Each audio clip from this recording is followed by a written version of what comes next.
I was just saying that to me is like one of the last topics of the globe that, or one of the only topics I think interesting at the moment. I'm Yeah. not trying to discuss like the differentiations between the flat Earth and the globe Earth models. I think they're two distinct models. They cannot reconcile one another, and because they ask different miracles. Apparently, bisexual is more. I don't want to talk about that shit. Yeah, well, it's more than gay. Apparently, Generation okay. X, 60% of Generation X identify as bisexual or something. No. So let's just move on. I don't. He I'd wasn't rather talk bringing it about the up to quadrupoles. talk about depravity for 20 minutes. Okay. Yeah, Like I'd just rather talk because the about the baller can't comprehend the logic in what he's saying doesn't mean that we should talk about the specifics of depravity Right. forever. Right. Yo, what's your thoughts on the Yeah, you're right. quadrupole? On That's what what? you're getting at. That quadrupole, Yeah, concept my in bad. I had to got a regards to the phone call. compass. Yeah, the quadrupole. Yeah. Let's hear that. Yeah, so it looks like you talk about a compass and stuff like that. It uses magnetic declination. If you look at magnetic declination lines, they're all over the place. They don't make sense at all. Like at all on a globe. Like refutes the globe. Doesn't make any sense whatsoever. So think it's it not makes as sense. simple as people think. People think that the compass just works perfect. And I'm not interested in talking to ballers about this because I know they don't know what they're talking about and they just say things. I don't care. Okay. You can go to Google Earth. You can go to all kinds of things and look at the magnetic declination is not consistent. The numbers are all over the place. They don't make sense. Okay. And even the globe Earth highest levels of academia acknowledge there's some type of like crazy anomalous behavior with magnetic declination lines. The ballers in here pretend that it all works out perfect. I don't care. I'd rather go play tag with traffic. My point is that when you actually start to look at the data and lay it out, it starts to make a quadrupole, but like one of the four quadrants is like halfway missing. And there would have to be another landmass to sustain it. But I don't put that outside the realms of possibility that out in like the South Atlantic Ocean that there could be land that we don't know about and that it could extend farther than we know about. So Cami Odell does really good work on this. She started piecing it together. It's taken her a while, awesome. but yeah, it looks like there's a quadrupole. That's Are you thing. saying two norths and two souths? That's cool. Like, be specific. I'm not getting what you're saying here. So like if you have four cube magnets and you put them together, that would be a quadrupole, and the middle would basically converge, if you will. But yeah, if you put like a magnetic filter over it, you would see the four quadrupoles. And then what happens is if you place something over the middle of that, it'll levitate right in the middle of the four magnets. Like the concept of poles, I don't agree with any of that. North and South pole, magnetic repulsion and attraction. I think these are all bullshit terms. I don't personally. So I mean, I'm using quadrupole for intents and purposes, but like North and South Pole. Really, they're just inertial planes that are all meeting in the middle. You have pressure being mediated, so you have like positive and negative, which is actually just excess and lack of charge, effectively. So I don't know. It's a conversation. So that not goes like quadrupole, four magnets, four cube magnets. You're saying now. Hey, Winston, you can what do you replicate think it. about what do you think about one side of a magnet being weaker than the other, though? What do you mean? What do you mean? What I think about? Like Ken Wheeler showed, like putting one side of a magnet up to a TV, CRT, and then the other side, that like one is going to create more distortion than the other. Mm-hmm. And like that's one of the techniques he uses to decide like north versus south pole of a magnet.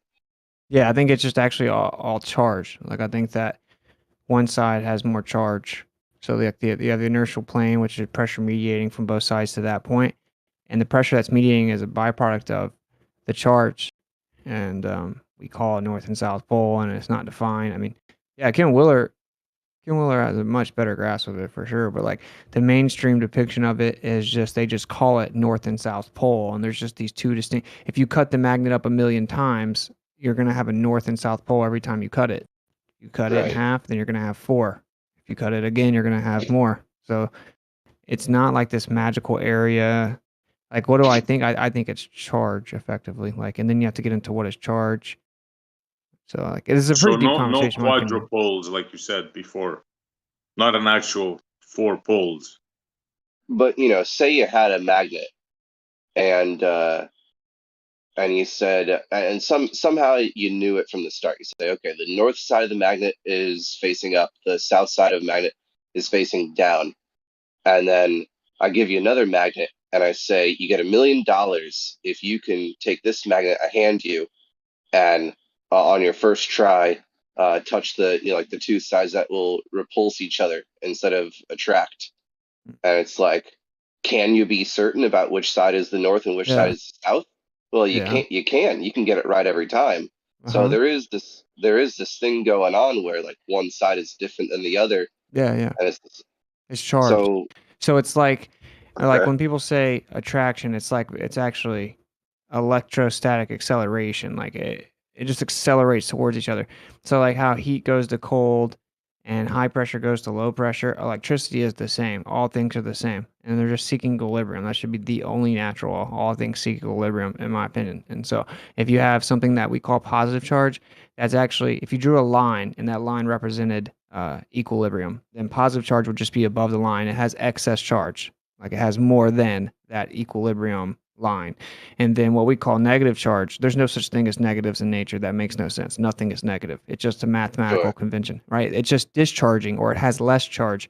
So if you put positive to negative and it attracts, what you're really doing is you're putting the system with excess charge next to the system with less than equilibrium amount of charge, right? Like deficiency of charge, Okay. I'll say. And they equal out. If you put two with excess charge beside each other, they don't need each other. You know what I'm saying? They're like, get away from me. I already have too much charge. I'm trying to find somewhere I can equal out. That's kind of how I look at it. Let me try this for All the right. third time, because this dude right again is going to try again to interrupt me. Try not to do that again, bro.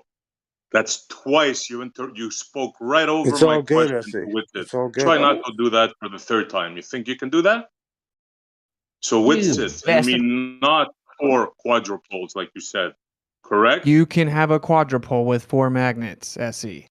So if you So didn't know not that, one I'm magnet sorry. with 4, not quadrupole, 4 different magnets, right? What's it? I'm not claiming there are 4 magnets on the Earth. I'm saying it looks like we have a quadrupole. There's numerous ways to get it. I told you how you could replicate a quadrupole with 4 magnets. Yeah. 4 magnets. All right, good. Yeah. I just want to make that clear. All right, cool. Yeah. That's what the data shows. So until someone wants to address the magnetic declination data and try to figure it out with us, I just don't care. But there's no such thing as a magnet with 4 poles, right? No, I never said that. Okay, cool. Never said that. But this is Well, there similar is a such to thing as a maximum. people not acknowledging what magnetism is, but having a problem with how I define it. You know what I'm saying? I'm like, oh yeah, there's an ether. Oh wait, how dare you? Can you define magnetism? No, I don't care. It doesn't matter. I'm not making claims. I'm like, okay, well then, dude, just chill. Like you're not at the table with us. I thought falsification was independent of replacement. Can't we falsify your theory without? No, you said quadrupole, man, and I just can you falsify my theory, and you Matthew? just bypassed me. So I just wanted clarity. That's all. No, I thought it sounded like you were complaining that people were falsifying your ideas without coming up with a better definition. No, what I'm complaining about is that they can't falsify it. They don't even comprehend what it is. They just want to go over here and say, nah, and then try to straw man the position against the physical scientific method whenever I don't even claim that it can be scientifically validated. We have naturally occurring observable phenomena of electrostatics, electricity, and magnetism. These things should try to be understood as they are the most prominent forces in the world. And it is literally what, keeps our world running. And modern academia, and you name it, Stanford, Harvard, Yale, can't explain what they are, don't know what they are. Particle physics can't define what they are. Their predictions are wrong. So some of us want to try to figure out what they are and what's really going on and how to understand the phenomena. It appears that the only viable framework to even begin to interpret it accurately would be some type of background medium that sustains the electromagnetic phenomena, and that's the only way that it can be explained. So acknowledging that that's the only viable framework, which is open-ended, is the intellectually efficient way to go, as opposed to just saying, no, I don't think so because you can't do science on it. And I'm like, okay, well then you can sit over there and just not know anything. So yeah, falsification is independent of replacement. Whenever you make definitive claims, and I used the adoption analogy a second ago. Like if I find in my parents' closet that there are adoption papers and I go to my friend, I said, bro, my entire life's been a lie. I was actually adopted. Those weren't really my parents. I was lied to my whole life. And then he says, oh yeah, well then who are your real parents? And I say, I don't know. And then I'm trying to figure it out. And he says, oh, well then I don't believe you're adopted. Until you can figure out who your real parents are, I don't believe you're adopted. Like, okay, you're a psycho. Falsification is independent of replacement. That's not what this is. This is some people are choosing to go into the realm of where they have to speculate to put it together. And if you don't want to try to put it together, then your opinion about how you don't like how someone else is doing it doesn't hold much weight. So Okay, I like that adoption analogy. That's helpful. Yeah. But just to be clear, if we can falsify your quadrupole magnetic thing, we're not required to come up with a replacement theory if we just falsify it, right? Well, yeah, what I'm saying is if someone wants to try to actually address the magnetic declination data, but that's not what people are doing. No one does that. They just say, I don't think so. No, go to the South Atlantic Ocean and prove it. But they don't address the magnetic declination line, just like the globe doesn't. So until you address what's being discussed, then critique doesn't mean much. That's what I'm saying. I think Austin has a good point. That guy from Science Revolution had a Gauss meter, and he was in the field, I think, for a long time, and he said everywhere on the Earth there's no change in the it's like 0.3 Gauss or whatever he said. He said it doesn't change anywhere. So I think Austin might be onto something. Like there ain't no actual like poles like the way they define magnets. It ain't really necessarily what's on the Earth. But I did put just an idea of a quadrupole in text 1. We ain't making definitive claims. We're just kind of brainstorming a little bit, putting our heads together, man. Nothing wrong with that's that. the difference. Like the globe makes definitive. Wrong, Brian. Nothing's wrong with that, bro.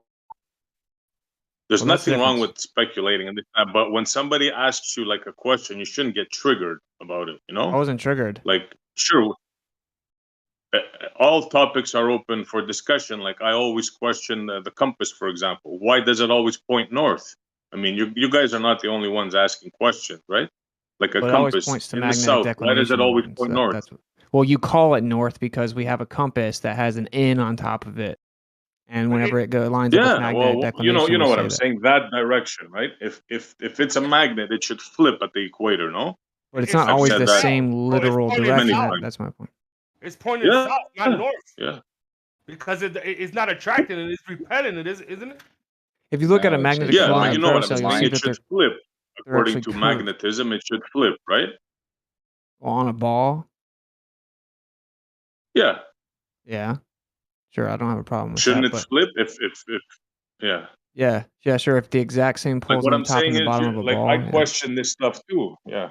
Yeah, but so if you look at a magnetic image of a ferrocell, you'll see that the lines that are created with the LED strips around the ferrocell, you'll see that they're curved. They curve in and then go to the middle. So if you follow those lines with the compass, you're not going straight to the middle, right? You're going in a curve to the middle. And that's that's kind of my point. People seem to think that you can just use the compass and draw a straight line to the center, and that's not what the real world is like. Like we use magnetic declination lines, and those are all over the place, and that's because we were lied to about the map, and no one knows really how to lay out the map or where they really are, so then they can't put the magnetic declination lines on there properly. If you go look at the magnetic declination readings and data on the globe, it's a shit show. It's all over the place. It cannot be right. You'll never hear a baller ever acknowledge that. I mean, they'll never address it. Yeah, is it possible? Is it possible? Quadrupole, right? And I asked, it looks like it could be a quadrupole. Yeah. Like it has four. Yeah, like there's like 4 poles of data, meaning like all the magnetic declination lines seem to converge on 4 separate points, as if it was a quadrupole. And so you can then that's you can more try to clear. replicate. All right. Yeah. Cool. Is it possible that the magnetic declination lines are actually fine, but they just they added or took out land and now the magnetic declination lines look weird? That is what happened. Possibility? Yes, that's what we're saying. Like if you rearrange the layout of the maps that they gave us, and you realize there could be more land, then obviously the magnetic declination lines are gonna make sense because it's magnetism. There's some type of order to it, but with what they've given us, it doesn't make sense. So we're trying to figure out what the land actually is by basically reverse engineering via the magnetic declination. Yeah, look at the freaking magnetic declinations for every continent is like diverging out, spreading out, like almost like they're making the shit into a ball. Yeah, but aren't Oh, go on. compass needle. Who is that? Is that somebody saying something? No, you're good, Kosha. Go on, bro. Isn't the compass needle it aligns with the magnetic field?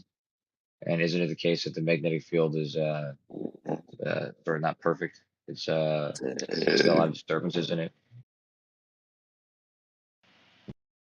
Because the needle's not pointed in any direction, it's just aligning itself with the field. Yeah, the more specifically magnetic declination lines. So, Well, like if you it's look, aligning itself with the field. Those declination lines are just lines that show where the field is less than perfect. Right, but the compass needle follows those lines, is what they're saying, and that's why you have to read. Check out. That's why you have to check yourself if you're going east or west, or yep. you know what I mean.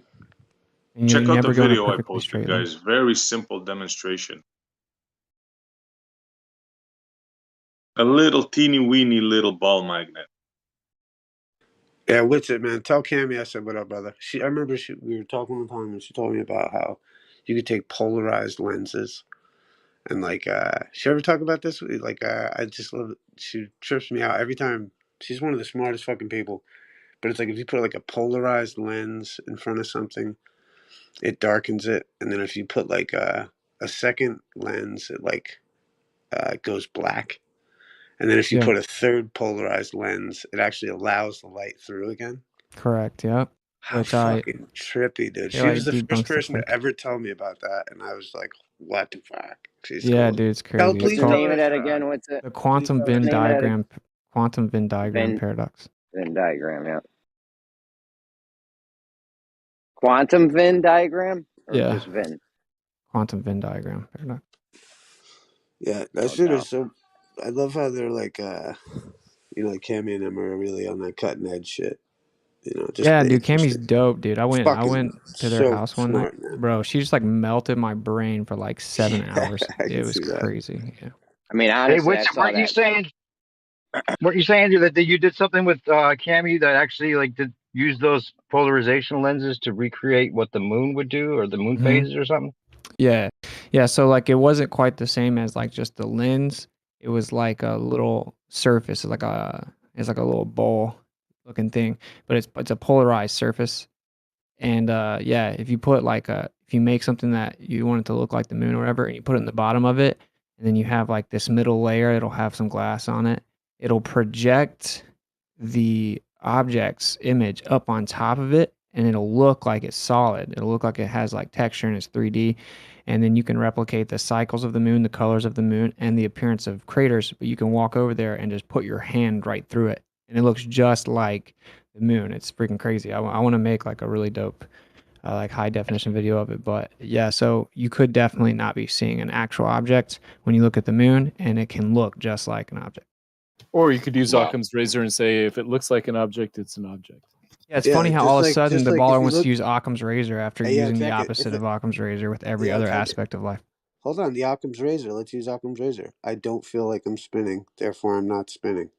I don't. The horizon's horizontal, therefore it's horizontal. So boom, it's a wrap. Occam's razor, baby. Sun and the moon look like they're the same size, You know, therefore they're the same size. Right. A straight line doesn't curve. It's a principle, and you can use it or you can misuse it. So. Right, I think we should use it more often than we do. Ballers should. I tell you what, we wouldn't want to disabuse your understanding of it, though. Don't worry about it. And also, yeah, we can use Occam's razor to look at the moon, and it doesn't mean that it's an object because we have observations of stars shining through the moon. No, you don't. Yeah, we do. No, you don't. Well, every time I drop the video, you guys just hand wave dismiss it. It's the video of the meteor striking the moon, that one? No. No, you can see Mars when it's going behind the moon. You can see Mars through the moon. And there's another video that shows like 7 stars shining through the moon. And you can go back to the Royal Astronomical Society as far back as 1784, reporting that they saw stars shine through the moon. So, and then you know what the Globers say? They say, oh, that looks like it's close to the Terminator line. Maybe it's just a crater reflecting light. And then I'm like, no, it's not. And here's why. And then I say, also, look, here's like 7 of them all along the dark side, not on the Terminator line. Oh, those are dead pixels or something. So I'm not interested in having like actual like profound conversations with people that have Obviously. no intent to be honest about it. Yeah, Matthew. Yeah, and you guys think the stars are dead, so you guys really don't matter. You think half the stars we see aren't even there, bro? It's weird. Other gone. Occam's razor. Wow, I can't believe Baller would even utter that word. We could use Occam's razor on the stars. They look like they're there. Oh, they're not actually there. They're actually dead from millions of years ago, and we're just now getting the light, even though it looks like a strong light. We can kind of zoom in on them with the P900. Seems like there's something there. No, Occam's razor says they're dead. If you walk outside Occam's the razor stars, cuts so there's deep. nobody that says those stars are dead. You guys say the stars aren't there anymore. Bro, You walk outside and look at the stars that are visible. Nobody says those stars are dead. Your model claims those stars are no longer in existence. Jesus, half of them are dead, bro. Right, and that the light's traveling, dude. You better check your model, bro. No, our model doesn't say that. It literally does. It says it takes so long for the light from the stars to get here that a lot of the stars we see actually already burned out and aren't there anymore. Oh, well, if you use Not only that, they say you're traveling at 1,000,000 miles an hour right now. Keep it simple, SC. 1,000. I was like 7, and I was mean, like, come that on, doesn't make sense. I'm looking at the stars. Yeah, Exactly. You guys, all the stars you can see are in this galaxy, so that gives you a range of only 100,000 light years, and all the stars that you see mostly are a lot closer than that. So maybe less than 1,000 light years, maybe a few thousand light years. And I wonder if it's understand how only ridiculous it is to even yeah. act I like you wonder can see if something only millions I of light wonder years if away. any of Right, those no, have no. died in the last Hold on, one at a time, guys. thousands of years. We had like 3 flat earthers interrupt him, so we can't do that. Let Kosho Okay, finish. we Let aren't Kosho going to finish, interrupt please. on either side. Please. Yes, sir. I finished with the only last thing I said. The point was, I think it's very unlikely that many of the stars that we see have died or have gone through any sort of transition into Did you some say supernova or dying state in the last 10,000 years. Did you say 10,000 light years? It's a 10,000 light years is 10,000 for most stars you see. So 10,000 times 6 trillion. Do you even know how far that is, bro? Even imagine how far that is. Like 1,000 light years. Never mind 10,000. They do say that most of them are still active. Right. I thought a They light say, year like, was 86 trillion. Sorry. they claim that a vast majority of them are still active and that you wouldn't see many of them that are far enough away and blah, blah, blah. But the fact is that they claim some of the stars you see are no longer there. So the Occam's razor point still stands. They do. And of course, the sun and the moon appear to be the same size. I just want them to confirm one star. Just confirm one. That's all I want them to do. Hey, don't use Occam's razor there with the sun and the moon there. With it, they're actually 400 times further apart and 400 times smaller. Yep, exactly. It's like I think that Occam's razor is the last thing a baller should ever invoke. And immediately you walked back about like how Occam's razor is not valuable, like right after saying, or we could just use Occam's razor, like it was such a slam dunk. And then very next comment was, oh, I mean, you can use it or not use it when you want to. Yeah, it is interesting that you moved the whole conversation to talk about Occam's razor rather than the point about the moon actually being there. I literally said, even if you apply Occam's razor to the moon, we see stars through it. Then you said, nuh-uh, and then brought up a alleged video of a meteor hitting it. Then I said, no, I'm not talking about that. I'm talking about multiple recordings of it actually shining through the moon, and as early as 1784, Astronomical Royal Society reporting that they saw stars shine through the moon. And then you didn't respond. All those reports of stars shining through the moon, I say nuh-uh. Yeah, so you're an intellectual giant, man. You're crushing. Matthew. Well done. Hey, if Occam's razor, if we see a star shining through the moon, is it a solid object? If you see a star shining through the moon, it's not a solid object. Okay, so Occam's razor doesn't help you in any way, invoking it to say that the moon is a solid object. If someone says that it's shining through the moon, is it shining through the moon? You can see it. Well, nobody says it. You can see it. You can literally see it. I've never seen and even if it's not actually shining through the moon, that's what we see. So we should just use Occam's razor to assume that. Wait a minute. The sun You're has gonna need a sunspots. big horizon, mate. The sun has sunspots. Does that prove that it's solid? We're going to need 10,000 light years here, bro. Sorry, It's 20. funny. The inconsistency is too funny. We need 10,000 light years. Flat earthers are all about Occam's razor. Like that's just objective. Our position is, based on all observable phenomena and evidence, the default position is that the Earth is a stationary topographical plane and that the sky has movement over top of it. And you guys claim, oh, well, it looks like the Earth is a plane. It feels like the Earth is stationary. It looks like the stuff in the sky moves. It looks like the sun and the moon are the same size. It looks like water always finds its level and that it's flat with the horizon over the ocean. It looks like that. All the evidence shows us that. When we shoot ballistic missiles, we have to assume the Earth is stationary and flat. Whenever we fly planes and helicopters, we have to assume it. When we use electromagnetic weapons, we have to assume it. But actually, it's curving and spinning, tilted, wobbling, revolving around the sun in a vacuum. So that's your claim. So the irony is that you should never even utter the word or phrase Occam's razor. Yeah, Occam's razor and your base axioms kind of go hand in hand. That's funny. What's it? I'm sorry, bro. That was funny, man. Yeah, it's false too. Fucking hilarious. What's false? The Occam's razor disproves the globe. No one said Shouldn't that. you say you believe it's false? Aren't you admitting usually that you just believe it's a globe? I believe it's a globe, yes. Believe? Yeah, so we can't have definitive statements necessarily, right?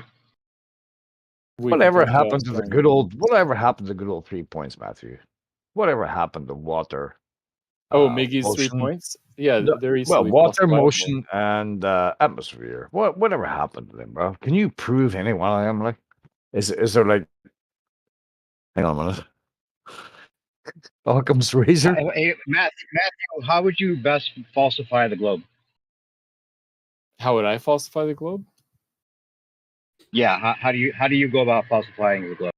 Oh, if you can shoot a laser more than 7,000 miles across from one point on Earth to another, or if you could get a picture that shows that it's not a globe, or if you could get if you could show that GPS satellites are definitively balloons, or TV satellites are somehow magical balloons that never They've change fallen out of the position. sky attached to balloons. You're asking us to shoot a laser 7,000 miles when not a laser exists in all of the world that can ever shoot anywhere close to that far?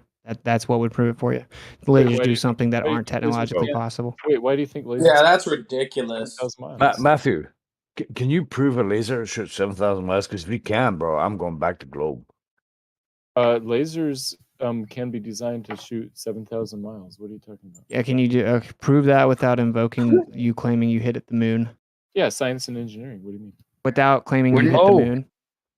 Oh, it's out in the moon. Oh, sorry, I thought you meant the Earth. Oh, it's out. It's pointing outwards. Yeah, through air. Ah, okay. Well, then that must mean it's true. We don't have lasers powerful enough to go that far through air. Don't they have to calibrate those lasers? Don't they have to calibrate those lasers that go for miles? They have to calibrate them, make sure they're perfectly straight, which just kind of disproves the globe right there. I've already read it. I already read the government's maximum distance they can shoot on the Earth. It's not even remotely close to 1,000 miles, much less 7. Matthew, after 6 years of listening to us fucking retards, does anything sink in? Oh, I don't think you guys are stupid. I've never said you guys are stupid. No, you never did. You didn't. I'm sorry, you didn't. But after 6 or 7 years listening to people talk about things that you can't prove, does anything sink in? I've become more entrenched in my beliefs about the globe and better at explaining why I think what I think, and sort of explaining why do you think that? Why is this a one-sided thing? Why can't we say the same thing to you, flat earthers? I have a chemistry question when this is over. Go ahead, ask me a question. I said a chemistry question. I was going to say, you have to admit, just back to that last comment, you have to admit that the globe is the extreme claim. Because of our base axioms, the world presents itself as stationary and level. That's not really an extreme claim to assume that. The extreme claim is that we're spinning without feeling it and going around the sun and all this, and it's curvature without ever being able to detect it. That's the extreme claim that needs the extreme evidence that's not there. Yeah, but just because something's extreme doesn't mean it's false. I mean, you can't see radio waves coming out of your cell phone. You can't see. I'm not saying just because it's extreme. I'm not saying just because it's extreme, it's false. That's a straw man. Why would you even go there? It seemed like that's what you're implying. That's all they can do. No, that's what you wished I was implying, so it worked for your argument. I'm saying the extreme claim is the globe, right? Because it's all these motions and stuff we don't feel. Well, flat earthers are just saying the world seems like it's probably what it presents itself now that we've realized that we're told something that doesn't seem to be true. So non-intuitive things and extreme are different. Like, it's not necessarily extreme; it's just not intuitive. So you don't think the spinning in all these different directions is an extreme thing? Hold up. If something is non-intuitive, then you should be able to logically show us why our intuition is wrong. Thank you. Yeah, and it's presented. Go ahead, start right now. Start that instead of making excuses. Start. Let's go. Let's hear it. What happens when it's intuition? Just use it. Sure, it's the intuitive thing to assume would be that there's nothing coming out of your cell phone, but then you can use science and logic to learn about electromagnetic. Right now, we got that part, but you haven't given us the science or logic. So begin doing that. Yeah. Oh, that's not an extreme claim. That's unprovable either. Like we can know that, right? It's not like, oh, you could never see it and it's magically there, and you can never know that there's something coming out of your cell phone because we get a signal. We realize that there's these are detectable waves. Sorry, that sounded like mobile phone, globe Earth. Mobile phone, therefore globe Earth. Yeah, No, that's what it sounded like, bro. Just because you can't sense something with your human senses doesn't mean that it's not there. That's what I mean. Well, just because you can't always trust your senses doesn't mean you can't trust your senses at all. That's not refuting my point. That's sidestepping it. That's dodging my point. It is. The point is we would go with what is intuitive unless we're shown logically why we shouldn't trust our intuition. So now you have to do that second part, or we're just going to have to keep going with our intuition. Thank you. Sure. That's a fair point. Extraordinary. Please don't sidestep it. Please actually address it. You have the extraordinary claim, Matthew, and it requires extraordinary fucking. Yes, so I think he's right. What Numpty said is true, that we should generally go with what seems to be our intuition, unless we can show otherwise. And I think there's enough evidence on the globe side to go against our intuition and say that the Earth. Right now, we're waiting for the. We're waiting for the evidence. Yeah, we're waiting for the evidence. We've clearly established this. We've back and forth 4 times now, and you still haven't established any evidence. That's what we're looking for. Thank you. Sure, the sun is not visible at midnight, therefore I think it's below the horizon, and TV satellites work. But is that strong enough evidence to go against all your intuition and everything you sense and the way the world presents itself? I mean, those seem like very, very strong evidences that we're on a stationary plane, whereas, just the idea that the sun appears to be in a certain spot, that just overrides all of that for you really easily. Also, like deductive reasoning for other objects. Hold up. How does at midnight me not seeing the sun? You're gonna have to build out the logical connection here. How does midnight no sun equal globe? Couldn't there be any other explanation? How is this exclusively the only explanation for the sun not being in my sky at midnight? It's kind of, I don't understand the logical. There seems to be a leap there. Wait, hold on. So you're allowed to say that there's other possibilities, right? But suddenly, when you guys say, "Oh, this doesn't make sense in the globe," right? And I get it, by the way, that there is the narrative, right? That this is how the globe model works, right? But suddenly, when you guys say, "Oh, this doesn't work," you guys don't think, "Well, maybe I'm just thinking about it wrong or whatever." Like, how come we can't? There's so many times where you guys get something wrong. And you don't realize that it's because you're thinking about it the wrong way, You're distracting. It's kind of like the globe is like a simulation, and the globe model is like a simulation theory, but the simulation's in your mind. You just have to think about it a certain way, and you can believe it. What did you say, Irma? Yeah, Army completely derailed and completely subtracted what my point was getting to, which was the fact that I asked for evidence of a globe Earth And one of the evidences that I got was no sun at midnight. And I would like for you to logically connect how no sun at midnight means therefore the Earth must be a globe. I need that connection because that was one of the evidence, and then we can go on to the other. Sure. So the connecting piece is that ancient cultures that believed in the flat Earth thought that the sun went beneath the Earth and then came up on the other side. And now we know, Matthew, based on the facts we that are not exist, ancient cultures, bro. Don't cut him off. But you know, the belief, right? That doesn't matter. I'm sorry. Let him speak. Let him speak. That doesn't matter because we're talking about the logical, steps. All right. So let's just, whether you could take that apart later, but right now these are the logical steps. Matthew, Right. Aaron's have his piece. Let him speak. Yeah. So if it's at midnight in America, you can't see the sun, but now we know about time zones, and we know that at the same exact moment you can see the sun in India. And that's good evidence that basically up for India is different than up for the United States. That's the logical connection. Well, if the Earth was flat and there was a lightning strike that occurred 3,000 miles away, I'm not going to be able to see that lightning strike. So just because you can't see a light that someone else can see somewhere where they're at, I mean, that doesn't say anything about the shape of the Earth. Sure, but the transition from seeing the whole sun to it being completely set and completely invisible happens in about 5 minutes, and so it doesn't seem logically possible that something that the air could block the movement. I mean, the entire sun in just the space of 5 minutes. It's not moving that fast and that far. It doesn't take 5 minutes, does it? 4.5, maybe. I don't know. It depends what time of year, and where you're at. But Matthew, how would the sun look like if it was setting over a flat Earth by distance? How would that look like? It would get smaller and smaller and still be a glow like all night long.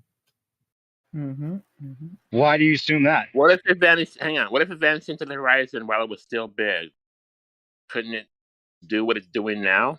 Wait, say that. What if not logically? You guys are asking for logical shit, and here you are throwing out like stories and shit. Just not mention the horizon. He's the one throwing out stories, so don't confuse between both of us. No, you guys are doing stories too. Trust me, you guys are doing stories too. You guys can't prove shit.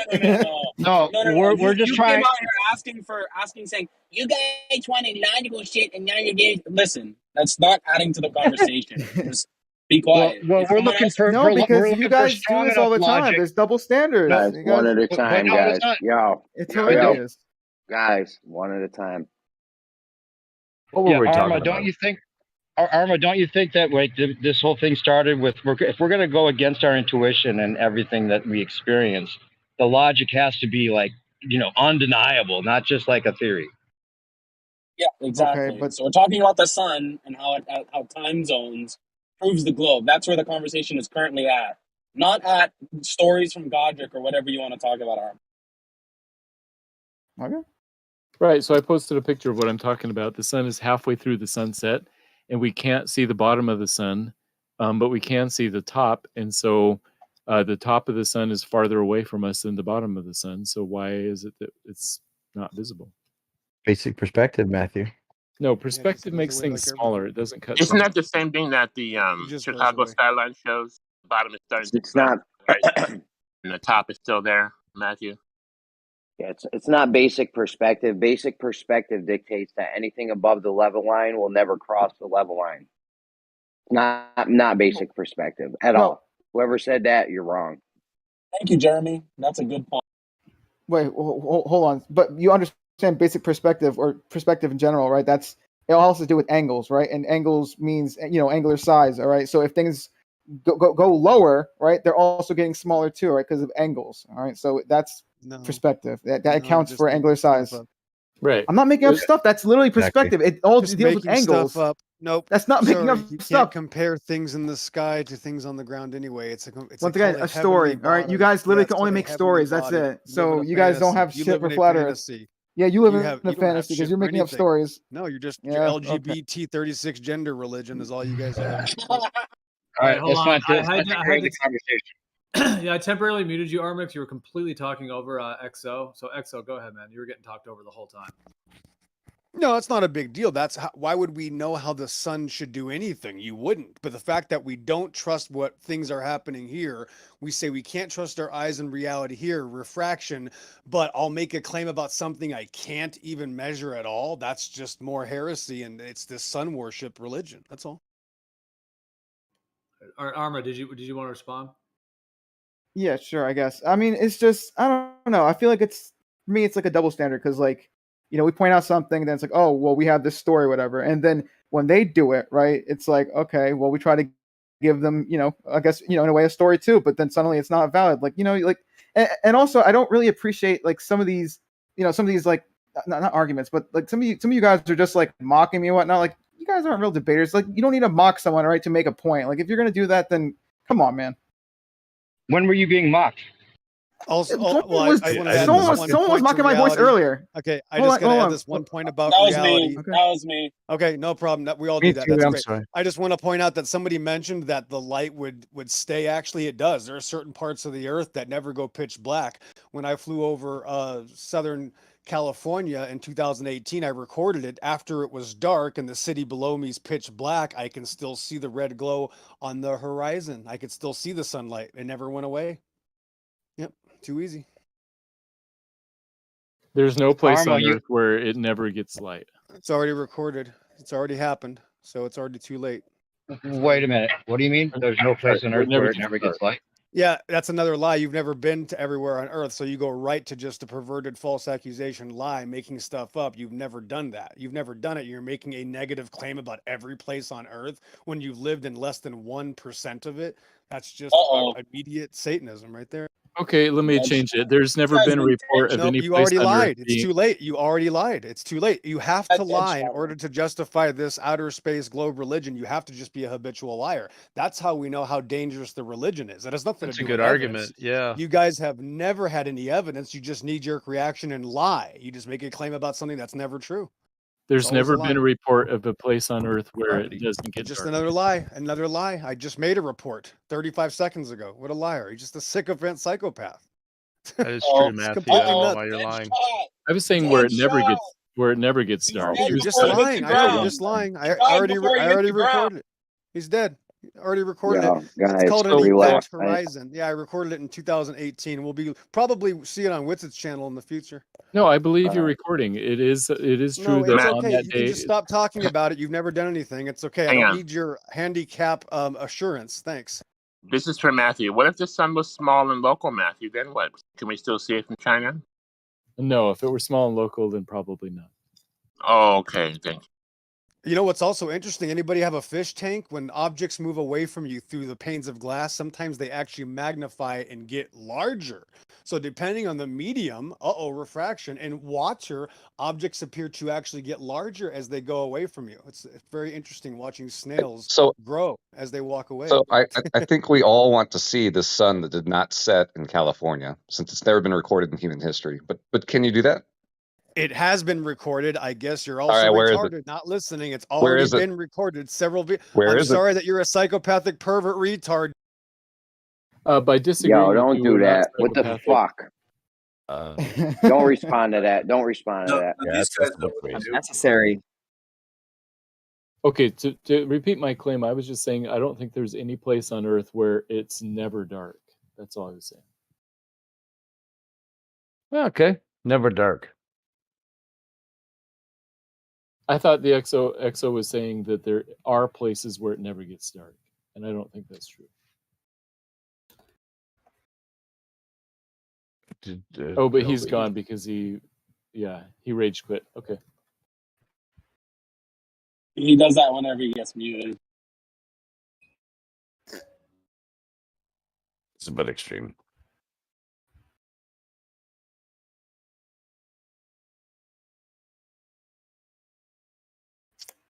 But that's what EXO does. So Matthew, water. Yep. Water. What do you think about water? I think the surface of water conforms to the equipotential of gravity, and so it's always at the same level of the gravitational equipotential field lines, So which is a complicated way of saying that water curves. Yeah, that's what it sounded like. So water has this magical gravity property that it's trillions and trillions of tons of it, and it's just bending. That's what it does, right? Right. I mean, that's sort of an exaggerated way to put it, but yes. You off your fucking tits, bro. So anyway, that's water, right? Number 2, motion. Can you prove that the Earth is in motion? Human beings can't feel motion, and so you No. would have to use other things.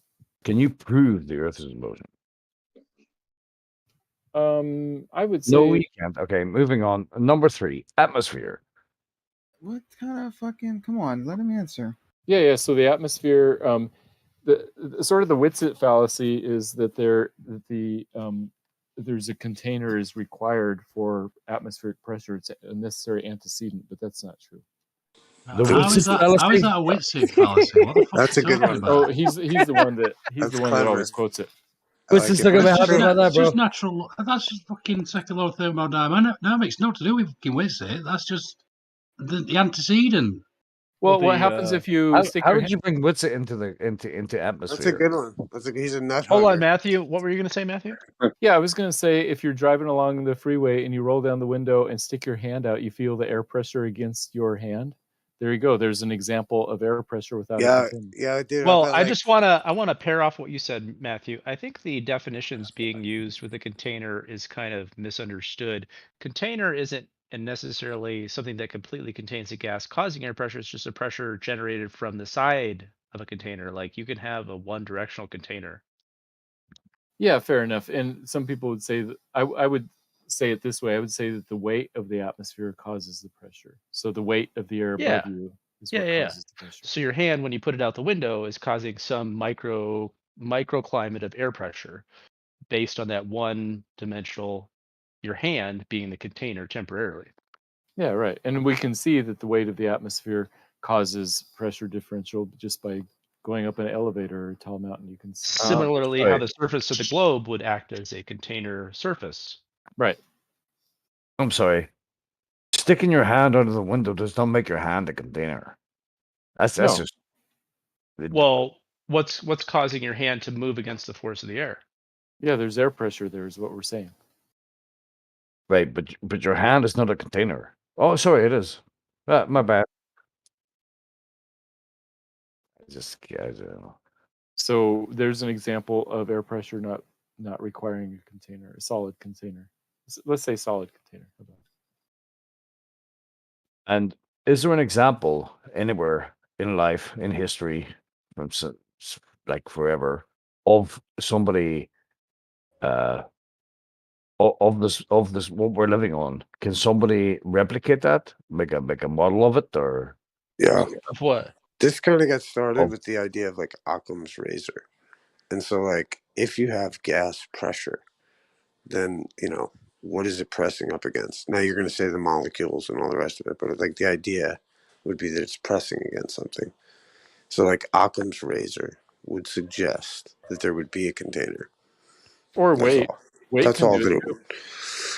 Right, but weight just means like, just like the weight of thing. I don't know. Weight is like it's like color. Well, okay, so Issa, let's say that you were trying to make grape juice. You have a bunch of grapes. You could put all the grapes in a container and squeeze it, and then out comes the grape juice. So you might think, oh, you need a container in order to make grape juice. But that's not true. If you pile enough grapes up high enough, the weight of those grapes will squish the ones at the bottom, and there's another way to get grape juice. So you don't need a container. Right, but that Can you even just say it doesn't seem intuitive enough, That would just be weight in that sense. What's that? Can you even say that gas has weight without a container? Yes. Oh, how do we do that? Well, you can blow up a balloon and weigh it against a balloon that's not blown up and see which one's heavier. So you're not going to put it in a container. But Jeremy, so you're going to put it in a container. That's so you were asking about gas. So if gas has weight, and I was saying that's one way to do it. Yeah, I'm saying You got to put it in a How do we balloon. know if it has weight if it's not in a container?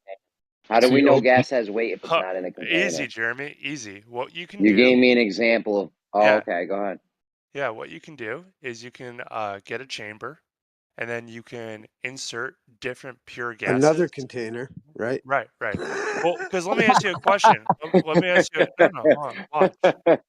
Yeah, Let you're me a- kind of Occam's razor's like stepped away from the Jesus, sea, a bro. container. No. Watch, because I'm Let weighing him it with a finish. No, Let him no, finish. no, I'm no. weighing Watch it. the I'm rabbit weighing it will with. come out of the hat. I can just put my scale in a tube, right?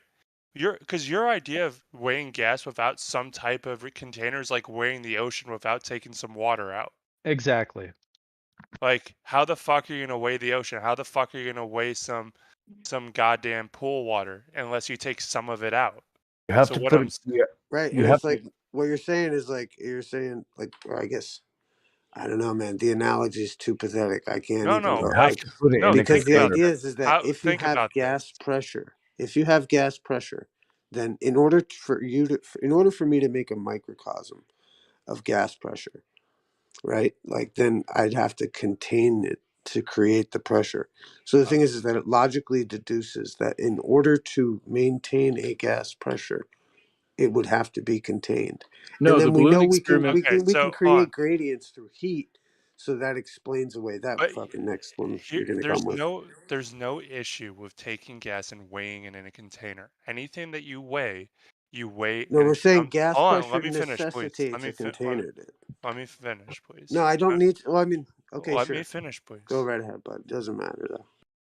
We know gas has weight. We know lots of things have weight. You can only measure something, and you measure its weight by putting it into some kind of container. Right, and There's it's no 14 other. psi at the Hold fucking on. sea level, Please don't right? interrupt 14 me. psi at Please sea don't level. interrupt I me. think so. Please don't interrupt me. Please don't, dude. Come on.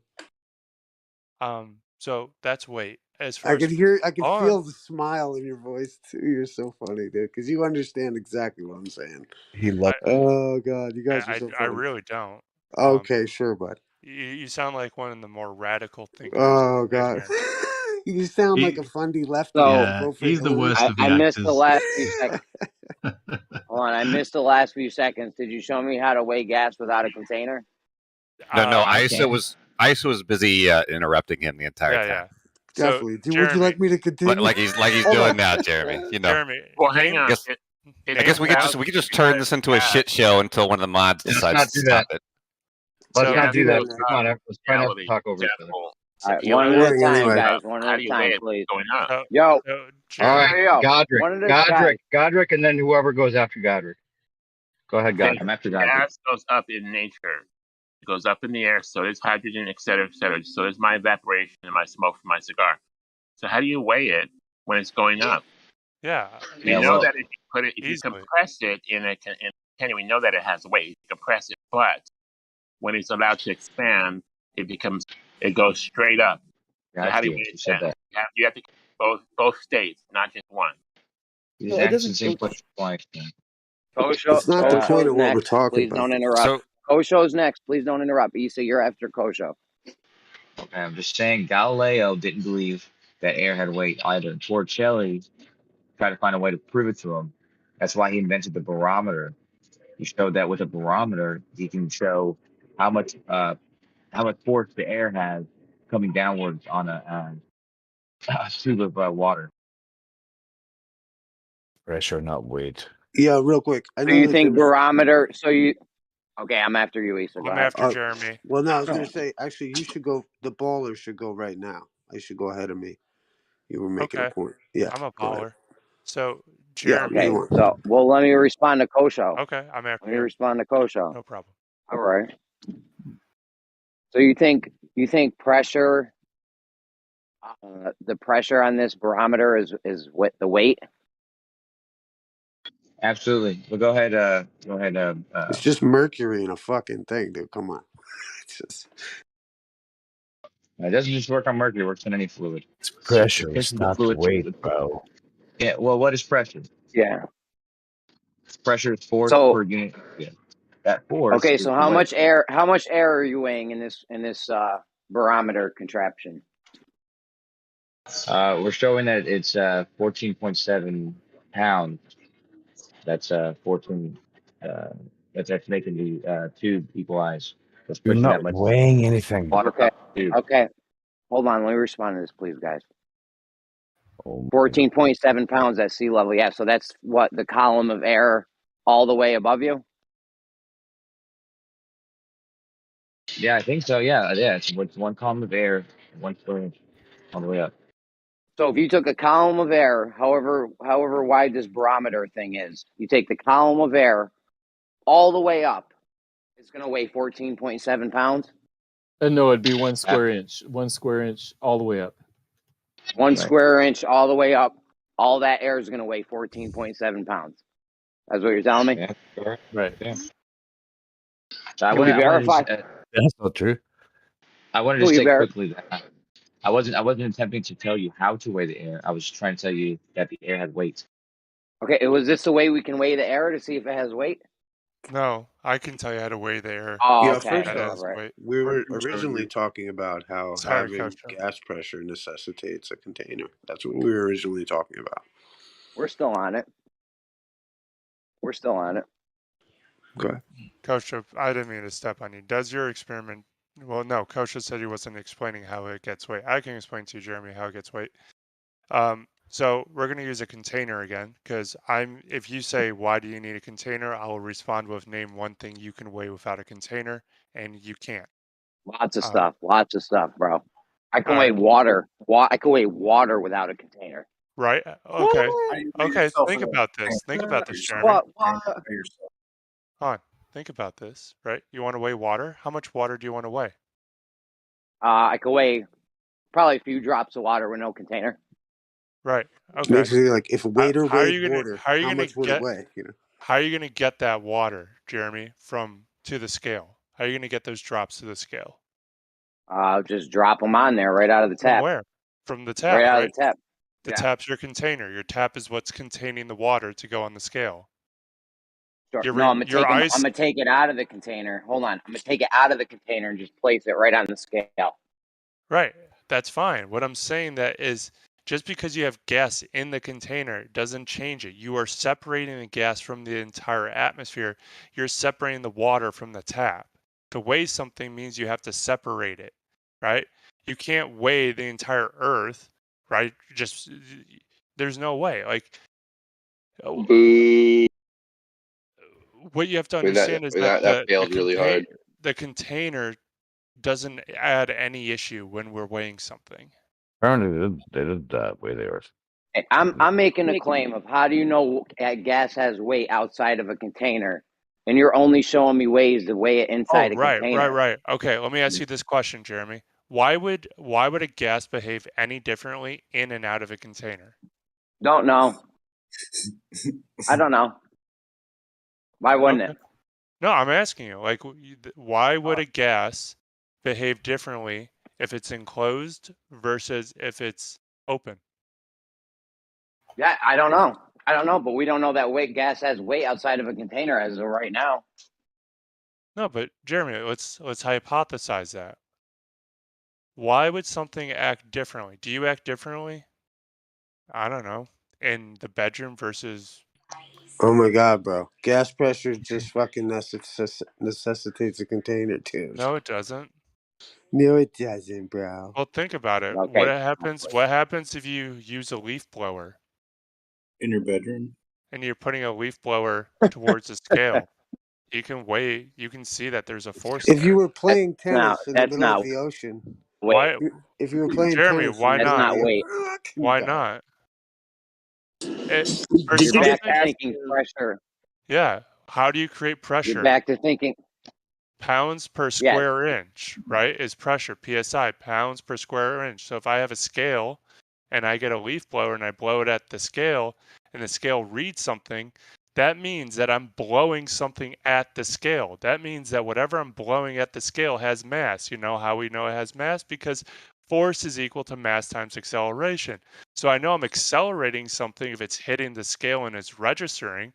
So in order for the force to read on the scale and for me to know that I'm accelerating something, the missing link is mass, so I can deduce that it has math without using a container. There you go. Yeah. Right. So if the Earth is Okay, so moving, if that's your No. if Y'all, that's y'all your need to. Y'all logic, need to just say it's not his hold logic. on, Y'all need to just say real okay. quick, guys. Yeah, I'm gonna rebuttal that right now, please. So if you're saying anything we can use to make the scale move and register weight, there must be some mass. There must be some weight there. But I can take a magnet and put it under the scale and have it register weight, even though there's no mass on the scale. You can't. I mean, okay. So what you that's can, good. hold on. That's good. What No, you can it's do, stupid. Jeremy. No, it's a funny Stupid, right? it's a fair funny question. example. But let's Stupid. think about this, right? So immediately I think about a digital scale. All right, well we're gonna ignore that because we're just gonna say, all right, well every digital thing can be manipulated by the source of a magnet. It's a flaw in electronics. So let's Wait, look at a balance, right? wait, Leaf. So if you put a scale out in the middle of nowhere, okay, just put it out there. Does weight register on that scale? So if you took a hypersensitive scale and zeroed it in a vacuum chamber and then took the scale out and put it at sea level, yes, it would register a weight. Not a vacuum chamber, not Yeah, No, that's because we're in a container. That's If you because we're took in a container. Yeah, if you No. take a weight and put it out there, does it register any weight at all? Well, you would have to set the scale to 0, so you would have to program it to Right, so have it's it. set to Hold on, 0. I'm answering your question. Okay. Do not interrupt me. You don't know what I'm going to say. If you zero any scale in atmospheric sea level, it's going to zero to that system.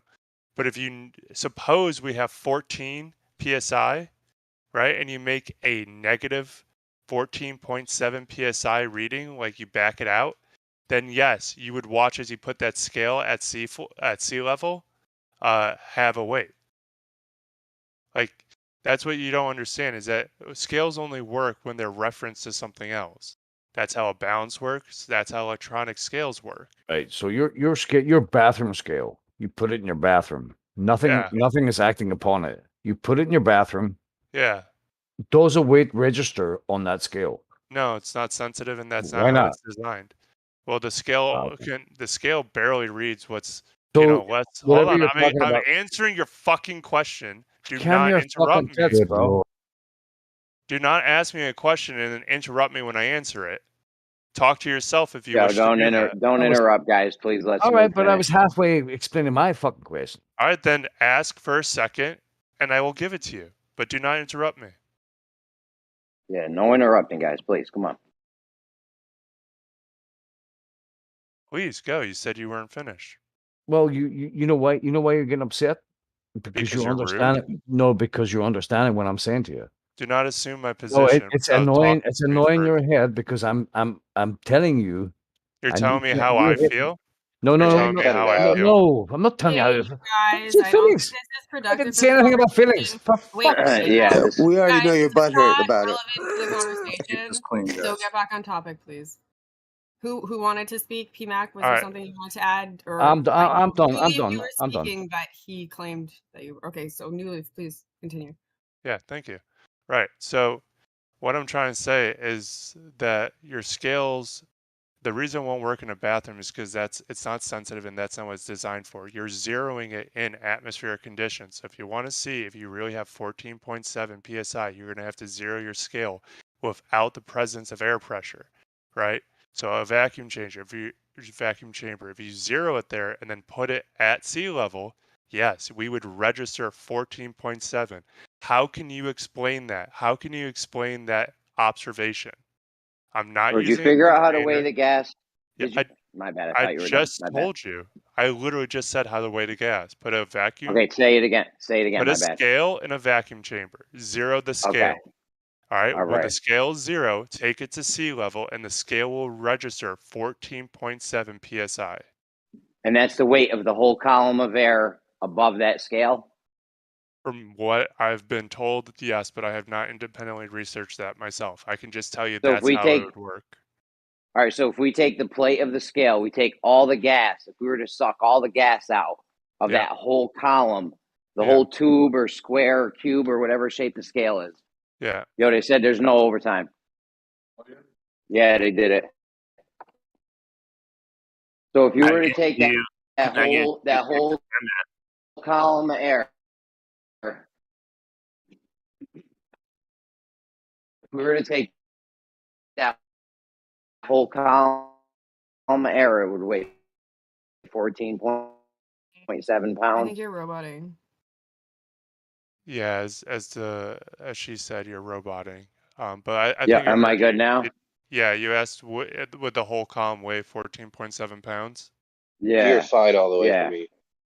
I mean, yeah. I mean, that makes sense to me. Air doesn't have that much weight, but it definitely has weight. So, I mean, yeah, 14.7 seems like a reasonable idea. So thousands of miles worth of air. I mean, okay. When are we going to stop taking the air in this column of air? How high are we going to go? Oh, 1 square inch all the way up to 100 kilometers. It's not that much air. We're stopping at 100 kilometers. It won't change much after that. Yeah, dude, 66% of it, 66% of it is below where airplanes fly, right? So Wouldn't it be more than 14 pounds if the scale surface was more than a square inch area? Yes, it's 14 pounds per square inch. 14.7. So Okay, if so it's like a foot by the a 1 foot, inch. you're gonna get like hundreds of pounds upon Right, the but scale. that's pretty easy because what you do is then you divide by how many square inches the faceplate is, and you'll get the answer 14.7. So you take total value divided by total square Yeah, inch. per and unit. you'll Sure, get- yeah, per It's so unit, whatever. intuitive. It's so intuitive. It really is. All I mean, right. This sounds like a dope way to prove. My bad. Go ahead. I want to go next, please. Please go ahead. Matthew, Yo, what's the this sounds like PSI a dope orgasm. Well, the thing Matthew is said that 100 most kilometers. truths are anti-intuitive. Matthew said 100 kilometers. So What's the this PSI sounds. in kilometers, Matthew? At 100 kilometers, the PSI is basically 0. Oh, so there's space. So you're in space at that point. Close enough, yeah. Can you confirm that to us, Matthew? How do we test Hey, ourselves? Geoduck, do not ask that question. It's below our intelligence. How do we know that's true? Are we Yeah. trusting NASA? Who are we trusting? You know what though? Here's Jeremy, the thing, right? please. It Hold on. works. Jeremy wanted to say something. Jeremy, please finish your statement before we're derailed by this. So this sounds like a dope ass way to prove that air has weight without a container, right? We can put the scale down. Now all we got to do is get this whole column of air 100 kilometers or 100 miles, whatever.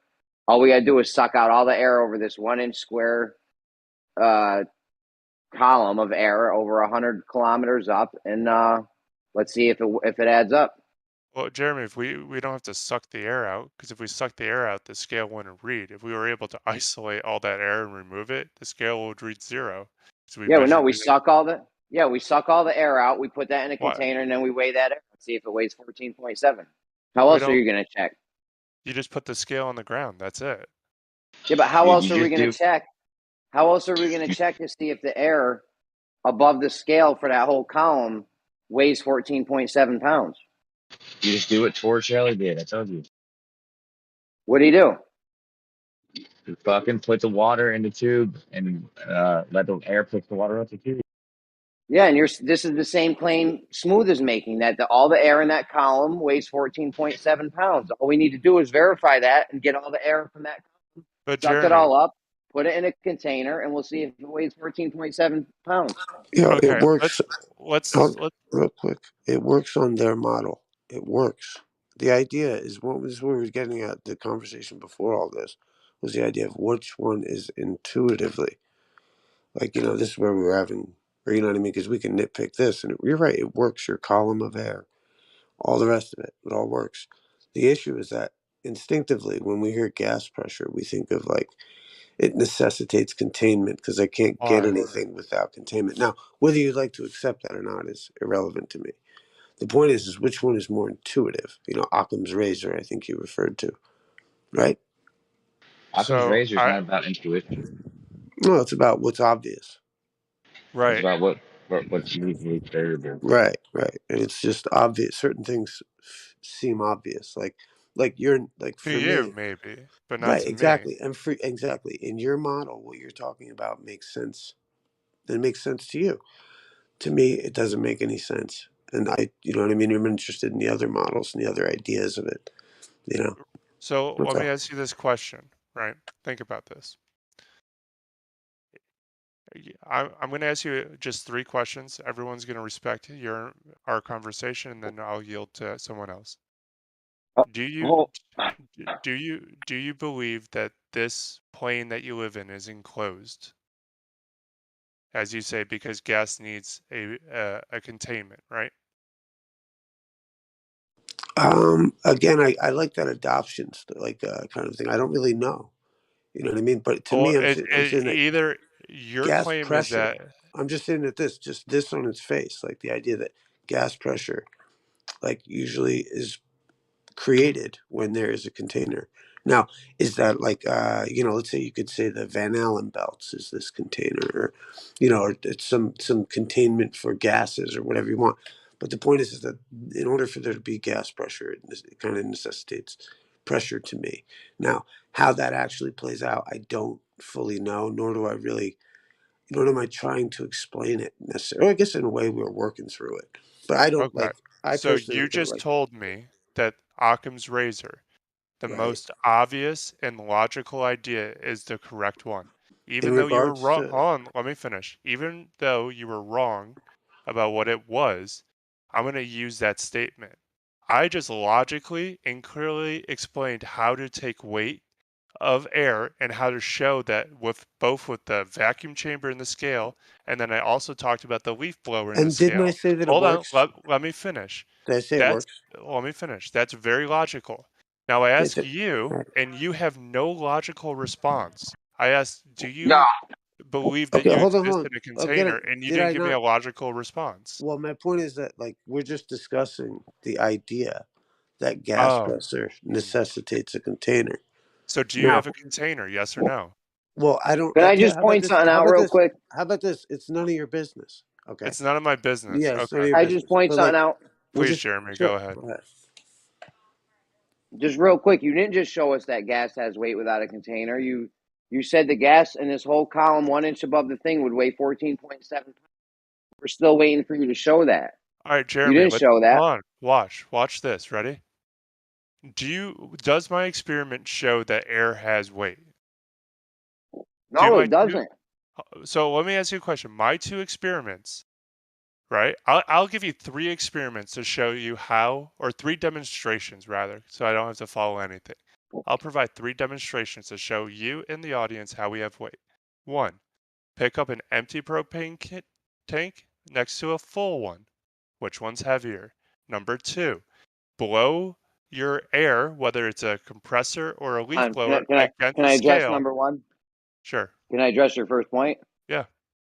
Okay, that gas is in a container. I'm not arguing that if gas has weight in a container. Perfect. We know it has weight in a container. I'm arguing that gas doesn't have weight outside of a container. So your first point is invalid. Okay, what Go about ahead number with point 2. The leaf blower against the scale?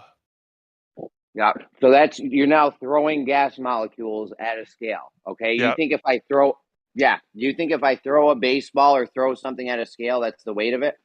Well, Jeremy, I'm just using that to show that it has weight. How could the air register on the scale if it didn't have weight? Why is the scale registering if the air has no weight?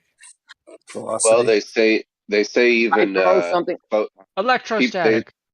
They say even photons have momentum that they can pass on to something they hit, even though they don't have mass or weight. Okay, if you throw something at a scale, that's not what the. If you throw something at a scale, that's not the weight of the things. You're trying These to are show me the weight. demonstrations. You're I'm trying not. to show me. Yeah, you're I'm trying to demonstrate the weight of air. right. Right. So far, you haven't shown me weight. Because Jeremy. we know that when you throw something at a scale, that's not the weight.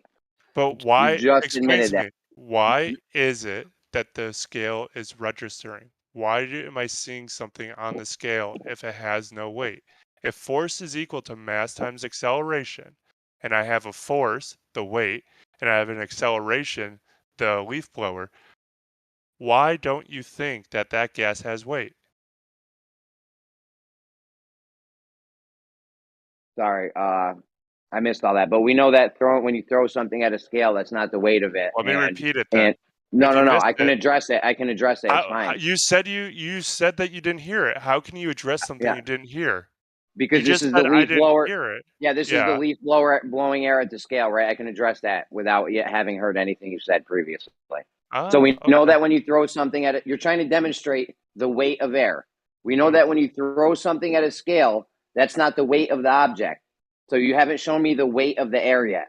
Okay, so Jeremy, the reason... Hey, Newliv, I don't think he understands that for it to be moved by the leaf blower, it must first have mass. And once he accepts that the air has mass, the next logical conclusion is that mass has weight. What's mass? What's mass? Yeah, I think Is it real in reality, Jeremy? I don't know. What is it? What's mass? Either it's it has resistance to acceleration. Yeah, either it has mass or it's a hologram. It's a rainbow. So mass is and we know that air is not a rainbow. I can't blow a rainbow against a scale and register a result, right? I can't shine a light through. I can't use a flashlight and point a leaf blower at the flashlight's light with a scale on the other side and produce Why do we something talk different about this without over the and light. over? Because Isa, people jump in and they obstruct points. Oh, Nick, so, I got you, so bud. Jeremy, What am I do you thinking? understand It works on your that model. asking It's what stupid. mass is it's not going to progress the conversation. It's a weird form of sea lining. Yeah, Jeremy, can we just go back to Yeah, the direct question? Very direct question to you. You always ask us to respond with specificity. Please show an example and respond to specificity. If air does not have mass, why is the scale registering a reading? Please answer with specificity. I don't know why the scale is registering a reading. I know that you're not showing the weight of the air because we know that air, please. All right. So you're saying that you said you don't know why the air is registering a weight, and then you just told me the same thing you've been telling me. Not registering a weight. It's not registering a weight. We know that when you throw something at a scale, we know that when you throw something at the... I corrected it. A reading. Okay, I don't know why it's registering a reading. This whole thing was you were supposed to be showing me the weight of gas. I am. This whole thing was you supposed to be showing me the weight of gas without a container. I am. You're trying to blow a leaf blower onto a scale. We know that when you throw something at a scale, that's not the weight of it. You're just throwing air molecules at the scale. What happens when you throw something at a scale? What would you say that scale is registering? So like when there's not its weight.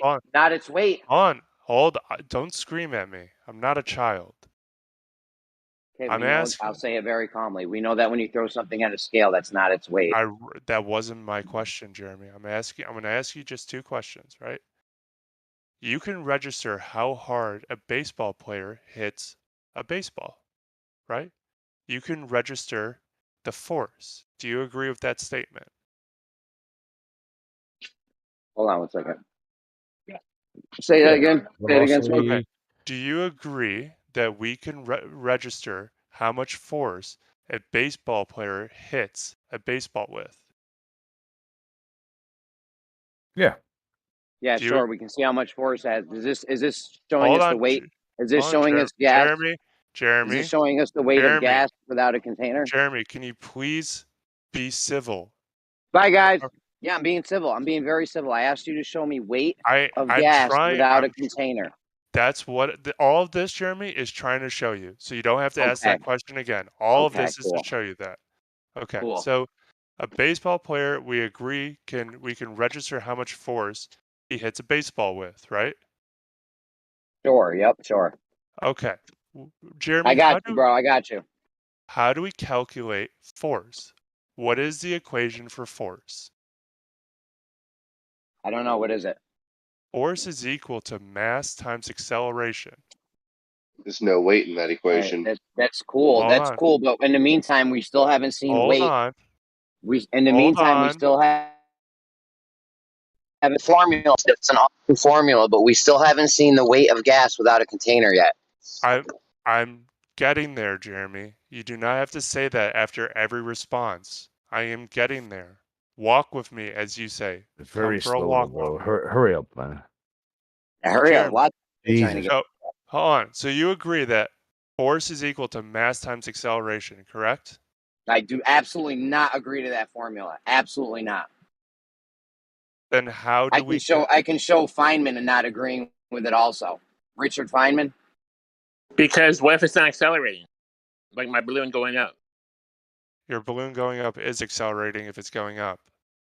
No, it's not. I can show Shanker, Feynman. I got a whole bunch of PhD, doctorate, master degree motherfuckers not agreeing with F equals MA. You ever see the QED, quantum electrodynamic lectures? You ever see the QED lectures? I don't think Have you seen the QED lectures? No, I think we should just end the conversation Okay, here, buddy. Why? Okay. If you Why? want to. He's making a great point. No, he's not. Because those people will not argue that gas does not have mass or weight. None of those arguments that Jeremy just brought up are in support of his position that atmosphere. How do you know that? We does haven't heard not him out have yet. weight. We I haven't even heard guarantee what he's going to say. Well, the argument is, guarantee they don't. How does It's a not scale? even- Why, when you put a scale in a bathroom, it does not show weight? So number one, the first thing here, right? We've Here been we go. dancing around the actual point the entire time. Right? The assertion here seems to be that atmosphere or gas does not have weight. Is that correct? Okay, my claim, just to be clear, my claim is gas outside of a container doesn't have weight. So if you want, you can show me, if you take the opposing stance to that, the burden of proof is on you to show me gas having weight outside of a container. That's what we need to see. So for the entire room here, right, I'm appealing to everybody's sense of logic and rationale here. Number one, you just made an assertion about weights or masses, gases property inside and outside a container, right? It's not on us to show anything any more than it's not on you to show what you're saying. Well, okay. Number two. Can I address your first point?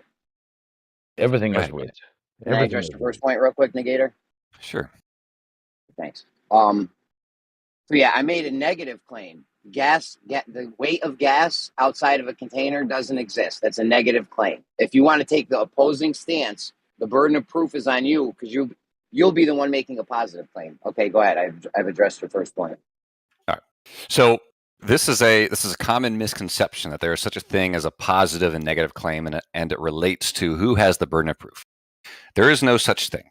The only burden of proof is on the person making an assertion. That assertion can be, in your eyes, positive or negative or neutral. It does not matter. It just has to be an assertion, right? So that's something that flat earthers need to start repeating. The burden of proof is on the person that makes the assertion. Okay. So if you assert anything, if you make the assertion that gas requires a container to have weight, then its burden of proof is now on you to prove that.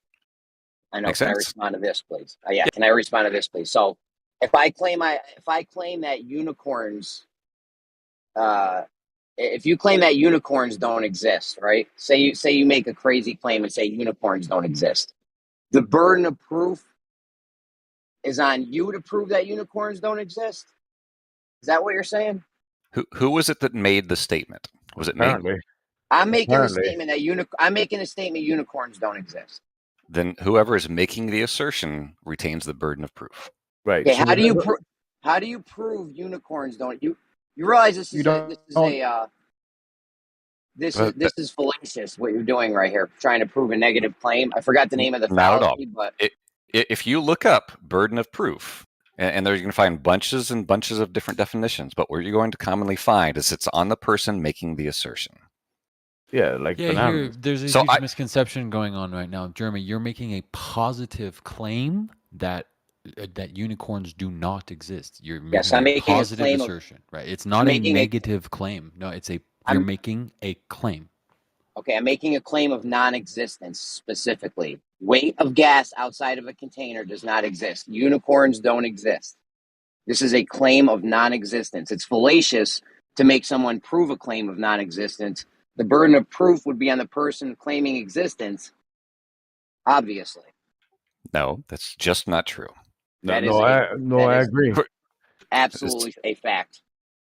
Just like I said, look up burden of proof, but we can move past that. But I want everybody here to ponder that for a minute, right? There is no difference between a negative and a positive claim. The only thing that exists is the claim. I'm making a claim of non-existence, specifically non-existence. It's fallacious to make someone prove a claim of non-existence. But is it reasonable Go ahead. Is it reasonable for me to assert that unicorns don't exist? Sure. And then if I were to take the opposing stance and try to say that unicorns do exist, who do you think the burden of proof would be on to prove that claim? I believe that both individuals have the burden of proof for their assertion. No, and I believe that non-existence. Well, hang on. Non-existence. This is a fallacy. Jeremy, wait, and I'm sorry, guys. We'll get back to the point here in a second. If I were to assert that unicorns don't exist, and I asked you if it's reasonable for me to assert that, and you all agreed, I think everybody here would agree. Why would it then be reasonable? And I would cite reasons why. Well, nobody has ever seen a unicorn. No one's ever seen unicorn skeletons. Who's making the claim? I've never seen gas pressure. I've never seen the weight of gas without a container. Okay. Just like the unicorns. I agree, Jeremy. You have not seen the weight of gas with a container or without a container. I agree. So now it seems like he's had difficulty giving you examples of how to go about doing exactly what you want. What I'm asking you to do is take the knowledge we're giving you and extrapolate the results, right? Like logically deduce the results instead of me giving you the answer directly. So the next question for me would be, if gas has weight within a container, is it reasonable for us to assume that once it leaves the container, it loses its property of weight? Yes, absolutely. You could think that if you want, but in the meantime, we can't prove that it does have weight outside the container. Now, the question wasn't whether I think it and whether I need to prove it. It's, do you think it's reasonable?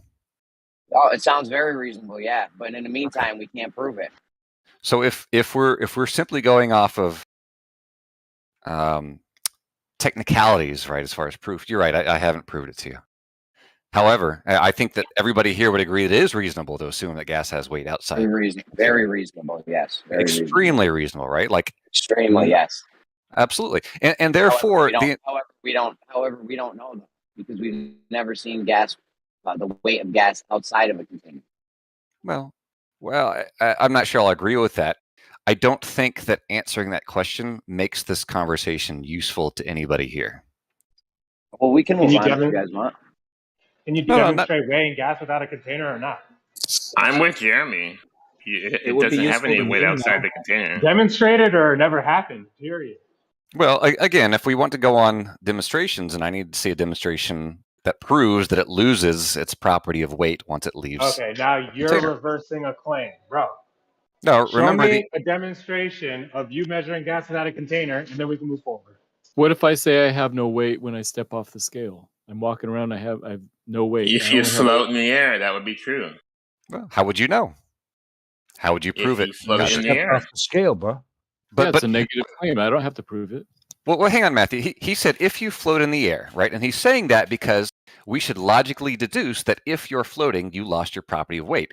He's also saying or implying that there was no scale involved and no container that you were sitting in.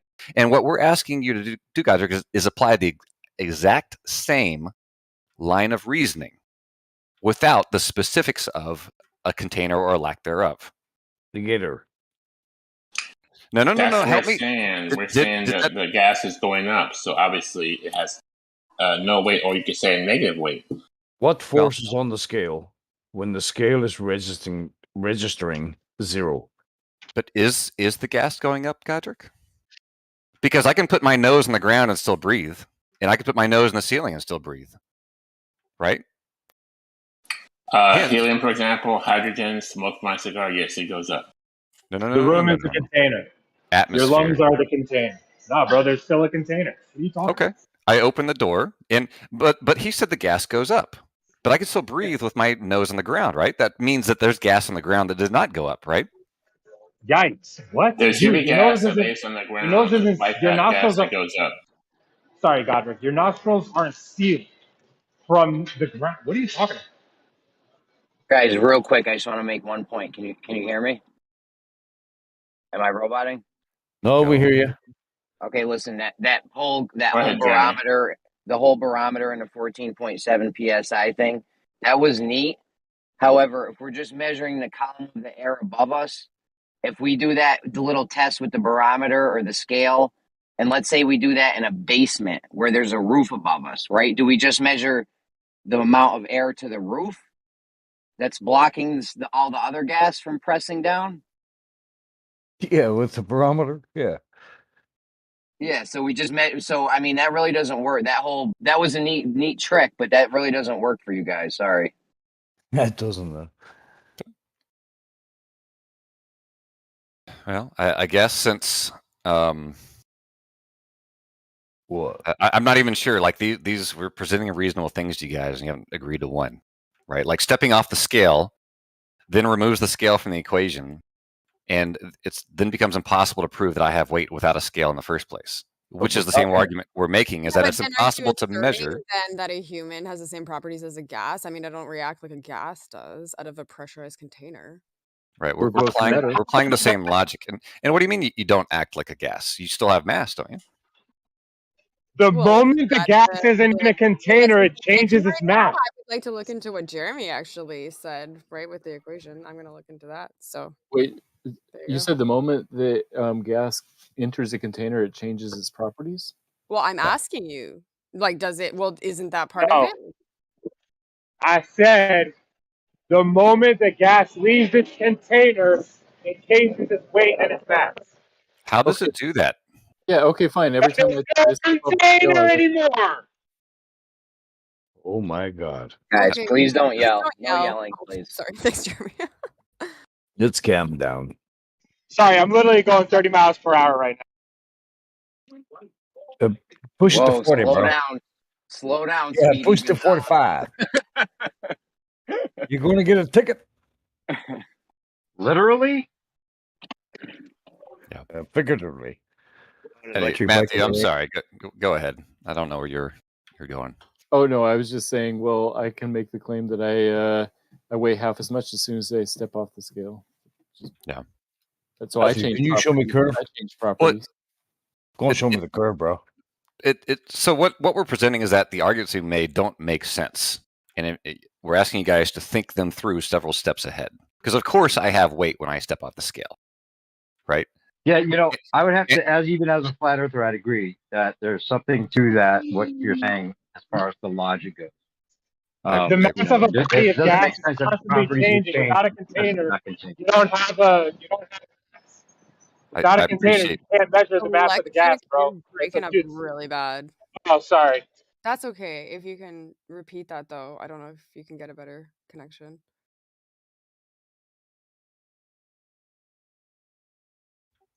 I don't know. So we're arguing gas pressure and scales, but nobody can see the curve. Yeah, I was going to say, I think that before we get onto something else. Yeah, can we move on? Can anyone hear me? Yeah, we hear you. Yeah, we hear you. Anyway, yeah, I was going to say that there's, I think this started with talking about Occam's razor, and the extraordinary claim that the ball makes compared to the more simple claim that we think the flat Earth makes.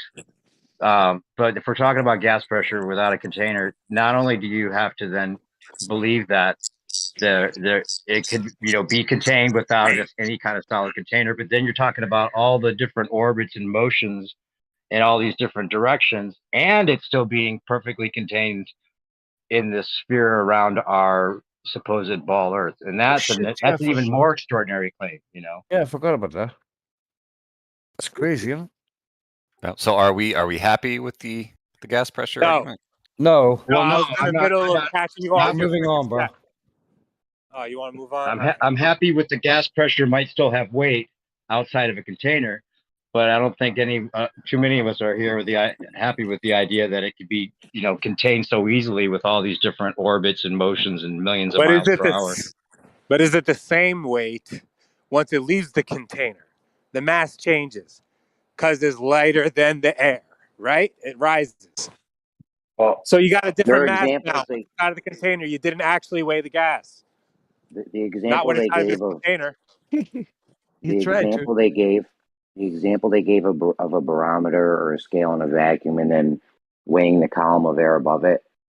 Like I said, that doesn't work because you could do that in a building where there's only 10 feet of air above the barometer or 10 feet of air above the scale, and then you come to hit a ceiling.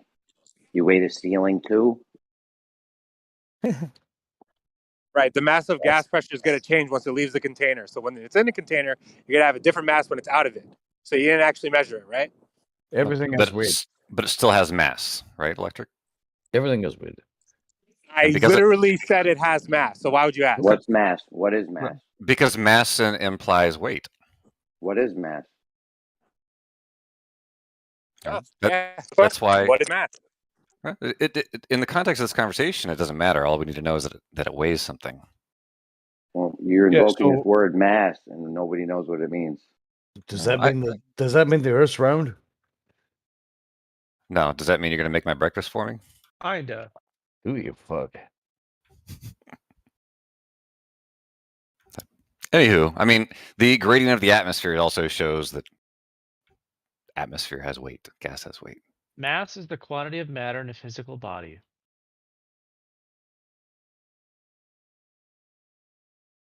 The quantity of matter? How do you count it? Still doesn't show the curve, though. How do you count it? Why ask that question, Jeremy? I don't know. I'm wondering how we count this quantity of matter. How do we count it? Well, I think you already know. It's a weird form of trolling you're doing here, right? Because you don't actually have an intent for that question to go anywhere, and it doesn't progress the conversation. It's not interesting to the people listening. You're just going to get somebody reading out of a book regarding how to fucking determine how much mass there is and how many molecules there are, and then we're going to argue about molecules. It's meaningless. Are we going to count the molecules? Is that what you want to do? That's what I said. Negator. Well, I guess I'd ask how is mass determined? Yeah, that's a good question. How do they determine mass of objects and assign? I forget about mass. Just show me the curve, man. Usually we weigh it to determine mass, but you can also do it by measuring its resistance to acceleration, like pushing it across an ice table, for example. Replicate the experiment. The thing that we're all just replicate. Yeah, take a physics 1 class. How is atomic mass calculated? Oh, Jesus, let's not go there. I apologize. You mean like Fukushima and Nagasaki? And then 20 years later, everybody was fucking growing vegetables? Apparently it was some kind of atomic wasteland. Everything's fine now, by the way. Only took 20 years. Not even. No, not that atomic. Oh, sorry. All right. My bad. It's fucking stupid, isn't it? We dropped an atomic bomb on your ass, and next year you're taking fish out of the river.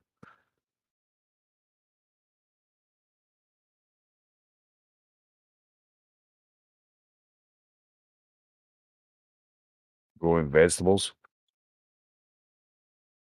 Everything's fine. Nothing to see here, folks. Move on.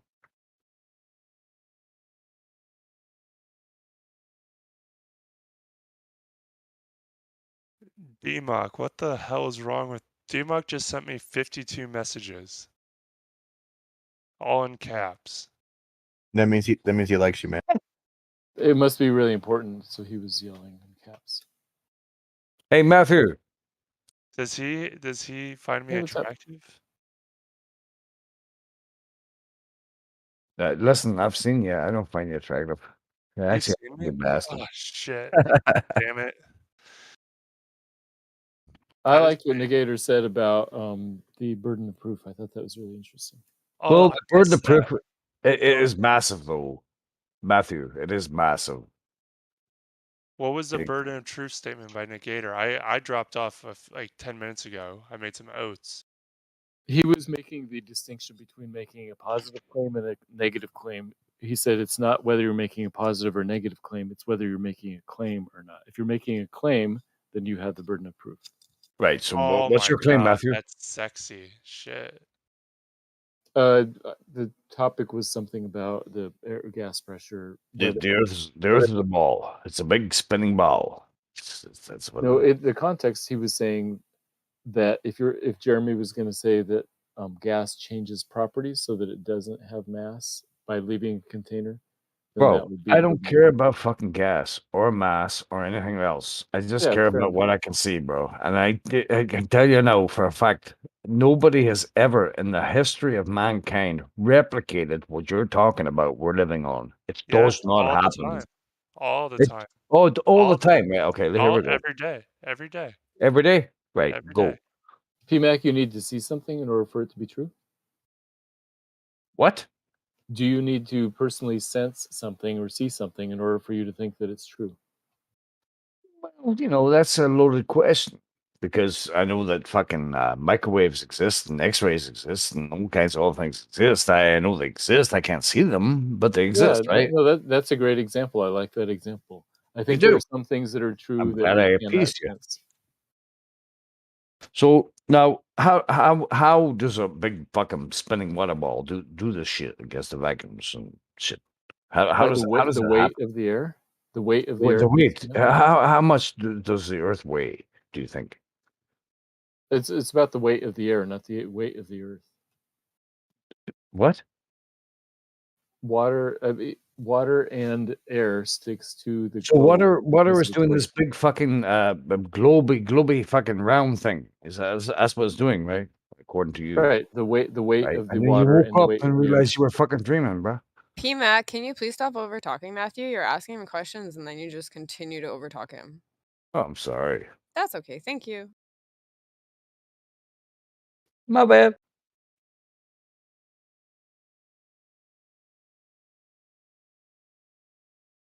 Sorry, go ahead, Matthew. Explain the big spinning water ball thing. Which part do you want me to explain? I've lost Well, all of it. You'd have to take physics and geology and geography. Like, it's a whole education if you want to know about all of Do it. I have to wear a white coat? No, you don't have to. I wear a hoodie right now. I'm wearing a tank top. You know, you can wear I'm whatever you naked, want. actually. I'm sitting here naked. Listen, you have to put on the test what the guy in the white lab coat tells you. See, here's the no thing. independent answer. Just learn, listen, regurgitate, write the answer down that they tell you, memorize, and you'll get an A. That's what you do. Okay. Hey. So let's talk about the education system and the issues you have with it real quick. All right. Do you believe that things can be wrong? Yes. Yes. Do you believe things can be right? Yes. Yes. Do you believe that people can be wrong and that Yes. people can be right? Yes. Okay. Yes and no. What is the issue if people can be right and wrong about a subject? Like, you guys believe in magnetism, right? When It exists, yeah. I'm saying the Earth is round, and we're trying to call bullshit on that. That's why we're here. I know. When you have that big of a claim, we have to go back pretty far. You're asking me to go all the way back, so I am going all the way back to the beginning. We have to talk about it real simply. So when the Earth started spinning? Yeah, I mean, not that Way early. back. That's a little too early. Fast forward a little. Well, 3 billion years, right? Yeah, just about. About. Give or Yeah. take a couple of thousand light years. Yeah, something like that. Okay.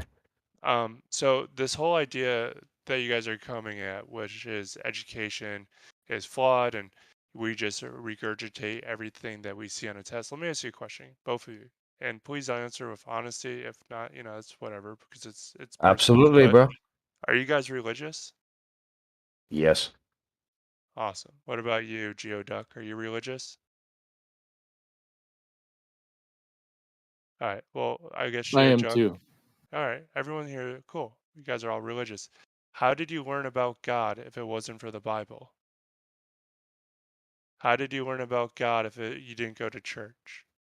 How did you learn about God if you didn't talk to other people about God? Well, what is the difference between you really want to hear the answer? Yeah, what's the difference between my science book and your Bible? We both read it. Not much. Yeah. We're not talking about God. We're talking about creation. We're talking about spinning water balls. I'm talking about. I'm just right now It's asking you to prove spinning water balls, bro. The only point I'm talking Harrison about right now. Fallacy. The only point I'm talking about right now is how to know that I'm fighting the idea that the education in school is just a process of repeating. We're starting at the ground level. I can't. If you guys agree with me that we can learn things, then I can start to show you how the Earth is a globe. But if you What don't you believe we can provided learn is a things, comparison fallacy. Wait, aren't Religion you isn't faith. trying to say that Hang on. the globe, 1 second. the globe Let me Earth finish model is a this. religion? Hang on a second. Religion's a faith. We take that on faith. That's the whole point. You don't have to prove it.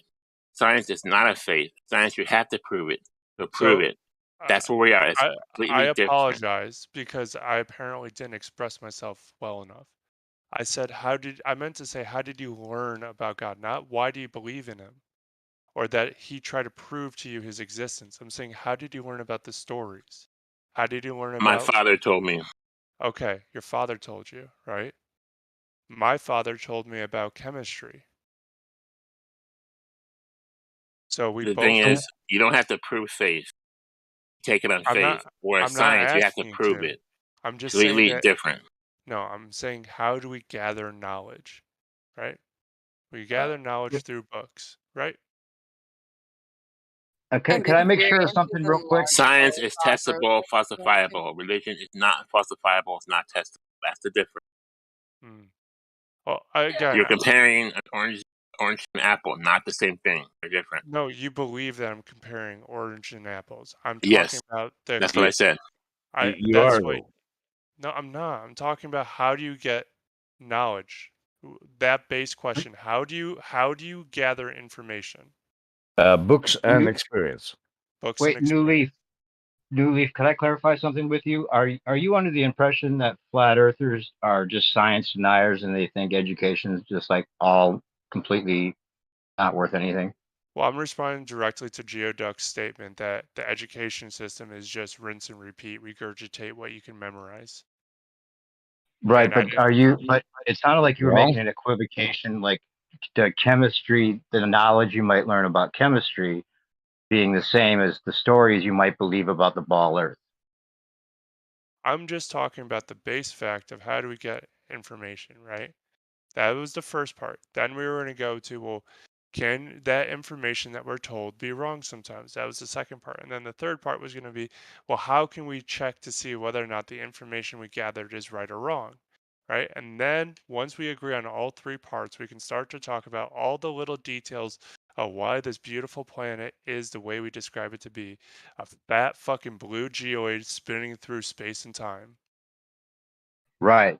That's the thing. That's what the reason this discussion has lasted for 7 years. I don't know how long you've been around, maybe a little while. We're still here, yeah.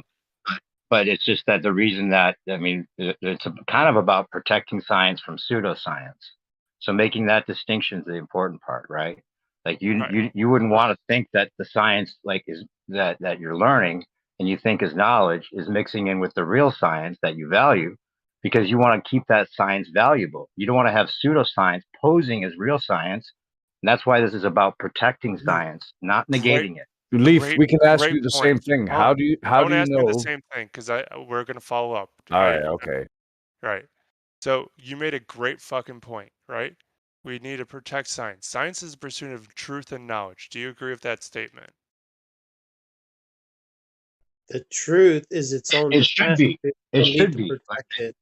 Okay, perfect. It should be. I'll take that. I agree. It should be. It's not always. Right. Okay. So thank God we got past this point. I've argued with so many people in this room and I asked them, can you know anything? A lot of them say, no, we can't know anything. So those people I do agree are science deniers.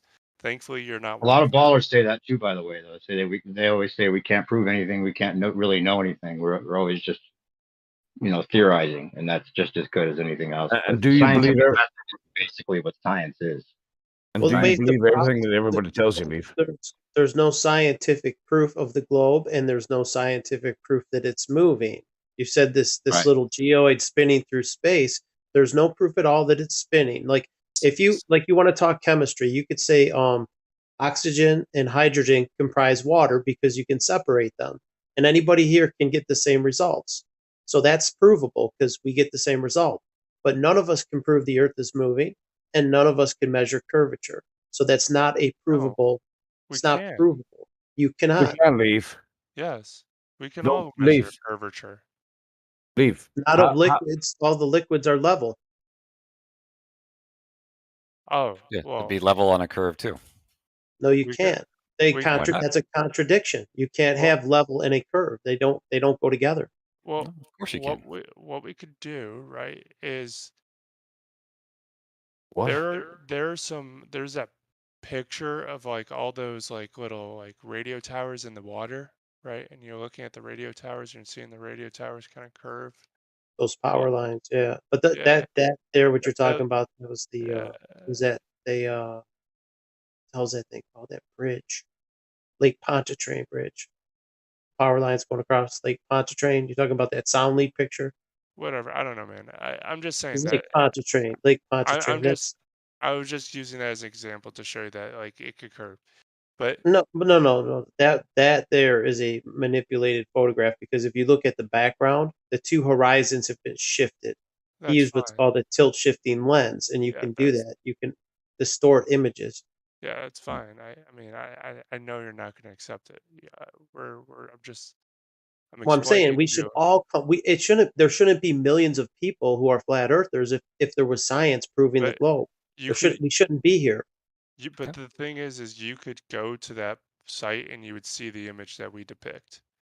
And no, yes, you would. And the problem is we've all been to the ocean. We've all been to the ocean or a large lake. Have you been to that place with those power lines? Okay, but there's water. Anywhere there's water. No, but anywhere there's water, you will get a flat surface. No, I haven't been there, but anywhere there's water. So how will can be you a flat comment level on surface. that location if you haven't been there?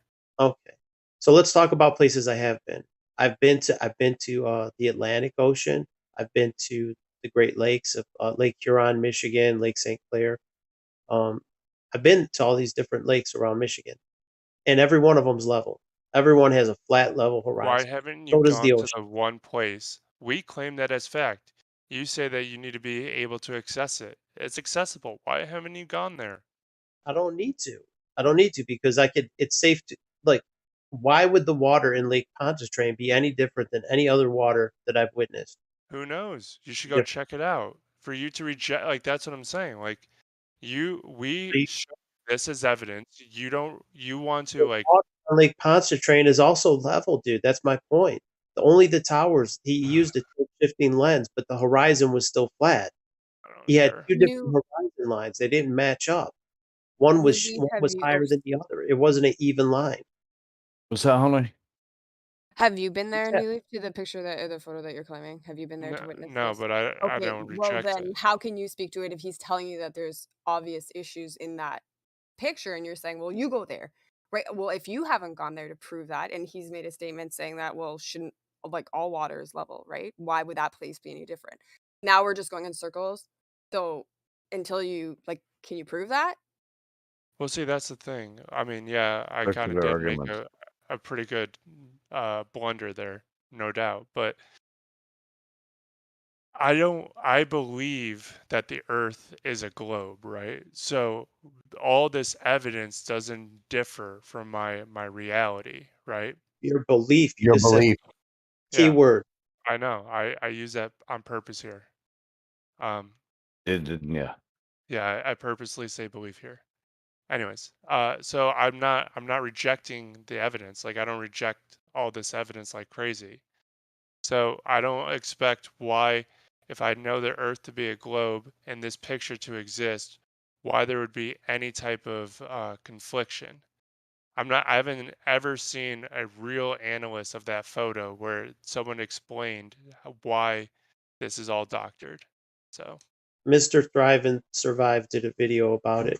Well, would you base your whole concept of a globe on that one picture? Would you say, let's say you had to bet all your money. Would you say, you know what, this is enough evidence for me. I'll bet everything I have on this. Like, I have overwhelming evidence that I would bet every single penny I have that it's flat and it's stationary, just because I have such overwhelming evidence that it's nonsensical that it would be a globe. It's not even a gamble whatsoever. It's a guarantee. What evidence do you have to guarantee? Right now, okay, the only evidence you really need is level liquids. Level water could not exist on a globe.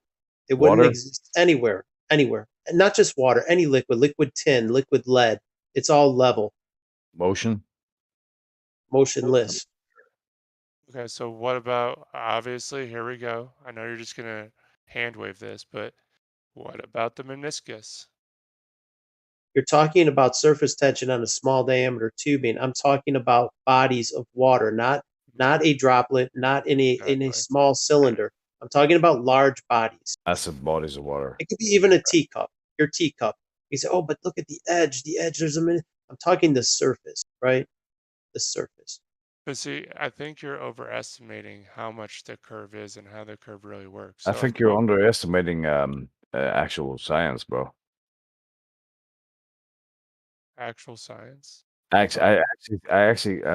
listening to you, and I think that I don't know what it's going to take to get to pull you out of your delusion, but you are deluded. I'm delusional. Yeah, you are delusional. Go on, I'm sorry, please. but you are No. delusional, bro.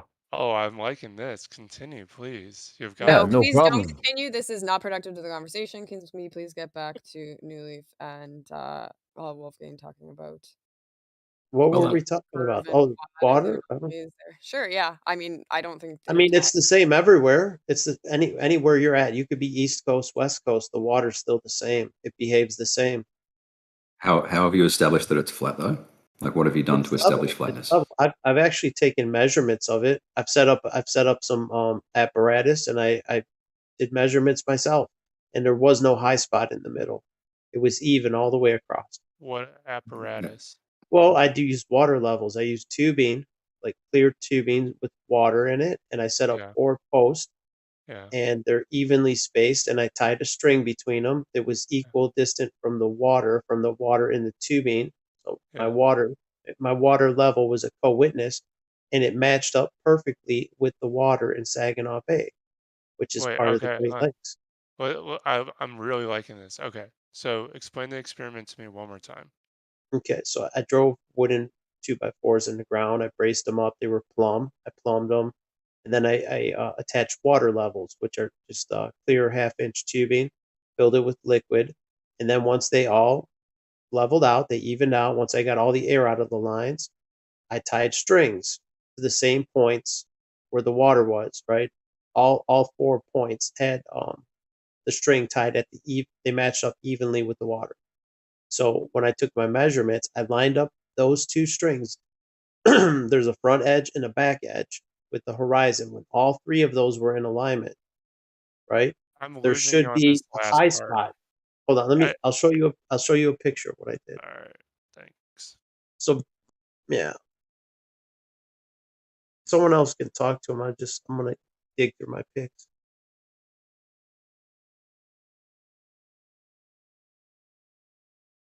I don't want to have like dead air because I'm kind of like looking through pictures and I have to concentrate.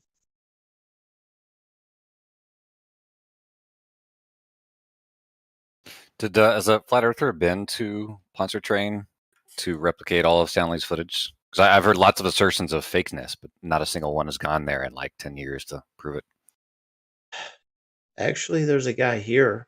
I think it was Rakia. Doesn't live. Yeah, they call it Rakia Bridge now. Yeah, Rakia has not gone to the exact same spots. Like the image you were claiming was fake, Wolfgang. He didn't do that, and I know that you didn't do that. He was talking about going to Lake Pontchartrain. He lives somewhere in the south, so it probably wouldn't be. He could go there again if you. The thing is, if he did, would that prove it for you, or would you just say, you know what, this guy's still full of shit? Like it seems there's no amount of evidence to satisfy you guys. Well, actually, what we're talking about is evidence, and you can't claim no amount when The context is how there is no evidence provided. And he's been talking about going for 5 years and hasn't, nor is any flat earther. The problem is that Pontchartrain is a perfect opportunity to prove flatness because you have a very unique situation with a bridge that's perfectly level for long distance and straight. And Soundly went there and recorded hundreds and hundreds and hundreds of hours from all kinds of angles, elevations, using a drone. Just an inordinate amount of footage. What about a laser? What if someone and shot not a single flat earther's gone there to be like, hey, this is proof. Or what I think is actually happens, flat earthers have gone. And what they saw was images that looked like what Soundly provided and didn't publish it.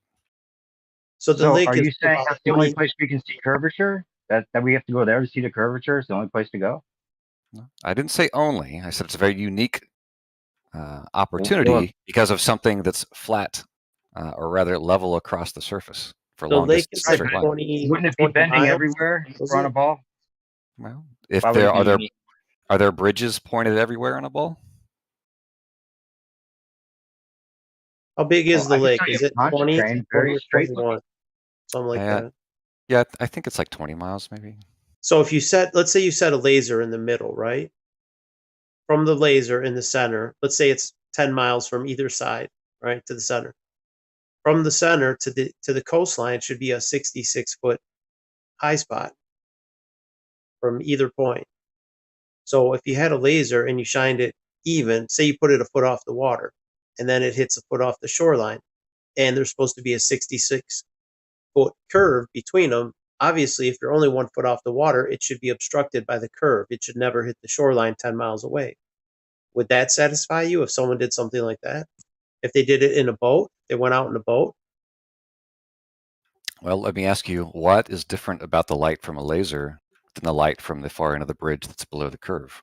Well, you could nothing really except the intensity. You can measure it to the inches. You can say, okay, it's this many inches, or the point that you see it at all is proof. I could use a flashlight. I could go there with an LED flashlight. If you see my flashlight, well, you shouldn't see it because there should be a bulge in the middle blocking my flashlight. Well, if not for diffraction, then I'd say, yeah, that'd be a great idea. But again, refraction? Diffraction. Refraction and diffraction. You said right? Like, yes, when what if I pull a line? What if I pull a cable line or a fishing line, right? Pull a straight line. No. Like, what was having your word? What is diffraction? I'm sorry. Diffraction as well?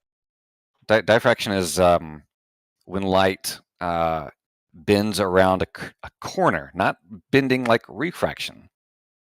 But if I were to shine a laser at a sharp edge of a table, with the laser right on the edge, but not quite across it, someone on the other side is going to see a very, very faint band of laser right on the edge, even though they can't draw a direct line of sight to the emitter of the laser. And that's why that's part of the reason why laser tests are bad, because of diffraction. I can leave you some videos showing this if you like. There was a beam that they were using, and it was bending upward. It was a green laser, and it was bending upward with the different density layers of air above the water. It was bending the laser beam. I mean, that's fine. We agree on refraction existing. But... No. But I'm just saying it's not going to bend it up and then down again.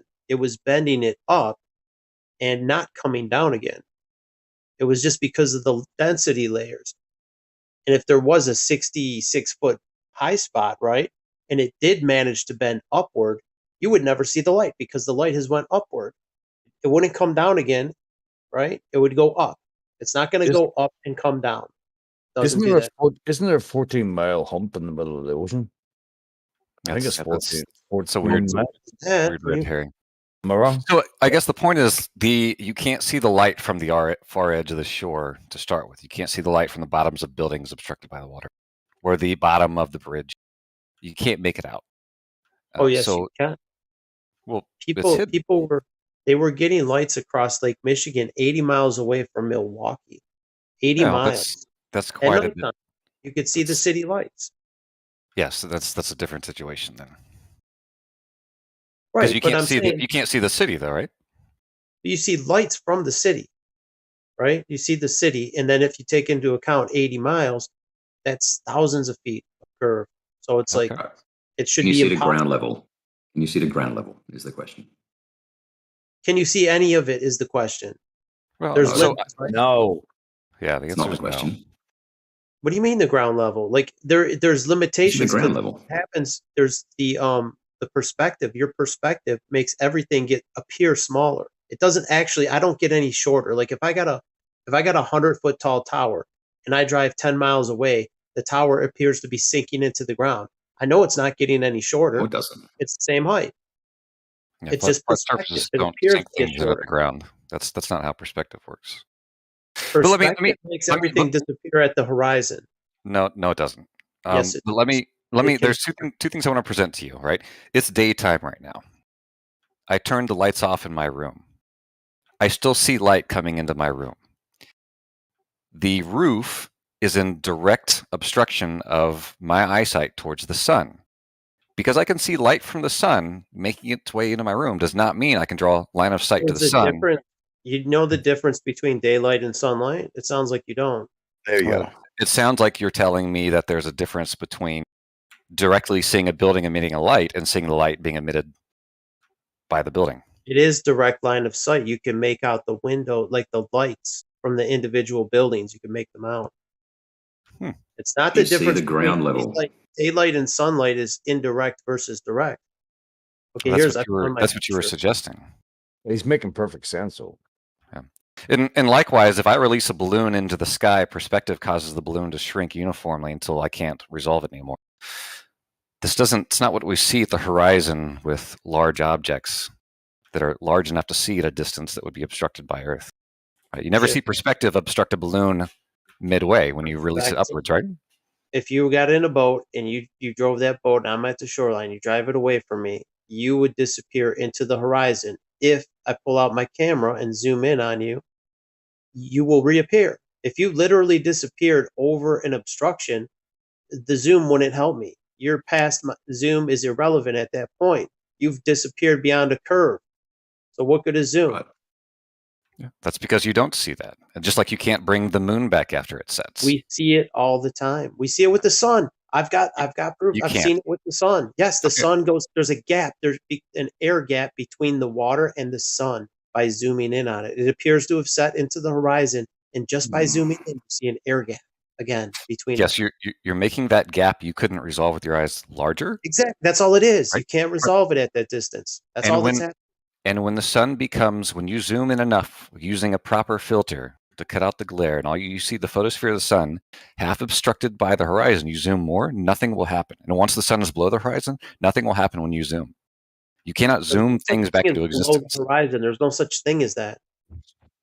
Okay. So you have a video of it's nighttime. Below, can you produce below? Hold on. If it went below, if I had 1,000,000 times zoom, I'm shit out of luck because it's below my line of sight. It's around the fucking corner. It's so nonsensical what you just said. Well, that's why nighttime happens, because the sun is around. No, that's not why it happens. No. So because I can zoom the sun. There is no nighttime in the north. There is no nighttime in the north. The sun just circles you, and you can see it circle you at the same. It just goes around the horizon. You can watch it happen, and millions of people have seen it. So I can zoom in on the sun after it sets. Is that the sun doesn't go below the horizon in the north. During the summer, it doesn't go below the horizon. It never goes below the horizon. Wolfgang, can I zoom in on the sun after it sets? Yeah, you can. And I can bring the sun back. It's dark outside. It's dark outside, and I can get light in my telescope. That's what you're suggesting. No, I'm just. No, of course not, because it's stupid. I'll show you exactly. I got a fucking gift. I'll show you. But it's not guaranteed. Yeah, it's not. It's not what a do set. you fucking have? Do you have anything to prove otherwise? Wolfgang, it's not a set sun in that GIF you're going to show me, is it? You're using it's vernacular. It's a word. It's not necessarily setting over the horizon. That's what we call it in common terms. But the sun has not yet set. Don't let them guess. Yes, it has. Yes, it has to the naked eye. That's all it is. No, it hasn't. Is it dark out? Is it dark out? That's the question, Wolfgang. Because the sunset is not dark. By definition, it's not dark. The sunset, you see the sky orange. You see the sun appear to disappear into the horizon. That's all it is. That's called a sunset. Do we need to clarify what orange. sunset means? You see Like, the really? orange. Yeah, no. I'd say let's move on to moonset. That's a lot easier because the moon doesn't get off more light. Can I zoom in on the moon? I've got the photo and I want to show it to you. I've got the. I know, yeah. but I know what you're talking about. I've seen it before. Okay, so what do you have to say that that's false? What evidence do you have to prove otherwise? It hasn't fucking set. Holy shit. Yeah, that's the point. It hasn't set. That's pretty good evidence, yes. It has to your naked eye. No, it hasn't. Your eye can only resolve 3 miles. Yeah, it doesn't mean it's set. That's not what sunset is. Wait, my eye can only resolve 3 miles? Yeah, that's not true. I can see a mountain from 100 miles away. It depends. It depends how big of an object you're looking at. You're looking at the fucking Statue of Liberty. You could see it 60 miles away. You don't say. Hence, you saying that you can only see 3 miles is a statement that doesn't need to be made, as it doesn't make sense. Okay, if you're 6 feet tall, how far can you see a 6-foot object? Where is it? It's 3 miles away. Can you see it? Is it on top in the air? Is it elevated? If I'm on level ground to you and I'm 3 miles away, could you see me? If I'm 6 foot and you're 6 foot, would you see me? Probably not. You wouldn't. Fortunately, the moon is not 6 feet tall. Oh wait, if you pulled out a zoom camera or binoculars, you would see me. No, I've done that. And you don't.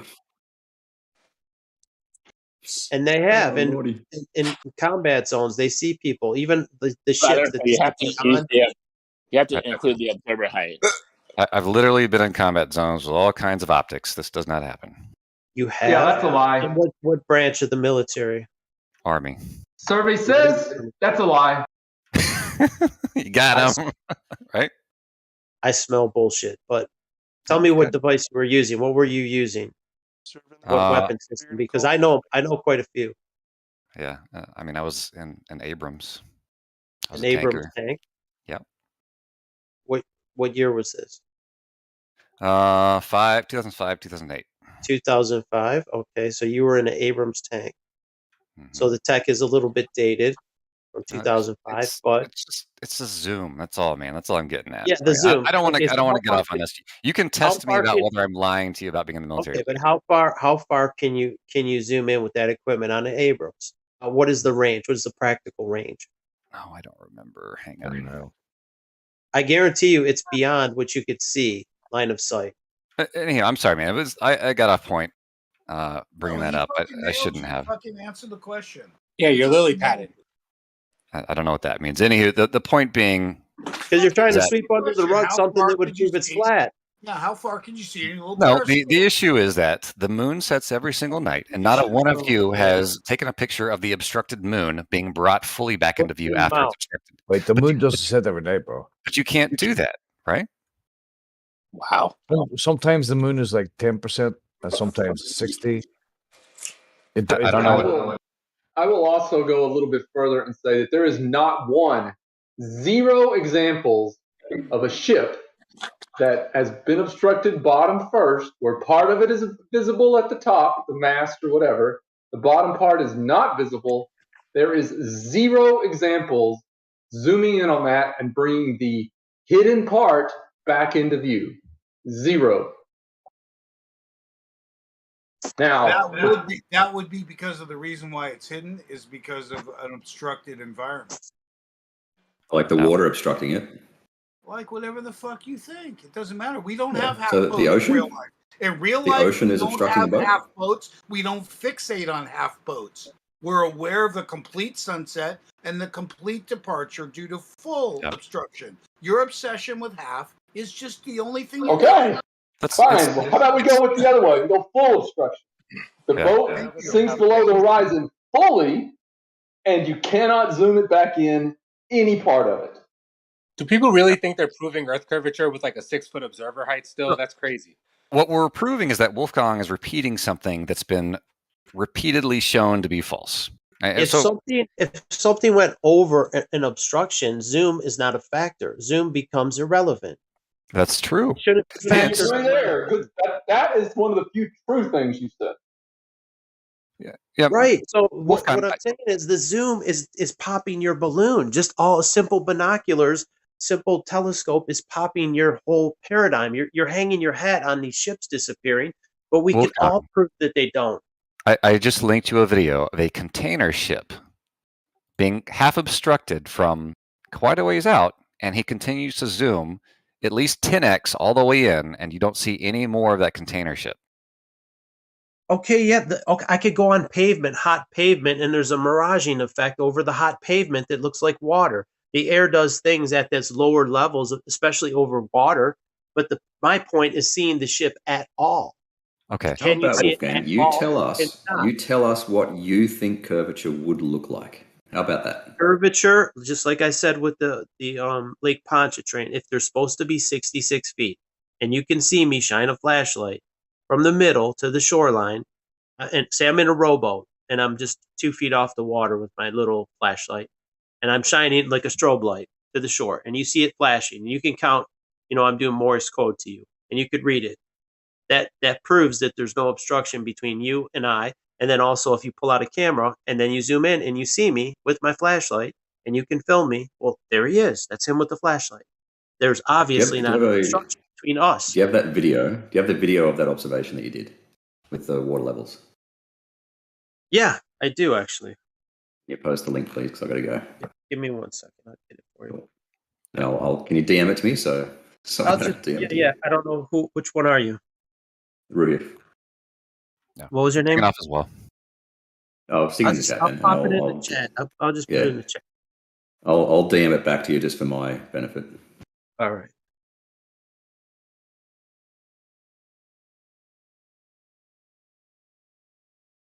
Yeah, I went to where was that? Saginaw Bay. The water is actually really clean in that bay. I was talking to Helio and I'm like, pretty sure it's spring fed because it doesn't look like the other lakes, and the water is perfectly transparent and it doesn't stink. But that's like another side issue. It was really fresh, clean water.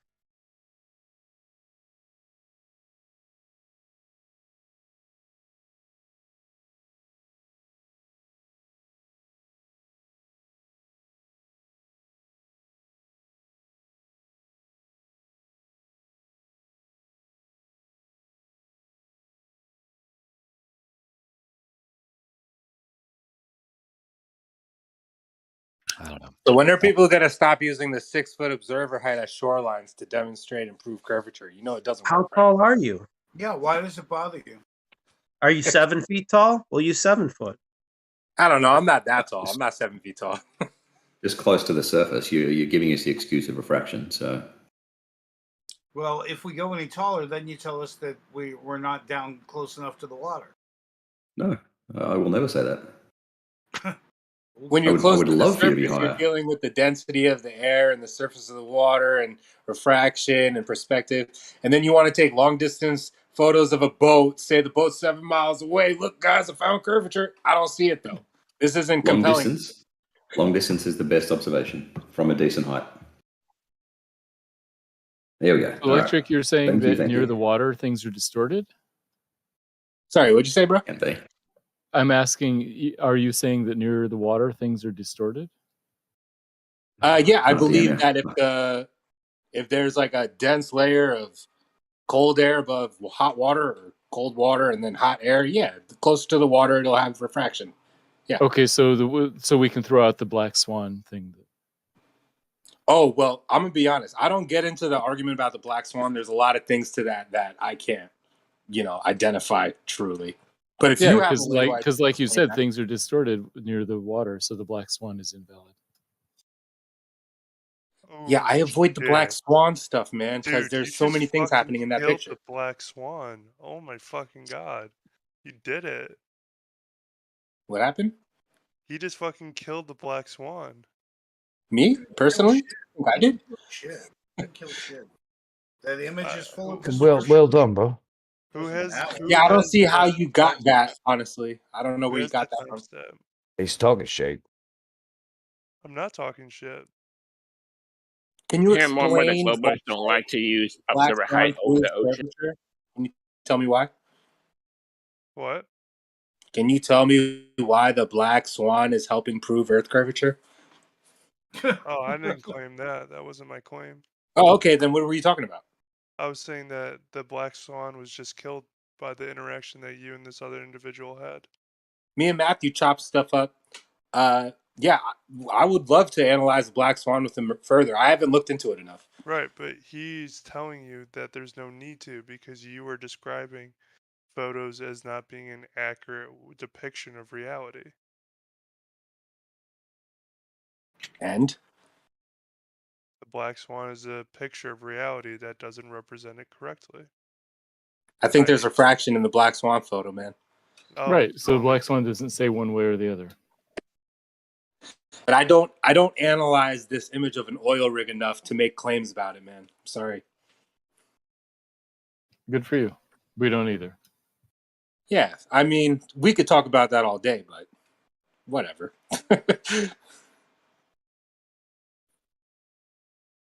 Why do they call it a black swan? Is it because of the crooked crane? The term black swan means the one thing that stands out and proves that, you know, it's not how you always saw. I'll pull up the definition, my bad. It's a rare event. Something that's rare is what it normally means. A black swan would be like a stock market crash that once every 100 years or something. Oh. Or every 4 years. Well, then it's every 4 years. A black swan is not a stock market crash. I didn't say it was. I said it's a rare event.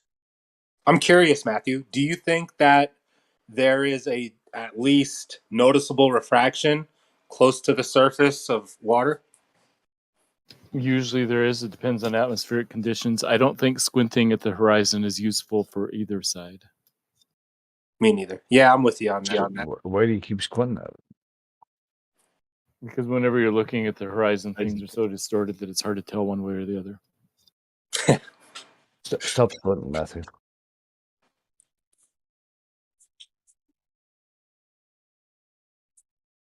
Yeah, I'm sure there's a lot of different types of refraction in the black swan photo that, you know, it takes some time to work out. The horizon is a little bit too far, but yeah, it's 9 miles. A black swan is something that it's like a super rare event, but it may never happen again. It's kind of like the moon landing. It's nothing of the sort. It's there all the time. I don't know what you're Yeah, it talking happens every day, man. about. Yeah, get a grip. The definition of the black swan is something that is an extremely rare event that may not happen ever again. Like the price of tulips and whatever. Tulips were like as valuable as a house. If it was never going to happen again, you wouldn't know of it. You wouldn't expect it. You wouldn't even know what the fuck a black swan was. And that's why you call it a black swan, genius. Look it up. Dude, that's what I just told you. I just fucking told you it's a rare event, and you said, no, it's not. No, you said it was a stock market crash. I said I like a stock market crash every 100 years or every century. It's a rare fucking thing. I use that as a metaphor, you fuck. No, a stock market crash would only be a black swan if one had never happened before. Words in my mouth. I didn't say that. You should listen. Okay, I'll give you half credit if you say the 1929 stock market crash, which made a Great Depression. I said like a stock market crash every 100 years. I used a metaphor. Okay. I used a metaphor as an example of a rare event. It's okay. For fuck's sake. Did you hear the first part where I said a rare event? It's okay. I don't get it. I don't. People fucking. I love it. Making claims I said something I didn't. Hey, Kojo. Fuck you. Just kidding. Yeah, a black swan isn't really a rare event. It's when something has to be redefined because you've seen it for the first time. Because, you know, the assumption was that all swans are white until you see a black swan, so that your whole category of what a swan is needs to be redefined. Shit, that actually exists. And the Indians, they look for a white buffalo. That's correct. Rare buffalo. Yeah, but it's not a rare event. he's believed not to exist, but you see one and it's so rare. It's like, what? It's almost beyond belief. No, the purpose. Now of that event's calling- common. I don't know why they called it a black swan, because I'm telling you, I'm about to tell you why they call it the black swan. Right. All right. The claim is that all swans are white. All Yep. swans. That is the claim. Now, Yep. if someone all you have to do is present one black swan, and that therefore the claim of all swans are white can be thrown directly out the window. Yeah, I did just say this. Thanks for that, because I couldn't define it myself before. Well, the claim But yeah, that so why do they call this is picture of an level- oil rig black swan? Whose side is it on? So anyway, big spinning ball, 3 billion years ago, started spinning, right? And all the water stick to the outside of the ball and all that kind of shit, right? You actually believe that? And the Earth is kind of slowing down bit by bit, and it's doing it against a vacuum. Yeah, is that right or correct or wrong? So the Earth is spinning against what? So big, infinite plane with an ice wall and some magical dome made of stuff we don't know. Yeah. You actually believe it, right? Yeah.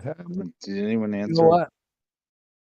I have a problem with the actual spin. Logic dictates it would actually slow down very quickly. That's true, man. Especially with all the supposed meteors that are hitting it, it would make it slow down. So it shouldn't be spinning anymore. There's no flat earther that thinks the Earth is moving. Also, did anyone answer the question as to why he asked? Why is this picture a black swan? What? He already answered. I think we passed the black swan, bro. Yeah, we already answered. You can, let me explain. You can say it's a black We're swan. gonna figure out how things are in motion, how the Earth is spinning, and how it started, and the way it's still doing, and the water is doing the same thing. That's basically where we're at. Huh? Yeah, Yeah, refraction, bro. You have a global lie, and this debunks the global lie. So in that way, it's a black swan. I believe. Because people in White Coast told me that it's doing it, therefore I believe it. And let me tell you something else. You believe you live on an infinite flat plane because you watched a video on YouTube and you just believe it. Well, I do. what you believe. You watch the sun go past you. You watch the moon go past you, the same direction from east to west. But yeah, you think you're moving around them because someone told you so. But you just watched it pass you in the same path. So which are you going to believe? Your own eyes, or are you going to believe what someone tells you? If someone pissed on you and told you it was raining, you'd be smart enough to figure it out. Even a dog knows when you trip over him and when you kick him. He knows the difference. But you don't seem to know the difference. Don't piss my back and tell me it's fucking raining, bro. That's what they're doing. They're pissing on you and telling you you're circling the sun. That's what they're doing. Them, man. Fucking useless motherfuckers. That's true, man. It's true. It's ridiculous. I mean, if for you whatever reason you choose to believe the piss is rain. It's ridiculous. But these people will still sit here and talk about refractions and angles and all kinds of other kind of shit that they can't even prove it in real life. They can't put a fucking model on the table. Is there a point to this, PMAC? Like, are you trying to make are you trying to show us something? Yeah, Or this you is got a dumb. question? Like, I'm not seeing where this is going. I'm gonna shut up now. Thank you. Oh, okay. Well, that's not what I was getting at. I just, if you were gonna make a point, like, please do. It just felt like it wasn't really. Yeah, sorry. My point is the spinning ball is a fucking pile of shit. Oh, okay. Thank you very much. All right. All right. Anybody else have a topic they want to talk about? What were you guys talking? I kind of missed what was going on, and then it sounded like it was getting a little heated, and I'm not sure what you guys were discussing. It almost did, but we all love each other now. We're all fine. My favorite Canadian. That sounds like Redford. Hey, how's it going? It is Doing okay. That's good. Did you ever get that deck fixed? I did. I built them both last fall, actually. Nice. The lumber prices, thank God they came down. Even then, my neighbor and I, we had to redo our fence, and we just ended up doing pallets, and it looks Really? awesome. Actually, I really like it. Sorry, is it pointless or you? I'm just kidding. I'm sorry, I missed completely what you said. He said it in Irish. He said it in Irish. I don't know. Is there a point to this, or is sorry? I'm just kidding. Yeah, I was actually just catching up with my friend here, Ron, just quickly from previous This was from years ago. She had Yeah. some bad deck boards, and the lumber was like $8 or $10 for each board, and it was to repair the deck would be hundreds of dollars. But she utilized some pallets that were salvageable to do the job, which is very smart. Nice. Yeah, So good on you for being resourceful. definitely. Well, and it's good. It's a good like building project, right? Because you don't feel bad. You can't screw it up, right? Because it's not like you paid anything for it. It's good learning for building. But anyways, we can get back to the earth. Yeah. Of course. Yeah. Is this in Canada? Yes, it is. Ah, I heard that. You heard in The a funny boot? thing is, they've got so much lumber. Canada's got great lumber. They got tons of it. Yeah, and it's grossly expensive. That's what's wrong about it. And Texas has shit tons of oil, but the oil price is still high in Texas. It doesn't really matter, does it? Crazy. They rake over the coals. America could actually produce its own fucking oil and energy, but we were doing it. Oh yeah. Thank you, Biden. Thanks, Biden. It's all done by design, right? They want artificial scarcity, and we had an abundance of it. Like oil prices went negative.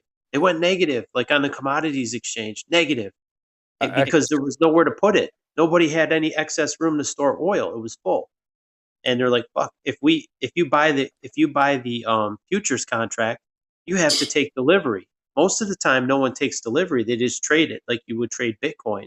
They don't. But when they made you take delivery of the oil, they couldn't do it. Like, where are you going to put? Say you bought 1,000 barrels of oil. Where are you going to put it?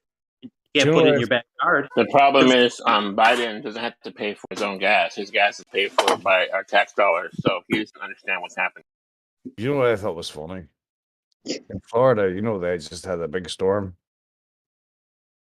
They put a Ukrainian flag on the beach to see if the government would fucking send aid quick. What kind of flag? A Ukrainian. Oh God. Bro, I'm in Florida, bro. That storm wasn't shit, dude. Just so you know, most of the storms are never shit. Shit. It was like nothing. They hyped it like the TV was like they were hyping up on the Doppler like a fake storm that was way bigger than it actually was. There's big ass storms, but they're just not what they make them out to be. It's just a big ass storm. That's nothing more, nothing less. And all the bad and all the shitty trees fall down, and that's what they'll show you on TV. But it ain't like good trees don't fall and shit. But I will say that sometimes tornadoes spring from them, so you might have a little local damage here and there. But as far as just the hurricanes, they don't do shit. The storm surge what does the most damage. This is how stupid the world is. Remember the guy, right, standing out, and he's doing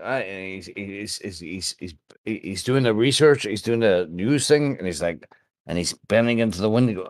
It's fucking really bad here, and two guys walk behind him like there's nothing happened. The reporter and then two kids come walking by in shorts, and they just randomly just walk by like it ain't shit. And he's actually fucking the wind. I swear to God, that actually happened again, bro. I could not believe it. That was hilarious. I drove to the store and there was literally plenty of people. Not that many, but there's a considerable amount of people out driving and shit. But like I said, man, there's some of them are worse, but it's the storm surge that does the most damage, man. But in places like Louisiana, done, right? But FEMA, right? How long did it take FEMA? Remember, hang on. Let me go back a few years here.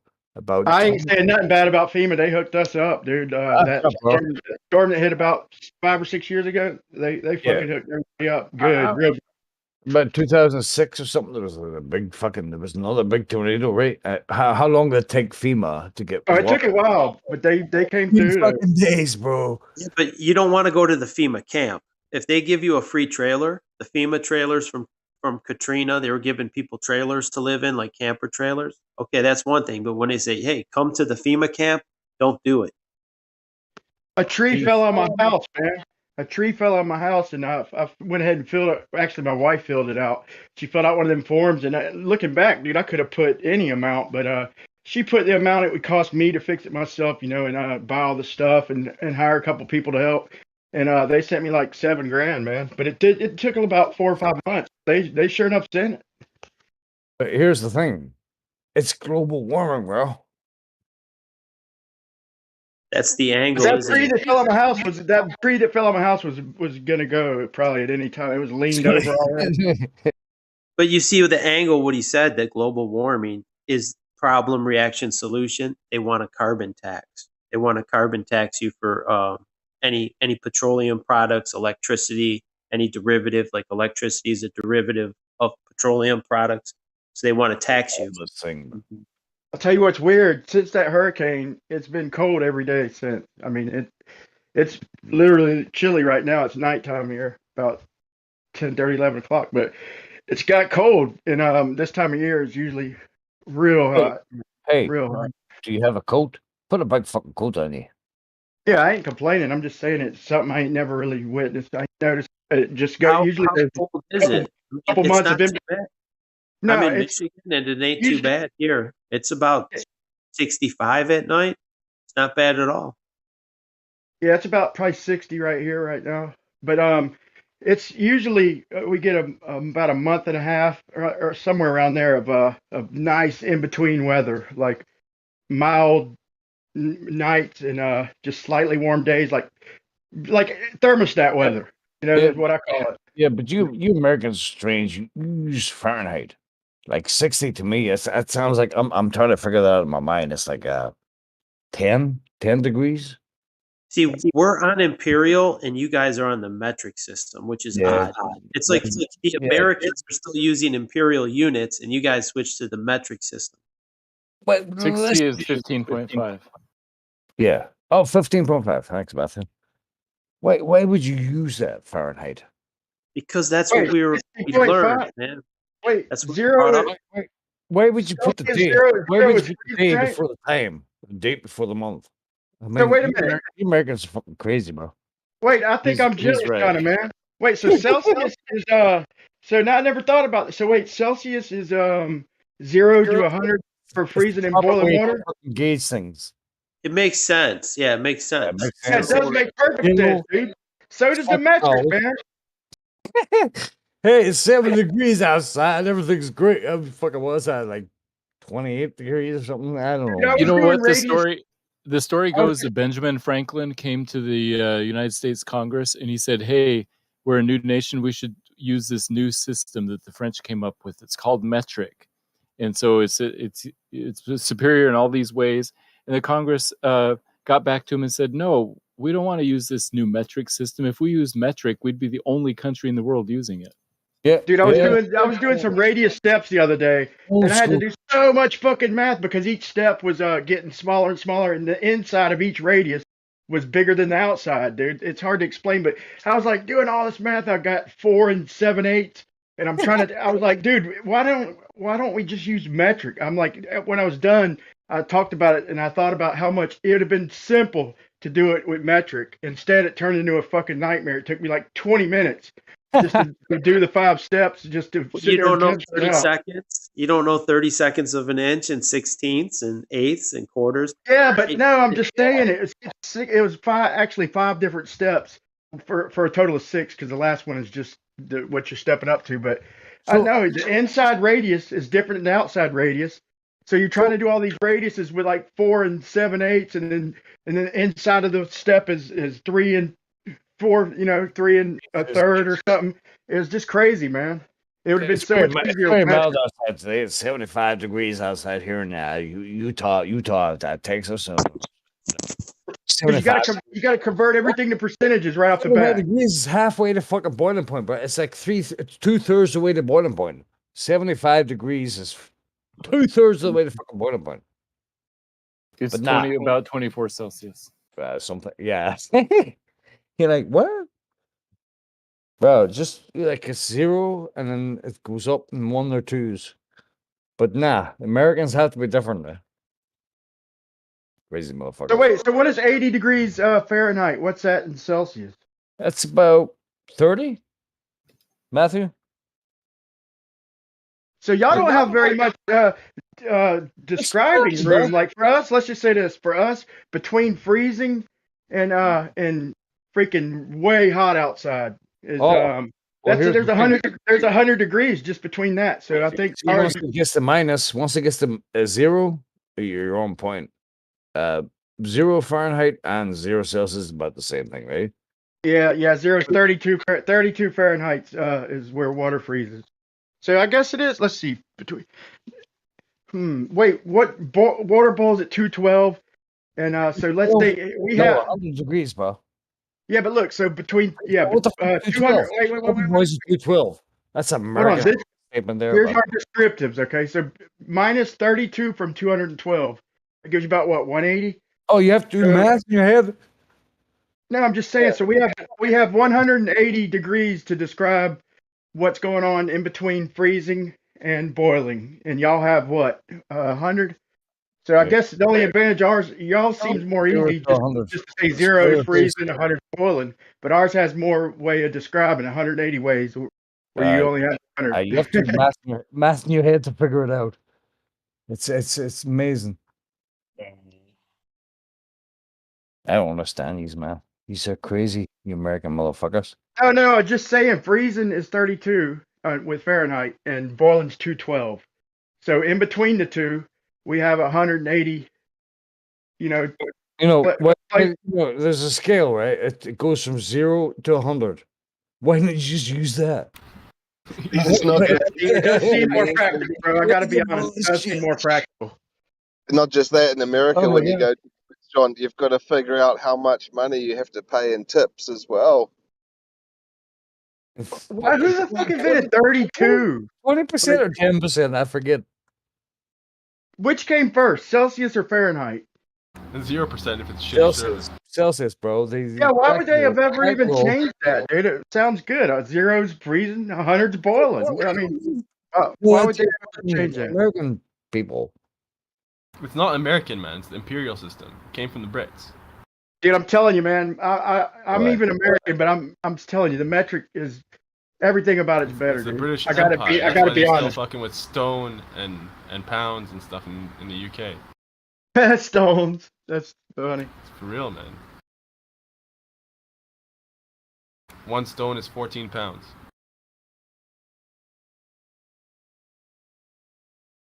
No, I mean like millimeters and centimeters, and dude, even here they do like my story poles have tenths of an inch. That doesn't even equate, dude. Tenths of an inch, because there's 12 inches in a foot. So you got to do the math. That's what I was talking about with the math. Like you got to convert the shit. Just doing measurements, you'd probably get used to it, but if you don't do it every day, it's like a headache, a temporary headache, man. As if we were just using millimeters and centimeters, it'd be boom, it'd be freaking one-stop shop. You're done. I don't get it. Just think of every time you go to do a radius, you got 2 for each step, inside and out, then you got average the middle. Okay, when you're cutting this shit to make the bend, the cantilever. So anyway, every single measurement, you've got to first convert to decimals, do the math, then convert it back. Then you got 9 more to do. You're sitting there trying to do all this shit. It's I don't know, Brian. It's a lot of big talk. Are you ready to give up the mile? It just seems unnecessary, man. If we were you ready to give up the mile completely, abandon it? No, hell no. Exactly. I'm working on it. I'm working on it.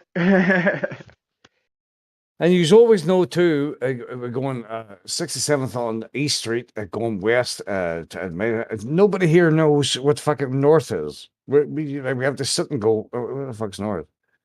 You guys, you guys, like, well, it's going 5 mile an hour on 57th Street. I guess that would be east. No, we don't care what we think. That's funny, but percentage though, it does. Think about it, just a kilometer, dude. If we learn this from the beginning, you just think 1,000 meters, bro, or a meter. Yeah, no, it's simple.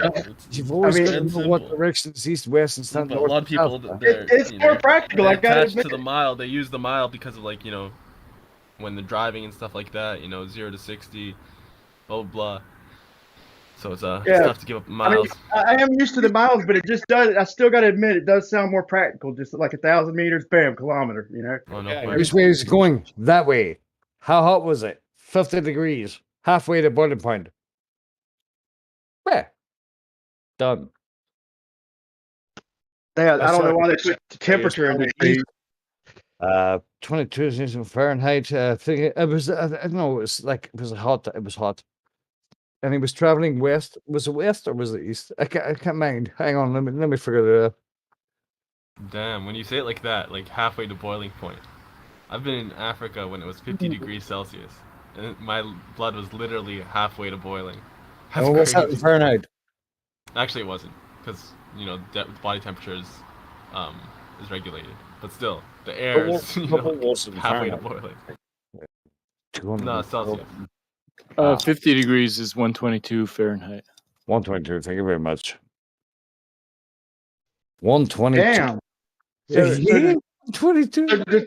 So to describe the weather, you pretty much got between about 0 and what, 30, 25? Yeah, it's very easy.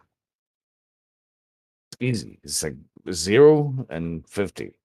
That is getting kind of naggy over here, where we got to describe it between like 0 and 100, 101 or something, man. That is getting a little technical. I guess just say, hey, man, it's a nice 15 degrees outside, right? That sound about right? I just want to keep you thinking. I just want to use the brain. Keep it like 25 or so would be nice outside. Our thermostats got more dials on them and shit.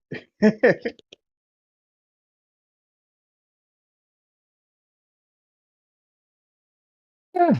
Hey, Celsius, bro. Man, I fight with my wife whether to turn it to 73 or 74, dude. I can imagine if it'd be a real fight if we was over there. Turning it between 15 and 16, it's on, man. Fuck no, I can't handle 16, dude. 15, I sleep great. Here, that'd be like fighting between 50 and 60. Yeah, I don't know, man. You have a strange way about you Americans. You put the month at the start and then the date. It's the 4th of the 12th, 67. Where we say it's the 21st of the 4th, 67. But you just put the month in front of the date. Who the fuck brought that That's up? because we're trying to remember, dude. So we know what month it is right off the top of our head. So we write down, okay, 10. Month, what fucking day is it, man? We got 10 written down because we know that for sure, right? Temperature is it now? It's 22. It's 175 degrees Fahrenheit. What's that in fucking Celsius, bro? Let me think. Which way are we pointing? Is it east or west? Strange motherfuckers. I still don't understand about the east-west shit, man. I got you with everything else. I'm still trying to catch you on the east-west. What's different about east-west? Well, because everybody in the town knows which way is north and which way is south. Here, we haven't a clue. We don't care. If you want something confusing, Brian, check out on Google the Ethiopian clock. The Ethiopian clock? Tell me about it, man. Yeah, are you online now? You can click in Ethiopian clock and see what you get in images. Yeah, I can. I'm going to do that right now. That's a mind bend when you've had a few spliffs. Oh God. This is I mean, I know they have the 69 system, the 69 or the 369 counting system, some shit where it's like I forgot, but it works out, but it's only using like 3 numbers, but it works out every time. It's like a prime number type of system. I forgot. Y'all, anybody know what I'm talking about with the Ethiopian what do you call it? They're oh man. Hey, like we have the decimal system. They have some other shit, dude. Or we have the base 10. They have something that's not base 10, but it sure it works, but it's not as precise. It's not as flexible. Did you ever hear the Where the Fuck Are We tribe? There's a tribe called Where the Fuck Are We, right? A really small tribe, small bunch of people, and they're called the Where the Fuck Are We. You know why they're called the Where the Fuck Are We? Because they're always walking through Africa and going, where the fuck are we? Where the fuck are we? Really small people. Yeah. You had to be there. No, you didn't. It was just bad. That was bad. See the Ethiopian clock? It's backwards. It's upside down, wrong way around.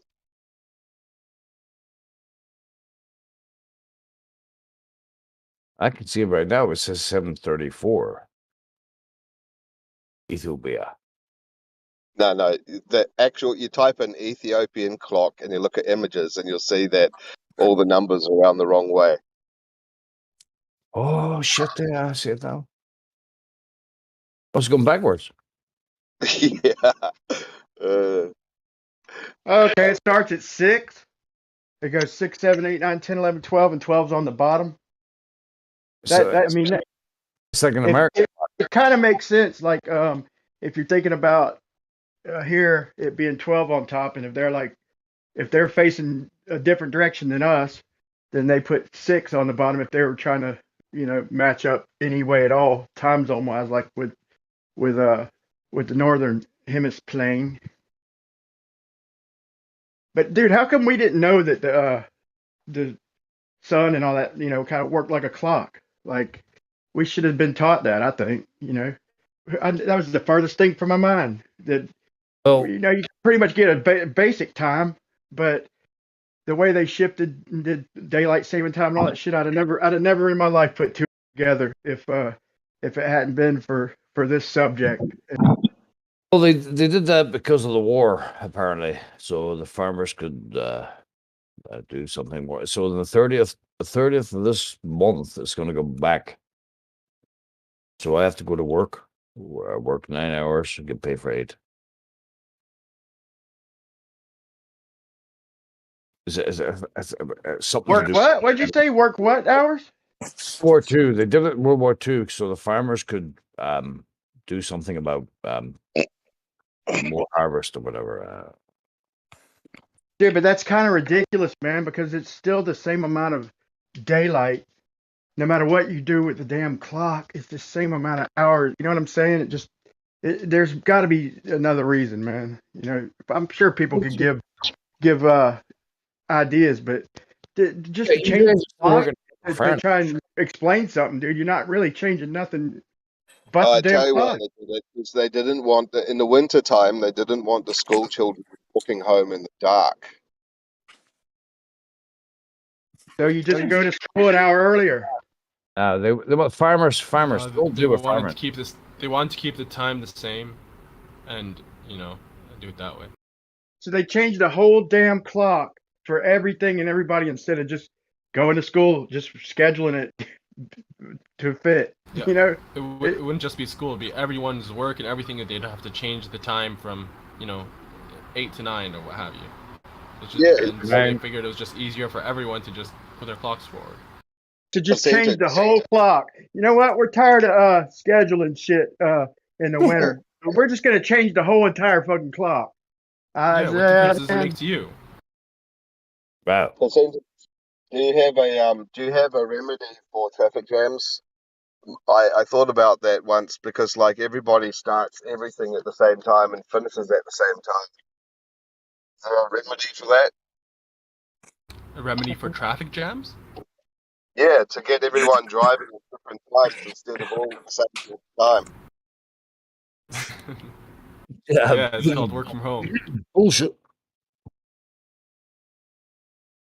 Same traffic jams every day at the same time.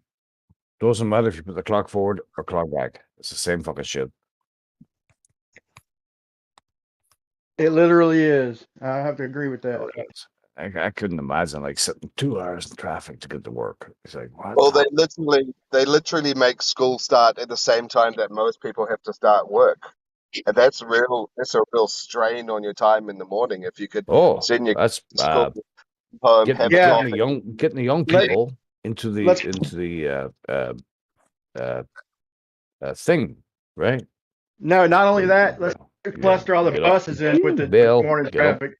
Go to new class. To be fair, school usually starts at 8:30ish. We're living in a clock system. system. I guess it's kind of the same time. Right. Every year, Within the half same hour. thing happens. So hey, it's Halloween. Woo! Hey, it's Christmas. Woo! For fuck's sake.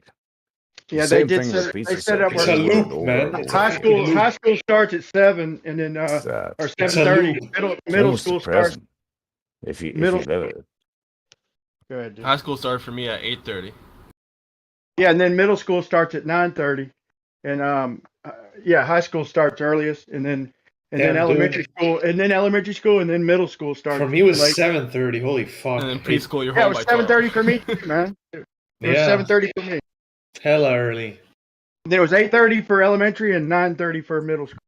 That's how it is here. I timed out there. Sorry.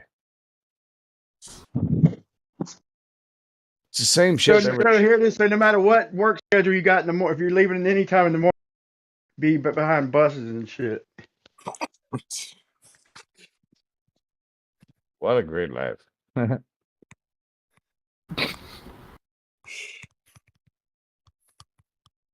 Go to work, earn your pay, go back, pay your taxes, blah, blah, blah. Same thing. Yeah, man, it's a loop, bro. It's a my- fucking loop.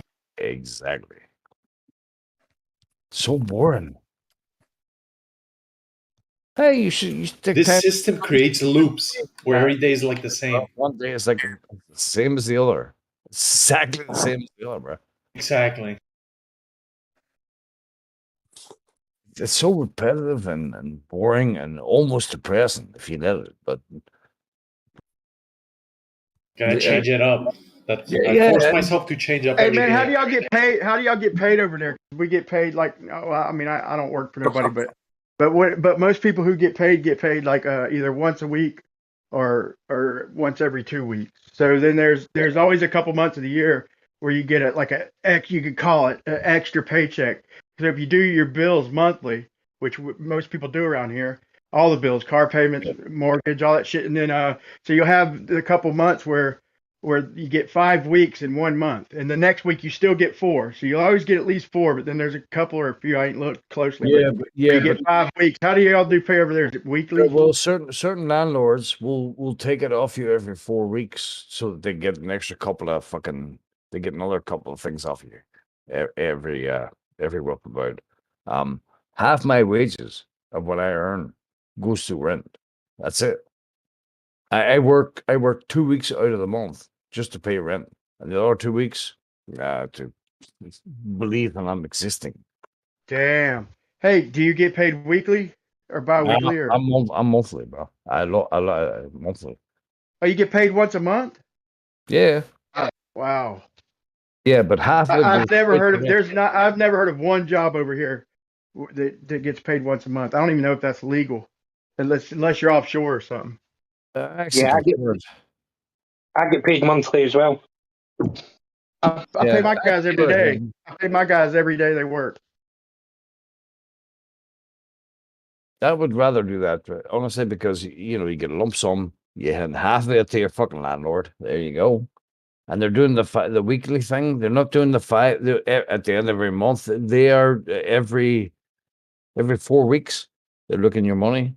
So it goes from the 28th to 26th, 25th, 24th. Next thing you know, you're paying your rent in the fucking middle of the month. It seemed like leverage though, man. Like at the beginning of every month, right after you got paid, bosses they don't have the leverage, man, because they're like, damn, I hope motherfucker showed up. I just gave him a month's salary, and then toward the end of the month, you're like, damn, I hope nothing happens to the fucking boss, dude. I'm 28 days in and shit. The boss starts getting the leverage.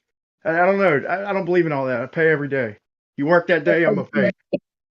When you said you pay half your rent to your landlord, do you work full time? No. No. 40 hours, bro. 40 hours? At least. See, I work full time and my rent's only just under a quarter of my wage. Yeah, well, things are different for certain people sometimes over here. Yeah. I get paid Bro, like that. I would not abide by half of my paycheck. Dude, going rent. I don't know what you're doing, man. Like, I would Rent is the fucking biggest scam in the leave. I world. would go to another country. I'd do whatever I could, man. Rent is the biggest scam in the fucking world, dude. You need to do anything you can to buy, even if you give 20% interest. Buy, don't rent, dude. Rent. You're giving money away to somebody and getting nothing out of it. Don't fucking Buy rent. a fucking trailer. You never bro. own it. Do whatever you can. Take out any kind of loan you can, dude. Anything you could do to get out of rent. Go in with 5 other families. Break the rent. Fucking. It's a trap, dude. You got to break it somehow. It's £1,000 every 2 months. It's £1,000. That's a lot of money, bro. That is a lot of money. That's the way they operate. Every 2 months, 500 a month. Yeah, that ain't bad. Every 2 months. That's not bad, actually. Almost £1,000. That's cheaper than That's not fuck, bad, dude. yeah. It's $1,000 a fucking month here just to live in. Where you living? One bedroom house. I'm 400 a month. Yeah, that's close to me. Where I'm you living, 460, bro. I'm 460. The price you pay, right? I've got a 4-bedroom house. Depending on where you are. Dude, what do you make? $2 an hour? What the fuck? If 460 is half of your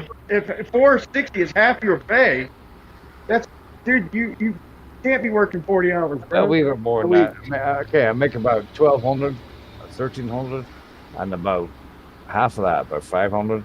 Is rent. What's that? What's the average pay? What's the average pay there? What's like the average? Hold on a What's the second. average? Hold on. Before you ask him that, I must say, on top of our rent, we have to pay council tax as well. Oh no! What tax? What'd you say? That's if you're living in a What the like fuck in a is that? flat, right? I didn't even hear what he said. What tax? No. Council taxes? Council tax. Yeah, a It's like- council it's like tax. condo fees. It's Like an HOA, homeowners It's a fee. association. It's the fee you pay. It's the fee you pay the local council for things like taking your rubbish away and other shit that they do. They include that in our It's a light scam. bill. So another scam, yeah. Everything's that- included in our light you bill. pay Our that- sewage, our waste, our water. It's all just one light bill. We have to pay that no matter where you're living or what. We got one light bill. And Hold up. You wouldn't have to if you're renting out a room in a house. Yeah, that's what I'm about to do. Yeah, but the owner of the house still has to pay that council tax. She does. That's fucking crazy, man. About £36 a month. About £36. Average light bill's about $400 a month around here, man. $400 a month for like a 4 or 5 family, 4 or 5 person family, and that includes your electricity, that includes your water, and your sewage, and your garbage tax, and a couple other little tiny things. You know, what's you going to do? Like, electricity costs you about £60, heating costs you another £60, your rent costs half your paycheck, your internet. Not quite half. So you're sitting at the end of the month, you're like, wow, I've got £300. Do me for a month. I've got fucking my electricity alone for last month was £315. Yeah. By the time they put the electricity up this month and in January, my electricity bill alone will be more than my rent. That's mental. Well, to be fair, the electricity is kind of fucked in the UK right now. Yeah, you need to turn that shit off. You need to turn it off at night completely. Well, there's people sitting. They have to decide whether they're going to turn the heating on or eat. Basically, Yeah, the energy bills are fucked right now. Here we go. Right. Listen.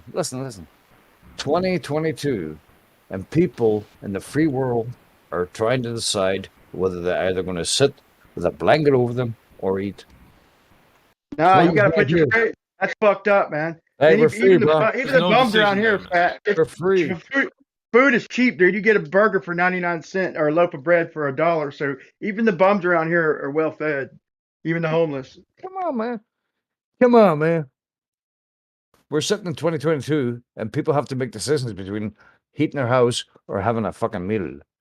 That sucks, man. 2022, man. If it was We're me, I'd free. put my We're ice free, bro. in England. It's cold there too, man. I put my ice box outside and lock it or something, or put it in a little pantry room with no air conditioner or heating. I mean, I want to, and I'd turn that shit off and just turn it on when I needed it. Screw that. Yeah, what was he gonna do, man? You have to fucking live, right? You have to do something. It's better than sitting in the house doing fuck all. Like you have to get out. Yeah. You know. Feel you, man. I don't mind my job. My job's cool. It's all right. I do fuck all. I just sit. I'm like a security guard. Have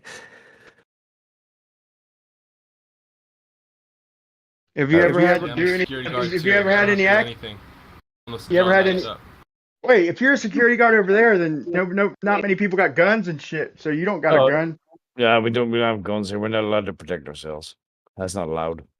You can't protect yourself from fucking lunatics. Protections for pussy. They try That's to say not allowed. shit about guns, but dude, guns is to me very important for society. In my Yeah, opinion. I would rather have a gun strapped to my. They make it sound like everybody's killing everybody around here, dude. It's horse shit, dude. Yeah. I doubt you'll ever witness something like that in your entire life. You might, but chances are you never will in your entire life witness somebody get shot. Some people have. America's about like 36th in the list for people who die by guns. Like Nicaragua, Colombia, I don't know where else, but America's very, very low down on the list. It's just they're blowing it up. They're talking shit. You But I don't know. if you're going to break into a house in here, and you think the owner might have a gun, you're going to think about it. You know what I mean? Oh yeah. But it's just if you want to kill somebody, you don't need a gun. You know what I'm saying? It's just like murder's murder. If you want to kill somebody bad enough, or whatever, if you're dead set on it, you're gonna kill them. So anyway, cost of living and all that shit there. It's Putin. He's fucking putting this to us. He's definitely putting it to us. But if you got a gun and you're not physically well off, or if you're old, and that evens out the playing field. So no young punks are gonna bully you, or especially if you're handicapped in any way or anything, man. If you just don't even like violence, whatever, just having a gun will get you out of it every time. You don't even have to squeeze the trigger. Just having that thing and making that known will keep all trouble away from you. Back in the day, everyone in their brother had a sword on their belt. Like samurai, Edo Japan, and in the Middle East, and you had all these like scimitars and all these different types of swords that every single civilization had. And then gunpowder came out and stuff like that, and now they started making laws that you can't even protect yourself. It's fucked.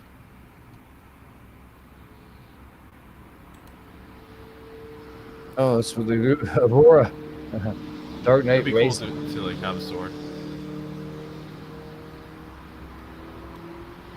It's very, very contagious, but they'll never take the guns away from Americans. That's just not going to happen. There'll be a civil war before they fucking do that. They tried to sneak that shit in. They tried to sneak in one of them fucking boats. Like they didn't advertise it at all. It popped up real quick. I think it was in like Virginia or something, or it might have been in DC. But like hundreds of thousands of people showed up. Like I never even heard about it, dude. From my cold dead hand. Until it happened, and it showed all the people who are keeping a very close eye on that shit, and they showed up in swarms to make sure no bullshit law got snuck in there. I don't think it's even going to be guns. I think if there is going to be a civil war in America, it's going to be between the left and the right. People are going to do so much extremes. Like, listen, you can't teach my kids about fucking masturbation. My kid is 6 years of age. Nobody should be talking to my kid about sex at that age. That shit's all. Yeah, that's crazy. Stop fucking doing it. All the other shit you see is all on TV, though, man. It ain't like that in society. Like I mean, they're gay people and all that, and there's people doing their sex shit. But I mean, as far as it's never talked about. That's their own community, wherever they go. I don't even know, but it's gay people. You don't see it in society. But the shit they show on TV ain't our society. But they're pushing it. They're trying to, but normal people are going to be like, well, whatever. Normal people are gonna be like, live and let live, whatever. They're gonna be like, what are you even talking about? Like, I'm a man, or I'm a woman, whichever you are, and that's. Anyway, what they show on TV, that was my whole point. I'm just repeating it, but it ain't like what's going on over here. It's ridiculous. It's crazy, bro. They're trying to like you can abort a fetus 8 months, 3 months, 6 months, right? What the fuck, bro? That's a living human. Don't even say abort a fetus like that. That's killing a baby straight up. Straight up. That's murder, straight up. That's killing an unborn baby. Yeah. Nah, I don't agree with that, man. Murder, she wrote. Yeah, man. I don't agree with it, but women are gonna do what they're gonna do. It's up to them. They'll have to answer for it. That's cap right there. Women do as they're told, for the most part. That's how it's been for thousands and thousands of years. Yeah, that's women true. are to be led. They're not leaders. Yeah, my woman does what I tell her to do, but I don't take advantage of that. Then again, I do what she tells me to do too. Yeah, we no, you don't obey take each other, advantage, right? of course. No, your job is to lead the ship. If you lead her astray, you're leading yourself astray. You're fucking up the household. But in general, women are they're made to be the followers, the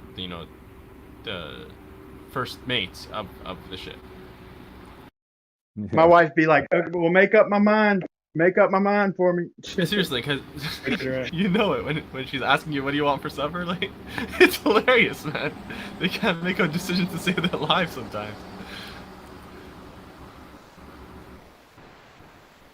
Man, my wife's one of a kind, dude. One of a kind. I got lucky even finding her, man. I didn't get married till I was 30, dude. I just gave up on it. And I never said never. Well, I kind of did. I'm like, I ain't never going to get married, dude. I just don't see the point. Like, I don't need to get married. How'd you meet your wife? But never say never, though. Never say never. Because the right one comes along and you're like, How'd you meet her? Dude, I met her at a bar that I went to like twice in my life. I happened to be at this place this one night. I went to it was a high school reunion for an ex-girlfriend. She asked me to go because she didn't want to go alone. She wasn't even my girlfriend.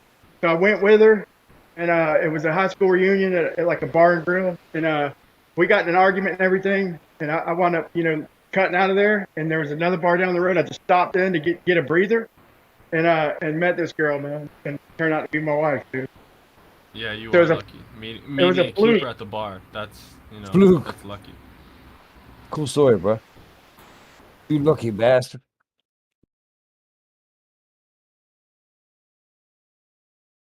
Yep. How was it when you met her? Was it 75 degrees Fahrenheit? It must have been around 25 Celsius or something, man. Were you facing east or west? I don't know, man. I didn't check my compass.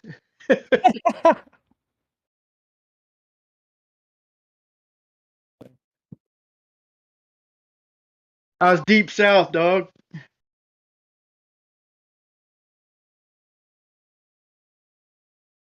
I'll be right back.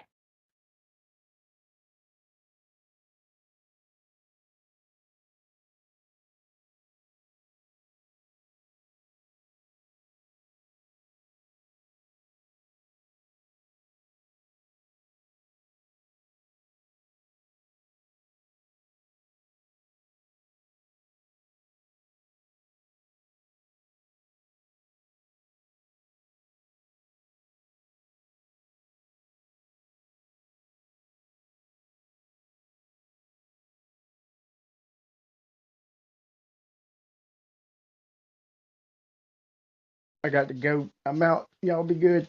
If I don't see you here later, I'll see you later here. Yui? Yep. All right, man. Does your wife have a sister? Man, that's bad. Man, she just passed, man.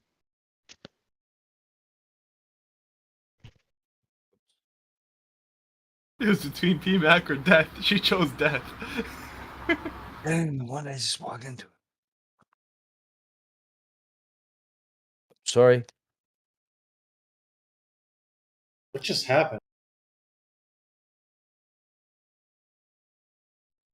We were talking about the Earth and the shape of the fucking. What was that about? Celsius, Fahrenheit, east, west.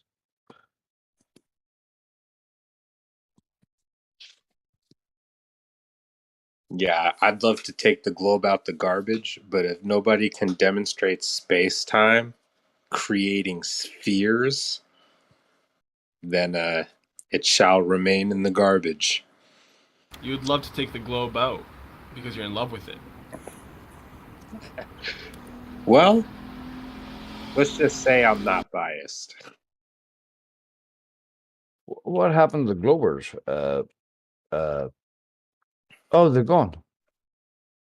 Shit. Mm-hmm. Matthew's gone. Ruhef's gone. Yeah, okay.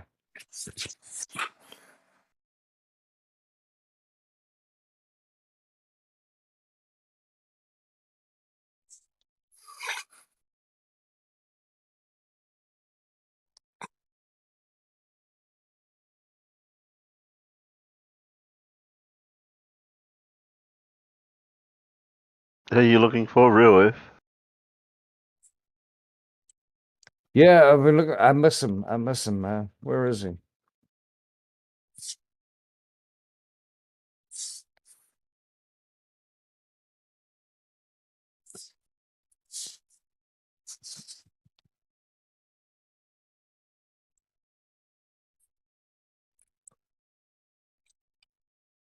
Gaussian plates explains downward vector Acceleration.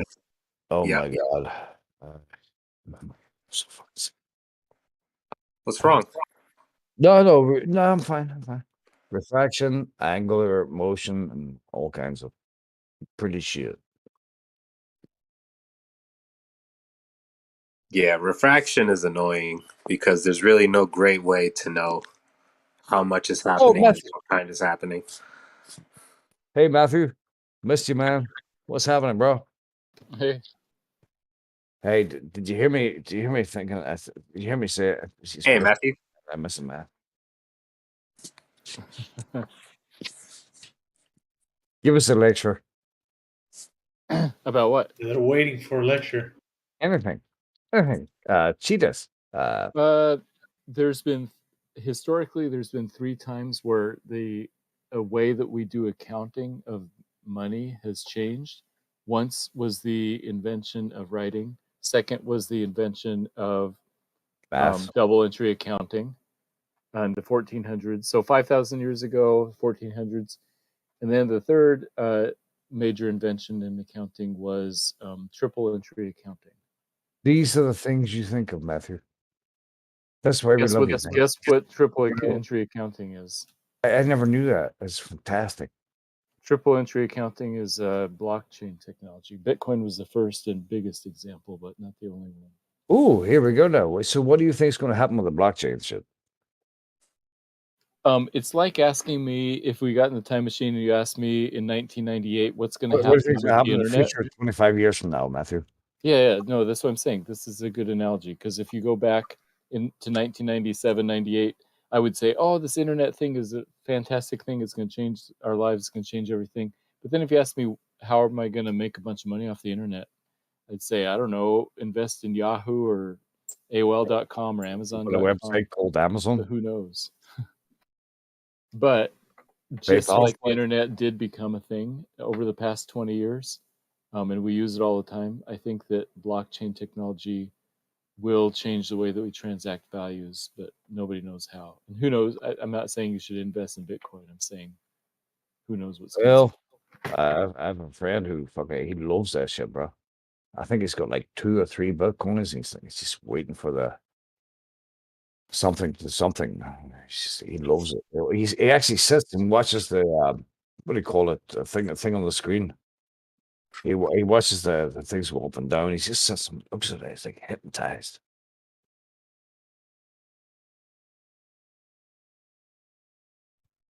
I told him to sell. And he said, "No, it's going to get bigger. It's going to get bigger." Like he's going to win the lottery someday or something. There's this great video that you can find on YouTube. I'll see if I can find it and link it. But basically, it's this guy showing how you can use PayPal to buy Bitcoin. And he's like, okay, so the price is 30 cents a piece, and I'll put in 10 Bitcoins, and he pays $3 plus some extra fees.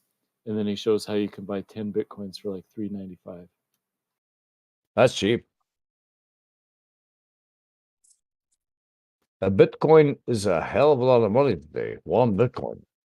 I remember in 2018, me and my younger brother were all about blockchain and Chainlink. Specifically, I had a whole bunch of Chainlink. I ended up turning it into cash, but that was supposedly one of the first blockchain data entry types of crypto, I think, or something like that. I don't understand this stuff anymore. I am lost when it comes to it now. Yeah, my brother had a computer running that made him like 1 cent every fucking 24 hours or something, and he just let that run. It's like $20 a fucking month or something. I didn't give a shit. But he thought it was the greatest thing. Well, sure as hell better than that story. That's passive income. That story was shit. Thank you, Matthew.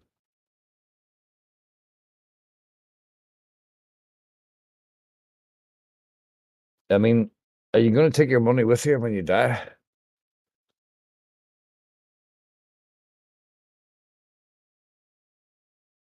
Nobody gets out of here alive, Matthew. You agree? I agree. You can't take it with you, but you can send it on ahead. In other words, it's good to be generous. Nah, you're right. You're right. In other words, what? Well, It's you got good to be generous. Like you can't take it with you means you can when you die you can't take any with you, but you can send it on ahead. It's nice to give it to your Give kids. it to other people. Yeah.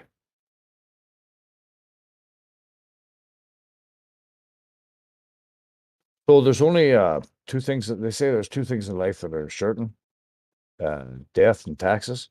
I think there's three things: death. Yeah, right. I dodge taxes. And death taxes. It's three things, man. It's not two. There's death. There's taxes, and there's also death taxes.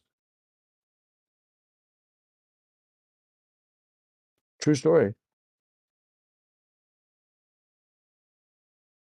Now you could evade taxes, but you can't evade death. I'll try my best.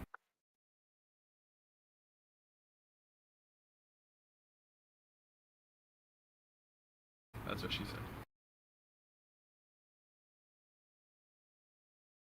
It's you. And bless her heart, she did, yeah. God bless her.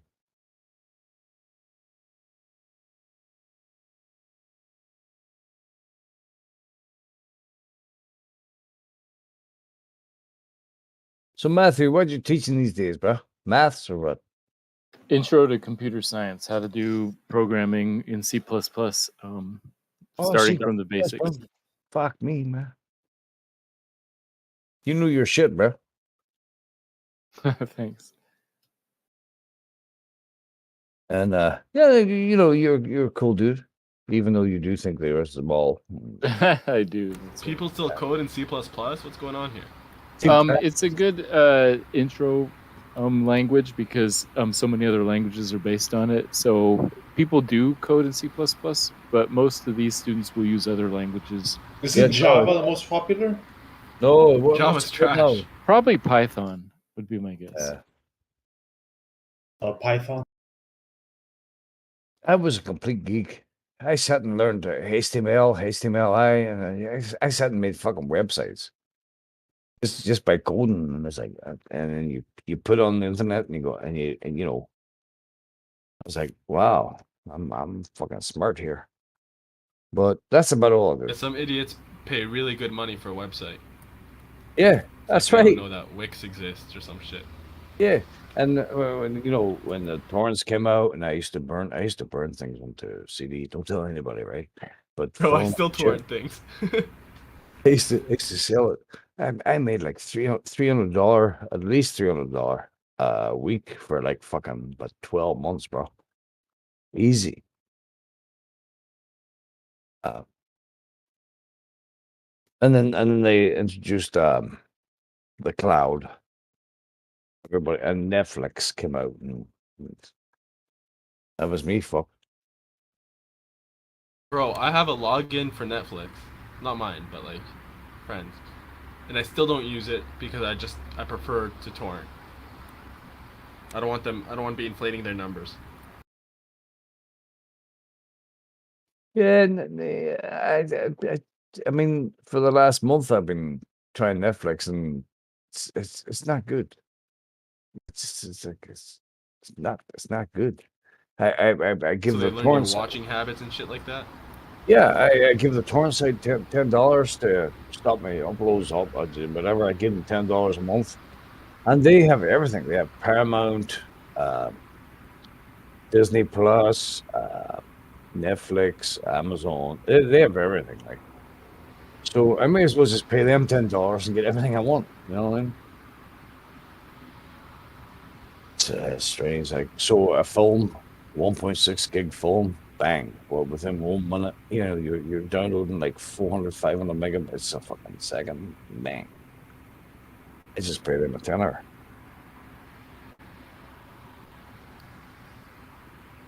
And I also prefer my own my media player for watching stuff with on my media player than on Netflix.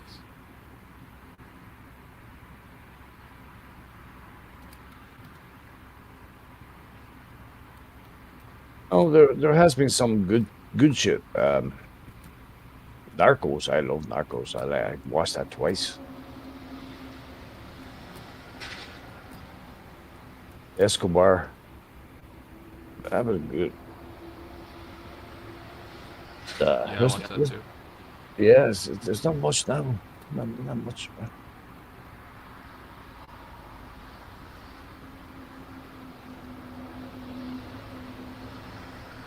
Amazon, you go to Amazon. Here's your suggested. Oh shit, crap. And now we have to talk about the Ring of Power token thingy. I'm actually liking it, but the Game of Thrones thingy, it only got good there now in the last like 6 episodes, and it got really better. But anyway.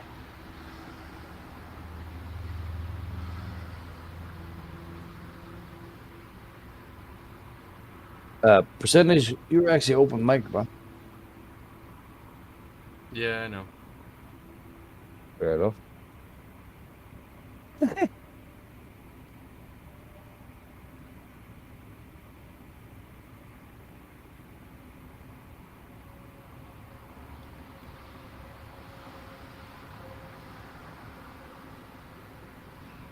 You know the subway? Nah. On street though.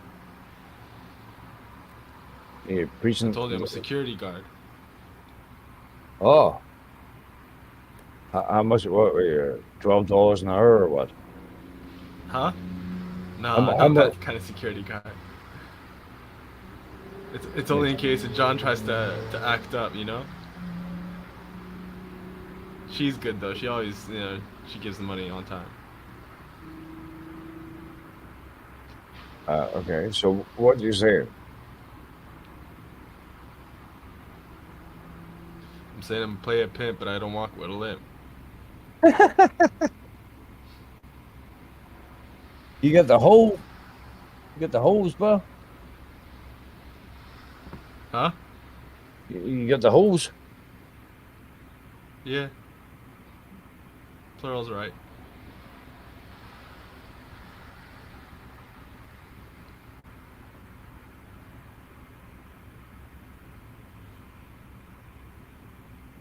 See, like I told you, man. Women are meant to be led. Meant to be what? Lead. Dead.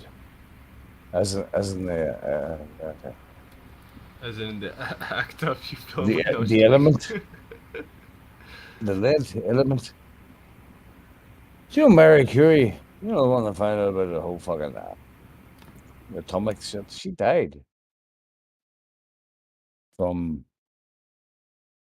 atomic From poison. lead. Yeah. What a bummer. Hey, hey, I found this new element. By the way, I'm also did.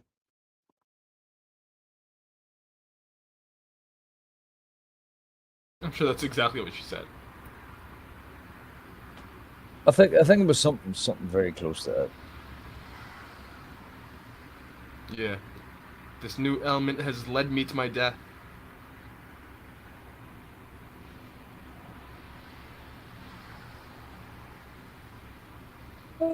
Matthew. Though to be fair, I don't know if she invented. Yeah, what's up? Or discovered. What's up, bro? What's up, bro? You still awake? Yeah, I'm still here. Just shutting down my email and stuff. Good man, good man. Shutting down my email. Shutting down my It's like email. a fucking 1993 AOL. No, I'm answering emails and finished for now. Bored with fucking questions. And grading some programs that students sent. Oh. Yeah, grading's fun. You a harsh tutor, or do you give them a little bit of leeway, or you a nice No, guy? I grade on a curve. I give them leeway. They're first year students, so this is new to them. Ah.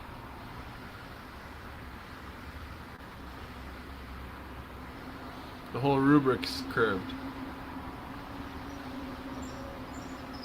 Yeah, right. No, seriously, that's how I did it, man. I know, but Like, yes. I just had to. I just curve up the entire like answer key, and then just matched it to that. Beats doing it individually. That's basically what I'm doing.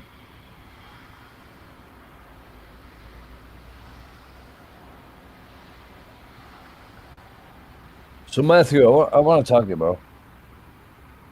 Yeah, what's up? Hey. So spinning balls.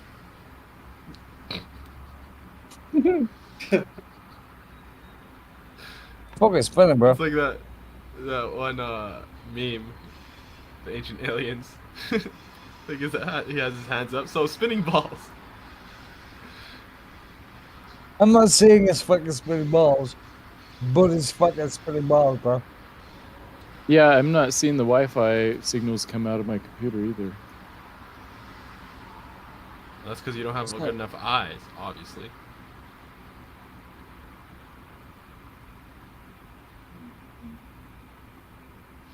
No, my point is that sometimes things that are hard to see aren't necessarily false. Well, we didn't know about X-rays and all these other kind of waves and Wi-Fi waves, right? Until like last year. The invisible world, Matthew. Isn't that crazy? Yeah. Isn't that crazy? Like, here, I'll tell you something. Like, there's some people, right, that started off life, right, living with a horse and cart, didn't know what fucking electricity was. It came across, and then they went through their life, and then suddenly people were they never thought of it, right? And people are like transversing the sky and fucking aluminium fucking thingies, you know, flight. And you see these people, and you're like, wow, what a fucking trip, bro. What a trip. Yeah, my grandmother was like that. When she was born, they were still in horse and buggy days, but she went to Africa on a jet plane near the end of her life.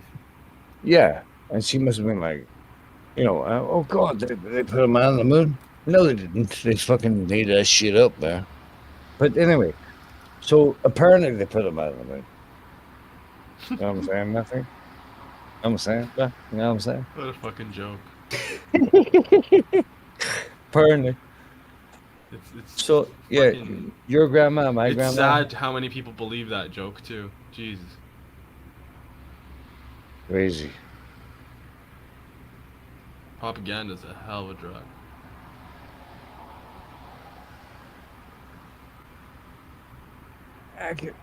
That's strange, man. I can actually hear the cars going by. I wish that was my car. I can actually hear it.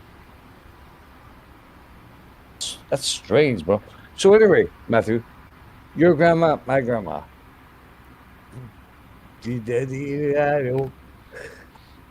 Yeah, they lived in fucking Candlelight, and it's a horse and buggy. And Shit was more romantic back then.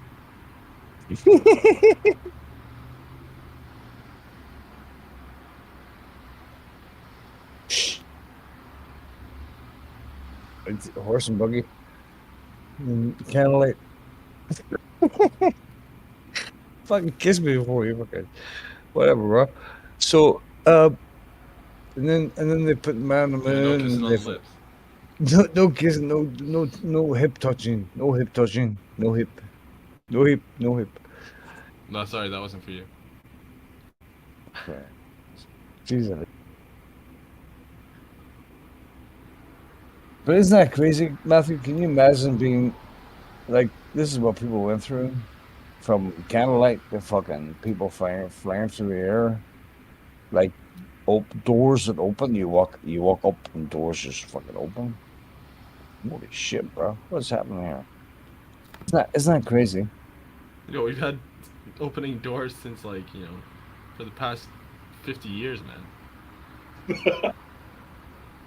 I'm old. Like at least like talk about how cars now come out of their parking lots, self-drive, pick you up right in front of your building and shit. Yeah, that's what I meant.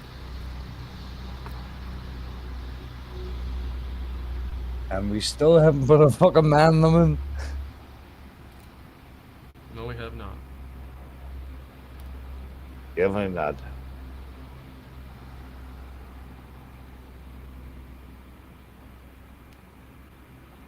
I just looked up. My grandmother was born September 28, 1903.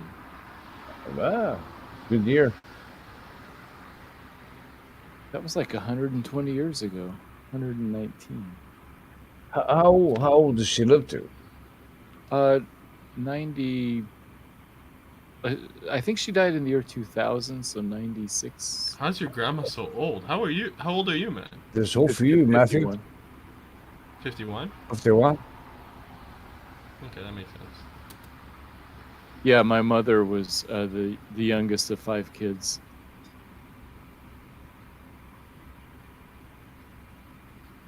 Well, I tell you what, she did you proud. Did you proud, Matthew? All right. Percentage is hot, Mikey. All the time, bro. He's working on open security. mic. Percentage doesn't fucking care. That's the percentages. I figured you guys could like, you know, use some of the city sounds, you know. See, dude, you know, I could go Just see for the that shit. ambiance. Yeah, ambiance. Ambiance. Oui. So what is it? What is it? Yeah, it's like 75 degrees, 45 degrees, 90 degrees Fahrenheit. Mais bien sûr, mon ami. Je m'appelle Paul. Quoi? Yeah? Je m'appelle Paul, hein? Parle-tu français? Nee. No. I have no idea. I have none. I am Napoleon. Pas problème. Yeah, that's a problem there. I do speak Dutch. Kinda. Dutch your fucking start. I also speak Irish. Get the fucking motherfucker. Would you fucking start me? I'll fucking start you, you bastard. Yeah. No. What was that? What? That was Dutch. No, No, it wasn't. Yes, it was. No, it fucking wasn't. Fuck you, it was. Fucking hell. Right, hang on. I'll be right back.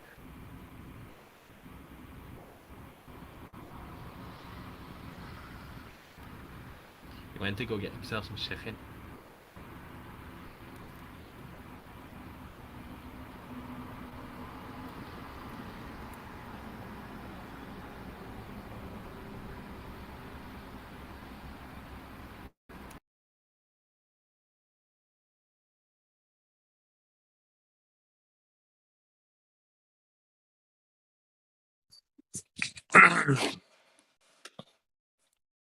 This guy is telling me that if I fill my bathtub with a bunch of crap and then pull the drain and watch it go down, that this is a demonstration of accretion and gas spheres forming in gravity wells. I'm kind of like, why are people trying to say this? This is absurd stuff. Matthew, would you like to respond? Yeah, I don't. Accretion discs don't have anything to do with bathtubs. I'm not sure what that means. Sorry, what was that? Yeah, I heard you. Accretion disc. Yeah, my whole problem is I want to see a demonstration of a sphere being created. You know? Bro, you never watched Naruto? Rasengan? Oh, that's my problem I've too, never man. seen Naruto. If you blow a bubble, like a bubble, never played soap bubble. Hadouken! Matthew, all I want to see is something created out of nothing. Hold on, Matthew was saying something. Sorry. Oh, sorry. Go ahead, Matthew. Yeah, you said you wanted to see an example of a sphere being created. If you blow a soap bubble, it sort of the surface tension pulls it into a sphere. That is true. Wow. But then what are the fingers of space-time? You know? And who's blowing the bubble? What is the compressed air coming from? You need the lungs. Or space-time is acting like lungs and fingers? No, the point is there are I think he natural was just processes answering out of that- context. Yeah, the point is that there are natural processes that make spheres. I agree. Hell yeah. Yeah, that's all. Well, blowing a soap bubble is probably not one of them. But that's I appreciate that. that's Makes me that's think, not yeah. explaining the origins of the universe, Matthew. Bubbles. What was that? That's blowing bubbles does not actually explain the universe and its creation. No, it shows that things can form into a sphere through natural processes. What does? Yes. Which I appreciate that thought. You think so? It's not much more than Absolutely. I've never considered that idea while considering all this other stuff, so I like it. I mean, it's a completely different thing than the standard story of how the Earth formed. The standard story of how the Earth formed is like gravity pulled everything together, made a sphere. The soap bubble is obviously pulled together by other forces, like surface tension of the surface of the bubble. So that's almost a better explanation. Soap bubble doesn't count, man. That's even better than fucking. There's no Big soap Bang. bubbles that's in better than nature. what they claim. They're just regular bubbles in the water. It's the bubble, bro. I gotta give you props for that. That's actually the kind of stuff I'm looking for. Better explanations. Nice.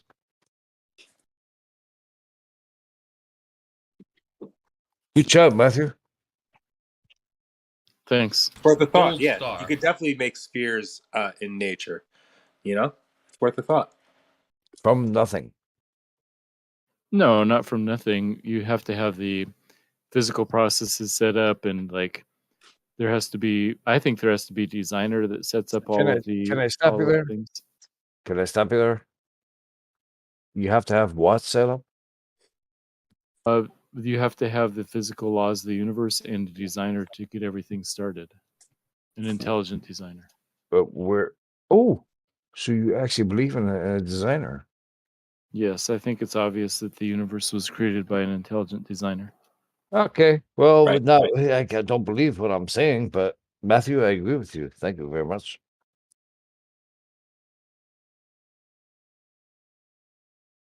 I've considered some crazy stuff about the creator. Like what?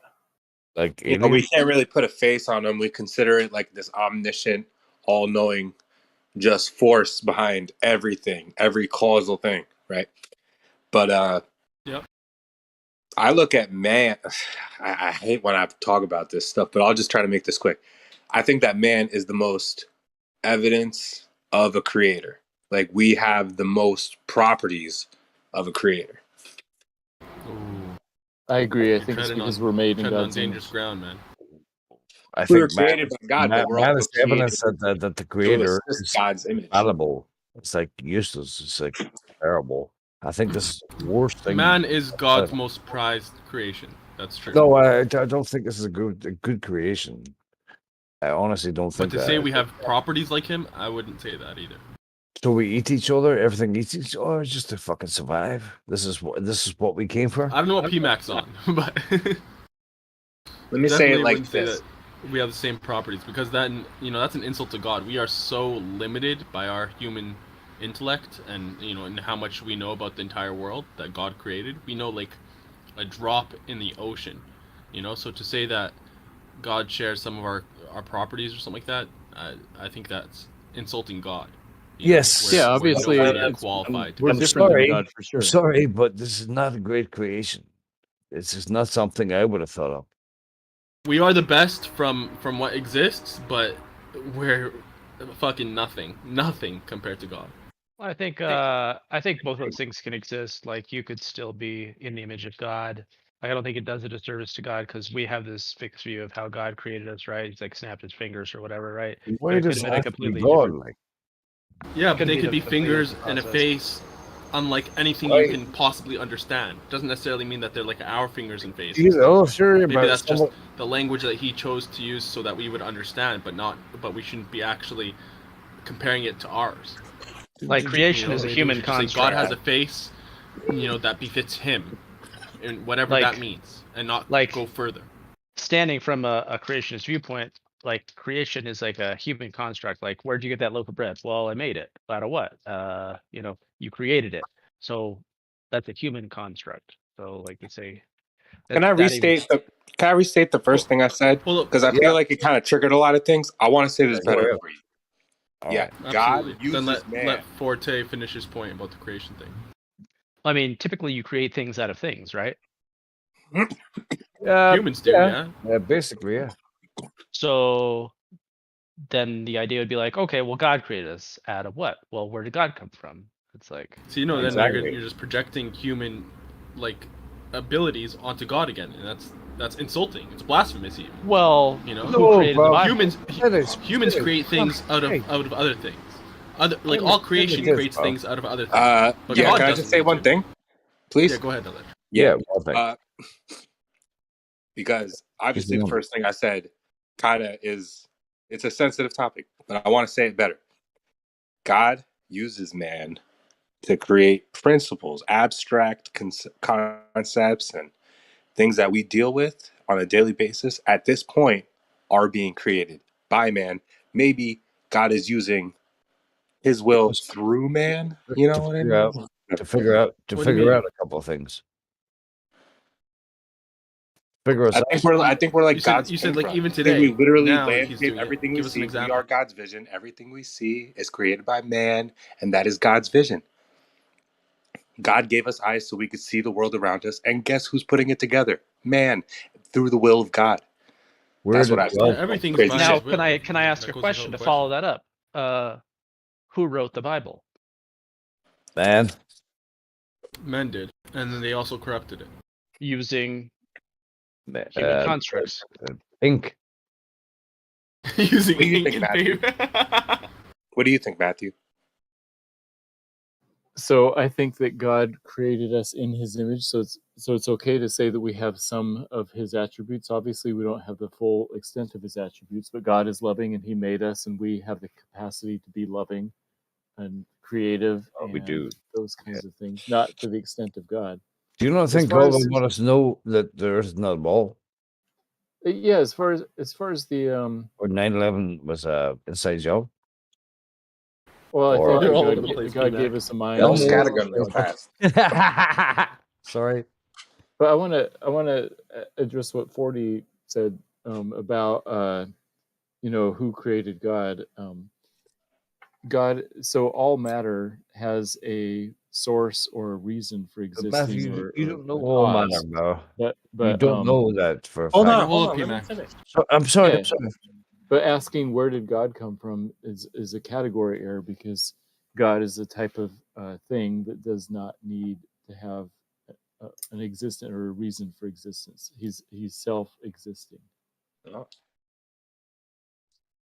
Yeah, and I can agree with that. And I am a Christian, Matthew. I I'm mean, just what is that? grappling with these questions myself. It's like I always thought, like, oh yeah, well, God created us. Like, how else did we get here? Like, but then it was like, well, what if there was no creation? What if we just always existed? Like, time is a human construct, size is a human construct, creation is a human construct, and so it's like, You it's know, kind of hard to think about. Creation is not a human construct. I disagree with that. Hang on. No, but see the way Creation is a physical law of nature. Maybe God is causation. No, you take It is, bread, yeah. which is carbon, which was always here. You turn it into another form. You eat it, then you poop it out. Nothing, right? Yeah, those are all things that exist. How is that a construct? Yeah, but creation, the idea of creating it, where did you create it from? Well, God spoke. Oh, you mean from nothing? Yeah, well, that's obviously it's not true. So it's not even a construct. It's only a construct when you apply it to the creator. Was there We can't necessarily, we can't actually substantiate that or what have you. That's just a conception that we've created to make sense of the existence of everything. Not sure what you mean by that. Fucking blows my mind. So the idea that God could create something from nothing is a conception of ours to make sense of everything. Where did God for us creating things from other things is not a conception. It's not a convention. It's something that's actually real. That's how everything in our day to day works. If it's not us making a loaf of bread, it's the fact that some feces will decompose and compost into the soil and grow. Act as fertilizer to grow a tree. It's all in and out. Input and output. Okay. You guys wanted to say anything? I got a question for bro. Go.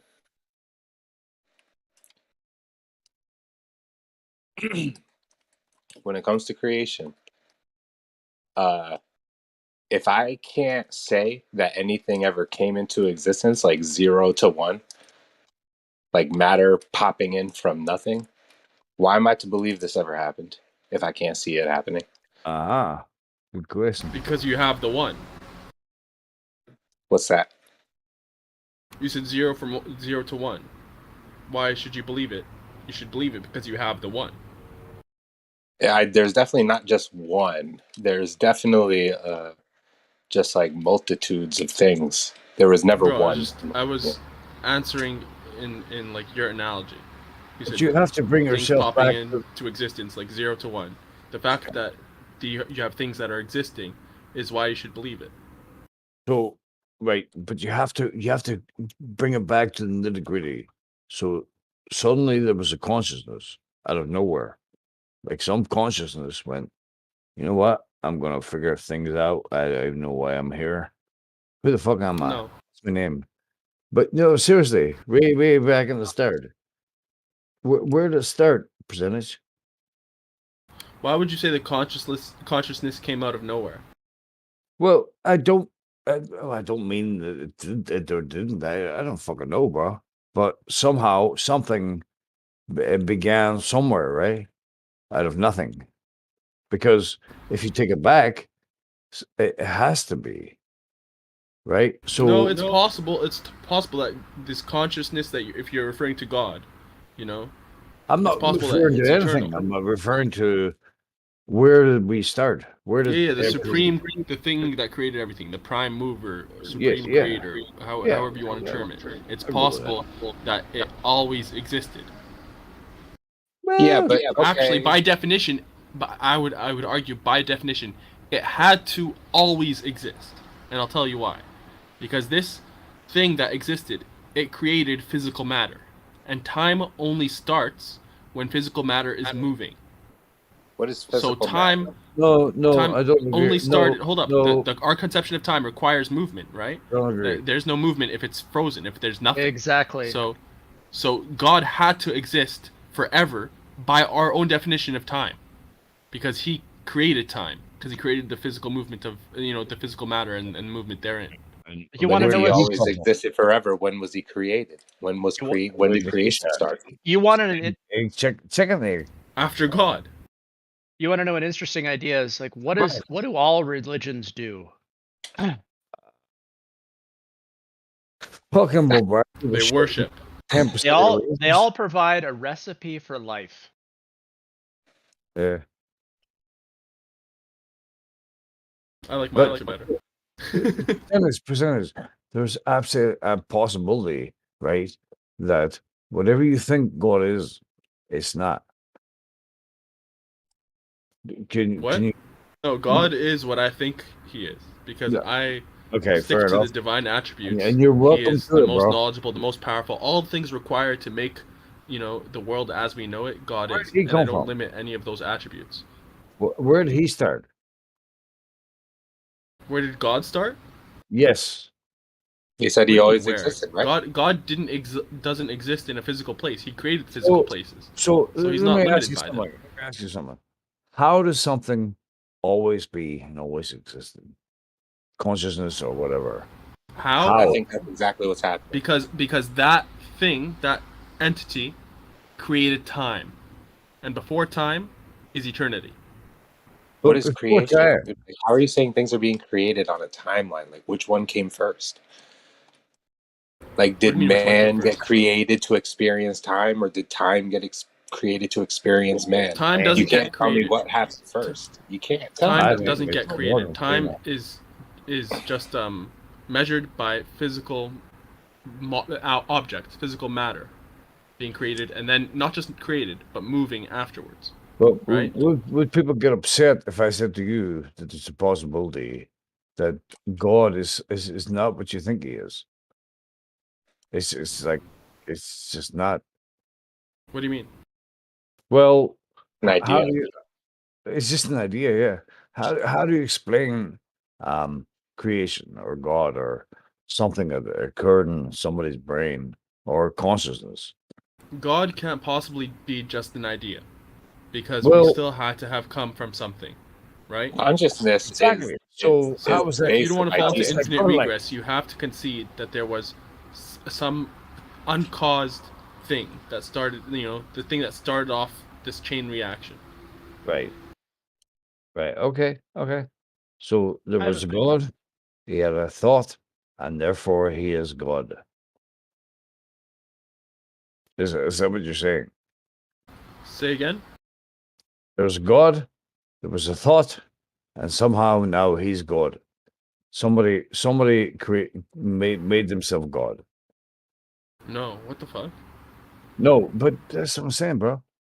Listen, God is just the word that we attribute to this being that created being? everything. This being that has so much knowledge, so much power, so much wisdom to be able to create and design everything as we know it. Yeah, he is pretty smart. I'll give you that.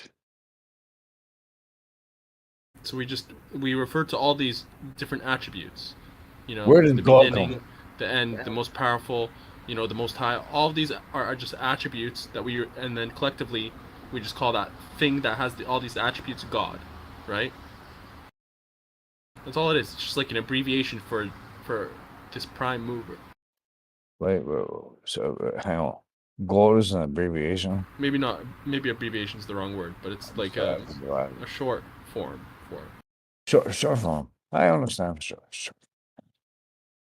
Where did he come from? I think it's a blanket term for causes that we can't explain. That's what I think it is. Like we say that This things is popped where into Peanut just nature. asks Like, okay, the same question. listen. Hold on. Dude, I didn't even say anything yet. So we think that things are physical matter and that they came into existence and things went from nothingness and then some super conscious, awesome being that was amongst the nothingness popped things into existence in its will. And after that, it popped in some time and then it popped in some matter and popped in some people consciousness. Like, this idea, dude, it needs to be fleshed out better because I'm not like I'm telling you this bull crap, but it doesn't sound right to me when I say it. Let me flesh it out for you a little bit. Go ahead, Matt. In the world we see that physical things have physical causes. So a bowling ball hits a bowling pin, the bowling pin falls over. And so it seems like almost every effect in the world has a physical cause. But we do know of some causes that are non-physical, and that's human choice. Like if I say hold out your left hand and your right hand and then decide which hand to raise, and raise one of them. That's your mind deciding on something, and it's not a physical process. That has a cause, though. It does have a cause, but the cause is non-physical. What do you mean it's non-physical? It's your mind deciding what to do, and no scientist, no matter how detailed of a brain scan they get, could ever determine. I think that's like sound. Hold on. That's based on your environment. But it's also based on my decision. So environment does. You're right. Environment does have a role to play, but in the end, it's my decision, my mind deciding which hand to raise, my left hand or my right hand. But what I'm saying is that's based on environment. The idea of decision and the idea of choice is not, I would argue, not true, because all your choices are based on environment. You can flip a coin. Where did it first start, though? Yeah, so I think humans But what do about have the environment real is choice. making him choose to open his left hand instead of right hand? Right, so I make a choice: left hand, right hand. Who made that up? Okay, so assuming that that's true, I mean, we could argue about that, but assuming that's Hold true, on. Yeah, go ahead. Then that's an example of a non-physical cause in the physical world. And so if we look at what was the first cause for the cause of the universe, since it wasn't a natural cause, it couldn't have been a natural cause because nature didn't exist yet. So the only thing left is the other kind of cause that we know about, which is a choice of a mind to do something. So it must have been a non-physical mind choosing to create the universe. Most prominent in a man. Well, what is a mind? Something non-physical that can decide. But it's just neuronal connections. No, that's a brain. I'm talking about a mind. I think that What's the difference between a brain and a mind? A brain is a physical object, and a mind is a non-physical, immaterial aspect, a soul, so to speak. Where is there? Does a mind exist anywhere on Earth? Yeah, you have a mind. Most but people's those are just brains- neuronal connections. You talk to anybody that's having any brain damage, you can demonstrate very clearly what neuronal connections are, and you can demonstrate a causal effect. That's true. The mind and brain cause things in each other, but that does not mean they're identical. So out of nowhere, Matthew, out of nowhere, something became sentient. There was some kind of causality, some kind of God-like mind. That No, God Don't say as out of mind nowhere, has always because existed. God created everywhere. So Well, it's how- not out how- of nowhere. Sorry, how do you create something if there's nothing? You can decide to do that if you're powerful enough. Well, Which I'm not. But where does the spark first come from? What the hell are we talking about here? A decision in the mind of God.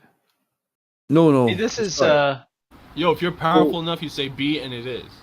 Just Can like I that. say something? Whatever's So- in your mind Some kind of just conscious. physically pops into existence. Right. Okay. Let's go with that. Imagine having that power.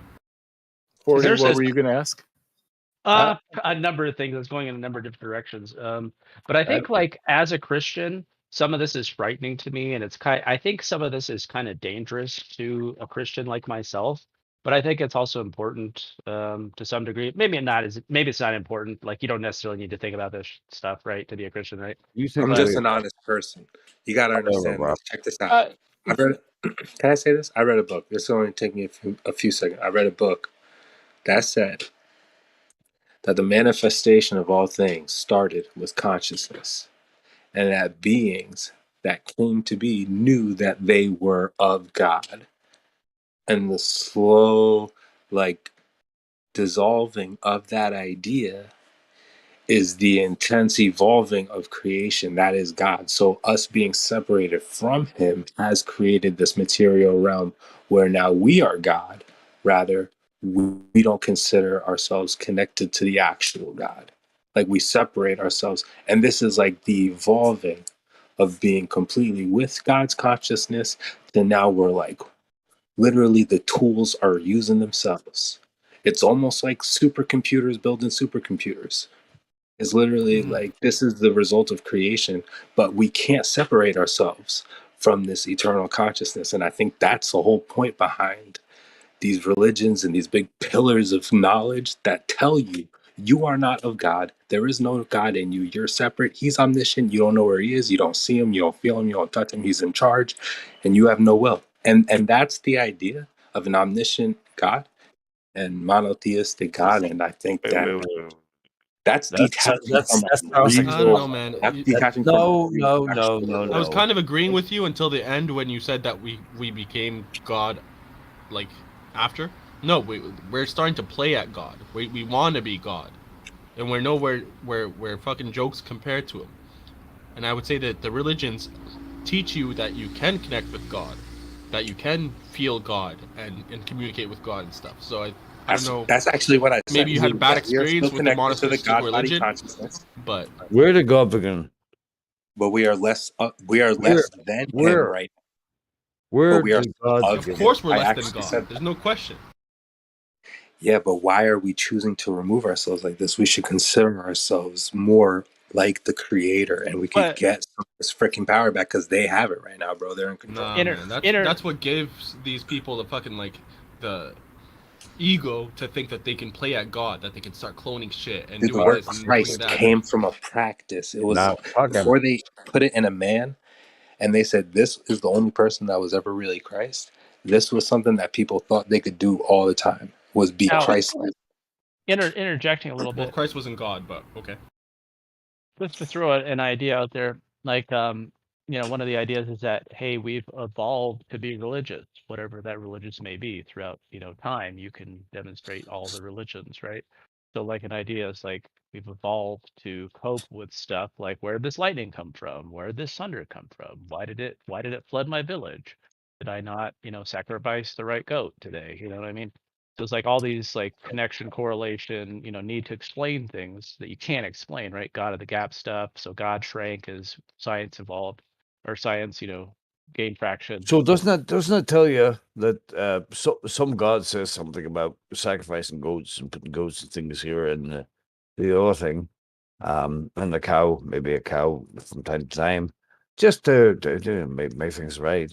Doesn't that tell you something? Doesn't that tell you that this might actually be true? Genesis, the creation story, this might actually be a bunch of people talking bullshit about bullshit. Mm-hmm. What? And when you hear the Genesis story and bullshit about bullshit, can you actually picture that being real? And then what is it? Sapolsky from Stanford, the famous professor over there, he kind of gives an interesting light on the most energetic people of tribes, the most magical thinking people of the bunch ended up being the shamans of the tribe, right? Because they could make sense of this stuff and they could convince the tribe. Yeah, the first people that the Romans made short work of was the shamans, the people that were actually in touch with whatever is going on here. But so I suppose what is going on here is we're trying to figure out where did God come from. I think I know what's going on. I think the word heliocentrism actually no. Centerism, and helio that doesn't is matter. a freaking okay. You don't want to know about helio? That's cool. No, it's fair enough, but it doesn't really matter, does it? Like You're just gonna interrupt me and say what I'm saying doesn't matter? How I'm cool, man. sorry. I'm sorry. Yeah, you should be My sorry. bad. All right.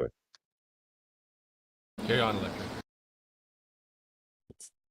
Moses, Jesus, Serapis, Sephiroth, Nimrod. There's all these characters that claim to have resurrected and came back from the dead and was of a virgin birth, immaculate conception. This concept has been refined.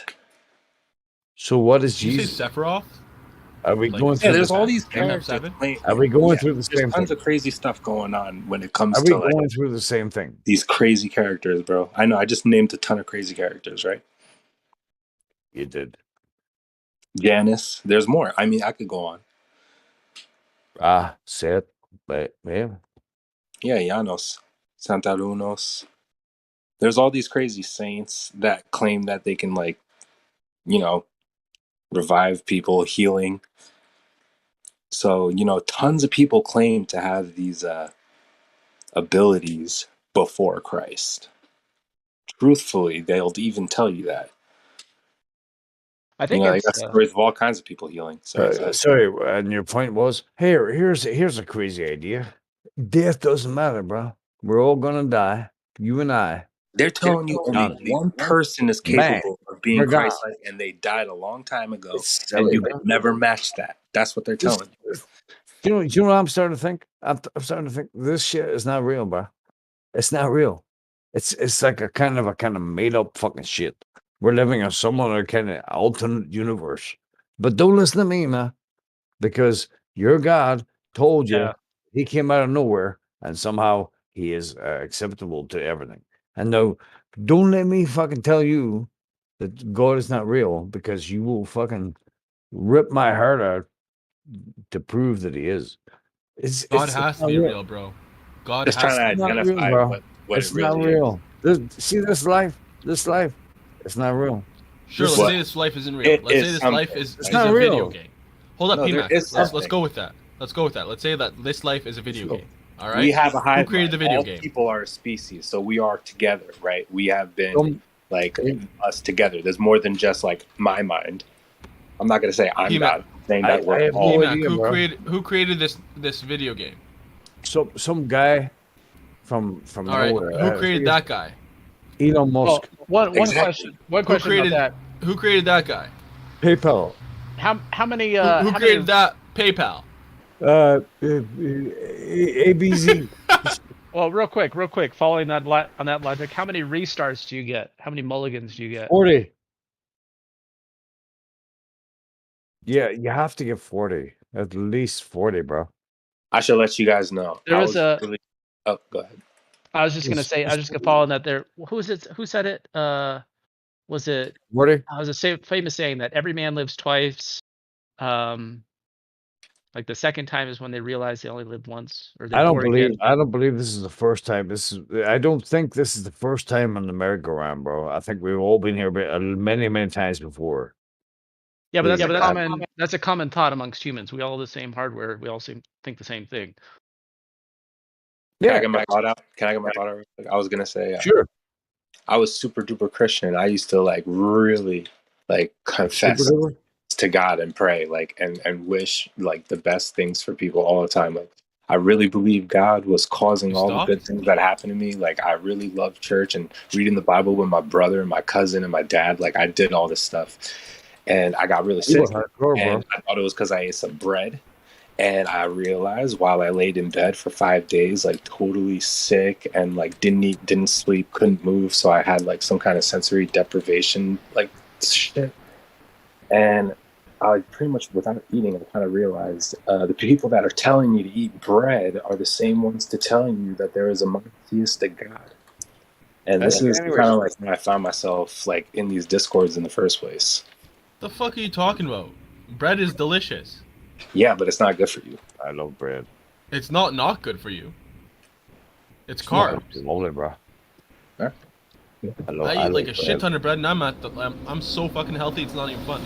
I'm not even convinced that the reason I got sick was because of the bread. It could have been something else. I mean, if you have celiac disease, maybe.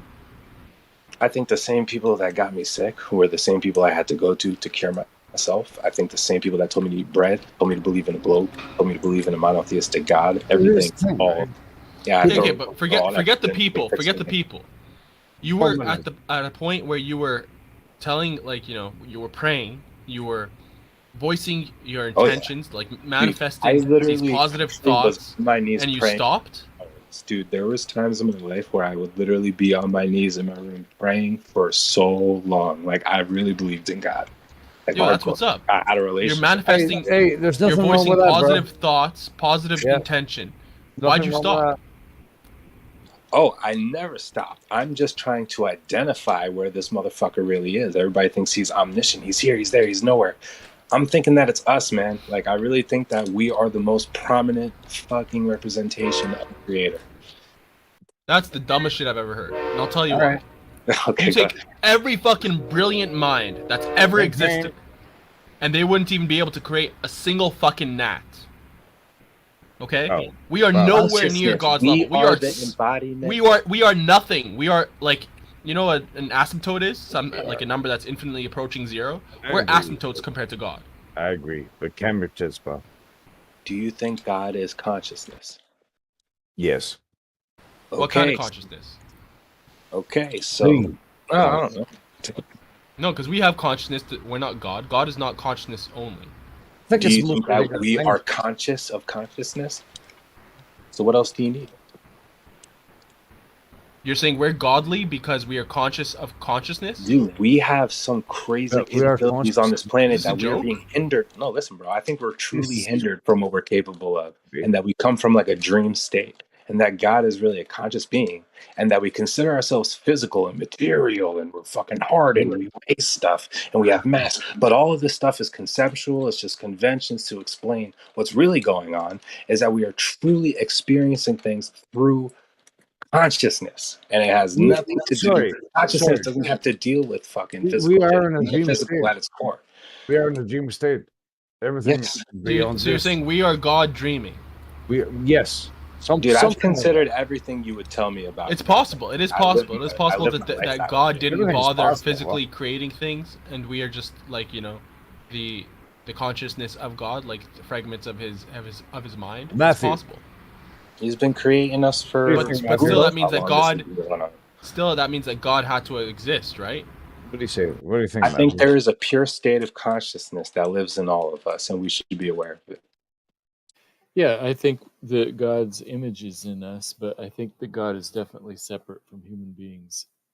But we don't have to identify it as Christ and all these things that help unalign us with a true identification of our Creator. I think unless you have a man's telling you interpret this old book so you could better understand who God is. I think that's a misrepresentation. Unless you have some very strong motivators to identify it as Christ, such as heaven and hell and eternal suffering and damnation. Well, so it does feel like hell, though. It does. It does feel a little bit like hell. I'm not saying God doesn't exist. I just want to know what he really is. I think he's yes. This is so we have to go through suffering and losing people and No, I'm not saying it exists. I'm just saying like that's it. No, but I'm asking you, is it a possibility that we are actually in hell? No, no, that's a made-up concept. No, you can displace yourself. This is a beautiful you can displace yourself into hell. Like, you don't know that hell's not real. Yeah, your own personal hell. You can create that if you want. Yeah. Here's a critique of hell, though. You can't just say it's a concept. Here's a critique of hell, though. It's appealing to our worldly, physical senses to get us to act in a specific way, and then we're going to die, and then lose our bodies, and then go to this place where somehow we now have the same physical senses. Like, we don't actually understand what it means to die, but when we're dead, we're dead. But we are the only conscious beings on this planet or plane or whatever you want to call it that understand their own mortality. So that's kind of a bad thing in the first place, right? Like, I'm gonna die, right? Like tomorrow or next week or fucking next year, right? That's not a nice thing to hold in your head. You think that that's a good thing? Somebody answer me. You think that's a good thing? I don't think it's a good thing to dwell on that. It's a good thing to It's a good thing. recognize it's true. So if it's true, it's So good to like recognize that it's true. Right? It's So not a bad thing. what? Yeah, but what do you mean it's not a bad thing? Of course, it's a bad thing. I actually think it is a good Holy thing. shit, It is bro. a good thing. You think it's a good thing? It depends All on right, you, because if you're the type where it's like you're cognizant of death, so you're gonna try to live life to its fullest. You're gonna try to, be philanthropic and charitable, and you're gonna try worshiping God and spending your time wisely and being kind to your family Learning and your this. friends and your neighbors. Then that's good to be cognizant that death is right around the corner. There's If that you're the thing. type that's just a fucking like anxious ball, like a ball of stress, and you're just gonna constantly like be depressed because of it, and you're not gonna live life to the fullest, then it's not good to be reminded that death's right around the corner. So it depends on you. A lot of people are. I mean, a lot of people check themselves out early. Like they put bullets in their heads and shit. They jump off bridges, bro. They commit Yeah, suicide. those people have mental issues. It's a normal thing because people can't. Normal doesn't accept- mean natural. Well, Okay. there's multiple reasons they do that, but And it's not normal, Oh, actually. The there normal is. state of man isn't to commit suicide. Well, okay, It's I agree with abnormal. you. I agree with you. I agree with you. I have a question for Matthew. Matthew, do you believe in any part of evolution?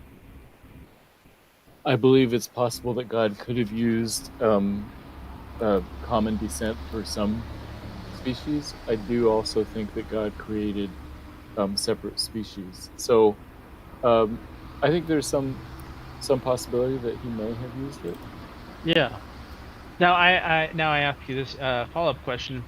Did you find yourself defending throughout your life creationism and entirely objecting to any notion of evolution? Yes. Okay. We have a similar ground there. And I kind of find some parallels I with like other Matthew. beliefs. As far as like, okay, well, I transferred from, completely rejecting evolution, and now I kind of accept some parts, unknown quantities of it.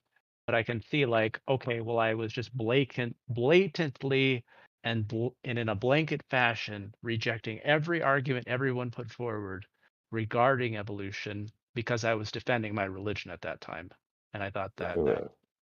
Okay, What you'll argument of you'll really evolution like the book that I convinced sent. you? Bring the back on. You'll like that book. What that I part of recommended evolution you. are you guys convinced by?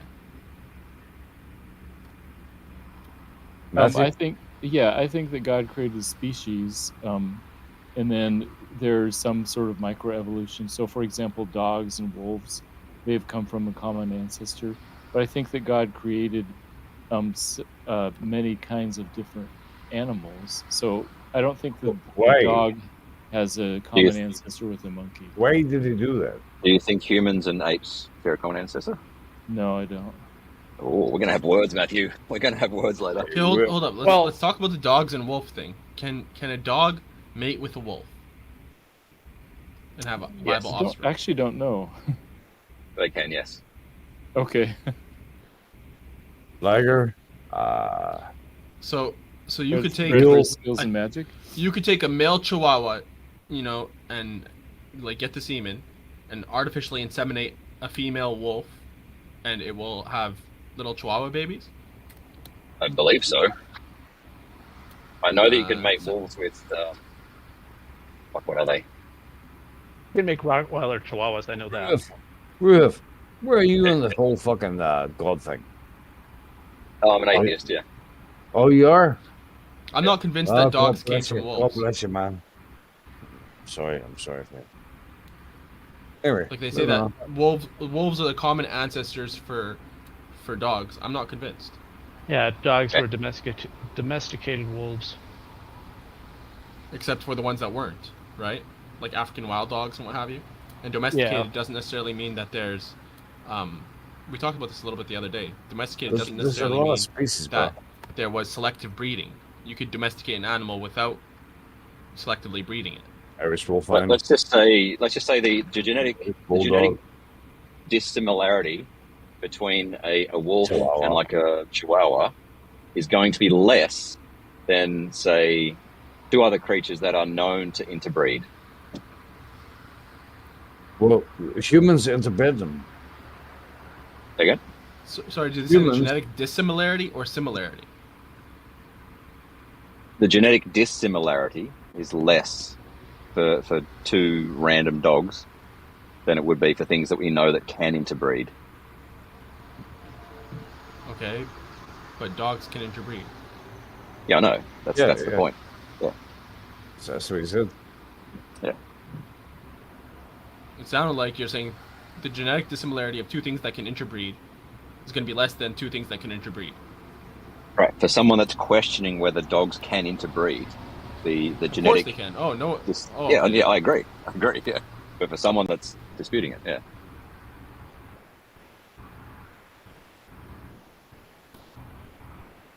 Did anyone dispute it though? I thought someone did, yeah. I'll dispute it. Fuck it. I didn't hear anyone disputing it. That's why I was Anyway, kind of like I'll fucking do it. Fuck you, bastard. You're crazy. So I think evolution is pretty compelling, though. Like you can see a bunch of adaptive things. You know, sure, we're missing a bunch of intermediary species, but there's some explanations to why they could have been killed off. Environment could have been more hostile towards them. The ones that adapted past them survived. We see in our lifetime, we will see numerous species go extinct. So it's like it's not a far-fetched to say the intermediary species between ape and man could have gone extinct for XYZ reason, and then who's gonna evolve it is after far-fetched because you're presupposing the thing. Who says there's intermediate species? Well, it's an abstract idea, right? Yeah, that's the issue. There's no evidence whatsoever for it, so I don't know why you find it convincing. Genetic evidence. Like it's definitely not far-fetched to think that the animal with the most advantageous traits is gonna like survival of the fittest. That's definitely like I'm with you 100% on that. But to automatically say that there's intermediate species because one survived and the other one went extinct just because one had more advantageous traits doesn't mean anything. Even in humans, we have advantageous traits and don't.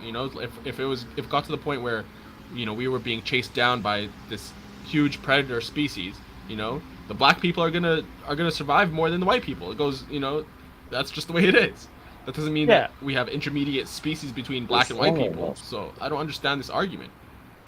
Well, I mean, it could have been more advantageous for the current climate, right? So like back then, argument is like there was different climates, different CO2 levels, different levels of water on the planet, different polar, well, we're in a flat earth server, so it depends on what you're doing. I don't need to insult anyone, but sorry. So like environmental conditions could have been different. Yourself, bro. This genetic stuff is all goofy garbage. No, genetics is the proof of common descent. That is the proof of common descent. Who cares? No, it's not. It could be proof of common genetics design. is the proof of the common designer. No, it's not. I don't think that creationism is disconnected from evolution. I don't care how tall you are, or how big your feet are, or how long your arms are. If you're born by the ocean, you're going to be a better swimmer than like somebody who's really tall with long arms and long legs or something. I'll knock you the fuck out, bro. I'm just kidding. The proof of common descent is in the areas of the DNA that are free to change. Literally everyone is a black swan when it comes to genetics. Keep black swan out of this. Okay. The problem with the current conception of evolution is that so far we've only seen things devolve, that things get worse. We haven't seen new structures come to be because that requires new information. Yeah. And so it's the source of new information is the mystery and current ideas. Matthew, what has changed? What has changed? 1920, lots of slave labor. You want to hear the genetic proof, Matthew? Slave labor. 2022, more slave labor than we ever seen. What's changed? What has changed in this world? What's changed is the slaves no longer know that they're slaves. Before they knew. Now they've been bamboozled. You can, like run out of white people. It's just fear porn, and they just use that as a narrative to just peddle like this weird domination What? The difference is the slaves, like, they don't realize that they're not free. Who said they had genetic? They think they're free. Yeah, me. Well, yeah. I'm wondering whether Matthew wants to hear it or not. Ruhiv, go ahead. I'm waiting for PMAC to be done. Okay, so the proof of common descent is in the areas of the genome that we know can change and don't affect function. All right, so there's studies that have been done on certain proteins, and they literally change. Yeah. Who made the genome? I don't know. Anyway, they do these. They do these substitution tests where they change one amino acid in the protein chain and see whether it affects the function of that protein. All right, so they test all sorts of different variations. You know, some roughly 40% approximately of a random protein is pretty much fixed. Like if you change it, it will affect function. You don't know where it came from.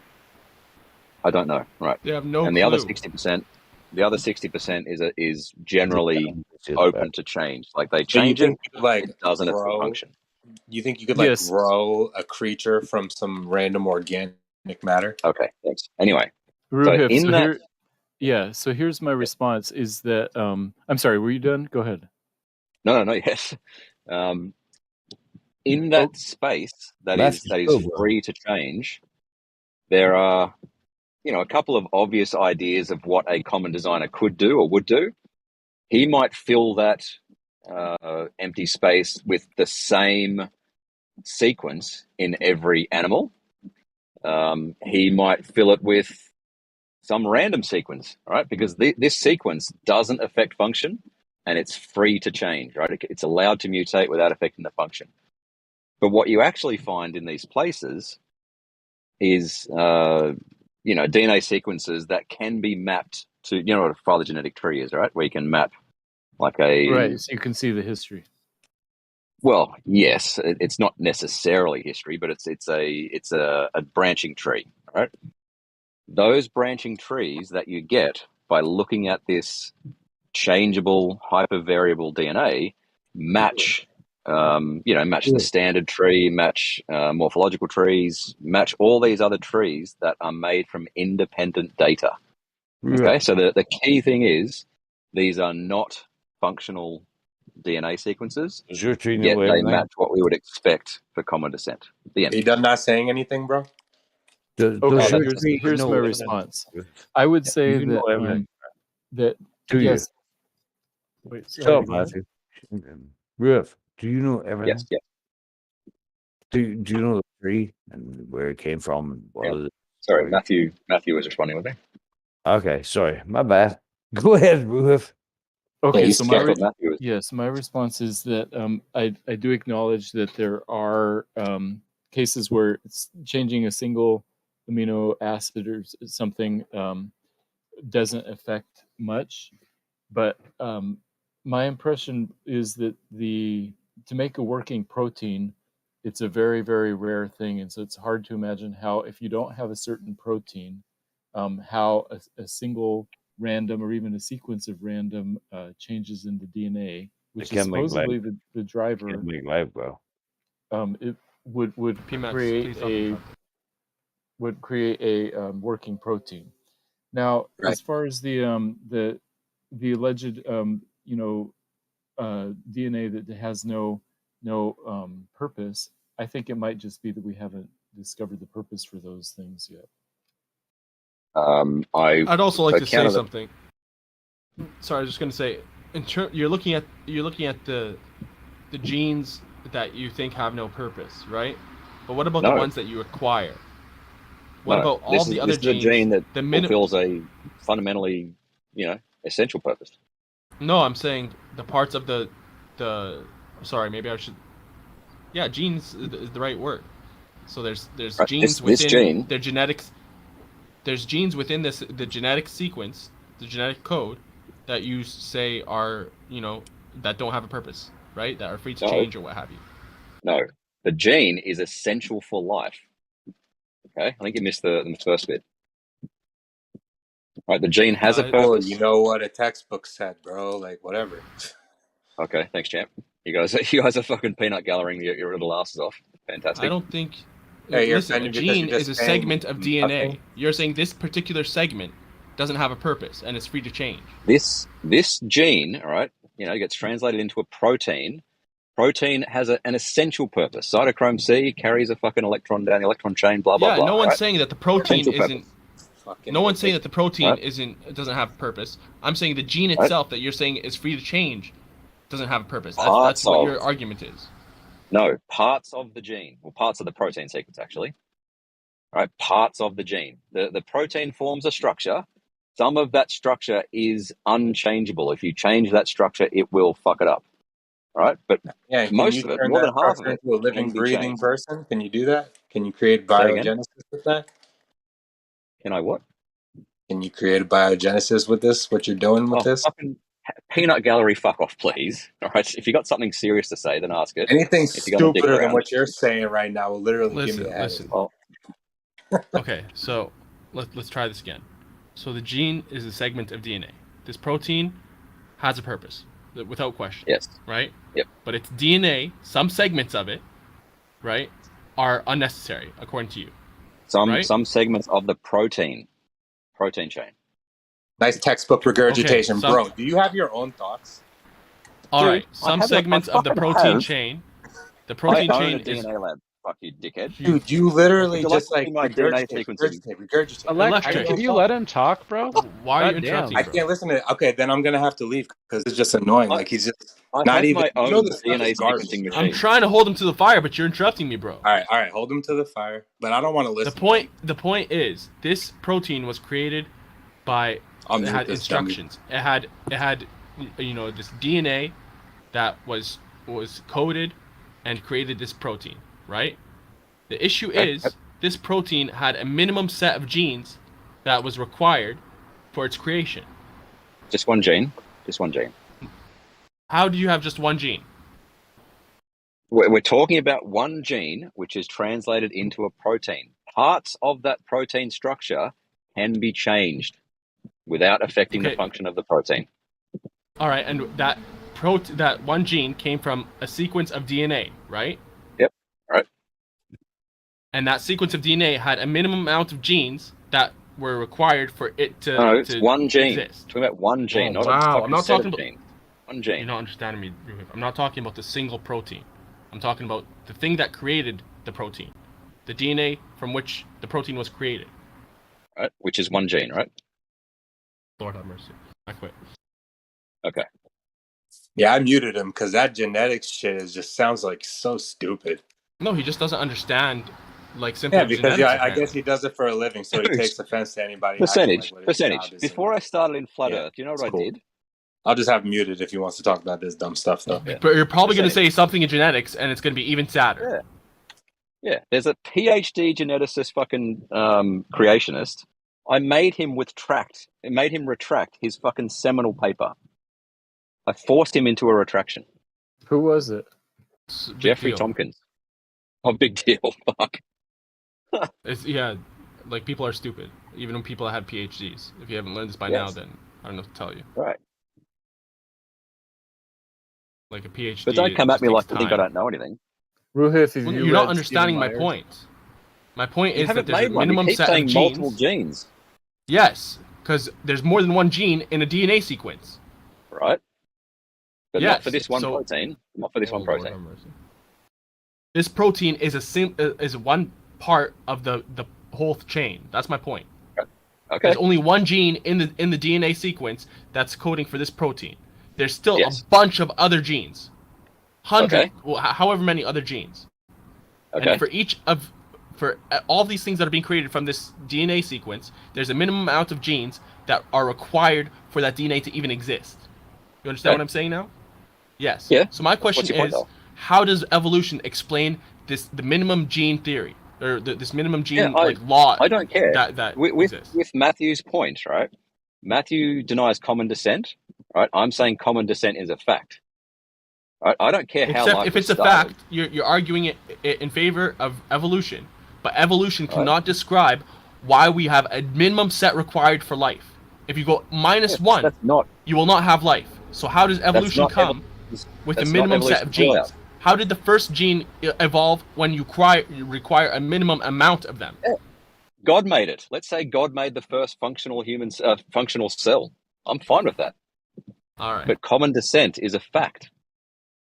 Are we done? You can't demonstrate not, but okay. biogenesis in a petri dish with proteins. Yeah, right. So Correct. you want to stop Can't. talking nonsense? So I can't Ruhif, would demonstrate you, abiogenesis, correct? Where would you say that new information comes from for brand new proteins that didn't exist in the ancestors? I infer that from the fact of common descent. So, you might see a gene pop up in some order or some family or whatever. Given that common descent is true, I have to infer that came about, right? And you can trace some back, like it's pretty painful. Like there's the vitagelin gene, which is like it forms the it used to form the egg-shaped structure, and it's in mammals. So you can see that it's degraded and multiplied and duplicated a bunch of times. But yeah, you can trace, if you have enough genetic data for all these genomes, you can trace shit back to its likely origin. So I'm open to what you're saying. The fact that you infer it to, let me just say this, and then you can get in, Matthew. The fact that you have to infer that because they're the same gene, that they came from the same creature, same ancestor, is affirming the consequent. I accept common descent, right? I accept common descent. Therefore, gene families that arise in branches of the tree, I assume they come about naturally. I don't have any other explanation. That's begging the question, though. You just admit to begging the question. You accept common descent. So when you see gene families from the same thing, it's common descent. It's not begging the question, right? I accept it is. You're using the thing that you accept in your argument. It's not to prove common descent. I already accept common descent. We don't. I know. We want to see evidence for it. I'm not trying to prove to you. I'm not trying to prove to you how these gene families come about. I'm telling you, given that I accept common descent, this is how I think they came about. Okay, that's fair. If you're going to say it like that, I accept common descent, right? Absolutely. It sounded like you were saying that common descent is real. I'm like pretty sure you only said people that. that care but about now you're genes saying so much now you're how saying you you just think simply accept it. If you just accept it only, that's fine. But if you're saying it's real, it's affirming the consequent fallacy because it's possible that these gene families came from a different, came about from a different source than the same common ancestor. Hang on. Sneaky right-hand turn. Here we go. I was quite clear. I accept common descent, and therefore that informs my belief about other things. You weren't clear because you also said common descent is a fact. I'm pretty sure you said that. Yes. So you're speaking out both sides of your mouth. What? I accept common descent. It's a fact. Like, how is that fucking contradictory? To say it's a fact is affirming the consequent. To say you simply accept it, that's what you believe in, is fine. Oh, for fuck's sake. Those two statements, I accept common descent and common descent is a fact, are not contradictory. They're not contradictory, but they are. One is contradictory to what we're saying, or at least to what I'm saying, which is that it's not a fact because it's affirming the consequent fallacy. You're saying just because the same gene exists in multiple creatures, they came from the same source. No, it's possible that they came from a different reason, that there was a different cause to that. Yeah, I'm saying by far the most coherent explanation of what we see in the genome is common descent, and any other explanation I've seen is completely ad hoc. I think that's an ad hoc explanation. I could say by far the most intelligent thing that I know is that it's made from a common source or common creator. So for instance, if you have a blacksmith that's making, a sword versus making a shield versus making a lock versus made whatever, they're going to use the same type of metal or the same kind of blacksmithing techniques initially, right? Why would they use the same type of metal? Would it have anything to do with maybe that metal has a function? Why wouldn't they use steel if they wanted to do it? Yeah, does steel have a purpose? Is steel good for what they're trying to do? Yeah, it is. Yes, okay. My argument is purely based on DNA that does not affect function. That's the whole point. I may. It doesn't matter. You don't know the function, man. Yes, it does. No, we've tested to see if changes to it affect the function. And what if each protein has, you know, its own kind of consciousness? Oh Jesus, that'll do. That'll do me. Exactly. What if our consciousness is the sum of our parts, the sum of our physical matter? Yeah. All right. And when our Thanks, physical Dennis. matter's damaged in our brain, that's our consciousness as well. How can a protein experience consciousness? We don't know, man. So to automatically assume just because That's what he's we invoking. don't know what the function That is. consciousness gets created by proteins. That's what he's saying. I'm just saying, what mechanism would you theorize a protein could experience consciousness with? Some synergistic one, if it happens. What do you guys mean by experience consciousness? I'm sorry. I just like this is the same kind of like I'm not gonna watch The Universe, Ancient Aliens, and I'm not gonna listen to this. No, I'm sorry. Maybe that was a stupid question. Sorry. Ruhif left. He was done with that one. I ain't Proteins listening can't to have consciousness. nobody tell me anything about genetics. That shit is racist garbage. Get out of my face. It's like what are you it's talking about? arrogant, very arrogant of man to think that something that we have absolutely has no purpose just because we haven't found it yet. You know, they thought the same thing with appendices. They thought the same thing with, like, you know, tailbone, the cecum, that little part of the, you know, what's it called? The colon. What else? Yeah, there's a few things that they just like. Yeah, there you go, tailbones. But the truth is, we don't know what their purpose is, and to automatically assume they're purposeless is very kind of, it's egotistical of us to assume that we have all the knowledge like that. I totally agree.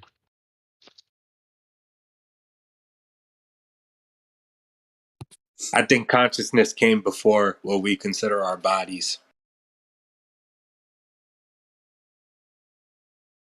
Well, the people that have experienced memory loss say that reality is memory.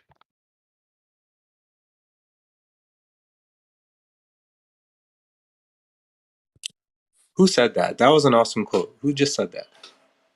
Forte. Where'd you get that quote from? I read it the other day, but it's very true. I don't know if objectively it's very true, but for the individual, it's very true. By the way, I just want to apologize. I'll apologize to Ruhith later, but anybody that invokes genetics, to me, just doesn't understand the racial implications behind it. And I think that we are all equal and we are all together. We're all human, and there's nothing that really separates us. So when you invoke genetics, it's kind of like, why are you doing that? That's true, but that doesn't mean genetics doesn't exist, right? Say it again. What did you say? The narratives and yeah, we're all equal in God's eyes, but that doesn't mean that we have to ignore genetics. Like, understanding genetics is a useful thing, right? I think it's being misinterpreted at the moment because we act like we can predict things when it comes to genetics, but we don't. I mean, you can predict it's useful problematic. things. Fair enough. But there's a philosophy and a narrative that goes along that's unsavory, is what's being said, right? Like the whatever the most advanced genetics, like that kind of thing, right? That's what we're talking about. Well, it typically goes anti-creationist, which is that's me. Not for the creationists.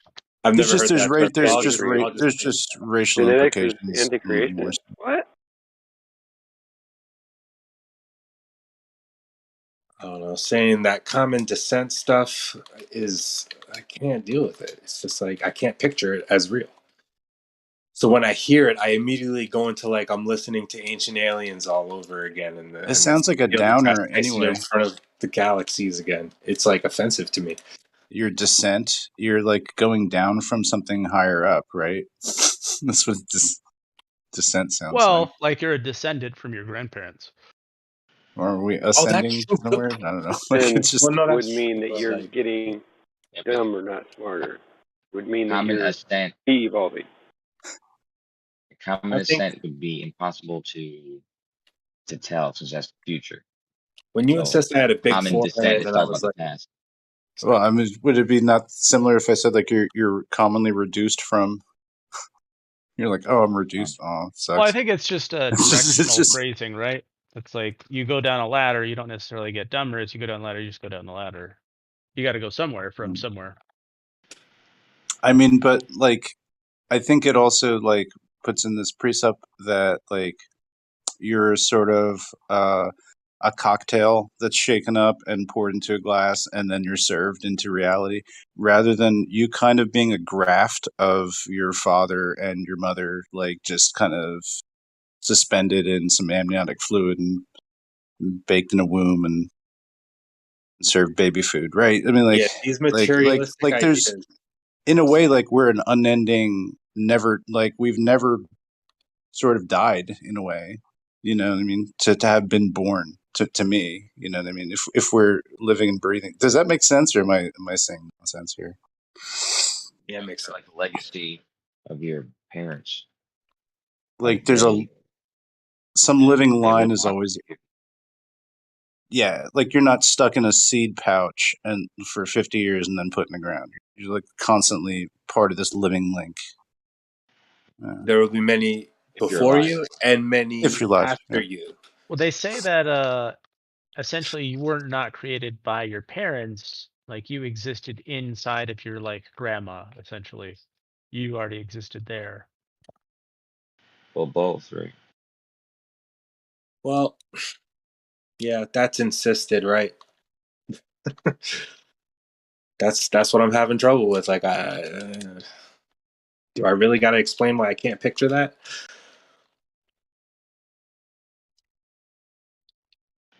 Well, when they make That's where it kind of gets into the weeds, like with like topics like abortion or whatever. It's like you give like someone the analogy of like a room full of like fertilized eggs, and you had to save like 1,000 of those or one live human. They're like, oh, well, obviously save the human, because they just can't picture fertilized eggs. It's not like we haven't evolved to like assign value to something that looks like fertilized eggs, whereas a human is automatically valuable to us.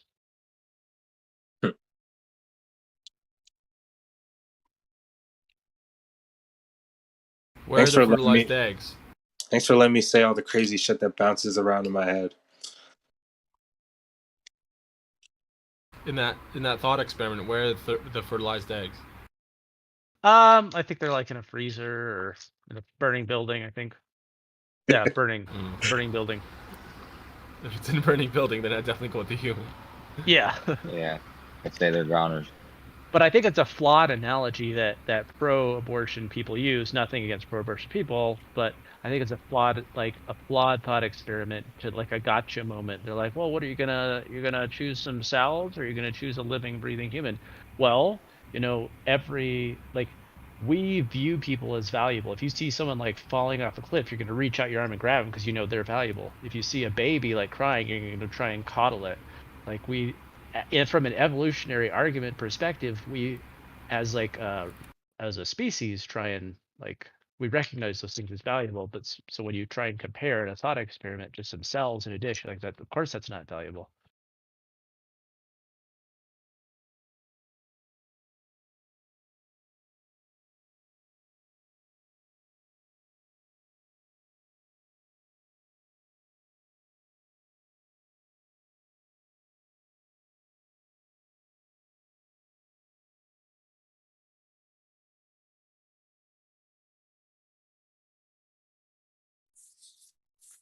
What about genetics can we predict when it comes to like analyzing? Oh, God, do I gotta ask this question? I'm sorry. Never mind. You can see all the components of it, which is basically genetic mutations. You can see genetic mutations take place, and you can they can be either benign or they can be detrimental or can be advantageous. And so if you know this fact to be true, and you know that genetic mutations will occur through every reproductive cycle. It A stands to be mutation? yeah, genetic mutations, especially copies from your parents, and you know, it's very possible. The mutations could be benign though, not really show up. So But let me ask, are we trying to make these mutations happen, or are they just being observed? they occur for several reasons. You know, because of damage from the sun, just randomly. What about have you heard of radioactive farming before? That sounds familiar. Have you heard of pink grapefruit, ruby red grapefruit? No, I don't think so. What's that? Ruby red grapefruit. You've probably had it before. It's like Yeah, probably. Red grapefruit is a result of just regular grapefruit that's exposed to radiation, and it fuses some of the genes, I guess, and that's how it looks. But there's other examples of this too. Yeah, right. So they probably don't have to radiate it all the time. They probably just got it from the specific strand, right? Like they just from what I understand, like it's like it's been used in the East for a long time, like in India and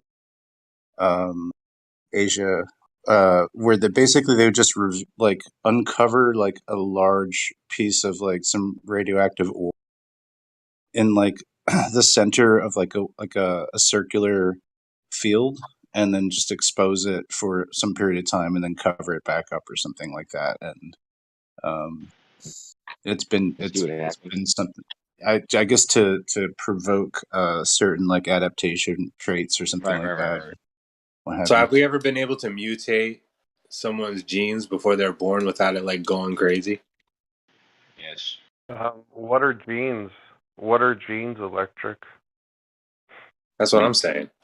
They describe this No, stuff they're with cotton. Chemical. Oh, Percentage wants to answer. Go ahead. What are genes, bro? I said they're cotton. Huh? Cotton. What? Levi's. I just got it. Levi's. Nice. Okay. No, but what are genes? That's what I'm saying.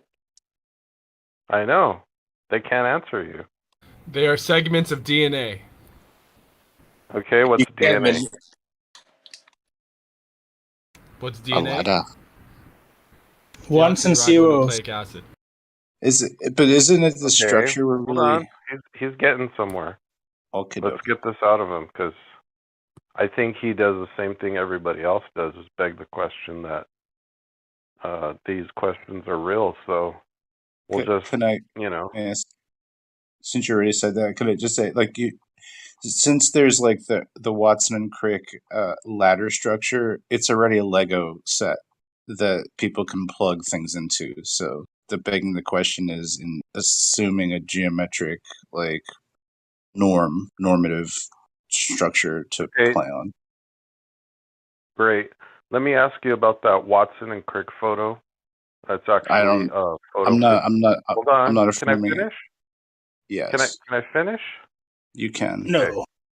There's a photo, a notorious photo called Photo 51 of the first twisty lattice structure.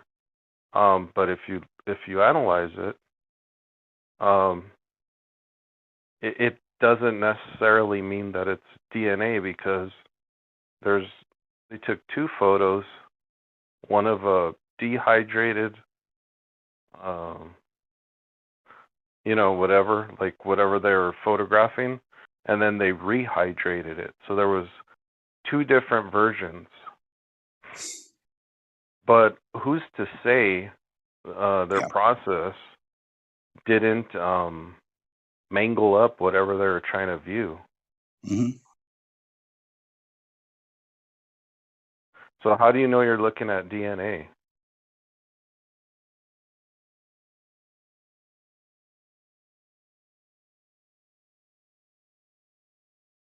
conundrum. Are you arguing that the No, it's not a the conundrum. double helix It's structure? really not. Hold up. Are you arguing the existence of DNA, or that the double helix structure isn't its regular, like, presentation? Both. So you're doubting the existence of this thing that they dehydrated? What? Yes. Then what did they dehydrate? A living cell. Okay. So I could explain what they did, if you'd like. No. So do you're saying It's that okay. DNA It's doesn't actually a picture exist? taken. Hold on. Okay, yeah. I'll explain the process. It's called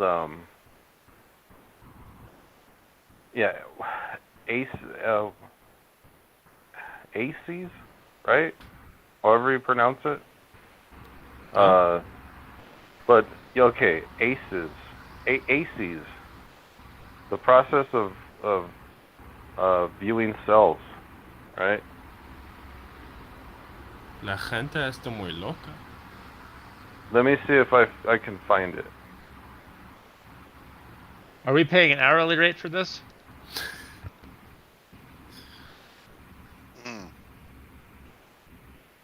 Yo, Percentage, you have a hot mic. However you pronounce it. How do you spell it? AESIS or something. Okay. Anyway, move on. Good. Anyway, okay, so what they do is they take a human cell, they put it under an acid bath to strip away the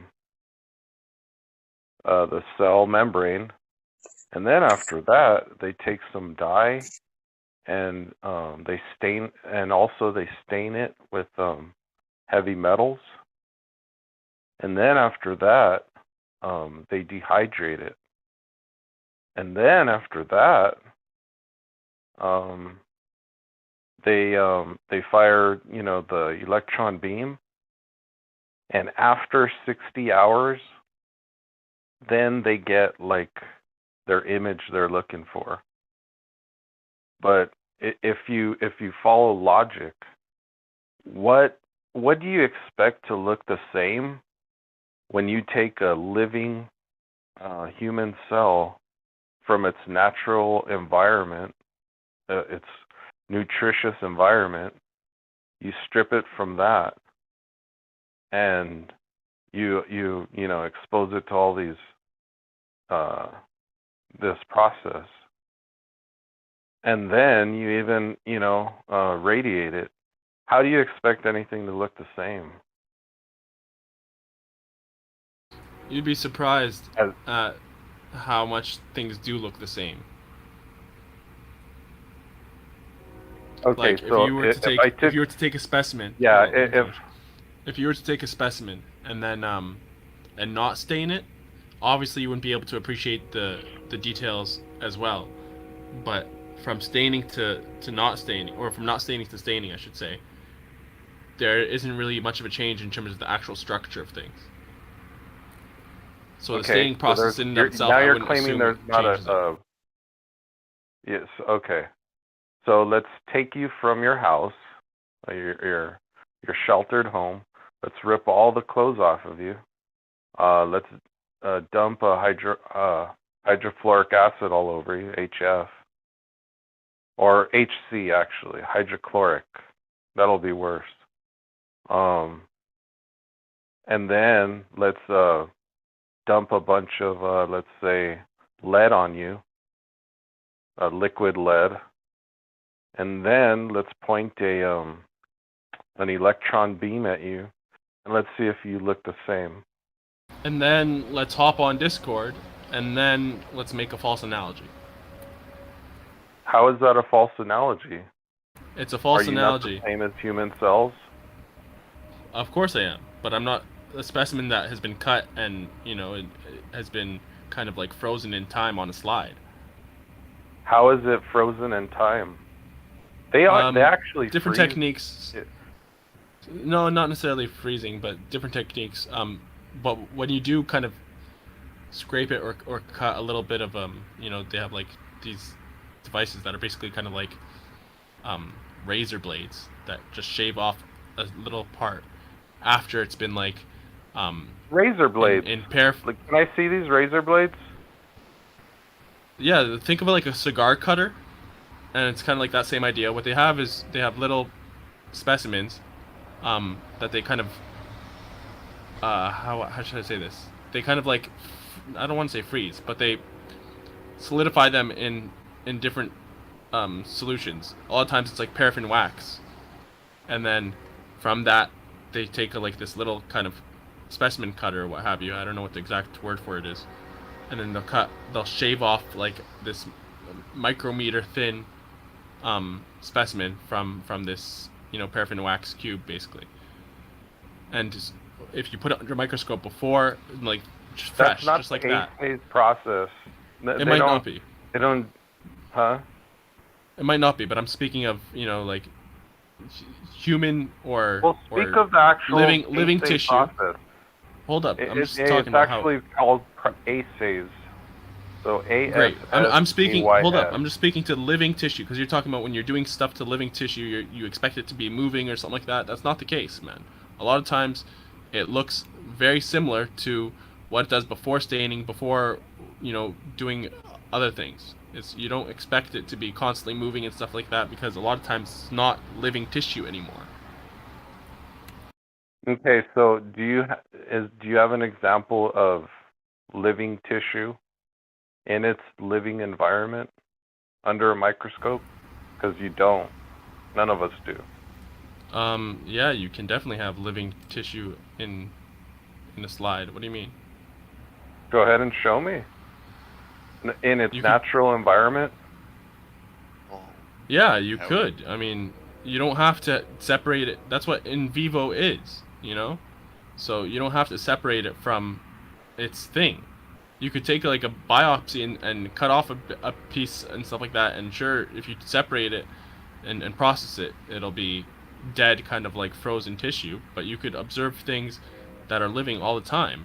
You could observe a petri dish under a microscope or whatever, and you can see stuff moving. See, you're doing it again. You're begging the question again that this system is still alive when it's ripped out of your body. No, I'm not. I kind of try to bridge the gap with you. If I stripped you out of your house and took all your clothes off, even though your body never takes a break, it's always working, right? It's always living till it's dead. So let's just make the analogy: if you died, then you wouldn't be living anymore, right? So how could I still view a live specimen under a microscope when you're dead? You're like, but no, believe me, I'm still alive. You're doing the same thing. When you strip any cell out of its natural environment, it's not alive anymore. I'm sorry. So if you could show me, like, if you can rip out, let's say just liver tissue, and show me a liver cell, I'd be happy to see it. A living liver cell.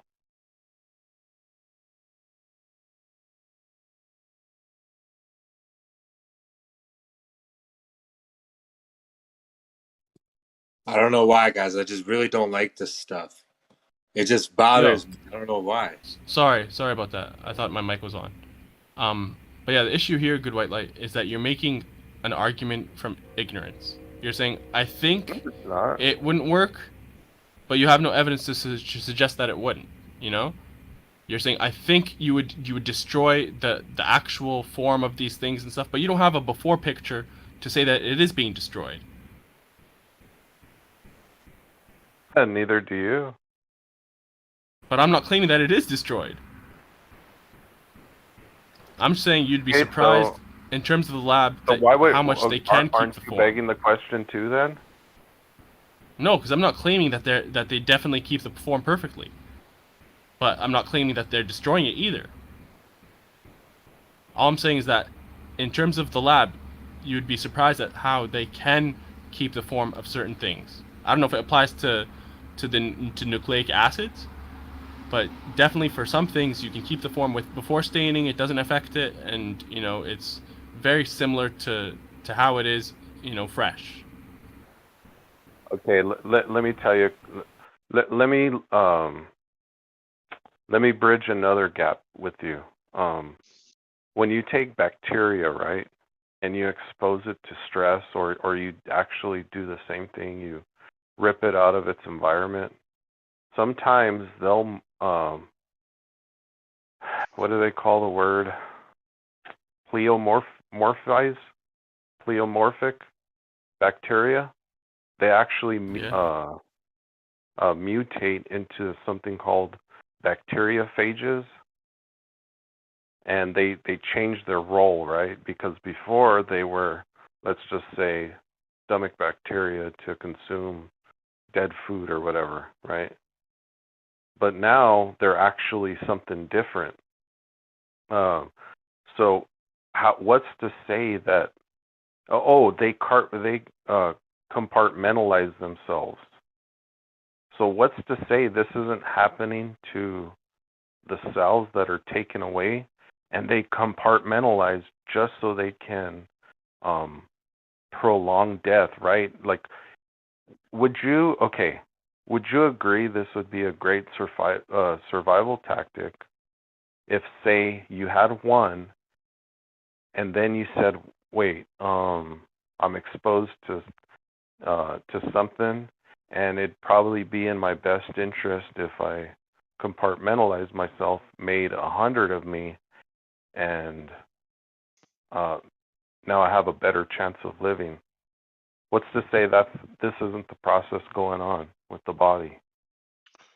And that's why all these individual cells are showing up. Compartmentalize might be the wrong word, but I get what you're saying. Basically, you're saying like splice yourself off into different parts and then like hide the rest, basically. Yeah. Yeah, this just could be a like. Hide them where though? No, not hide. I'm just saying, compartmentalize yourself just for like a survival technique. I don't get what you're saying. Look, let's say you had this genetic material. Versions of yourself, huh? Let's say you had this genetic material, right? And it's no. You're begging the question of genetic material, dude. I'm saying, what if this living environment doesn't do this until it's actually exposed, like I said, to like danger or stress, and then. Okay, but what's the one thing that exists to begin with? What are you talking about? You said you had one, and then you compartmentalize yourself into 100. You had one what? Yes. 100 cells. Let's call it what it is. All right. Cells. So you had one cell initially, right? Yes. And then you split into 100 cells, is what you're saying, right? Yes. Yes. Where's that cell located? In your body. In your body. So even if you split yourself into 100 cells, it's still in the same body, right? Mm-hmm. So how is that avoiding risk if it's still in the same entity? Well, now you have less exposure as a whole. Like, haven't you ever heard the term strength in numbers? Yeah. And it's the same concept. You're stronger when you have more. Like, okay, if why? Yeah. Because by your logic, they'd be smaller. It doesn't matter. You're still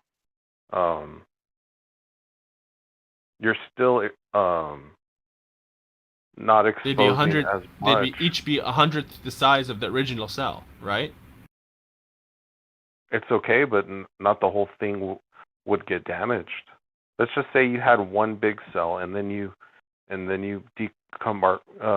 made different partitions, right? Yeah. And now say a quarter of it got damaged by whatever risk. Now you have 75%, but if it was just one cell, that cell would potentially be dead because a quarter of it would be gone. Not if it could heal. Well, have you ever seen that? Have you ever seen cell membranes heal like that? Well, I've seen my body heal, so why wouldn't you assume that applies to the, to the constituent parts?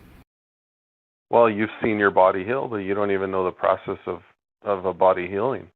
It doesn't matter. The point is it's capable. So if my body was just one single cell, and my body's healing, that means that cell's healing.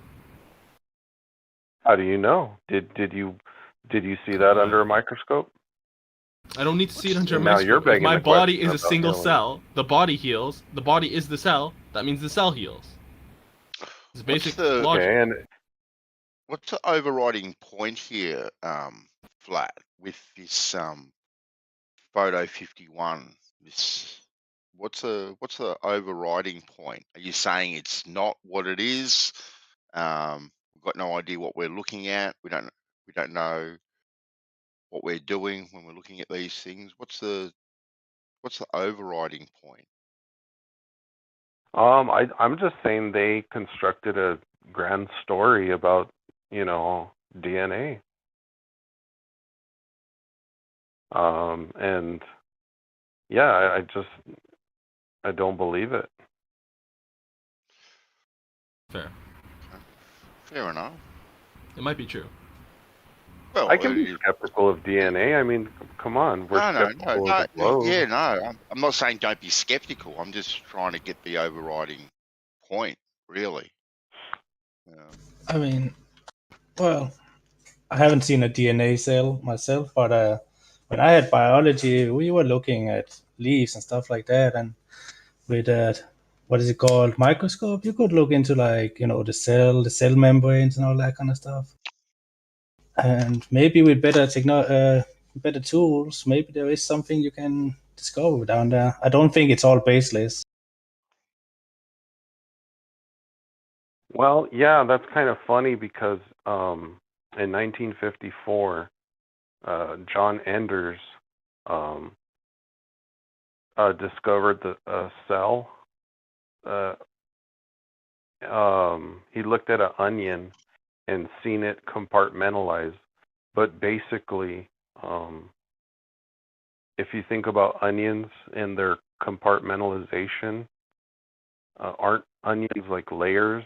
So perhaps maybe that's how our skin compartmentalizes itself to. Maybe that's the process of the largest organ in the body is how it protects itself. Yeah. And maybe, yeah.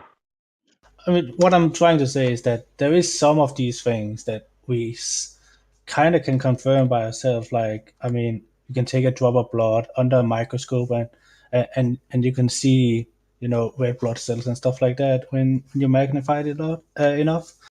But where is the limit? When does it become? When does it go from observable to made up fiction, or is that? Am I misrepresenting what you might said about DNA and stuff like that? Well, yeah, like okay, you said you claim that we seen all this stuff. No. I'm asking you because there is some we can observe, like red blood cells and for example the cell membranes in leaves and stuff like that. But when does it go from what we can actually observe by taking, for example, a drop of blood over to what I heard as the fiction, like the DNA string and all that kind of stuff? Where is the line? When does it go from actually what they have observed over time and a conceptual story about our building stone? When you're missing a link in the chain of transmission.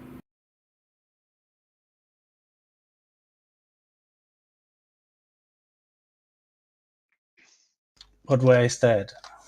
That's my question, because to come up with a semi-claim where I that don't did know. that.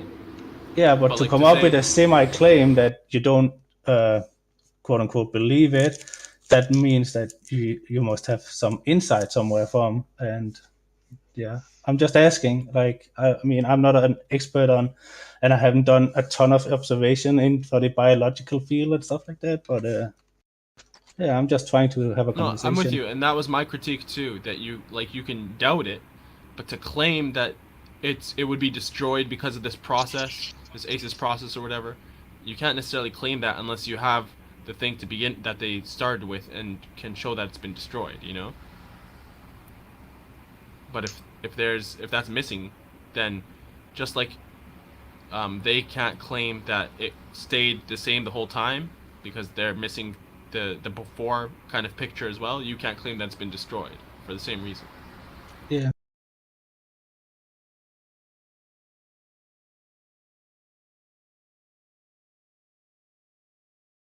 I just shared something in the chat about DNA not being the same in every cell of the body. So I guess there was a study done in McGill University and showed different DNA. So that could either be the ACE process being different, or that could be, you know,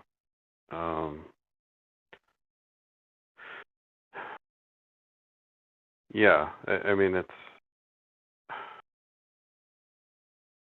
yeah. I'm just When Bandy asked me, why do I think this? Yeah, I just you know, why can't I be skeptical on DNA? I'm skeptical on the globe. I can be skeptical on everything until you see some evidence. I'm skeptical too. Yeah, there's nothing wrong with being skeptical. Yeah, I'm me skeptical too. of DNA as well. I mean, I'm just not well versed. That is why I'm asking, because as I said before, like, to make a semi-claim that, or at least show high doubt, maybe you have some more insight that I don't have, and that was why I was asking where the line breaks. You know? Yeah. I don't know. I've done the same thing, man. Like, what I was taught in school, what I've just kind of, what do they call them? Like, when they're just the stories you just automatically parrot, you know, right? Just the 100%. mainstream narrative. Yeah, I mean, they show us the leaves under a microscope, maybe a drop of blood, but a lot of the other things, like the building stone of DNA, I mean, we are not testing that ourselves. That is something we take on fate, 100%. It is funny, Flat.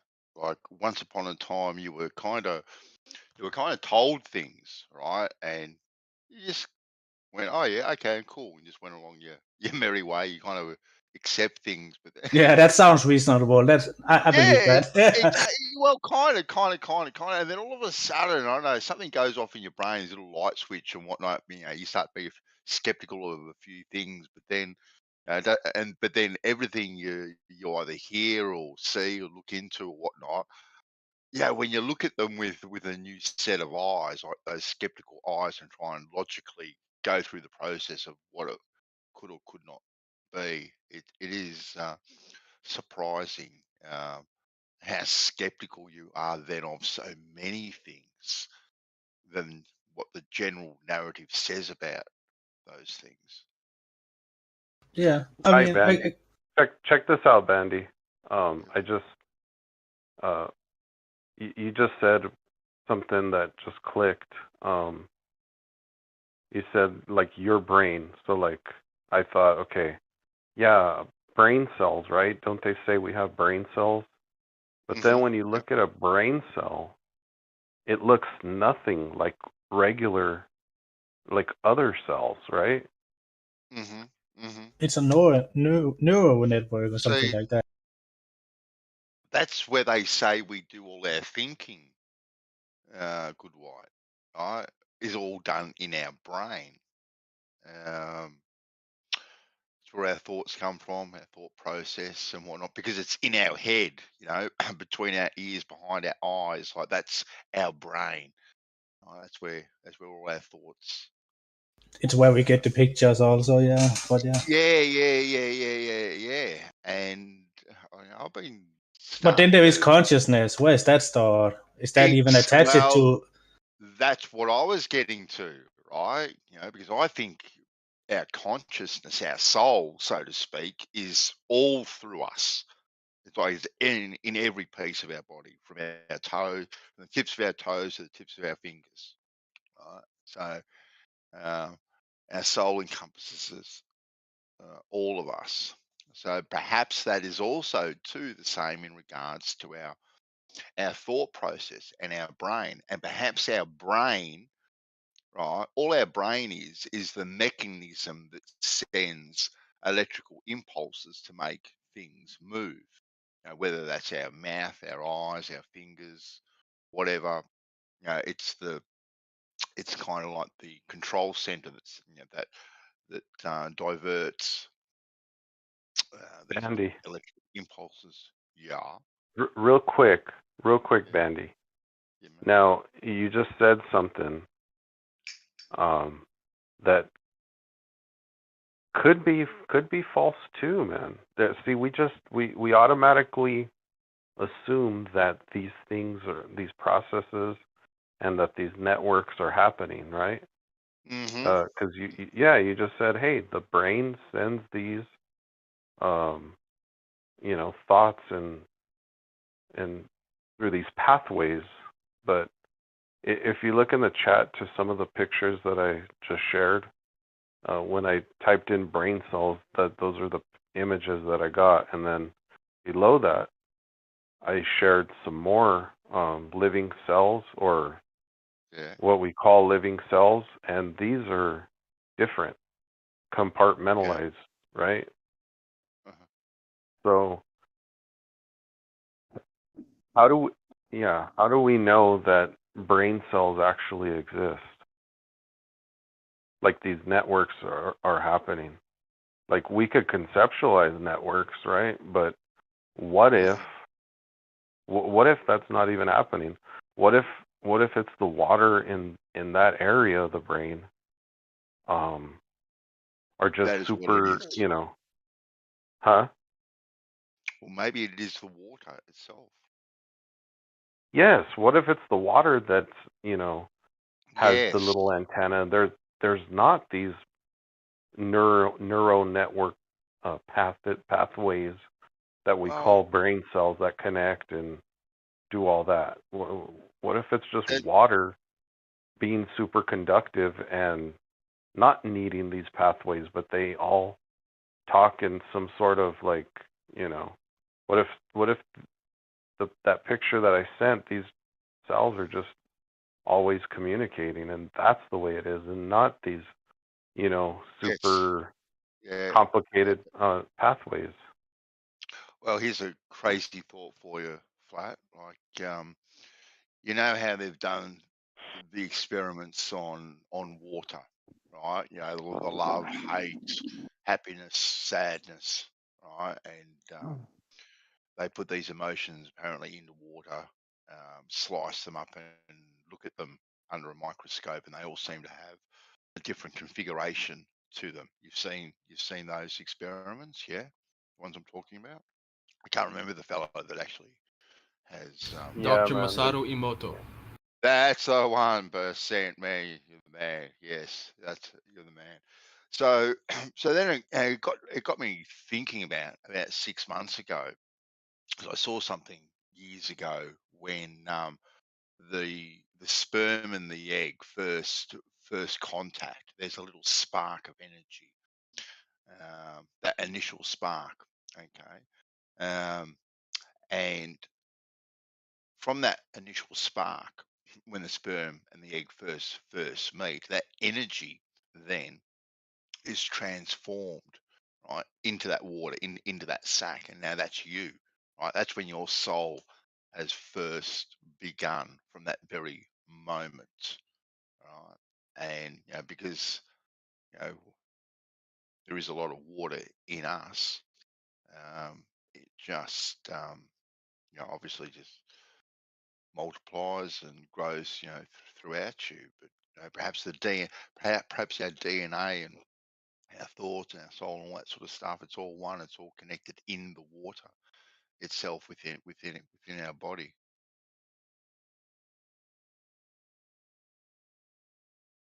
I'm not sure, but it's just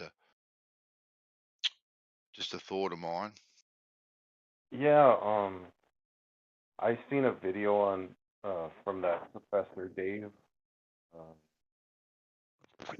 kind of like throwing shade on that Dr. Emoto guy and water, and and he does the same thing.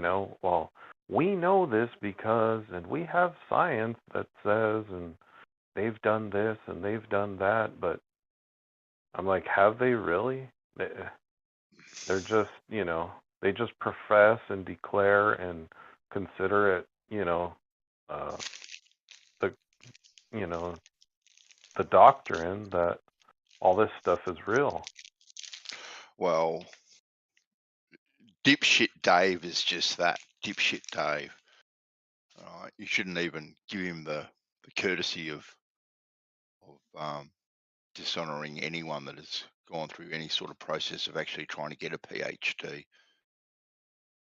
He's just a clown, in my opinion.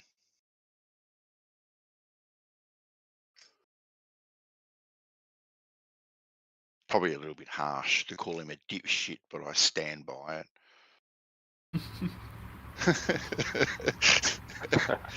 No, you're all right, Bandy. No,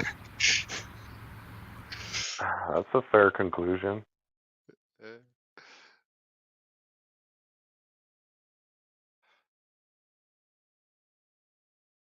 Hey, bandsaw. Hey, Travis, did you ring your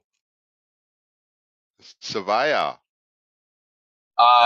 Yeah, I called him back and he said he was too busy, so he said I could try him again today. So okay, I tried. I went down the list.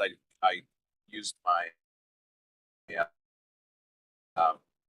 did a search for land surveyors in the area where I was yesterday when I was being unloaded, and I went down. I went down the list, and man, everybody was out of the office or voicemail or whatever. So I left some voicemails. I doubt I'll get a call back because I wasn't. As soon as the secretaries often found out that I was just some guy asking, wanting to just find out some information, they're like, "Oh, well, I can give you their voicemail." I'm like, "Yeah, I'm not getting called back." Yeah. But we'll see. This, like I said, this one guy was pretty friendly yesterday and chatty. So I thought of some other questions. I was going to ask him to define terms, define level for me, define horizontal, vertical, parallel, and curved.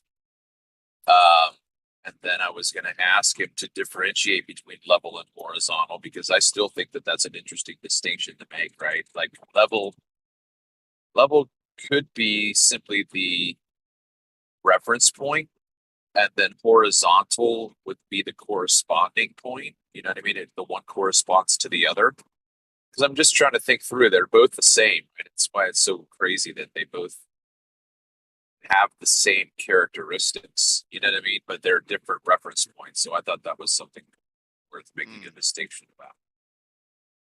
Well, good morning. Hey, B-Man. Hey, B-Man. It's funny, like the definition of level is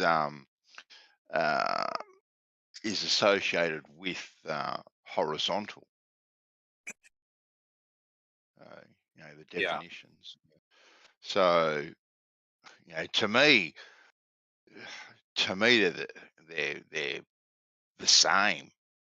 Really, they really are the same. Well, yeah, but how would you differentiate between them, though? Because there are obviously two terms that are so similar, but they're two terms for a reason. Well, yeah.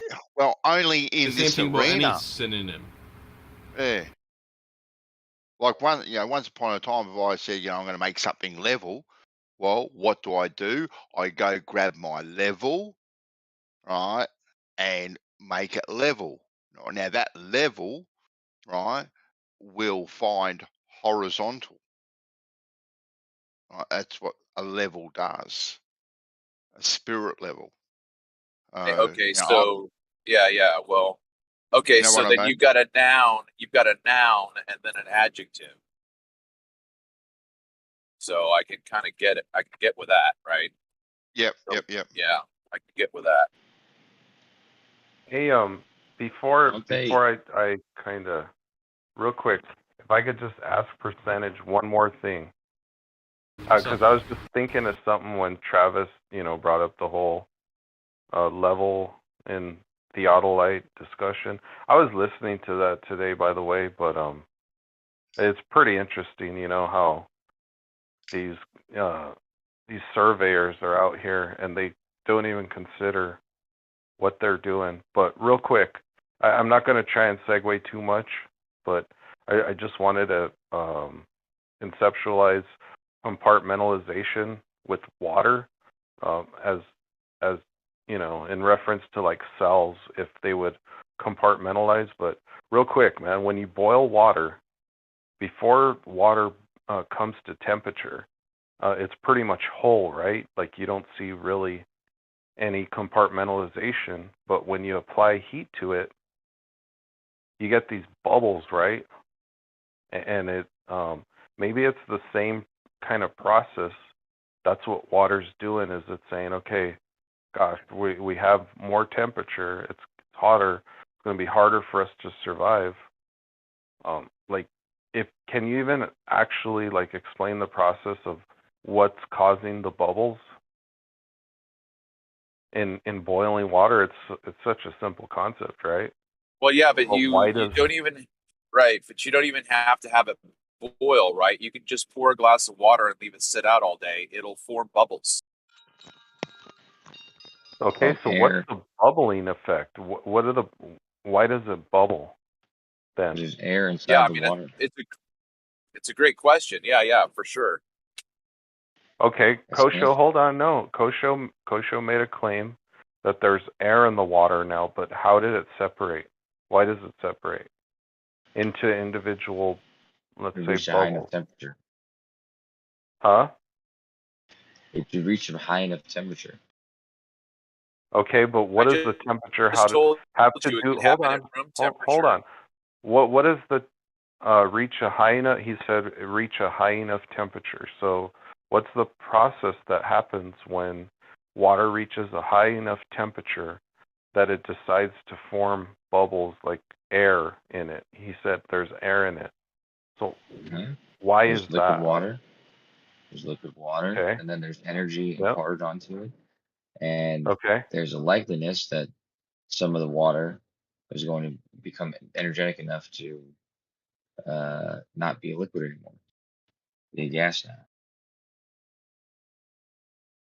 Okay, so why does it when change? It's so why does energetic it turn itself into bubbles? Because it's so energetic, the water molecules aren't sticking to each other freely.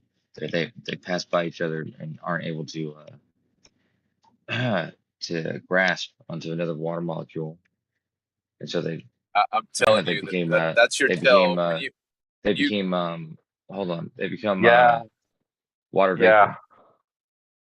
Oh, okay. When he does that, when he goes, Yeah. That's the cue, man. Yeah, that's his tell, man. That's his tell. That's his tell. That's your poker tell, homie. I was just at Jams a little bit ago. I forgot we're not allowed to insult here.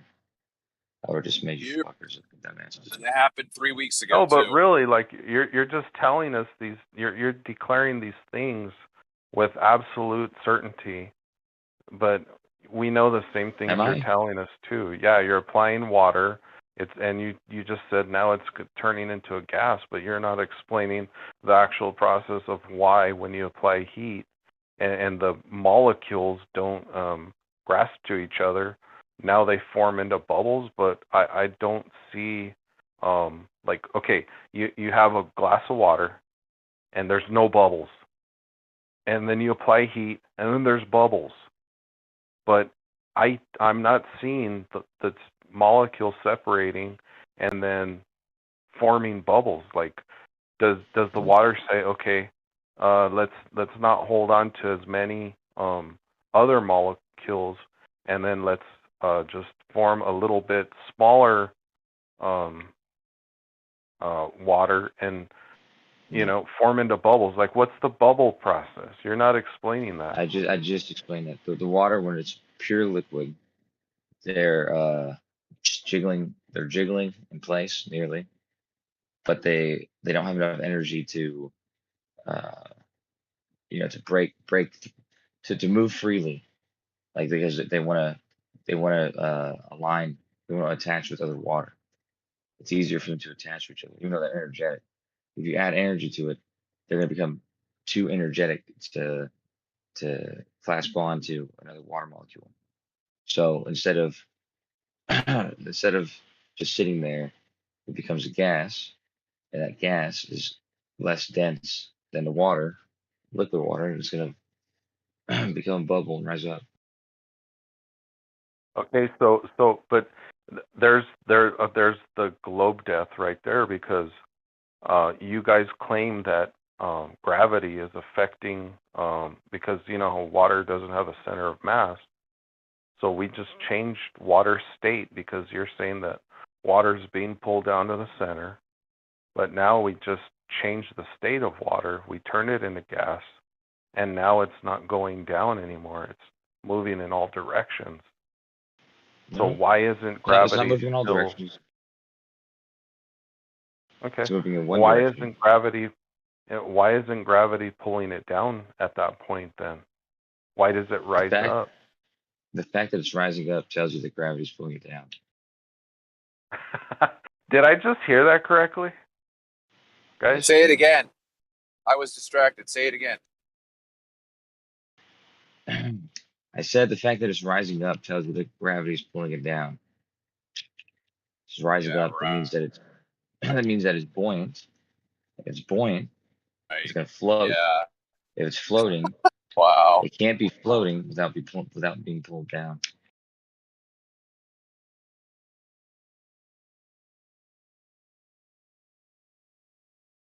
good stuff right there. Yeah. So okay, I No, got no, one. hold I on. got one. Let me go back to the point that I made real quick, Kosho. So you're talking about the increase of temperature, but do you not agree that you can get that at temperature? It's not going to boil, but you're going to. Okay, so it's not like crazy. It's not excessive. But it's not excessive heat. That's what my point is, right?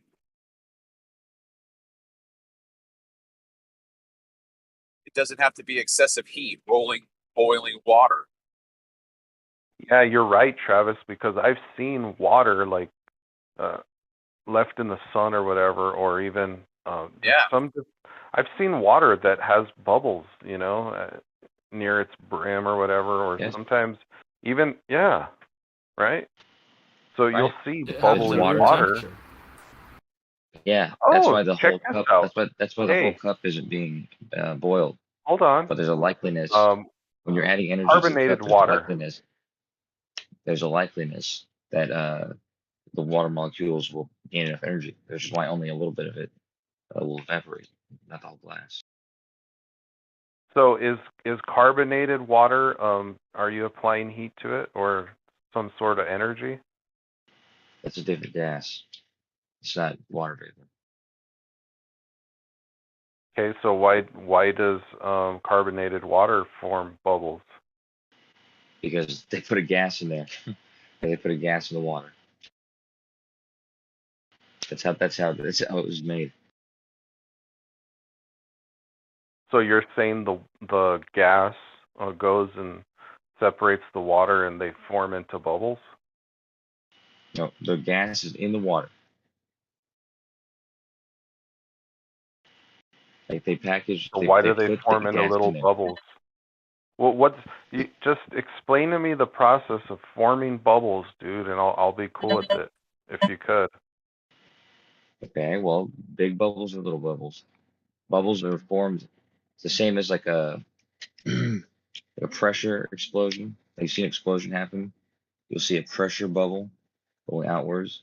This is an indication that there's a massive amount of energy in this, in this space, which is why it's almost always spherical. Shout out Because to bubbles in space. There you go.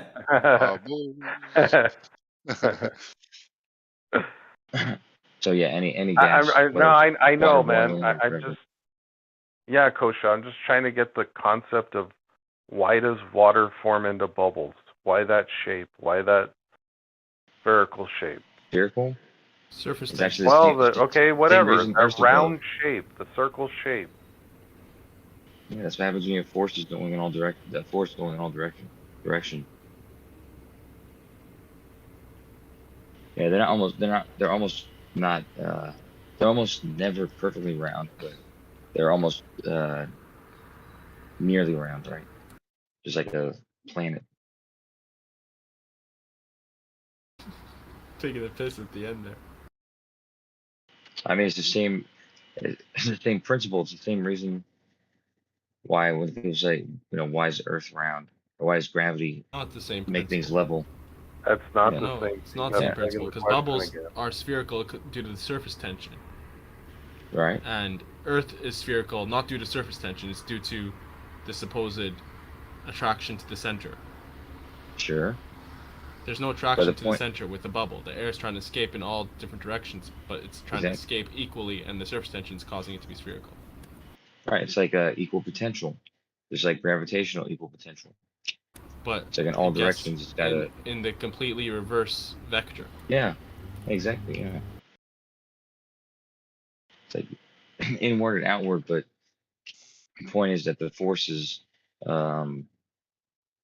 it's attempting to reach in all directions equally.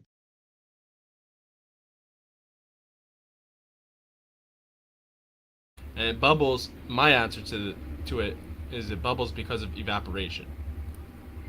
Yeah, but yeah, it's simple. And it evaporates at any temperature. It'll evaporate up until the boiling point, I guess, when it stops evaporating as much as it does just boils off. But I guess you could even call that, I don't know if you could call it boiling evaporation. Yeah, boiling is. It was my. Remember how I said about compartmentalization, like that process, and kind of like its function would be, instead of losing all, we'll just lose a portion, but still have some, right? So maybe could water be this intelligent to be like, look, we're having stress applied to us. Let's compartmentalize and break off into smaller pieces. That way we don't all die. How do we know this isn't what's happening? It's possible that it's a sentient decision that water's making. Yeah, but how would water? How are you going to kill water? By evaporation. Yeah, but isn't it still water? Yeah, but he means water in its liquid state.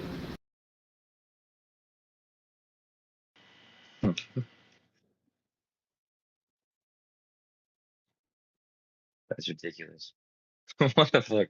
Why would water's only alive when it's in its liquid state?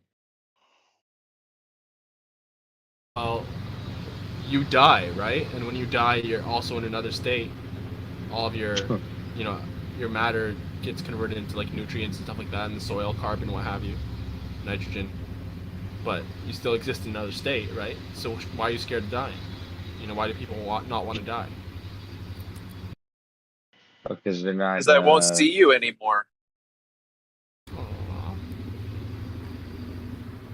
They have no ability to remember anything.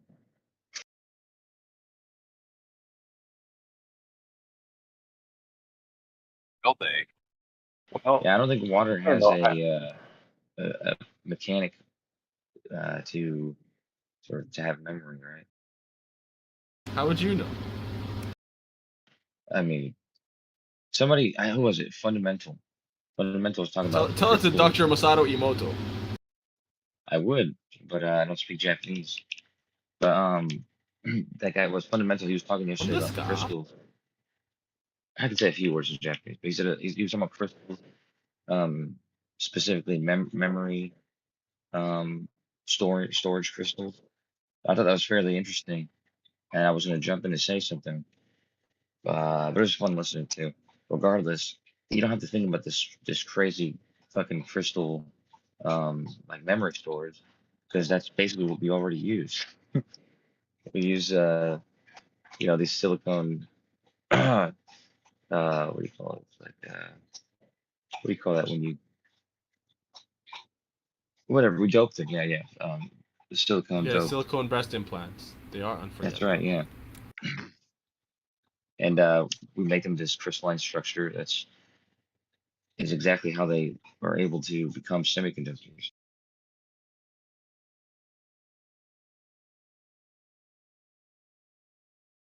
Or at least the type that we need. So, semiconductor meaning it's conductive, and then we apply energy to it, and voila, we have a network, and we can different pathways. So you're saying water behaves the same way? No. I was saying when he brought up these crystal storage things, it may sound silly, but you can use crystals to store memory. Actually, we actually can do that. Water, on the other hand, I can't think of a mechanism to have it store energy like that, or restore information like that. Think about the human body, and it's comprised mostly of water. There's your example. There's energy. And you see a human, and there you go. So it's the same thing.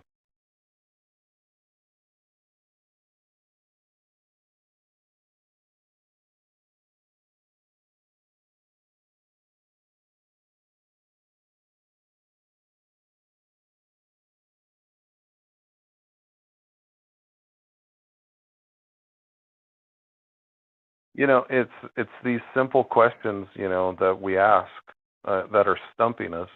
Why does water boil? It kind of shows us how infantile we are in the knowledge and the process of what's actually going on. We can explain away any topic and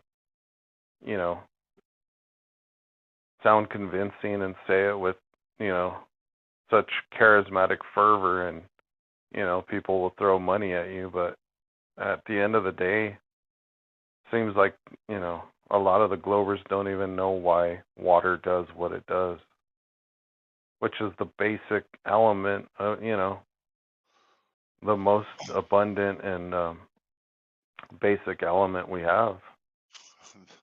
They don't know what it does or what it is. Yeah, I read a new word today, Bansaw. It's called projecting. Really? So you know what Yeah. water is, do you? You know what Yes, water is, I'm do you? the one who just explained why water boils and air and all this other shit. And you guys all said you don't know why it does that.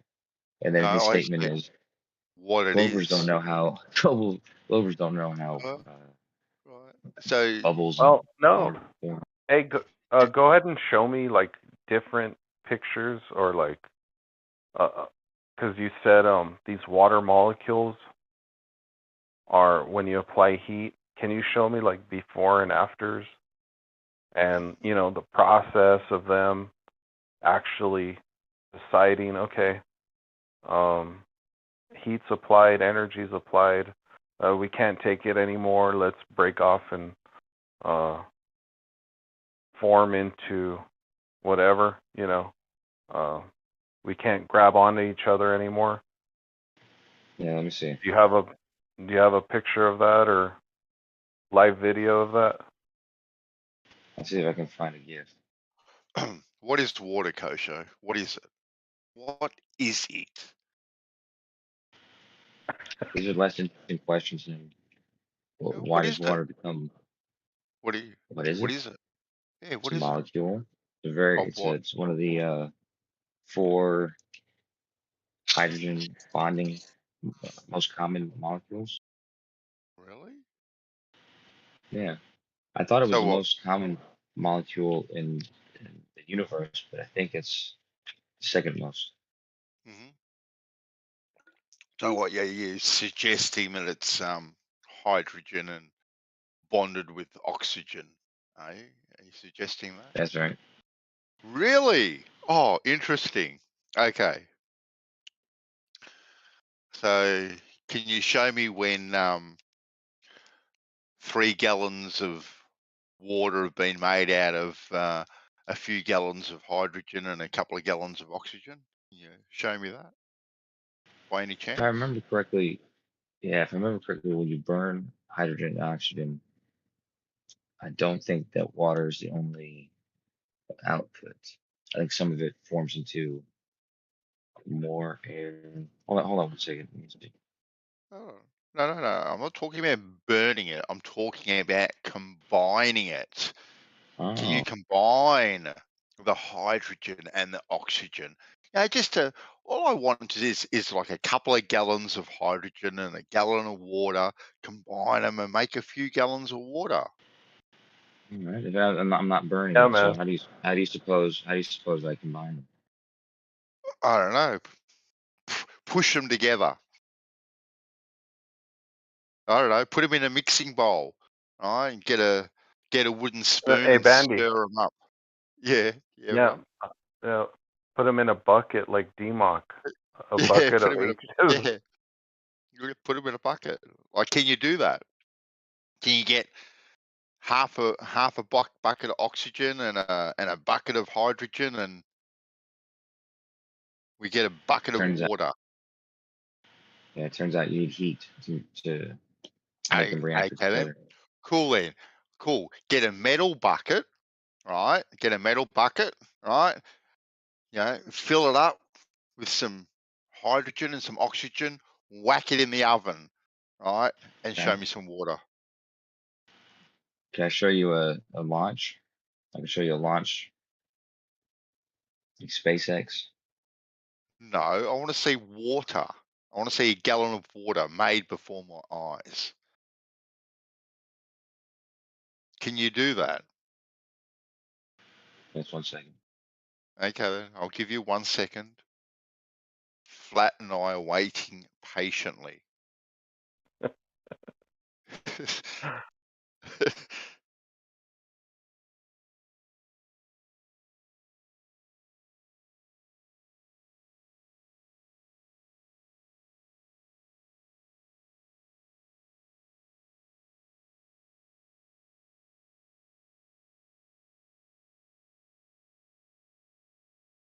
Because I'd like some of these claims to be demonstrated just occasionally.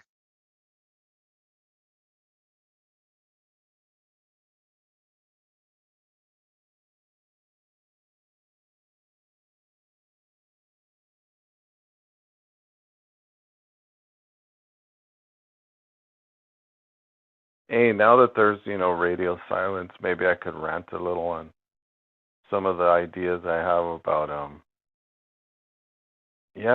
like bubbles and kind of their shape that they decide to make. They compartmentalize, and maybe this is just, it's not evidence, but we see the process of water deciding, and it's amazing that it gets to decide,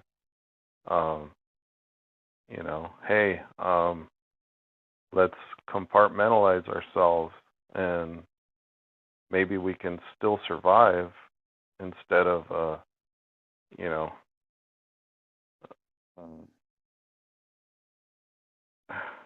yeah, let's break off, from the pack, but stay close enough to where when things chill out, we'll become water again. Because, yeah, you can apply heat, and then you'll have bubbly water, and then you take away the heat, then you got water again.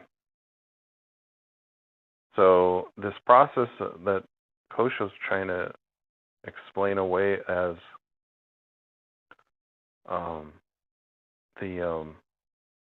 the molecules are being excited and can't hold on anymore. But when you apply energy, this energy, that's another thing. It's so you're saying fire is energy?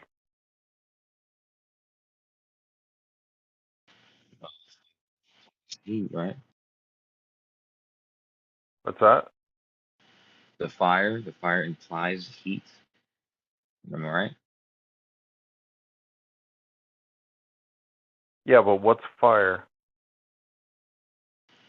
I mean, I've heard it described as a plasma, but typically it's when you heat something up a great deal. Okay, yeah, heat Right? something up. Great, it's easy. We've seen it done a million times. We see the effect. We know the cause because, well, I'm saying we don't even know the cause. That's the thing. We see the effect, but we don't know the cause. So you're that spark, right? It starts with that spark in it. So you need three things, right? You need what is it? Fuel, catalyst. So you got the fuel, you got the gas. So like you got natural gas or whatever, right? And you take that spark. What is that spark then? Energy. What's energy? The ability to do work.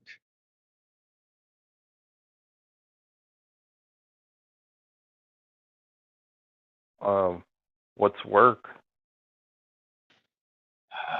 Work is when you use of the force a force applied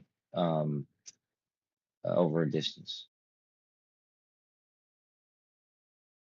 Okay, so on my stove that uses an electric igniter, are you saying that's the work that's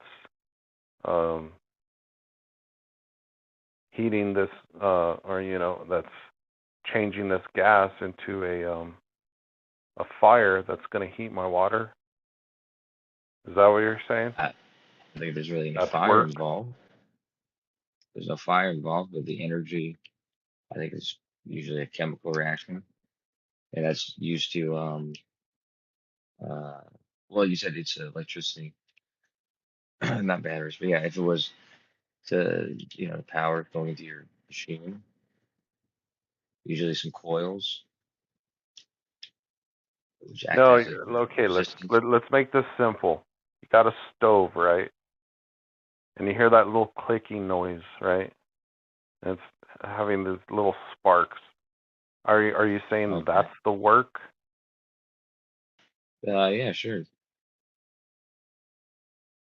So again, what's work? A force applied across a distance.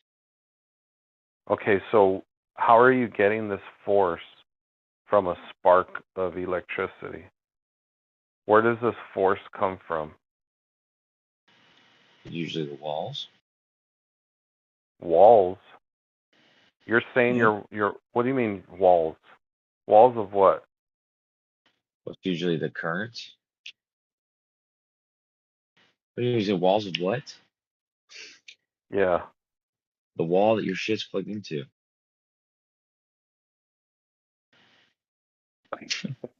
What are you asking me?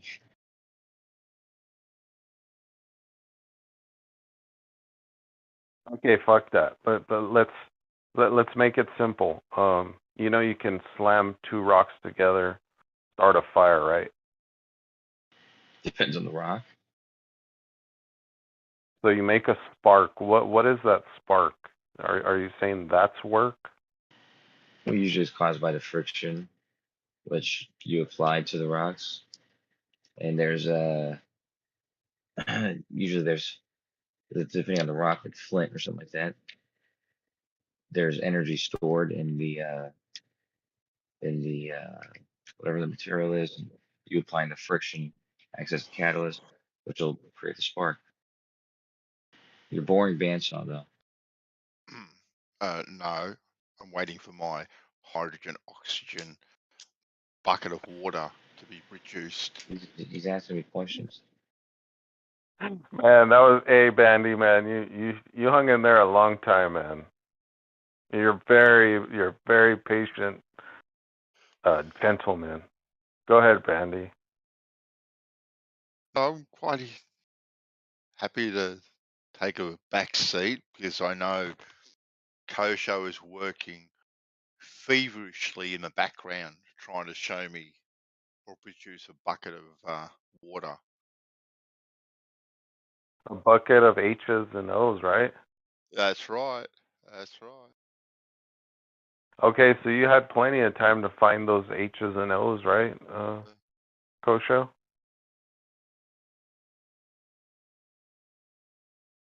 Say what? You gonna show us a bucket of H's and O's and make some water? I mean, he said he wanted to see a full. You want to see the same weight in water, bandsaw? No, I do not want to see the same weight. Right now, I know that with any process of creating anything, there is going to be a loss. Okay, but I want to see a reasonable amount, like at least half a bucket, of water. Right. What I don't want to see, Kosho, is condensation on the inside of a beaker. That's what I don't want to see. Okay, so I want to see at least half a bucket, not much, or just Little enough to go bucket. out. Yeah, just enough to go out and water my pot plants. Right, I've got a few cactus that need watering in a bit, so just enough Yeah, just to right. go water the tomato plants, the cactus. Well, you know, it's an But I want interesting idea. an interesting idea would be for you to show me half a bucket of water created from H's and O's. An interesting idea is 14 pounds of water could fit in a 1-inch diameter tube for 30 feet high. And that same weight in air would go all the way up to the end of the atmosphere. Yeah, that's not So interesting when it comes to producing water. it is interesting That's if you're talking about burning hydrogen and oxygen and obtaining some large amount of water. like, see, if you could, like, it'd be like the whole water to wine type of trick that was done. It's an easy trick. A couple of 1,000 years ago, apparently. Someone apparently turned water into wine.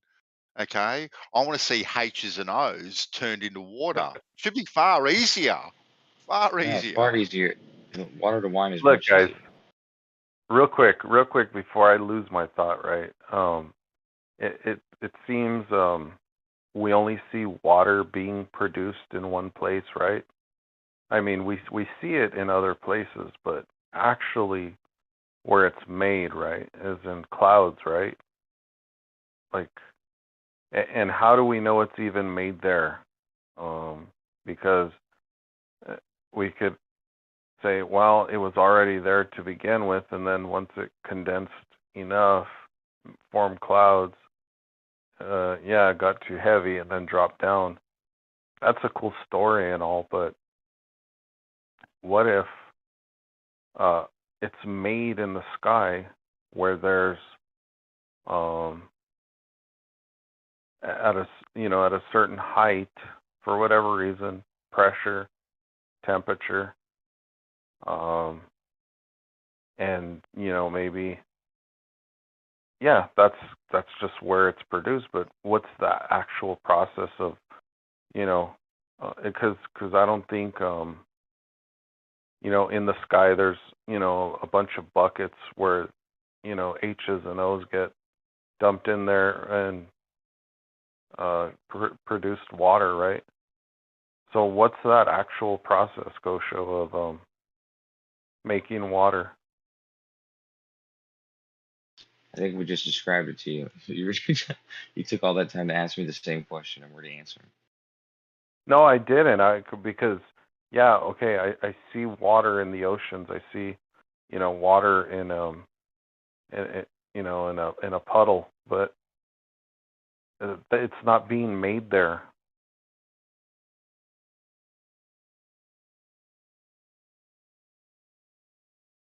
And it's not necessarily being made in clouds either. So that process of, making water, where does that happen? All over the place. They say the sun produces, I forget how much water, but a shit ton. Produces, huh? The sun, huh? I've seen water being made in the dark too. So it's not actual raining. That could happen in the dark too. My favorite is when it rains when it's sunny out.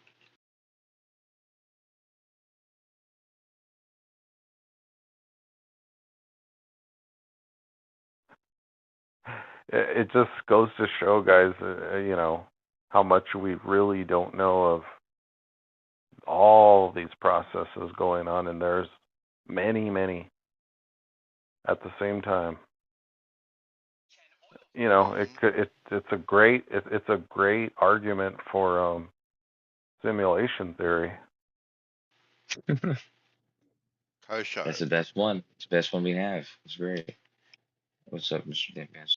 I'm watching the text chat, right, with eagerness, right, waiting to see half a bucket of water, but you're yet to produce it. What is going on? I think the only way he can do that, like, so tell him the energy is just liquid and just pull it out, air, get the gas, get that HHO. Hey, they released the Kraken. I mean, not to take away from Bandy saying we still need to see this made from hydrogen and 2 oxygen, right? But on the way, while you're getting that, I mean, it's just crazy that you put liquid in there and you get air out of the liquid. What you're trying to do with the 2 electrodes in a car, gas, right, from liquid. Hey, D-Mock, real quick. Well, no, it's hey, not. fix It's your not. mic real quick, bud. Hey, you're breaking up like every other 5th word. It's kind of weird. But I really do like hearing you, man. But yeah, it's the exact opposite process. Electrolysis.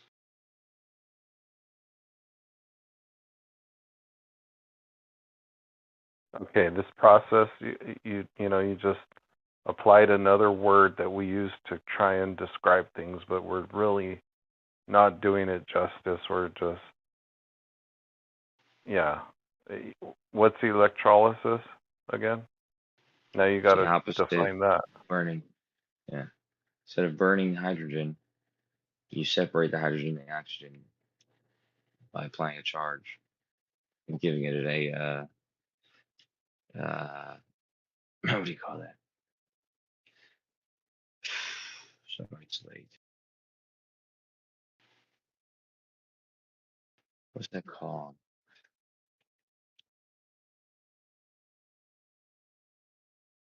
Hey man, we're just be an we're intense. Wouldn't it just be an intense introduction to energy, because that's all heat is, but it's not intense. It's gradual, say. But electrolysis it's electricity, right? So that's going to be like, if you think about it, I think it would be like this. It's almost like a pot of water versus a hydrant. electricity is a hydrant, like there's pressure, there's intensity. That's just the way I'm thinking about it right now. But isn't that what electrolysis is? It's electric, right? So that's the. Well, you apply the charge. Yeah, you apply the charge, and I forget what the salt acts as. Regardless, it basically breaks them apart. So, the oxygen will be attracted to the negative. I forget what it's called. I can't remember the name. Makes it charge rate fraction. Salt might be the converter. Yeah, man. Salt. Speak on some salt there, D-Mock.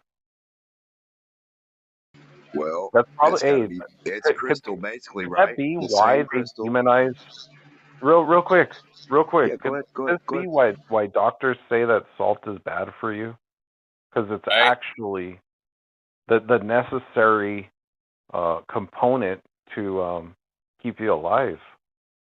But they demonize salt, man. But what if salt is the actual like component to actually make better water? I don't know. That's just one of my thoughts. Everything can be extreme and unextreme. You know what I'm saying? Can you hear me? So like it can be like things can be like an acid to an extent. It can be like a salt acid. You can be like a liquid salt acid. You could be like some other type of brine. You could be like salt that kills everything, like the Salton Sea. Certain salt contents aren't good, but certain ones are. It just, you know what I mean? But it's like a crystal. Like the lighter you were talking about that you click, you tap the two like the crystal, like tap tap tap, you hit the spark. That's from tapping the crystal. Yeah. That's right. Crystals are salt is like a crystal. What you're doing is just 1 second, Coach. So you're compressing the crystal by tapping it. You're compressing the salt. When you switch the temperature can do a lot of things. Temperature is the mediator of density, mass, the volume of like what I mean, and it's electric. It's all electromagnetic. It's temperature. It's voltage. Like you're asking what a fire like in a way. I mean, I'm not the creator of the shit, but to me, it's like voltage, currency, because the actual wood's not burning, right? The little vapor coming up is the shit that's burning from the wood that it's exerting, and then it breathes from the air too that's coming that way. So it like causes the combustion.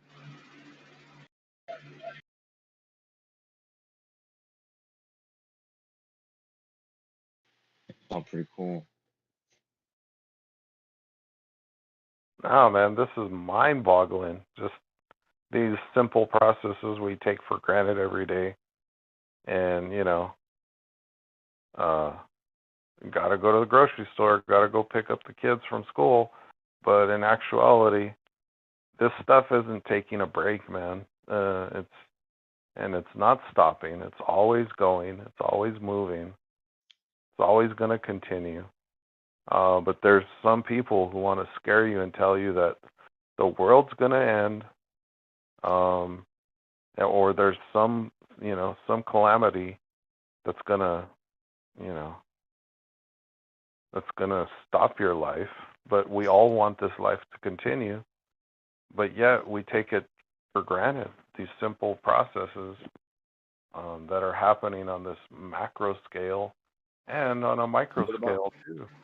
Yeah, how do we get away with the alchemical, the charts of like the atomic scale and all this other stuff? Like, how do we get away with that? How do we get away with the H2O and all that? Like, how do we even get to that point? We still need H and 2 O's to make water. We still need that. Wow. Kosho? Yeah, well, Does it? It all goes. Go ahead, Mr. Panson. Well, does it, Kosho? Does it actually make water? Absolutely. Like, I don't know, you are making me watch the text chat, right? And you are I showing me posted it nothing. already, dude. What, some Posted it a while condensation? ago. I want a Nothing, bucket, man. half a bucket. I want half a bucket of. All you've got Dude, is want some that? condensation, right? Because I see a huge uh, opportunity here in business because the DIY market has taken the world by storm. Right? Everyone wants to do everything now. They want to do home renos, they want to cook, they want to do their gardens. Like people just want to do stuff themselves now. So obviously, the next step now, right? We can take it to the next level, right? You can go down to the shop now and you can buy your H's and you can buy your O's, right? You can take it home. You can have a family project, like around the dining room table, right? Make your own water. How much is this going to cost us? Yeah. You know, you can make your own water jar. They've been making these in Africa for like thousands of years. What have they been making? Water out of H's and O's. You know, they gather water. They gather it. They You gather talking about water air vapor. conditioner?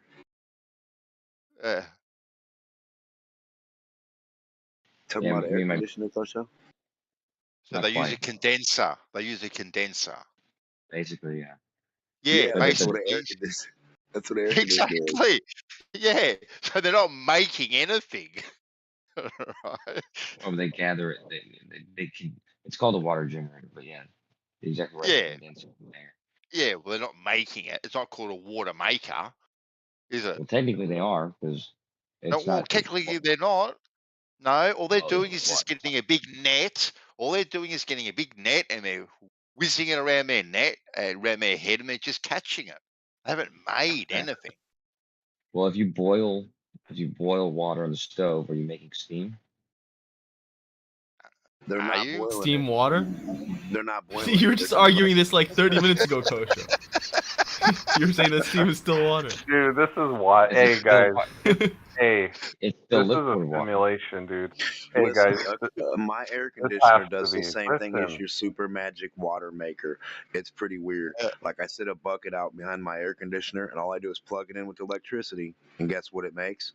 Water from electricity from the condensation. But do you drink of the that fucking water? Air. No, hell That's no. what I thought. Compress that shit. But you maybe you can. Maybe there's forms you can in a certain way if they don't make it a certain way. Sure, I don't know. Maybe if they don't add certain chemicals. Hey, hold shit, on, maybe. D-Muck. But what What do you saying, mean by like, compress? Yeah. What do you mean by? Well, what's the what's a process? condenser do? It condenses, condense. Well, It compresses. It forces in one way, forces out another way, cools it off. The temperature differential causes water, not fucking H2O. Yeah, but you're not applying hot any and heat cold. to it.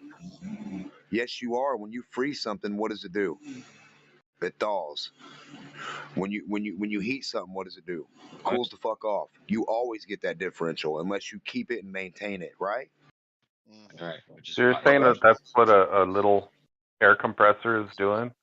Hey, you can't hear me?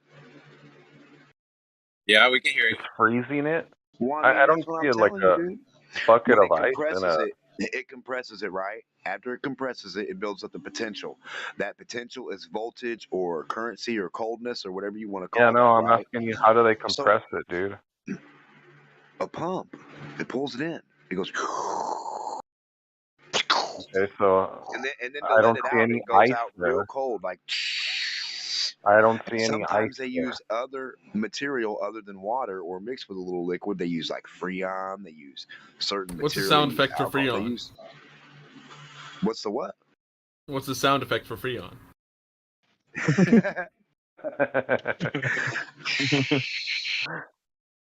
It's pretty good. All right. Okay, so I've got my cooler in my truck, right? So it's plugged into a 12 volt, and it's refrigerating my my food, but there's no Freon. Like No, it doesn't. Right, it doesn't have to have that. I'm just saying. Sometimes you can use other things that like help it along. You see what I'm saying? And my thing is, what the hell is Freon? But go ahead. No, I'm just thinking out loud now because I don't have a drain system on it. It's not producing any water. So is there got to be a certain temperature in the transformation of temperature to? Well, I think it depends on the design too, like how exactly is it made, like and does it not condensate? Are you sure? Does it not use the condensation to refreeze or keep the stuff cool on the inside? No, I'm saying that there's no. I'm saying there's no drain. Like I'm not draining water out of it. No. But it's just a cooler, or is it a freezer? Is what I'm trying to ask. Yeah, it's just a cooler. It's just a refrigerator, like 40. No, I guess it would be 30. I don't know. I don't know what the temperature is, but it's like in the 40s. And you're saying it doesn't have an amount of Freon or antifreeze or nothing in there? Well, not okay. So my car, yeah, it could be. I suppose it could be, but the fucking unit's so small, and there's no like. If my Freon ran out, a little ice box, or is it a little handheld? Hold on, Travis. Lunchbox? Hold on, D-Mock. I'm sorry. Hey, you're gonna have to rip that fucker apart and see what it's don't do that. actually made of, I'm dude. just asking. Like, Is this a simulation, dude? Well, just a second. Dude, well, I don't want to be tearing this good stuff. you just apart. wrap plastic around something and call it a fucking cooler, but what is it actually doing? Is it a cooler or a fridge? You're plugging that listen, in. It's No, dude, is it a cooler or is it a construct in the Matrix? Look, it's an igloo ice chest, except you don't need to use ice because it has a refrigeration unit. Okay, so it's a fridge then. It's Yeah, a fridge cooler. Oh, refrigeration. What is that word? Refrigeration. So you're plugging it in, and what's the next step after that? You plug it into the 12 volt. Where does that power go, and what does it do? What else happens inside that? Do you know, or? No way, man. I don't know that shit. Oh, okay, that's what you're wondering. That's what you're wondering. Yeah. It's just like the Hey guys, real quick. Go ahead, Coach. Real quick. Hey, wait, hold on. This isn't Kosho. I'm not talking like Kosho. By the way, Clear your throat.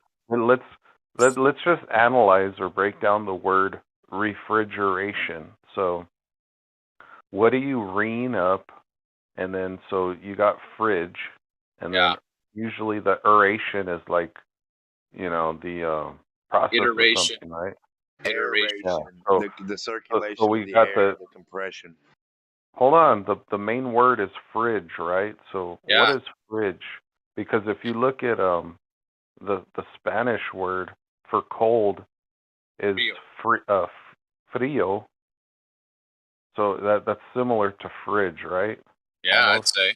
Yeah, it means recolding things at a steady rate. Refrigerate. Got it. Yeah. So So how are you making it cold then?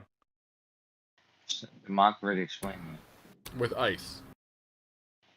No, but I just Actually, that's wrong. explained. That's wrong. That's a I cooler. just explained that what's his name? Travis's cooler doesn't have an ice cube next to it. Yeah, but it does what the mock said. Sucking in the air. Because it's acting as a fridge. yeah, there's a fan unit. Intake and output. Yeah, it sucks in the air and condenses it. It might just be designed. Okay, how do you condense it? It might just be. Boy, hold on a second.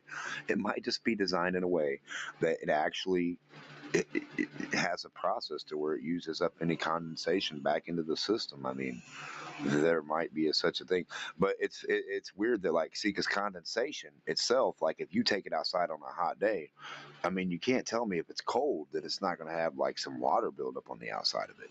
You know what I mean? Like it's going to have some Don't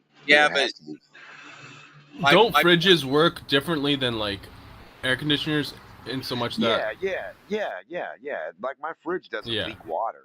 Right. So it's regulated to a certain extent. It's not as cold, so it's not a biggest differential. So maybe first portion you were saying it's not, the great enough differential to cause that.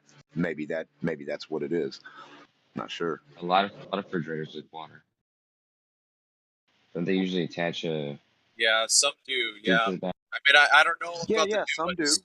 Some do, some don't. That's why the ice always tastes shitty, because like that Freon, all that water has been like kind of contaminated and it's condensed, and the ice is disgusting. And it's little bitty too. So like so if you take the little one, if you check the little one under your ice box, your big ass ice box, it's actually only a little square about like 6 inches by 4 inches or 6 inches by 6 inches or some shit like that. Like it's a little bitty black fucking square or just like a little pan. Most of the time, it's not too big. So if you got a little bitty motherfucker, then it probably isn't really producing much to even worry about. I don't know what you're talking about, but mine's pretty big. She said.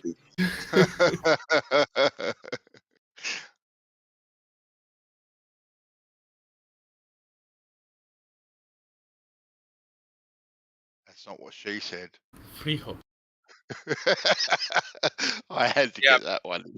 So that is interesting though that they would choose a Spanish word, and then the DGE I'm not using the suffix. Spanish word. Oh my god. Yeah, they are Frio, fridge. Okay, so what in They're using English? the Latin. Okay, it's Latin.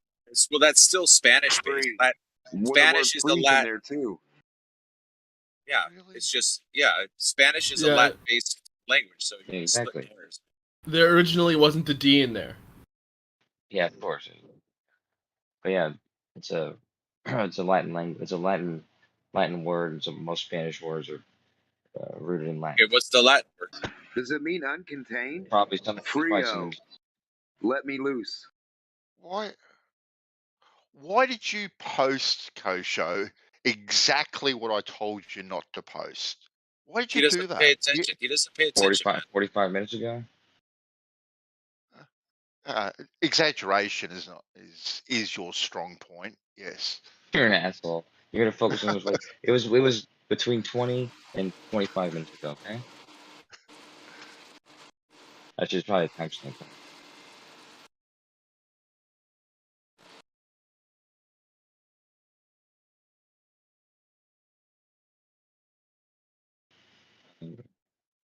That's not bad. Yeah, but Yo, is this Kyrie Irving thing old or new?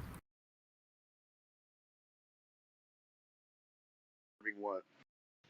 He's been a flat earther. No, Godric posted something about him trolling Globe believers. Oh, is he a flat earther, is he? I thought he Who is retracted. he? Didn't he Who is he? retract? I thought he went back on. I thought he went back on track. Not as far as I know. I'm gathering he's a basketball player. Well, yeah, he's a grown up.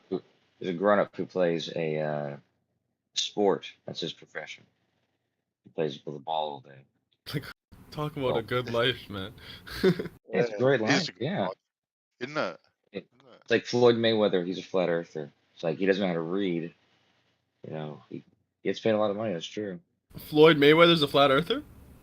No, but he's not. But it's like he literally doesn't know how to read. So if he was a flat earther, I don't know if I would use that as a you know. Spokesman. The fuck? Yeah, start backpedaling. Kosho, start backpedaling. Yeah. Just says shit. Backpedaling.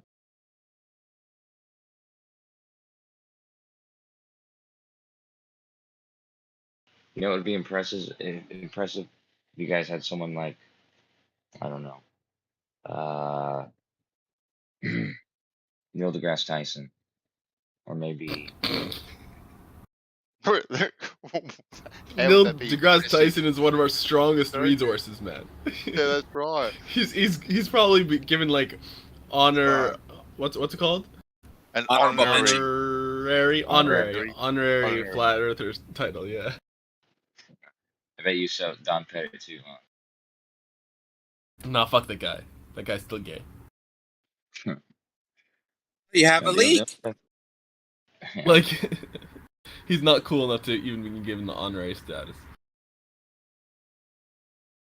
He was uncool as soon as he said, "I'd go nanosecond." It's funny. One of the experiments he did in space. He just conducted a shit ton of experiments that weren't even on the list to do. And one of the things he did was he was trying to solve how did, you know, small rocks form?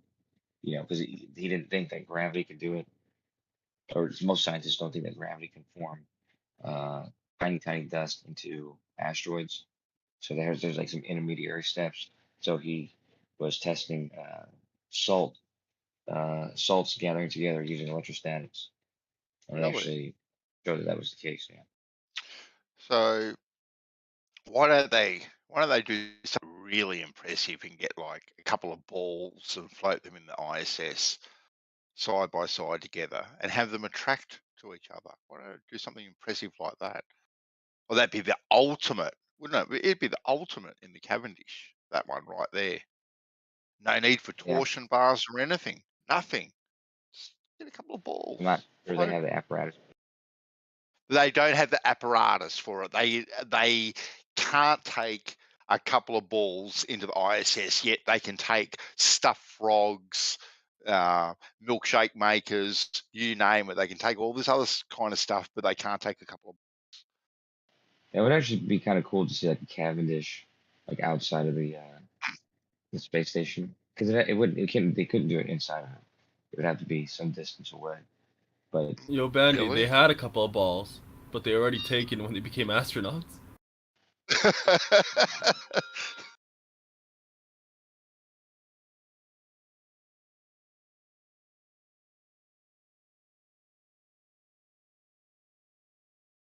Like when they're doing their little interviews on the ISS, right, and they're just floating next to each other, right? Why are they bumping into each other?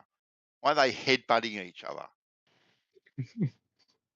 because I don't think I think there's other influences other than gravitational attraction. Really? Yeah, like this wires. yeah, exactly. The wires are keeping them apart. Like the greatest attraction of all. The greatest attraction of all. Right? We can make stars and planets and universes, solar systems, but yet it doesn't do much else. Really. It's kind of insipid, really. There might be a Cavendish experiment in space. I'm not. Really? Well, you Yeah. can't show me half a bucket of water being created, so I dealt with it. Show me. All you want to show me is water in a 1-inch tube, 33 high.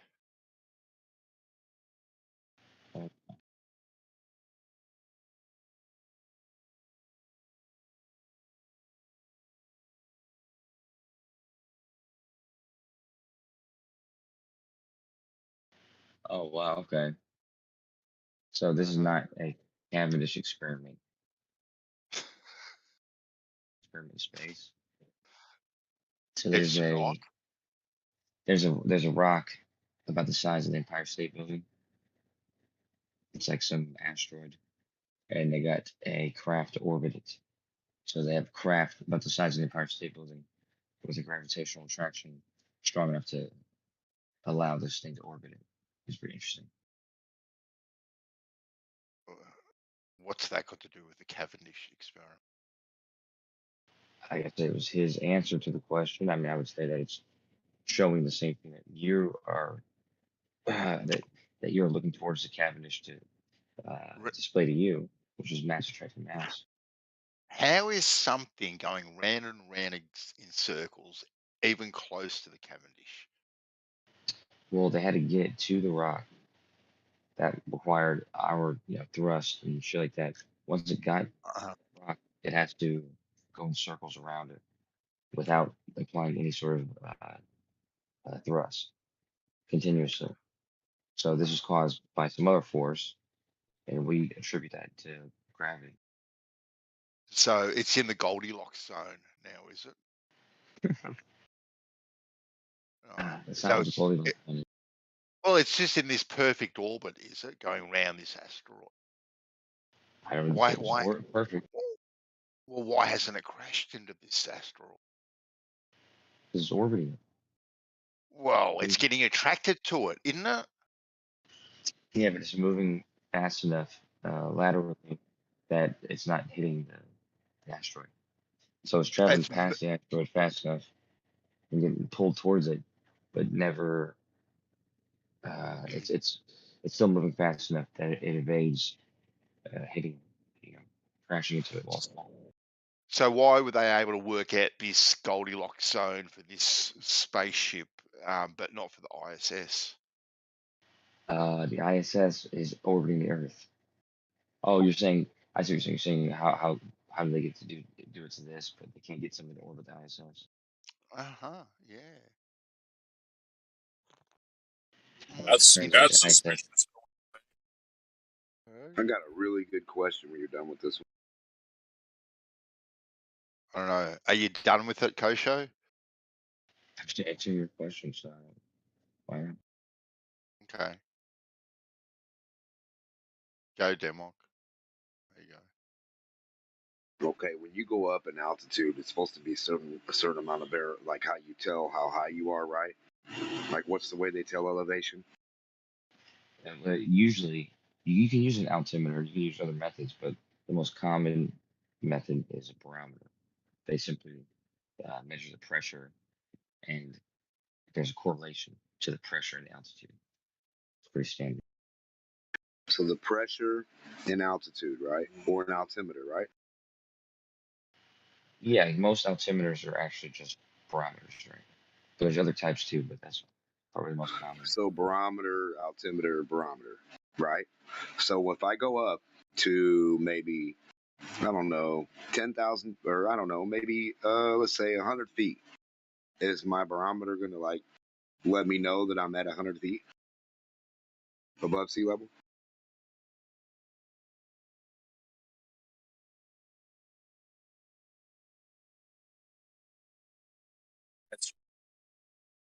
Hello? Oh, am I pressing the wrong button? He asked you a question, man. I pressed the wrong button. You pressed the wrong button. No, yeah, I was just saying that a barometer. What did you ask? He asked you a yes or no question. Does at 100 feet, does the barometer give you that altitude? Right, yeah. So depending on what you're using, sure. If you're using your phone, it's got the function of the barometer and the GPS, and so it'll probably use the GPS. However, barometer, you can just look at the function in your. There's an app called Physics Toolbox Suite. You can like look at all your sensors, and so yeah, you can raise your phone up. It'll tell you both the pressure and the altitude at the same time. No, without an app. Without an app, how Yeah, would you do it? Like if I was a pirate back in the 1400s and I didn't have a smartphone, how would I get my altitude? Well, Torricelli, again, I said this 5 times today, but Torricelli, he created the barometer to prove to Galileo that the air had weight, but he also he made the mercury thermometer, or mercury barometer, to show that as you raise altitude, the pressure changes. And so, Right, but that doesn't tell you could distance just use. No, it doesn't. Well, it just gives it you does. the voltage differential, so that it acts accordingly to the voltage or the currency that's placed or the resistance placed on it, right?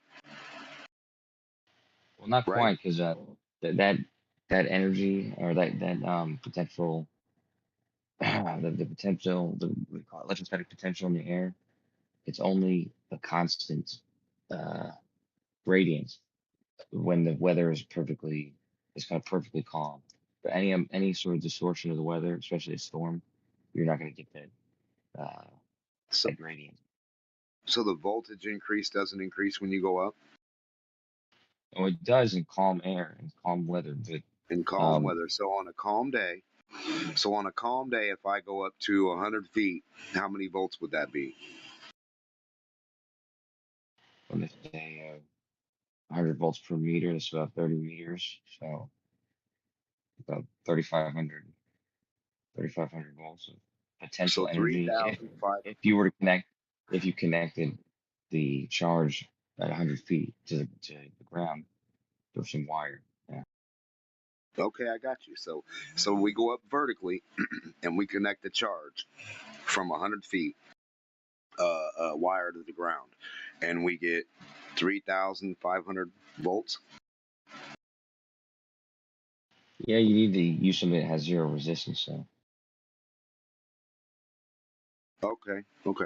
And so then, like, how far would I have to go horizontally to match that 100 feet in elevation to get that 3,500 volts on a calm day? I would imagine there's no potential, electrostatic potential, because you're connecting two areas that have just about the same charge, right?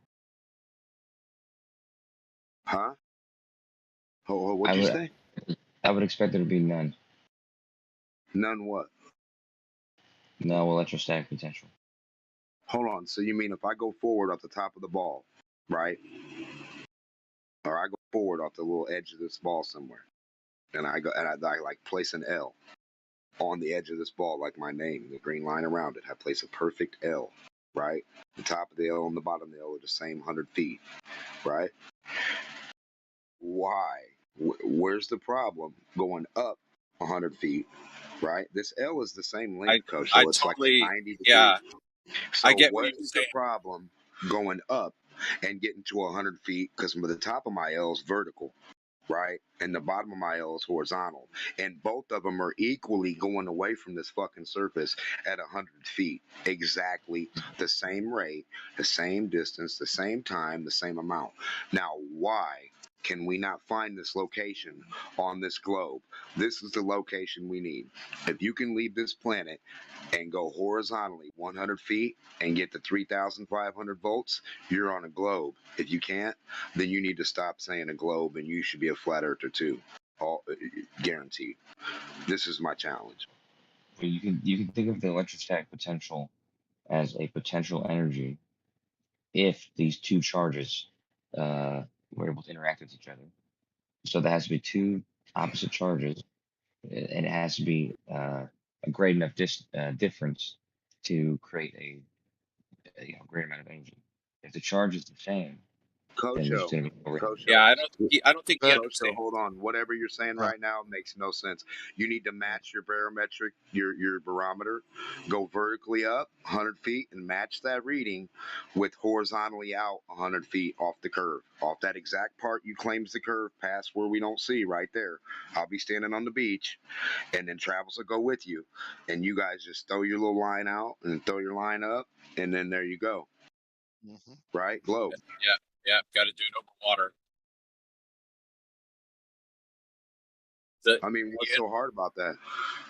Yeah, we got to write that down. That's a good one. I like that. 100 feet, you need to match horizontally what you see vertically, or else we're not on a globe, and we don't have an atmosphere, and we don't have a ring of air, and we don't have a ring of potential, and we don't have voltage increasing.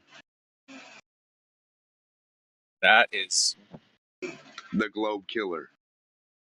Wow. It really is, yeah. Yeah, Coach doesn't care. He's just going back to playing his. Oh no, Coach knows better.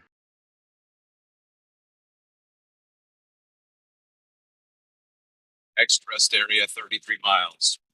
That's why he kept stuttering and being funny. That's why I only use 100 feet, because we don't see they're going to stutter and be funny and make up so many. All you're going to hear is excuses and idiocracies, and they're going to ask you dumb questions about what you expect on a non-existent ball. And I'm telling them what I expect right now. This is my hypothesis. This is my challenge to a glober. If you can't match the same thing going vertical that you can going horizontal and get the same elevation differential, the same thing, then you're not on a ball. It's so simple. When you first said that, I was like, it's not going to change, because I was thinking that you were over the ground, right? So your elevation wasn't going to change. But you do that over the water, it's going to, Yeah, because they can't. There is no elevation change on a ball. You're at the top, and everything's underneath you. What would you go up to? Nothing on the globe. You'd have to go down to everything. Well, the elevation is related to the center of the Earth in their model. It's crazy, man. It's so crazy. I know that, but I mean, as compared to a flat plane where you actually have a horizontal, and in my idea, the flat plane doesn't end. So my challenge to a glober to say, hey, Democ, I'll make you a Glober tomorrow. Is all they have to do is show me the same differential that we get going vertical at any kind of feet as we do going out, past on the curve. The L is the same. I can draw it and show them a picture every day. I can demonstrate and show them this. I can show them how it looks, how it would act, how it would react, but they can't present it. Well, you'd have to go farther than 100 feet to get 100 feet increase, right? Because you've gone up 100 feet, but then for the drop to equal, you have to Well, you do two at a time, two at once. You send one out and then one up, same time, boom, boom, and then they're both supposed to go at the same reading. It doesn't really matter the elevation to me. I just use something simple that way they can't really squirrel out of it and say, oh, we can't reach that height and this and that. You see what I'm saying? So I got to give them something tangible. That's why I told them they couldn't find the edge of the globe with a 20-foot pole, and that one guy like started cussing in the morning that one day for like 20 minutes. Right. Because there's no edge to the globe. And the globe has to have a radius. It has to have a circumference. But see, don't you see, Gio, what you just said with the orientation of the equal potential with water being the distance? That's all bullshit. You don't, as soon as you get to the surface of the water, everything above it is elevation. Like, I don't know why they make such a big deal about, oh, it's the equal distance from the center of the earth. Yeah, that doesn't make any difference. As soon as you start building shit above water, what's your reference point? Not the center of the earth. Right, but they have to in their model, of course, to kind of, explain. Yeah, elevation. but practically speaking, right, it has nothing to do with it. And it's actually a big part. It's big part of where the deception comes in, because then they have the geoid and the ellipsoid and all of these elevation datums, and so it's part of where the deception lies. My show was glitching out when, like 3 weeks ago when Rocky and I were talking to him. He couldn't figure out why we were starting at the. Rocky said, "Where's your 0 point?" Like, what are you talking about? That's not going to do it. That's not going to do it. 0 point. It's like, yeah, you got to have a base. The bottom of the bridge, bottom of the causeway, 5.3 meters. What's that reference to? You go down 4.3 meters. What are you getting closer to? The surface of the water. You go down 3.3 meters, 2.3 meters, 1.3 meters, 0.2, 0.10. What's that? Water. And what portion of the water can I take a dive into with scuba tanks, right, and swim down and out the other portion of the earth anywhere? Like, where can I do that? Where can I go down, go down, straight down, like I'm going vertically down, right, from vertical up, right, just go straight down into the ocean, right, and then take like a big left turn or a big turn, and then like cut the edge of the ball and like swim through the edge of the water, like I said, do the tube, just swim through that, and then like find that portion where the sun's going back down again. Like, where's that? I mean, it's just kind of weird. Like, like the directionality and the physics of it are just totally off for it to be a ball is what I'm saying. Just do that near Argentina.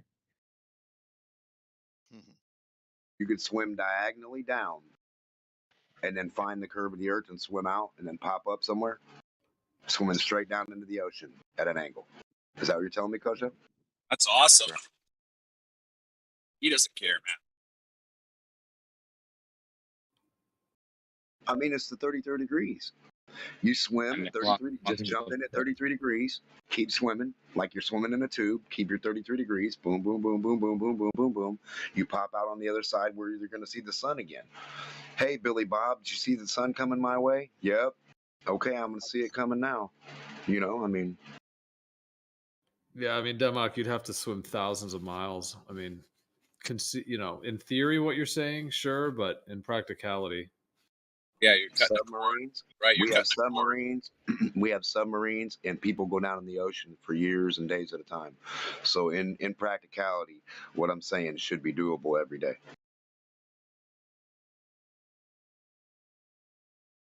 But that's smarter every day. Do that smarter every day. Smarter every day makes you dumber every day. It is pretty dumb sometimes.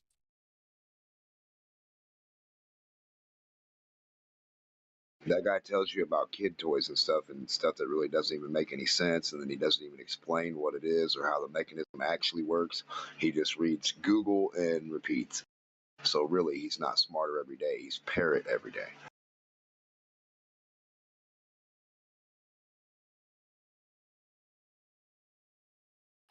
Yeah, I was gonna say, just back to the elevation thing and the datums.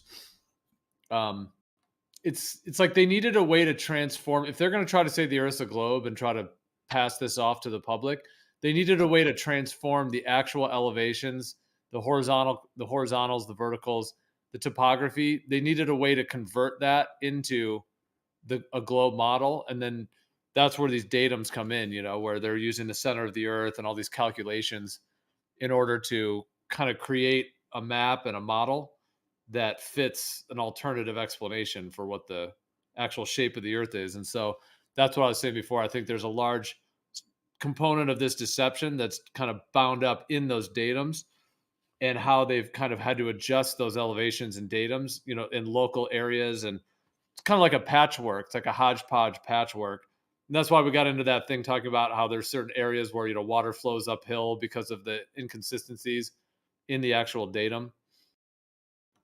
And in some ways, it's sort of unverifiable because you can't really get to the center of the Earth to actually measure the datum. You know, like who's actually measuring? Oh yeah, here's from the center of the Earth. Here's where this topography is, and here's where this, you know, component is. That's why they have that one thing, that one little picture of the datum that shows like with no water and it looks like a lumpy potato. So yeah, I think that's a big part of what they've done.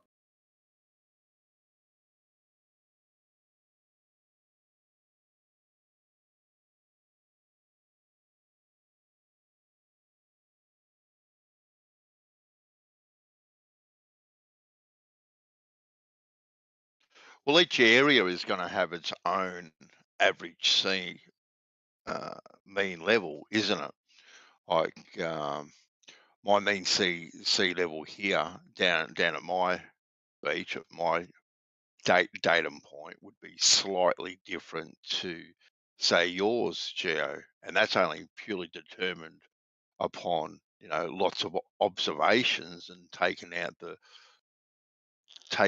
the mean average. Well, that mean average could vary, you know, what, half a meter or a meter, that, you know, thereabouts. And they're not all going to work out to be exactly the same mean level ever, just because of the conditions and the environment that that particular datum point is at.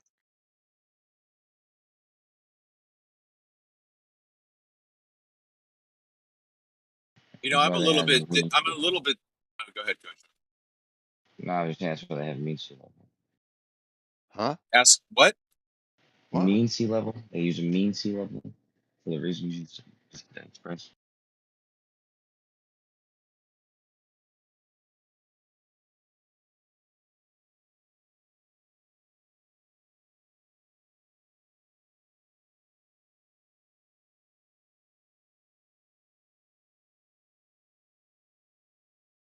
I'm a little bit disappointed in the community with the videos that I put out on the Fata Morgana, because it's absolutely a contradiction to the mainstream science.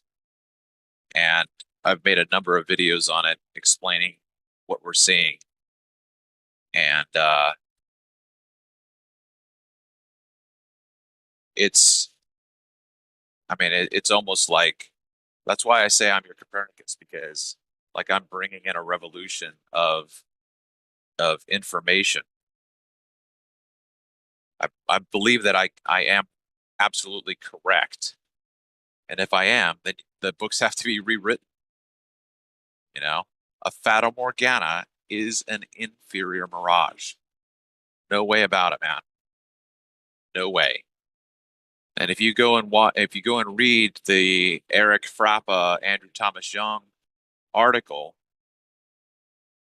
they assume that when they look out across Lake Geneva and see a limit to the water across their horizontal, that's the shoreline. They're assuming that's the shoreline. So then it has to be a superior mirage because all the shit's happening above the water in terms of spatial orientation.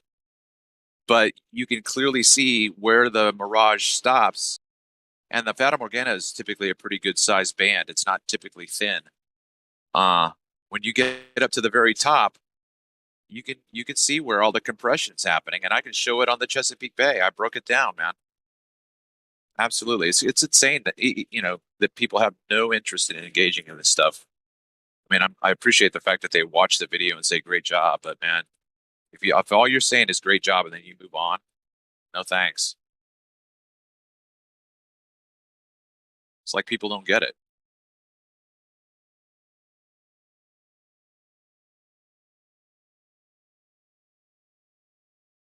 Well, I suppose it's just an interest level, I suppose. It's really, this is a passion of yours that you've done over many, many years. Yeah, but even for a baller not to come at me to argue against me, that's part of what I'm saying as well, right? I'm almost like, I get it, right? I don't expect people to start preaching the good news of the Aether Band on the corner, right? I don't expect that, but I'm making claims, and the ballers don't even give a shit. They're like, yeah, whatever. Like, they just make stupid comments like, yeah, this is a dumb video. I'm like, what's my claim? This is a dumb video. What was my claim? Like, they don't even fucking care.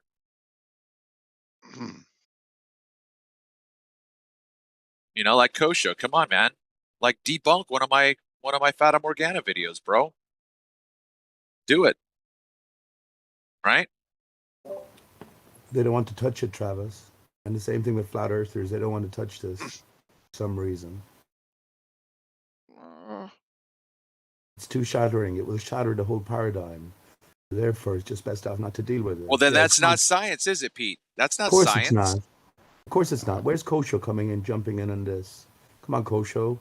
You're an honest inquirer here. You just want the truth for everyone. Deal with what Travis has to say, please. Yeah. Deal with it comprehensively. Clear your throat. Jump in, man. Yeah. Yeah, I give what I can to you, Travis, but like I said, I'm very limited in my understanding at the end of the day. Look, it was just a rant. I wasn't trying to isolate you at all. And then I refined. No. I'm just joining in the conversation here. But when I say interest, that goes for both globers and flat earthers too. Maybe it's just the interest level.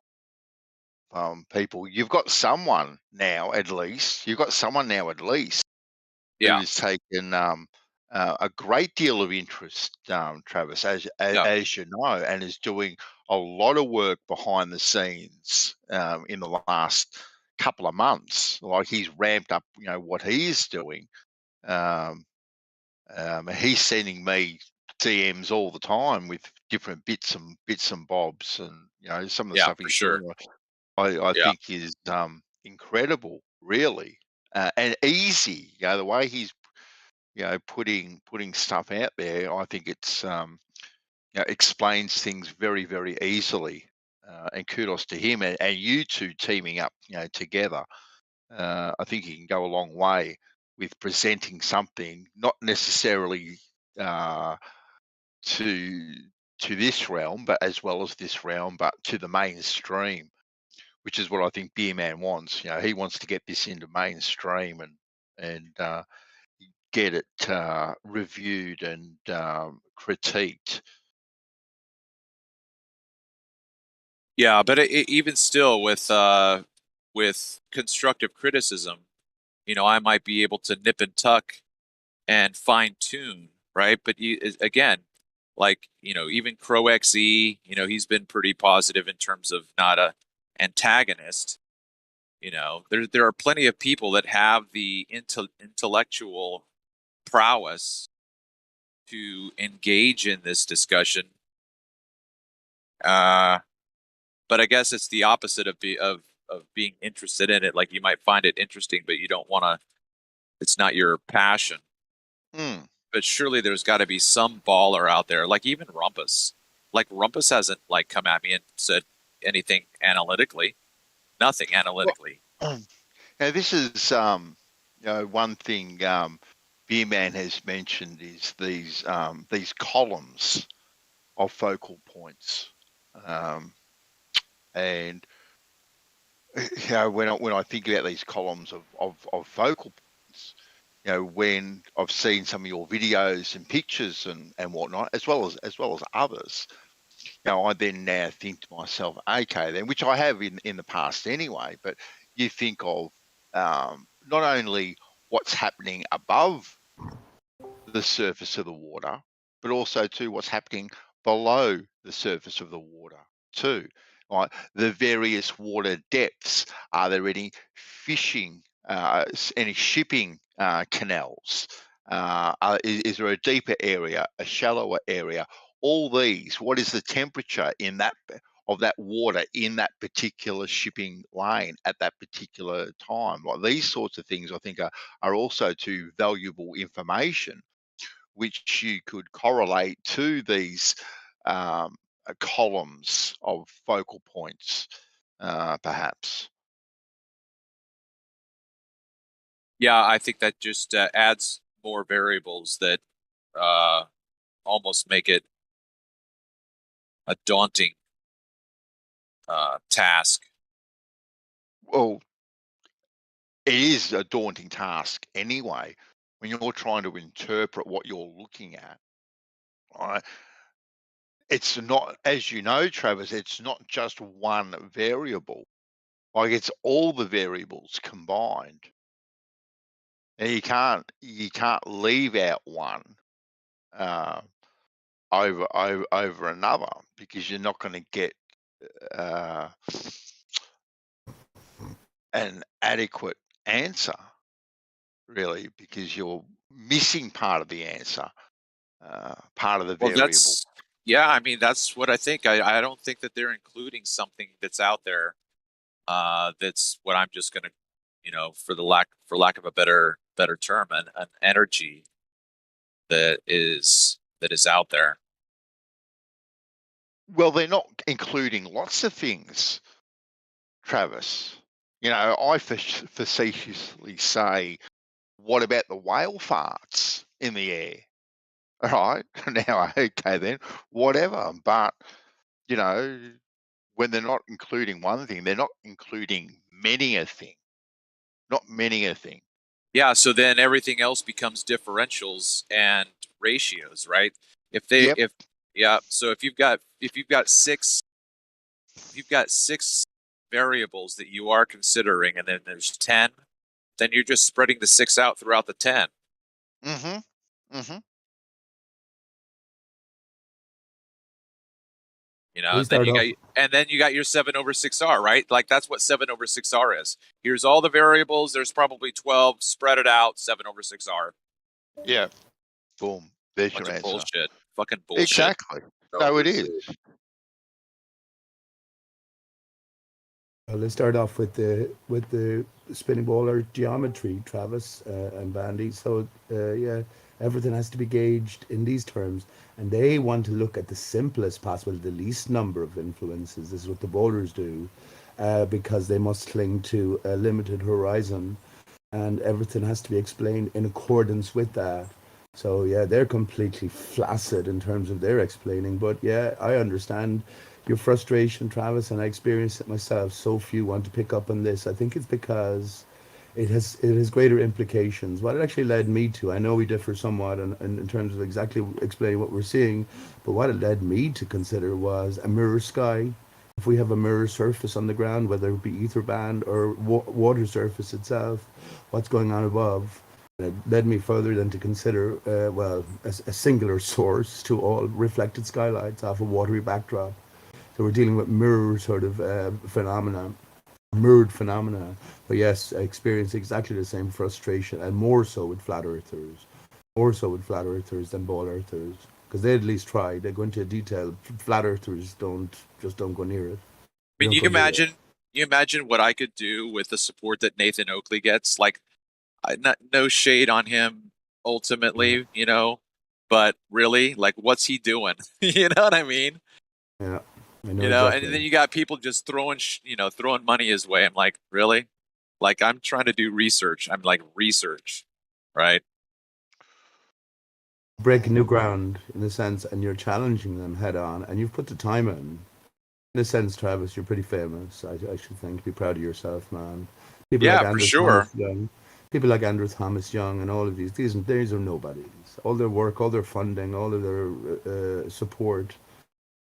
They haven't the truth. They haven't the truth, and they probably know it as well. At least if That's they a don't bit know it. unfair. That's a bit unfair to say that people like Andrew Thomas Young are nobodies. That's a little bit unfair. I mean, they're nobodies in terms of what Travis is here, or what some other flat earthers are considering, because they're spinning ball earthers. Their explanations are absolutely wrong. They're off in every way. They have to be.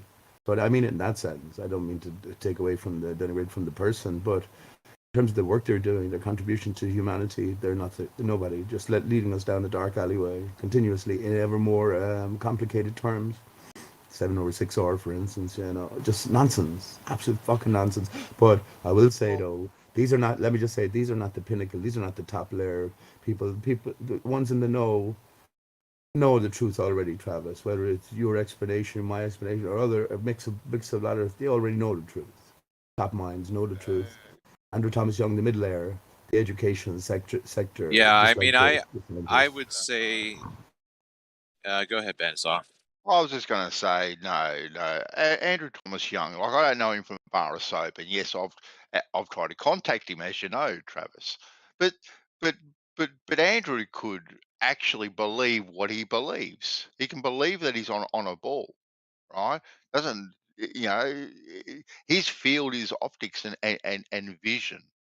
Okay, Right, now. but what I would say that would, in a sense, echo Pete, and then at the same time echo what you're saying in terms of being sentimental toward him, or giving him the benefit of the doubt. I'd have to look back at his whole research began with the green flash, right? Mm-hmm. But I don't recall seeing any primary source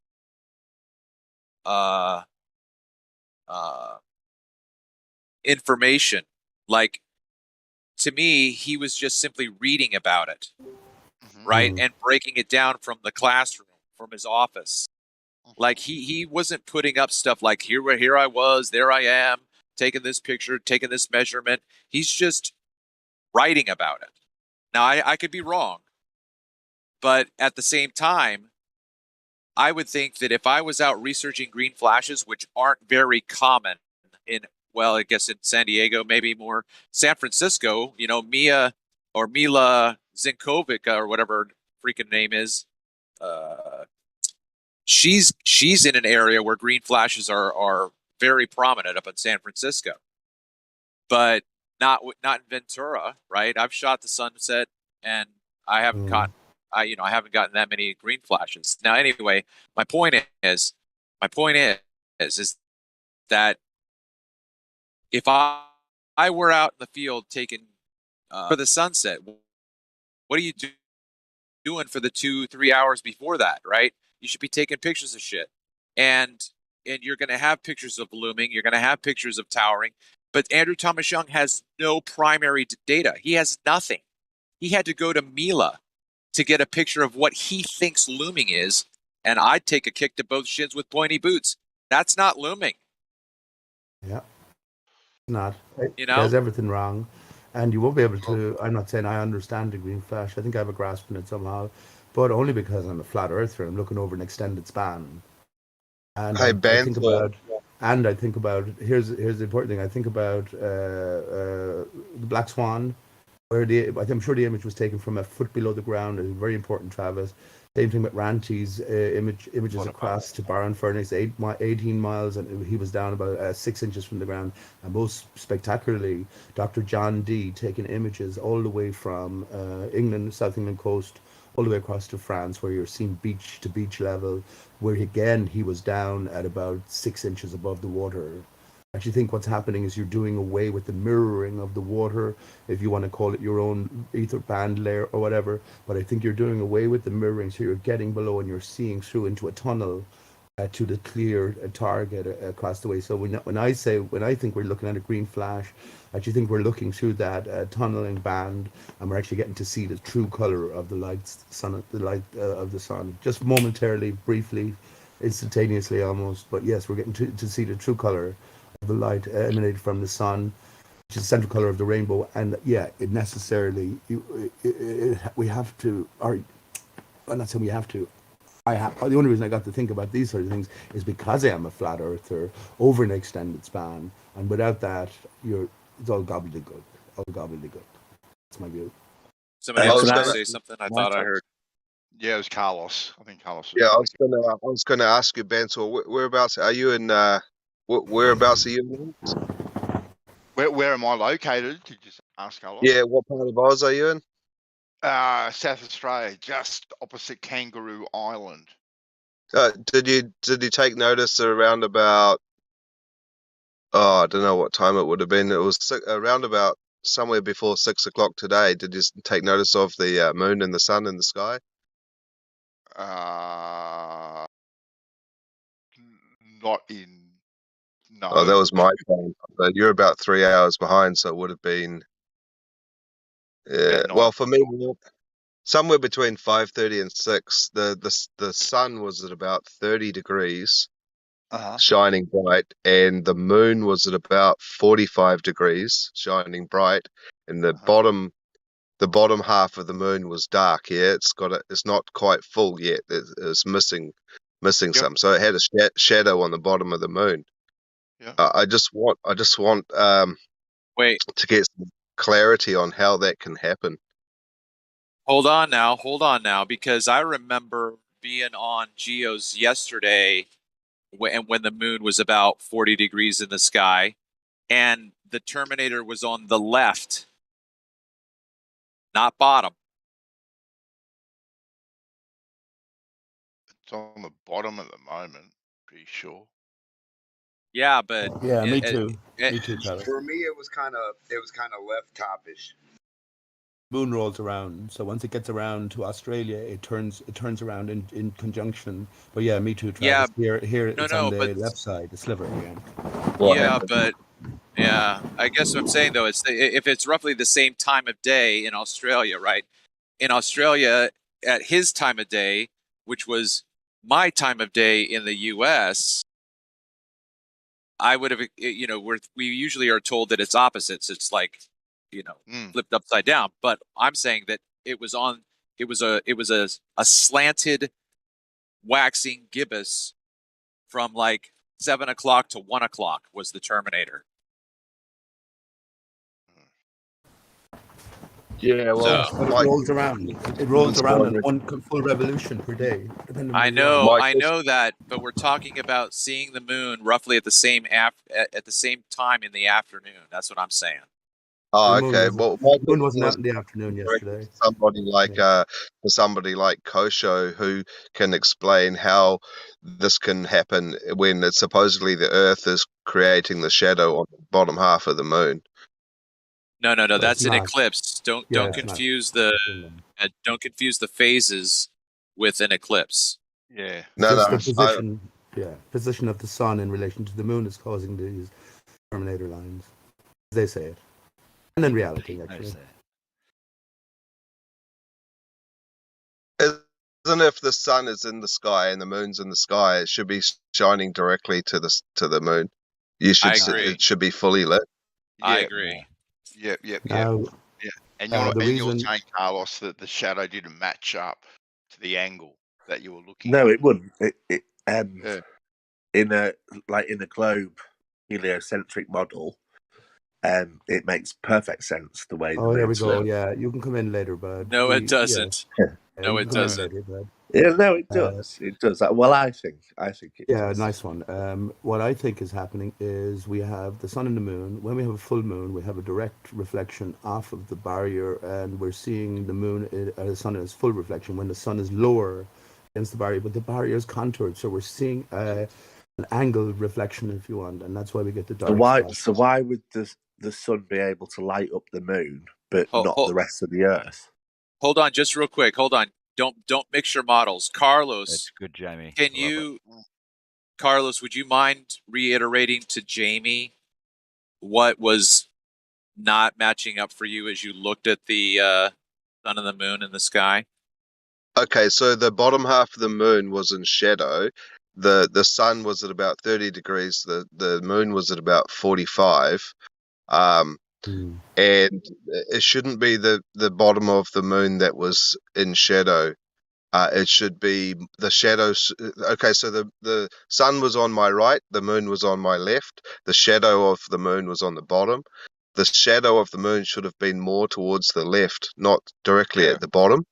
Yeah. Yeah. You gotta Okay. remember that you're Yeah. upside down, Mally. Is this that's something you saw personally? Listen, bud, I'm not in the mood to listen Hold to on, you now. hold on, Pete. Come on, man. Oh no, come on! man. I've sat here on mute Yeah. and listened to you, so No, don't. hold on, Jamie. Hold on, Jamie. Hold on. Take it. Don't. All If you right, don't want to okay, listen, okay. if you don't want to listen, Pete, don't Okay, listen. okay. I'll go on mute. Well, I was going to come back, interested in on something Pete said earlier. Well, that you were all talking about earlier about like the green flash, and I'm not here to like challenge on purpose. I'm here to ask questions and whatever. But yeah, I mean, it's a perfect example there, Pete, of why this doesn't work. You're accusing globe earthers of talking shit or whatever. I'm here with an open mind to listen to you.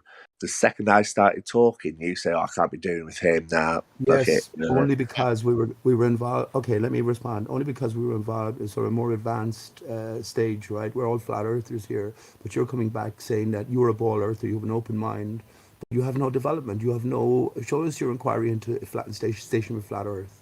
Show us it. You just don't believe it. You have nothing to say about it. That's okay. Continue, please. Okay. Okay. Well, Let me respond to that because actually, yeah, fair enough. No, because actually, fair enough. Yeah, you were talking about a lot of stuff and the numbers and this and that, which I didn't understand. But how am I to learn, other than being here and listening to you? All right. And like I say, we're getting. Hold on, Jamie. We're getting into the weeds here. We're getting away from what Carlos just. Yeah. Okay. Yeah. Okay, yeah. So let's Okay, get back yeah. onto what Carlos I'm sorry, brought up. but that did piss me off. I came in peacefully, but that did annoy me. Okay, Jamie. You said your point. Let's get back onto what Carlos was. All right. So the last thing Jamie said was, Carlos, you saw this yourself. Yeah, and that's why I was asking Bansor if he had noticed it today or not. Yeah, no, I hadn't. Well, guess what's going to happen again? I mean, tomorrow it should be the same thing. Should be the same. Only to a less degree, the Terminator should be diminishing. Yeah, Or I get exactly what you're saying, Carlos. Like when you I've noticed it occasionally myself too, and brought it up as well as other people that when you look at both the sun and the moon in the sky at the same time, and when you look at the angles of things, the angles just don't seem to quite marry up with the shadow that you see on the moon. Well, it's not only that; it's that they were almost on direct opposite sides of each other. Yeah. So it shouldn't just be the I shadow know, man. being slightly to the left. It should be should be able to see an absolute full moon. I know, man. Yep. Well, exactly. Yep. There's But- absolutely zero reason why it shouldn't be full. But The ball Jamie, earthers, yeah. but Jamie, you said this makes perfect sense on the globe model. So how does it make perfect sense on the globe model when you've probably witnessed things the same as what we're I've witnessed similar things. I haven't witnessed exactly what was said before there, like about the shadow being underneath. Like that was complicated. And I didn't really. And like Pete says, I'm coming in ignorant, and I apologise for that. But I've never seen it quite like that. I have seen the sun and the moon in the sky at the same time, and as we all have. And to me, I've never seen anything like so much as for me to question it. too much. Like it always seems to make sense in my head. Like if the Are you in the sun's sort of northern over there Lord. and the moon's Are lit you, up over there, then fine. But regardless of that, my question again, I did say it before, but my question again, if you as flat earthers can see the sun and the moon in the same sky, then why then on a flat earth, like why couldn't you see the sun then? If the sun can light the moon up, why Here can't we you go. still see the Unfortunately, sun? You 24 know? hours a day, anywhere on the surface of the earth. The Okay, sun that's cannot light the moon up, my friend. Who gave you that stupid idea?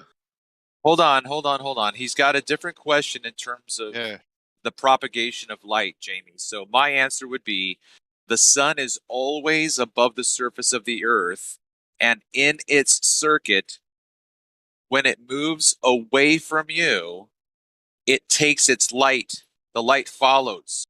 Light doesn't travel forever. Okay, and the moon, in a flat Earth model, the moon emits light as well. It's not reflected from the sun. The moon is the light itself. Oh God. The way that I understand it comfortably to speak to it would be to describe the moon almost as a fluorescence. Okay, Right. it's excited by the energy, and when there's a dark side to it, that's where the energy is less on that side. It's just like what happens in your fucking fluorescent bulb. Half your bulb goes out, but it's a solid unit. Why is only half of it lit? Right. Okay. Right. I'll shut up after this because I know I'm pissing Pete off if not anyone else. Yeah. Pete can take care of himself. He can be on mute. You don't have to stop talking, man. No, it's cool because I don't mind. But about that, about the green flash, right? I used to live in Cornwall. Okay, the southwest, sorry, of England, and beautiful views, and it's like a peninsula, so just ocean all around. And I, as many other people did, loved watching the sunset, and apparently it was a really common thing that if you watch the sun go down, just at the last moment you see a green flash, and everybody talked about it, and everybody said, "Oh, you must watch because it does happen." And I lived there for about 3 years, and I must have watched hundreds of sunsets, and I never saw the green flash. And I was gutted that I never saw it. But I know. I wonder if that helps your point that it's kind of people talk about it, but actually nobody's seen it. They all tell each other that they have, and it's a thing. Do you know what I mean? Well, yeah, but it has to do with the conditions. I mean, like I said, shooting in Ventura, I don't catch the green flash every single time. It has to be one of those. I don't want to say one of those. The conditions have to be right. And the sun, when you get a green flash, the sun is almost like it's just at maximum distortion. It's got so many things going on. It's not a uniform shape. And I think I put up a video last week or so with, I said, real sun flare, right? A real sun flare. Because as the sun was going down through the aether band, there were licks of sun separating from the sun. So I'm like, that's a sun flare right there, baby. Not the bullshit they were showing on Disney. You know what I mean? Yeah. Okay, thanks for that. But that kind of activity doesn't happen all the time. The conditions have to be right. Yeah, okay, fair enough. Yeah, thank you. I'll shut up now, and apologies. To Pete. No, you're right. Yeah, you're fine, man.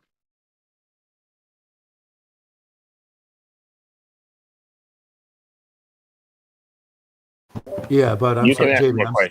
Hang on one Okay. second, Jamie. Yeah, I'm sorry in the sense that I'm not frustrated or what do you call it. I just know that you're sort of you're not well advanced, and when you talk about a flat Earth model, what's your view of the sun and the moon in the flat Earth model that you have in mind, or what have you done to try and come up with a different idea in a flat Earth setting as to what the sun and the moon might be? You know what I mean? As opposed to just going back to these basic questions. That's what I was more sort of frustrated with, especially when we were talking about the green flash, Andrew Thomas Young and his most advanced research in terms of ball Earth research, and also then ideas on what the green flash might actually be in a flat Earth setting, or in my mind, flat Earth setting anyway. So yeah, apologies, Jamie. Don't take it personally, man.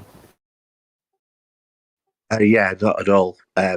Please know that it was exactly that conversation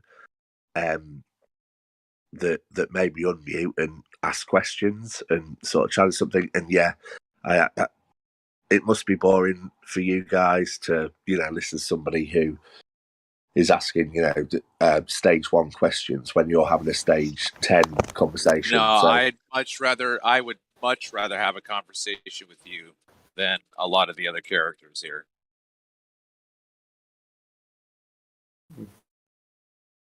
thank you, and thanks for putting up with me. And like I say, Pete, it was literally that conversation that piqued my interest.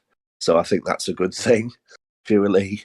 But anyway, I will shut up now, and I'll enjoy listening again. I mean, I think we should still keep talking about these star trails. Like, there should be someone else here who's heard the discussion and can contribute to this, right? My position is, it's if on a globe model,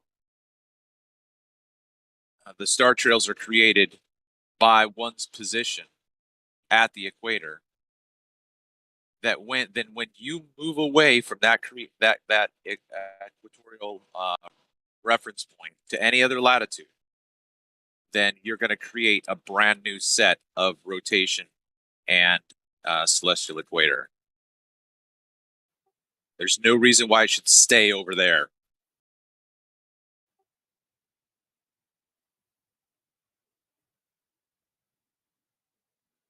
Like on the globe, you should see, like, I don't know, Spider-Man noodle, spaghetti string, checkerboard star pattern. Yeah, well, yeah. Besides that, yeah. Yeah, like a cool spider web. But in reality, what I do see is, like, the sun comes, no stars. Sun goes, I see stars. I don't really see them doing much. Now, if I look through a telescope and I put 2 lenses in between me and the stars and the medium that's there also, can't always forget the medium. A lot of people almost, I know you don't, but a lot of people do. And like when I take a medium of water, which isn't the stars, it isn't the air, it's water. I take a cup, glass liquid, I take a light, shine it behind it. It looks like it's coming from the other direction. I take another thing of liquid and I don't move the object. I just tap it so the liquid inside moves. Now the reflection off the ceiling looks like a star. And I didn't move the object, but the star, the reflection's going left and right and going back and forth and doing all kinds of crazy shit. So, Mark, like, are you fucked in the head? What'd you do? What What'd you do? No. Say if you have a sun and you No. outside and the liquid's like shimmering, the liquid on the surface is going to shimmer, right? Regardless of the lake not moving anywhere on the actual orientation of where it's at, or a cup of water that you keep sit right there on the counter, it's not moving, but the shimmering is. I don't know what you're asking me weird stuff for. No, are you talking about shimmering of a breeze on the cup of water that you have on the table? What the fuck are you on? Any movement that water induces will react the reflecting upon it, just like any reaction or action the medium of the air has is going to induce a reaction upon what you see or not. Correct? Yeah, Demok, just like you can get a bucket of water, and as long as you keep a solid motion around your head, it will stay level in the bucket. Around, going upside down in all sorts of ways. Oh, great. We have Jazz Akanda Is that in. a We're going to have a star? great conversation. No, nobody's talking about buckets. What do you? You just said a vessel of water. Stars in the bucket. Hold up, and then Pete. Listen, hold on. I don't think you're saying anything different. You know, like, why are you making this a fight right now? I'm sorry, Mr. Copernicus. I was just making a point in the same thing that is what being stated. No, except you said what crack are you on, or what the crack are you on? That's a little bit antagonistic. So it's not just a nice little peaceful chat, is it? Okay, I'll say, what croaking bush are we all feasting on? You could say what planet are you on, but then that would open up a whole host of different questions. The one where you can demonstrate how stars work with a rotating ball. 4 directions. Just do 4. Just give you 4. Okay, Demok, this is a question I've been dying to ask you guys. You flat earthers. I've been dying to ask you guys because you always say you can't look to the sky to prove what the Earth is. Why do you say that? Is it because you know that proves it? Are you worried? Well, I don't. Just because somebody said that doesn't mean that that's some kind of a homogenous thing that everybody thinks, you know? Because I would not say that myself, whatever you just said. So, okay, Gio, I get that, but this is how we have discovered what the Earth is, by looking above. This is how we have latitude and longitude, and we can prove this by speed equals distance over time. Okay, that's great. That's great. So let's go back to the reality that if you are on a surface and you change your orientation, then you're going to experience the landscape according to that orientation. It's almost like parallax, right? So if you're if you're on a globe that's moving and you have a canopy of blackness before you without any depth, then every place you move on that globe that you think you're on is a brand new reference point and orientation to those stars, and you're moving in accordance with that latitude. Wait, Mr. Copernicus. Hold on. Let me get to the punchline. There's no reason why at every latitude that you move that you should be creating a brand new set of celestial rotations with a celestial equator. Absolutely zero. Mr. Copernicus, are you saying that I'm floating down onto a fresh Earth? I've never experienced the rotation. I've never experienced the curvature of it. A new word? Convexity. Travis, you may need to post a picture to show what you're referring to, because you're absolutely I don't think these guys. I don't think maybe it's being. No. Gio, I know exactly I can't what's do that right said. now. I'm driving, and I'm not going to post a picture right now. No, I know. I don't mean. I just mean in general, because I'm. Doesn't seem like he's responding. It doesn't seem like he's responding to what you're saying. So no, I think he's trying to. I think he's. Hold on, Pete. I'm not fucking trying to do anything. I'm just. I'm coming to bat. I'm coming to bat for you. I feel like you're trying to put yourself on the Earth as a brand new observer. Is that what you're trying to do?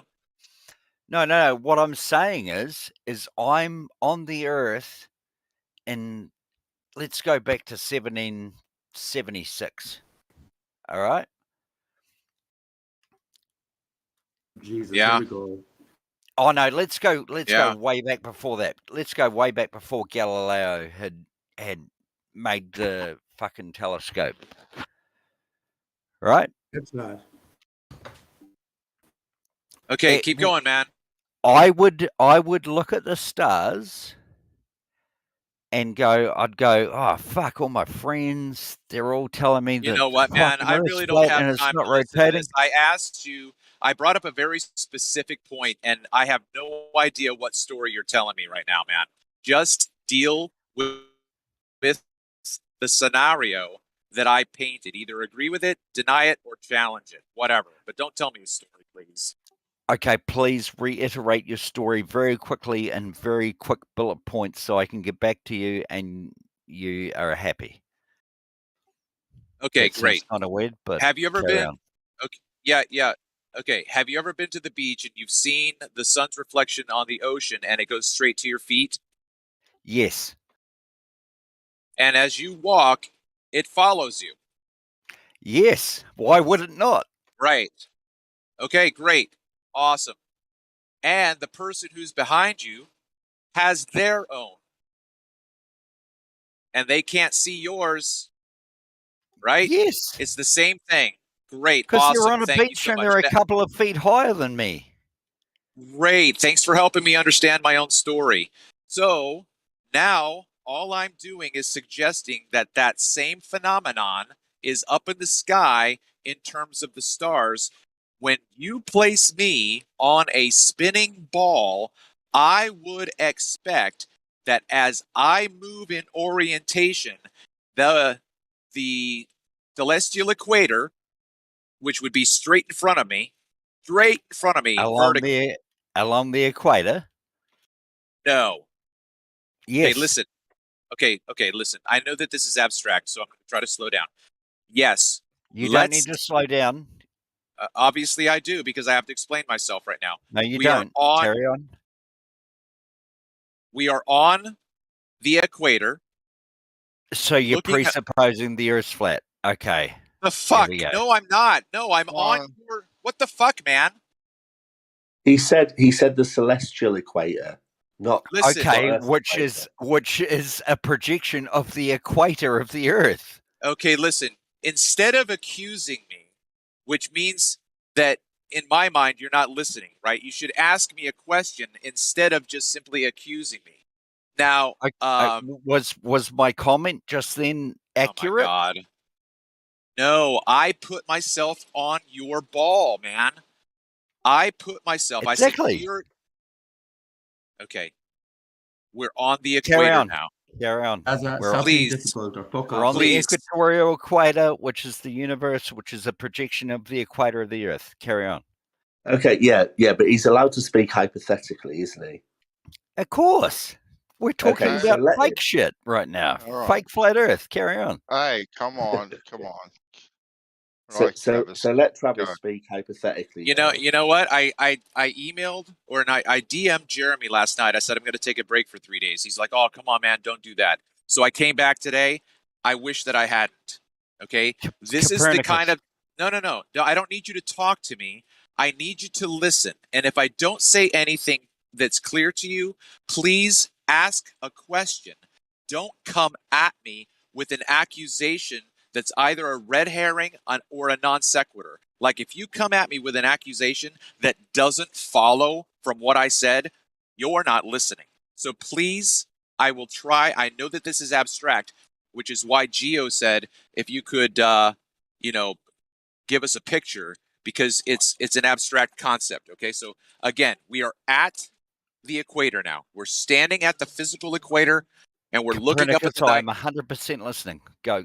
I didn't realize that. I'm 100% listening. I'm not going to say a thing. Thanks for interrupting me to tell me that you're listening. Thank you. I appreciate that.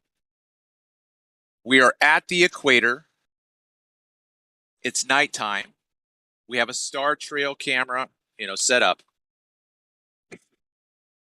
In the star trail camera, we can see that there is a linear vertical line in the middle of our view, and there is a southern rotation of stars and there is a northern rotation of stars. Okay? Now, if we were to move up 10 degrees the next night, we should have a brand new orientation that is following us just like the sun does, and you should see a brand new latitude equator. Am I being clear? Anybody else understand what I'm saying? I got it. I got it loud and clear. Got you strength 5. So now I've tried to use the sun as an analogy, that the sun follows you, giving you a new sun trail Every time you take a step, right or left, it follows you. That's what the sky should do. If we are spinning, that should happen every step of the way. But it doesn't. It's isolated exclusively to a singular geographical location and reference. I know it doesn't. So I get it. Carry on, though. What's my point then? Maybe you can reiterate. Well, you said that the sun follows you. It doesn't. But carry on with your... Okay, what's my point about the starry sky? What is my point about speaking of the celestial rotations with the celestial equator? Please reiterate my point that I'm making. I can't actually do that because you don't make any point. I don't make any point. I don't think he's even close to understanding what you're saying, Travis. He's not. It's not even in the ballpark. Hang on, Geo. I'm at 45 degrees south. It's coming into our summer solstice on the 22nd of December, and we've got 51 minutes of extra sunlight. How does that work? He just changes to some other topic. What's that? Yeah, what's that got to do with what Travis just was speaking of? Exactly what he's speaking of. Exactly nothing. No. Anyway. He's a joker. Jazza is a joker. You'll never get anywhere with him. That's why I started to express frustration. Come We're on. talking about serious topics, and you can't get. You know, you try to have a conversation in good faith, and you just get shit on. You just get shit on. When are you going to learn, Travis? Hang on, Mr. Copernicus. When you're trying to talk about things in different ends of the world, which isn't flat, then you're going to come up against some obstacles. Oh, it has nothing to do with that. He was making a point about the actual sky and the ground that has nothing to do with. Also, twilight in the summer and winter can come up. Sorry, I interrupted. Flatty, were you going to say something? Go ahead. I listen a Oh, lot. man, I don't you speak, and I just take note of these characters, man. And this character in particular never brings anything decent to the table ever. Sorry, I just wanted to make that comment. We love you still, really, though, Jazza. We know you're playing your part. I get what he's saying. No, not Jazza. I get what Travis is saying. And it's the same way like when the moon, a little different, but the same. Like the moon follows me if I'm driving down the road, and say you're somebody driving down the road in a whole different vehicle that's following you also. Yeah. Isn't that weird? Yeah, it's like the star trails. Right, it's like the star trails are fixed in the sky in a sense, meaning that their motion is fixed to the Earth.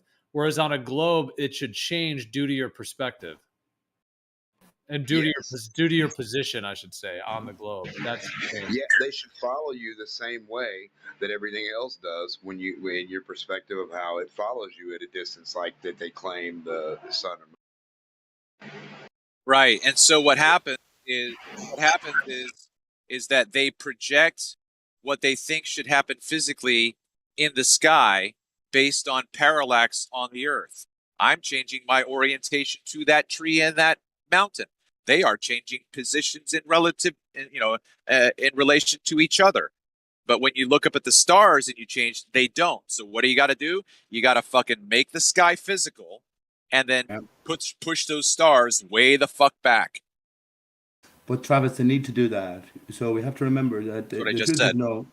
Okay, they need to do that. What I mean is, in real terms, because what they've done is they fundamentally flattened the sky and contoured the Earth. They did the great switcheroo. I mentioned this the last time. They did the great switcheroo. So the contour that we experience along the sky, against which all the skylights move, is transferred to the Earth, and the sky itself is made flat fundamentally by having them all at infinite distances away and at micro sizes, at point sizes. I think there's a method to their madness, you know what I mean? Rather than just saying, yeah, this is all bollocks and throwing it out, not saying that you're doing that, but they do this purposefully. I think to throw out the model that they gave us is foolish, because what it has to be done is decoded. It's given to us because the truth is already known. That's the way I look at it. You understand what I mean when I say that they did the great switcheroo and they made the sky flat? Because every Yes. point. Yes. Yeah. Okay. Good. Okay. Thank you. Thank you. Yeah, I appreciated that education when I got it. It made perfect sense. Okay.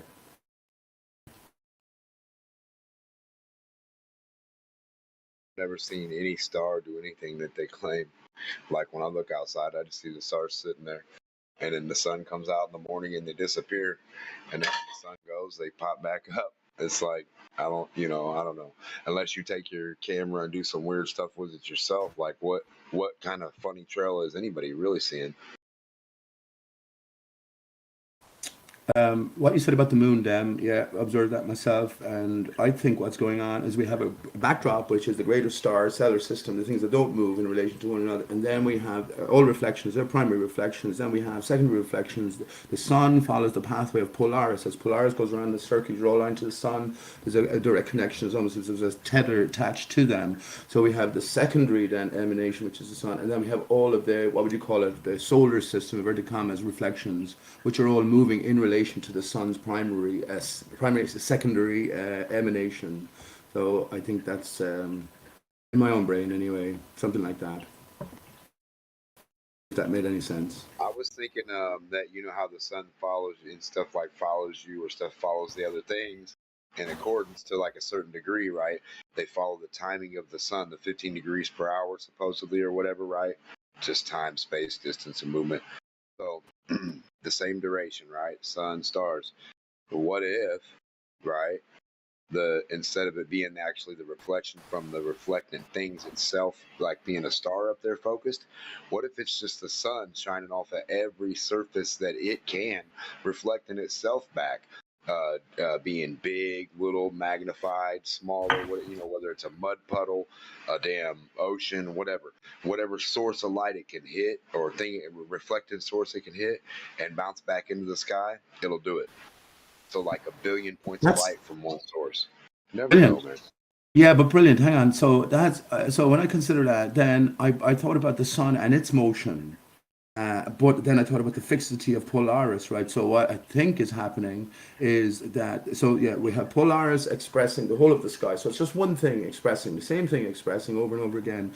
But the primary reflection is the sun. So inside our solar system, then we have the sun's direct reflection, which is the moon, which is pretty obvious. It's pretty obvious if you think in terms of a contoured surface and a reflection as well. And then we have all of these different secondary, tertiary, what do you call it, reflections then as the sun bounces around, and then we get the planets. We get the planets in our system. And one thing I realized, if you ever looked at my Milky Way on the moon find, where the Milky Way, the star sway, the Sagittarius arm, the great crack, I guess it's called, is to be found at the center of the moon along this massive swathe. What's happening here?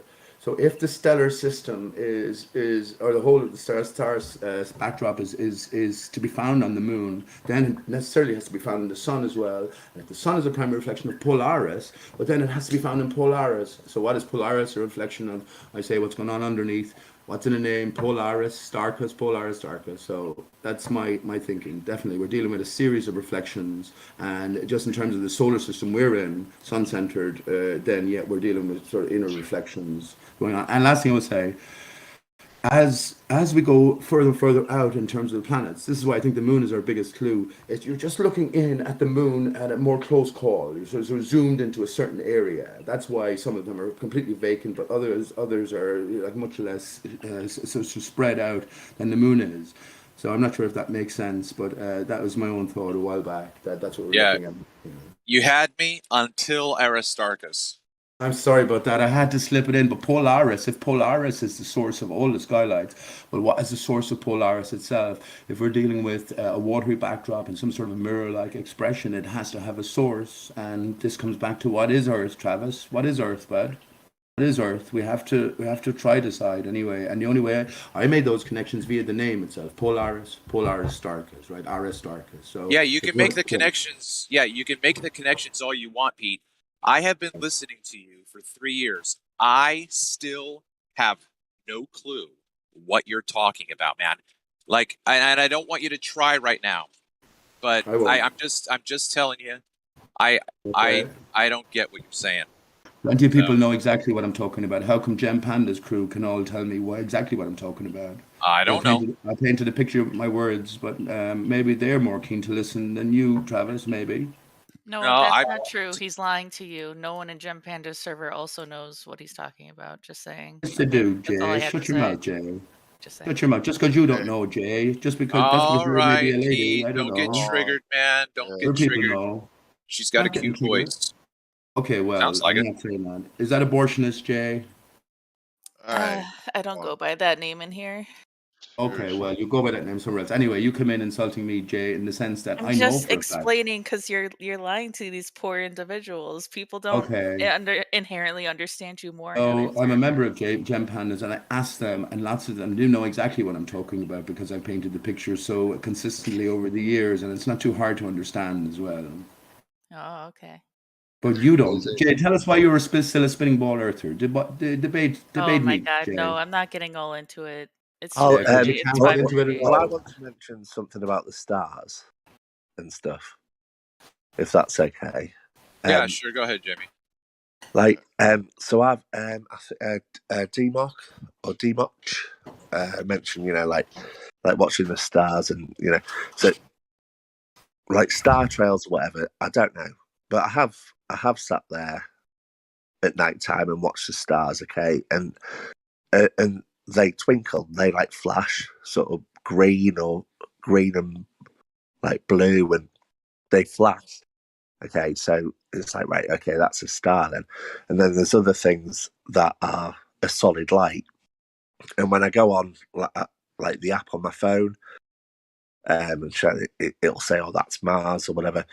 And okay, that could all be BS, but there are solid lights in the sky and there are flashing lights, like twinkling lights. So I'm taught, right, the twinkling ones are stars, the solid lights are like planets or something, and then the solid light that flies over every 90 minutes, depending on where you are of the day or where, that's a space station. Right, okay, so all this.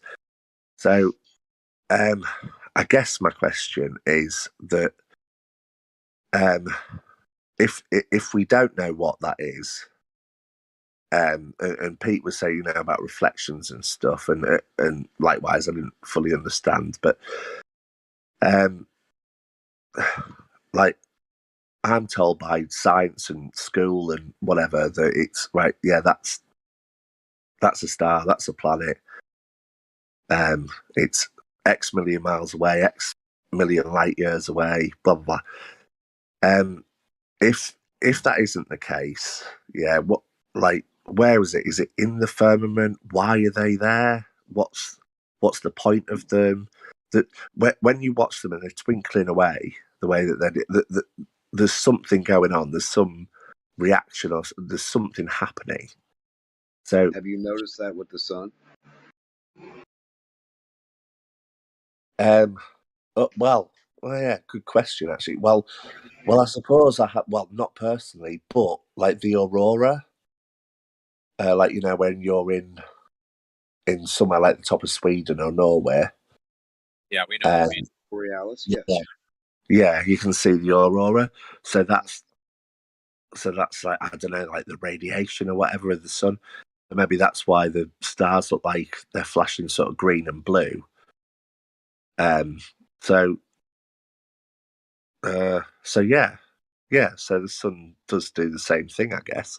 And if I was on some planet like 20 light years away or something, the sun would be doing the same thing. I suppose. I don't know. Well, the stars do look like energy, don't they, Jamie? Sorry, say that again, because I spoke over I said the stars do look like some sort of energy source, like some sort of light, okay, but some sort of flickering energy source, much like a sonar luminary, like a star in a jar type of thing. They pretty much identical to that. They have that.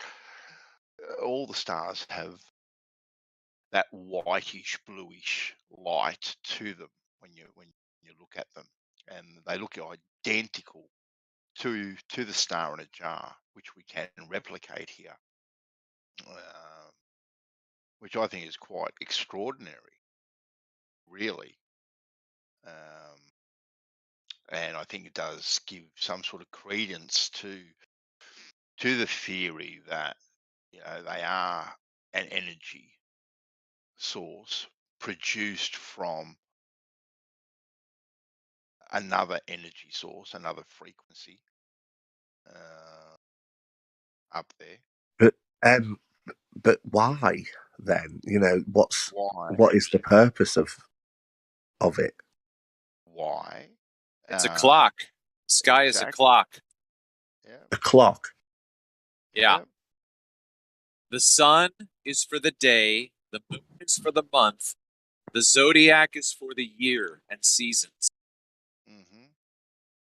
And they are very consistent, Yeah, day in, confirm day that. out, year in, year out. This is what we've used, or since Adam was a boy. If you're into Adam, this is what people have used. Okay, yeah, you've you've before we had yeah, good answer. Yeah, thank you. Okay, fair enough. Yeah, well, before we had a wristwatch or an alarm clock, we relied on what was over our head for these things. Whether it was the sun, the moon, or the stars to give us indications of whether it's the time of day or night, or how far away a season was, time of year. This is what we relied on. Yeah, okay. I guess I was kind of expecting, because yeah, I understand that, and I do think that's true. Even even if believing in a globe Earth, then yeah, that is true. We tell the time and the times of year through the stars. Yeah, I sort of didn't expect that answer from you, but yeah, it still makes sense, doesn't it? In a flat Earth model, that it's just we're looking at it differently, but yeah, it's still true. Yeah, okay, yeah. What do you think about this? Okay, I sent you a picture of some light hitting the ceiling bandsaw, and it's just a tub. It's just a tub of water I had sitting there, and the light was hitting it and reflecting, and I noticed it. So I tapped the tub, and then it went from like not even the tub shape, but like just a design of like almost like a hologram hitting the ceiling. It was so bright.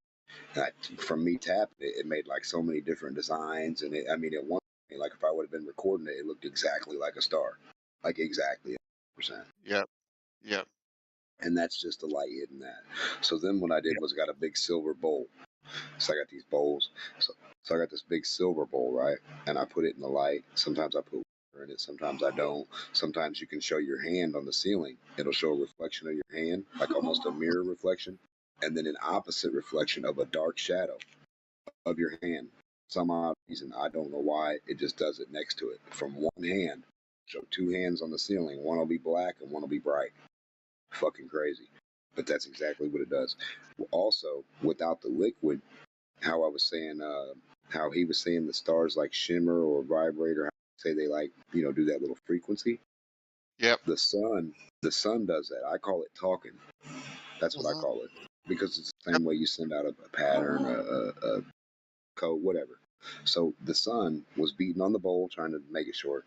It's beating down on the bowl, and I held the bowl as still as I could. Now, if I don't know if it's the medium that the wind blowing, or the sun like pulsating a little bit, or having like its own little language to itself. Does that make sense?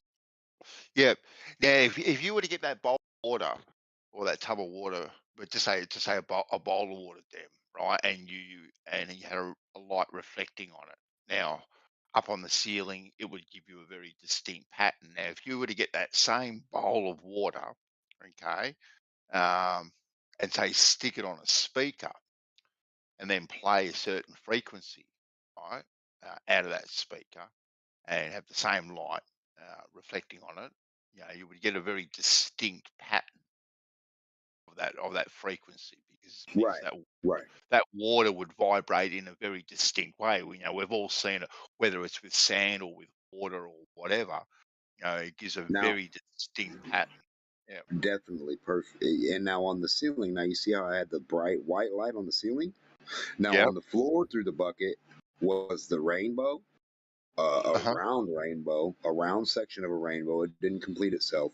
And then beyond the little rainbow portion, right before it disappeared to like a shadow, it was like, it looked like a little aurora borealis almost. It was crazy.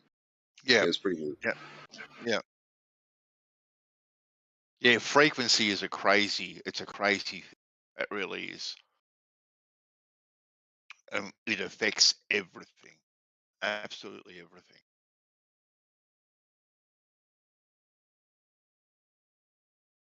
Yeah, but I was just wondering, like, do you think, since, sound, movement, right? Like, do you think it was the atmosphere that, like, does that, or do you think it's the sun doing that?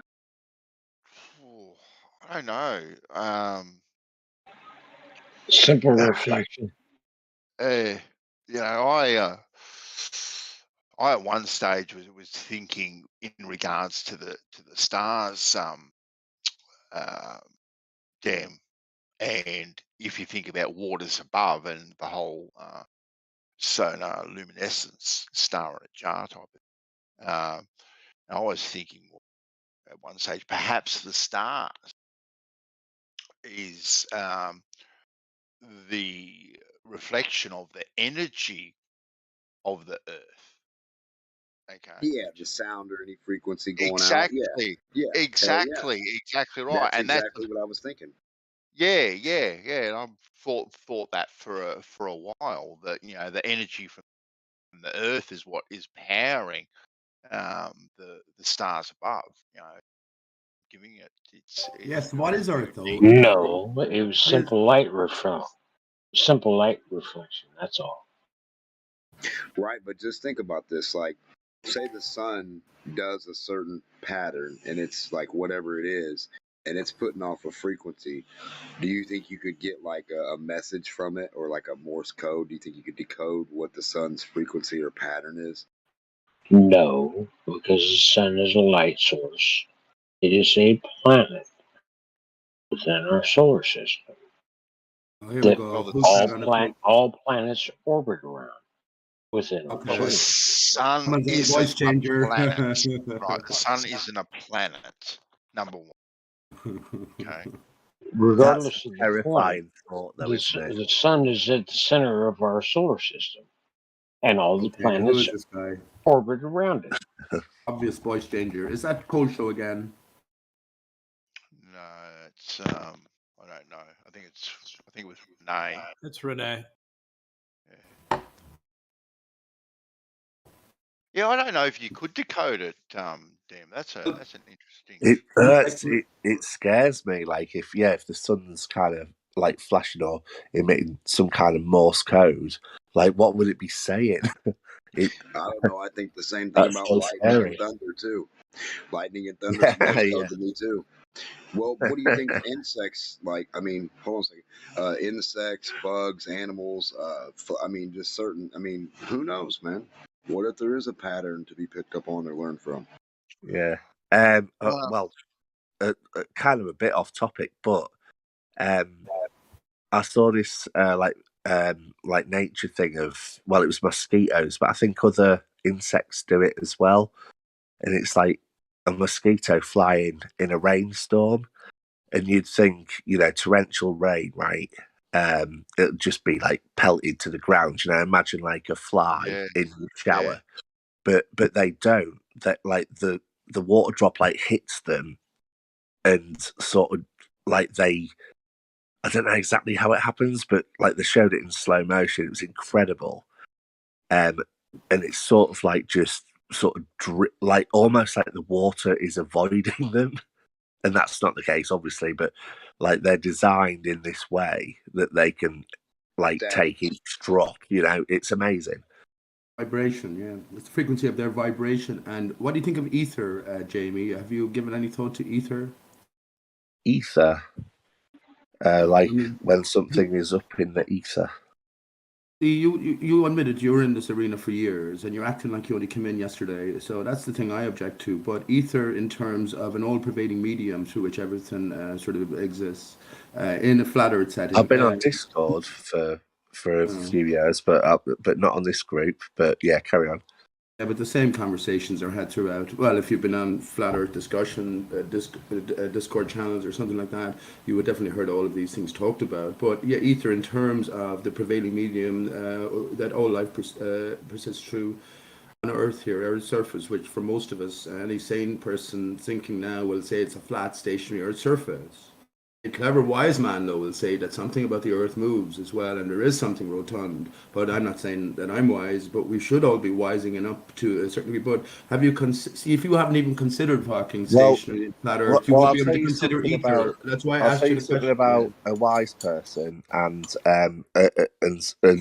sanity.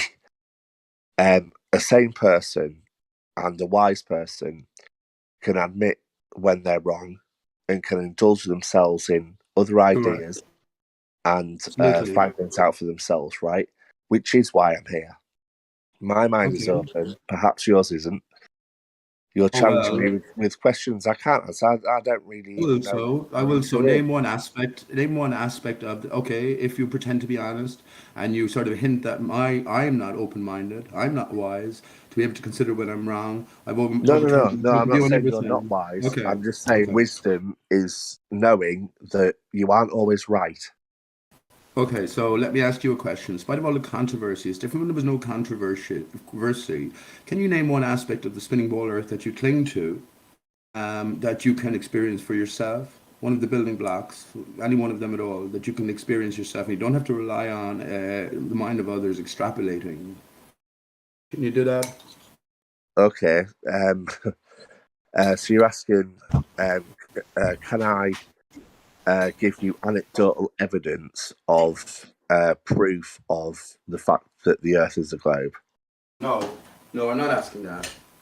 The Earth, globe Earth, blue marble, is made up of certain component parts that work in a certain way. Okay, 1 second. Let me just clarify that work in a certain way. So all the basic scientific principles are put together to give us this overarching sort of picture of our Earth, which you claim to be still in the group of a spinning ball Earth. Can you give me one of those aspects, foundational principles upon which it's built, that you can experience for yourself, you can vouch for yourself, and you don't have to revert to a belief system, something outside of your experience? Gravity. Okay, what do you mean? What do you mean by that? So gravity is a force we're all aware of, right? It's not. It's not a force, according to your model. Okay, well, whatever. Okay, so I'm wrong on that, but gravity can be considered. I'm not a scientist, but you're wrong on that. So one of the foundational principles, you're automatically wrong. I hope you have the courage to admit when you're wrong. Oh, yawn. I know it's tiring. Yeah, it is. To me, gravity is the reason that planets or anything that gains enough mass is a ball, becomes a ball or a spherical object. Okay. That's something I asked you not to do, which was, hang on please, that's something I asked you not to do, which was to revert back to the imagination of others. People have told you these gravity. Things. You can't experience you ask for more. He's trying to answer the question. You ask for more. You got now that I gave more, you're saying, "Oh, don't go back to the old adage." Okay, here we go with the Irish mistake. He already answered the question, Bandy saw, so I'm entitled to respond. He already answered it. No. You got to let him. You got to let him answer his question, right? The way he wants to answer. Okay. Did. Yeah. Okay. So my answer is gravity. Tell us about gravity. Next question. Okay, so let me just say that you did hopelessly. I already asked you not to revert back to the stories told you by others. I asked you for the foundational principles upon which the Earth is built that you can experience yourself. How can I answer any of those without reverting back? How do I know anything without people before me knowing something? Okay, let me give you an I instance. would know nothing. Okay, let me give you an You instance. I'm a flat earther. continue to interrupt. I'm a flat earther. My modeling, my mind is built upon solid foundations. I have never experienced the Earth's surface to move, so therefore I go along with a model that encompasses a surface that does not move. Right?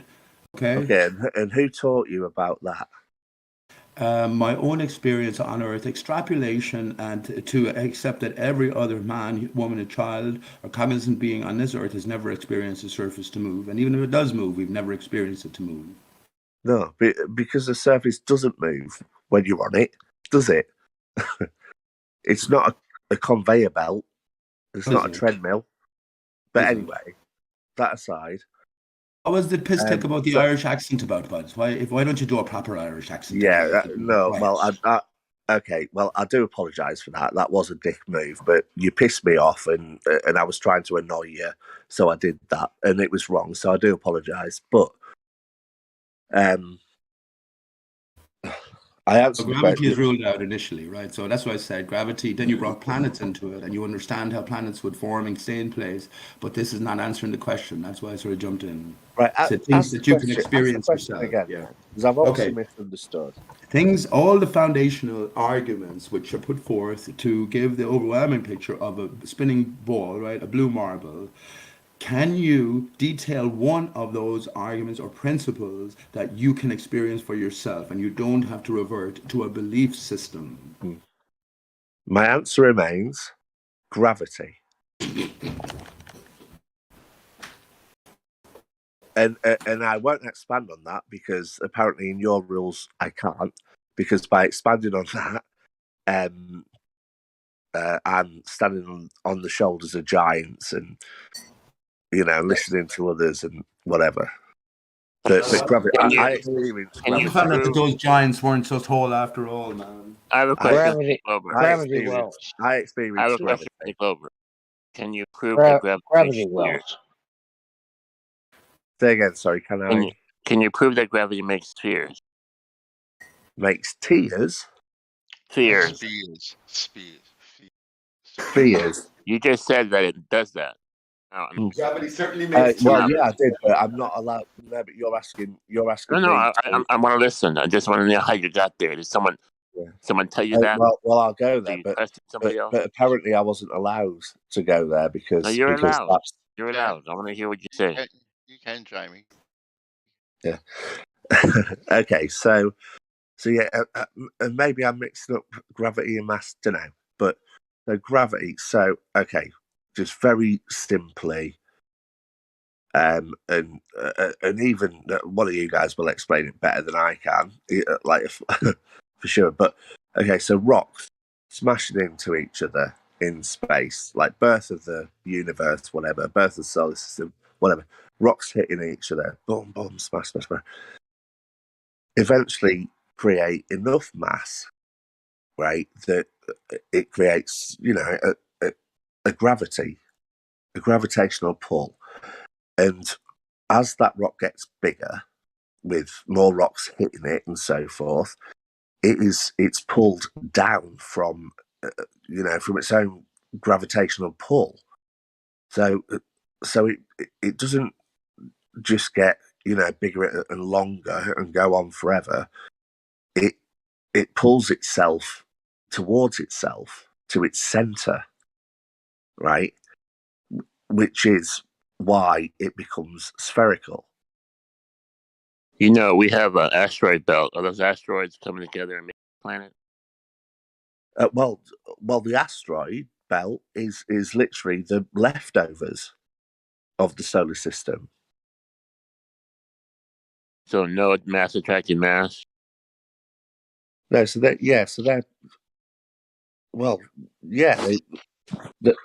may hit into each other and stuff once in a while, but the asteroid belt isn't as busy as you think it is. There's like hundreds of thousands of miles between each rock.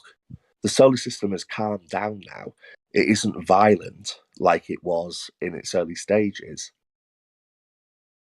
Are you kidding me right Okay, now? let me finish. I have another question. Okay, so I think what you have is a story about masses coming together, rocks, forming planets and stuff. But then I also had that story too. But then I evaluated later, and I found out that I can't prove that ever happening. I can't prove that once happening myself. I had what's called an appeal to authority. An authority told me that, but I can't prove myself. Never has that happened in my experience. Right. And that was Pete's question to me, was do I have any evidence of my own experience to prove my idea of a globe Earth? And my answer was gravity. Okay. And then I wasn't allowed to say, and fair enough.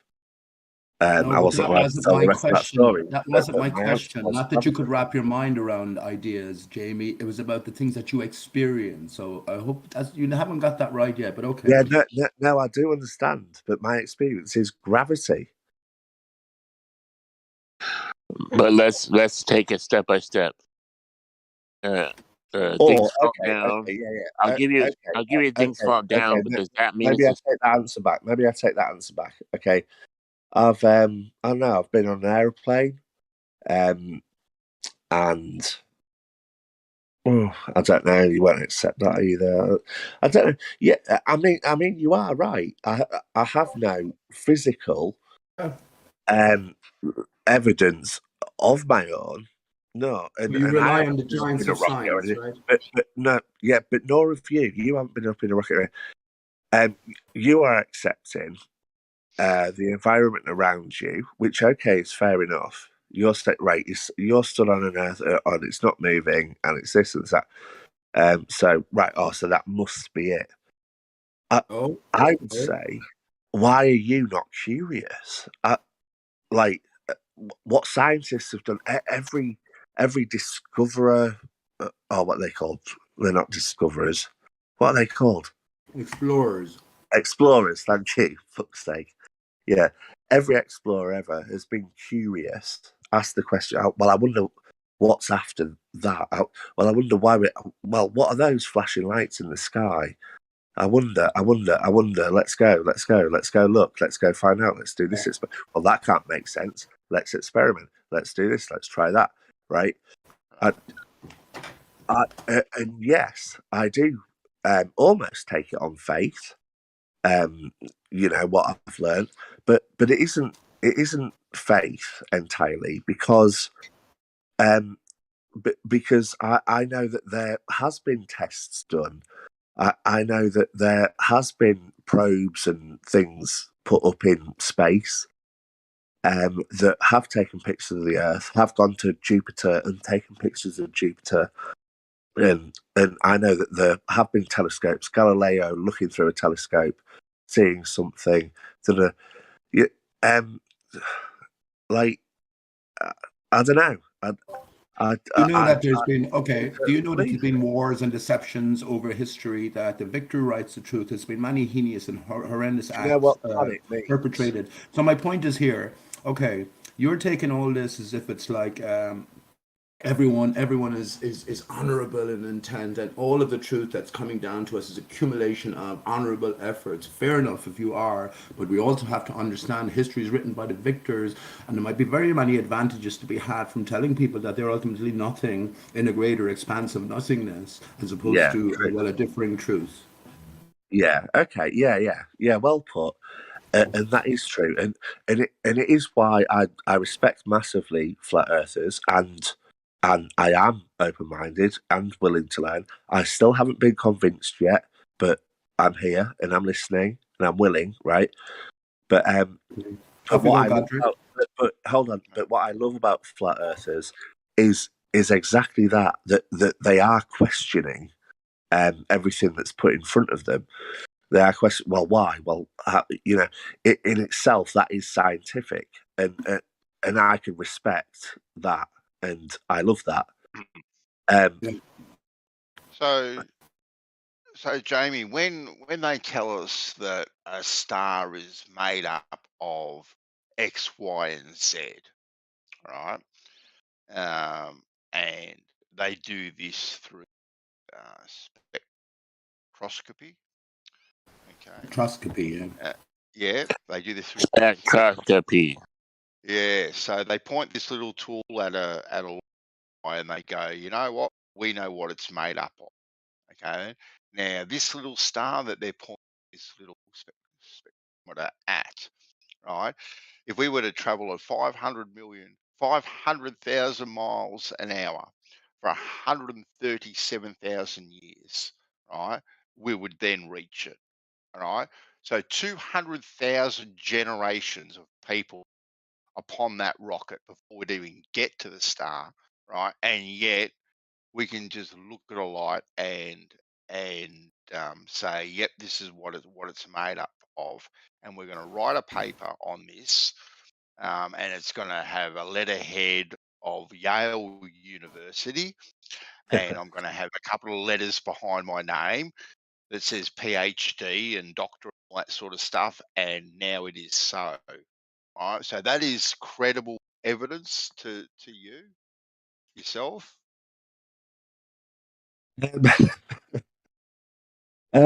Well, yes, in a way it is. It's Okay. crazy. It is. Now hold on. Yeah, All righty then. yeah, it's crazy. Now, listen. It's. I don't know if that was a trick question. I'm not sure, but No, I'm just stating the facts. Well, yeah. it wasn't a trick question at all. It is crazy, isn't it? It is. It's almost unbelievable. Yeah. Exactly. Almost unbelievable. Yeah. Yes. If only they didn't have those letters behind after their names, Bandy. Yeah, It would be totally exactly. unbelievable. Yeah. Okay. But because I think one of the closest stars, apart from Polaris, but the next closest one that we look at. Hold on. Sorry. So they're not pointing something at a star, hundreds of thousands of light years away or whatever, and going, "All right, yeah, okay, it's made of that." The story starts here. We know something much closer to home, our sun, which, if you believe in a heliocentric model, is 93 million. I nearly said 1,000. 93 million light years. For fuck's sake, 93 million miles away. Okay, Yeah. So much closer to home. So we know what that's made of. We know pretty much what makes everything up, which is carbon and I know all these periodic table things. So I'm not helping my case, am I? Here, really? No, you're not. But anyway, continue. Yeah, Continue. but the story starts here with that. Yeah. We don't just then look and go, "All right, that star's made of that." We know what our own star is made of. So then when we look at other stars, and we see that might be bigger, we go, well, why is that bigger? Okay, right, we'll call that a red giant. So what makes it a red giant? Oh, well, it must be in a different stage of its existence, do you know what I mean? It's why would they tell us, oh, we've got this thing to look at this thing, and now we're saying that, why would they go to that trouble, right? Well, and yes, I'm not explaining it very well, but when you listen to somebody who knows what they're talking about explain it, it does make sense. Well, and it is fascinating. It's interesting you should say a different stage of its existence there, Jamie, right? Because we are talking about things apparently that are billions and trillions of years old, right? Yeah. And we're talking about people that may have studied these things maybe for about 50 years, about 50 odd years in a trillion odd lifespan. So it's in a different stage of its existence. So we can look at something for 50 years and say, okay, then it's red, but a trillion years ago it was once green. Cause No. right? Right, no, and then when you look at the sun, right? When you look at the sun looks nothing like a star, right? Totally different energy by the looks of it. Totally yeah, different color. because it's 93 Looks million miles away rather than 93 million light years away. It looks nothing like a star. Nothing like it. Right? They're totally different colors, and yet we're told and it's a first of star. all, it And the doesn't come other out at night. stars, well, the other stars apparently are exactly like the sun, our star. Yet it looks like a totally different color to me. Right? Totally different. And yet it's the same. Exactly the same. Well, not all of them are exactly the same. There's different kinds of stars, but yeah, the reason they look different is because they're far away. Our sun would look the same if you were over there How on would you know? Orion's belt. How would you know? How would you know our sun would look the same? What have you got to compare our sun being far away, and that's what it would look like? Yeah. Well, yeah, I don't. Yeah, I don't.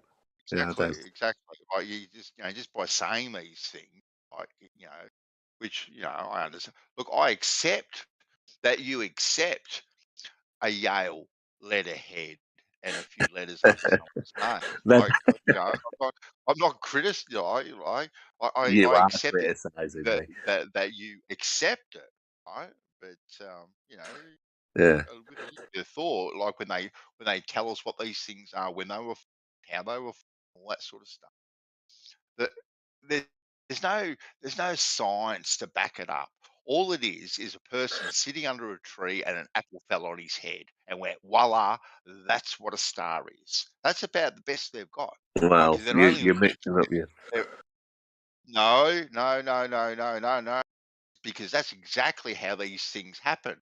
Sit under apple trees, an apple falls on our head, we have an idea, and voila, there it is. Now it is taught as fact. Now these things are taught as fact with very little to back them up. Absolutely very little. It's more than that, isn't it? Right? It is more than that. And there's this. Well, it was Ricky Gervais who I heard it from, and take it as you will, but he said, I don't know where any of you stand on religion, and I mean, right, we got. If you destroyed every book now, every single book, okay, in the world, destroyed it now, in 200 years' time, or maybe like in 1,000 years' time, every science book would come back just the same because all the same tests would be done, all the same experiments would be done, and so forth. It would all come back the same, right? Everything else, religious books and other things, would come back different. Really? So we completely wipe everything face of the, and a person is going to be sitting under an apple tree, and an apple's going to fall off his head again, and voila, we've got. Well, no, it won't exactly happen that way, will it? But somebody and will. Somebody and will drop a olive pen off a and table, and somebody might drop a pen off a table and ask themselves, "Well, why? I wonder why the pen fell to the floor. What is causing that to happen? Is it a force from above? Is it an attraction from below? Is it what? Because that was the whole apple tree thing with Newton. That like he didn't just suddenly go, "Oh, gravity."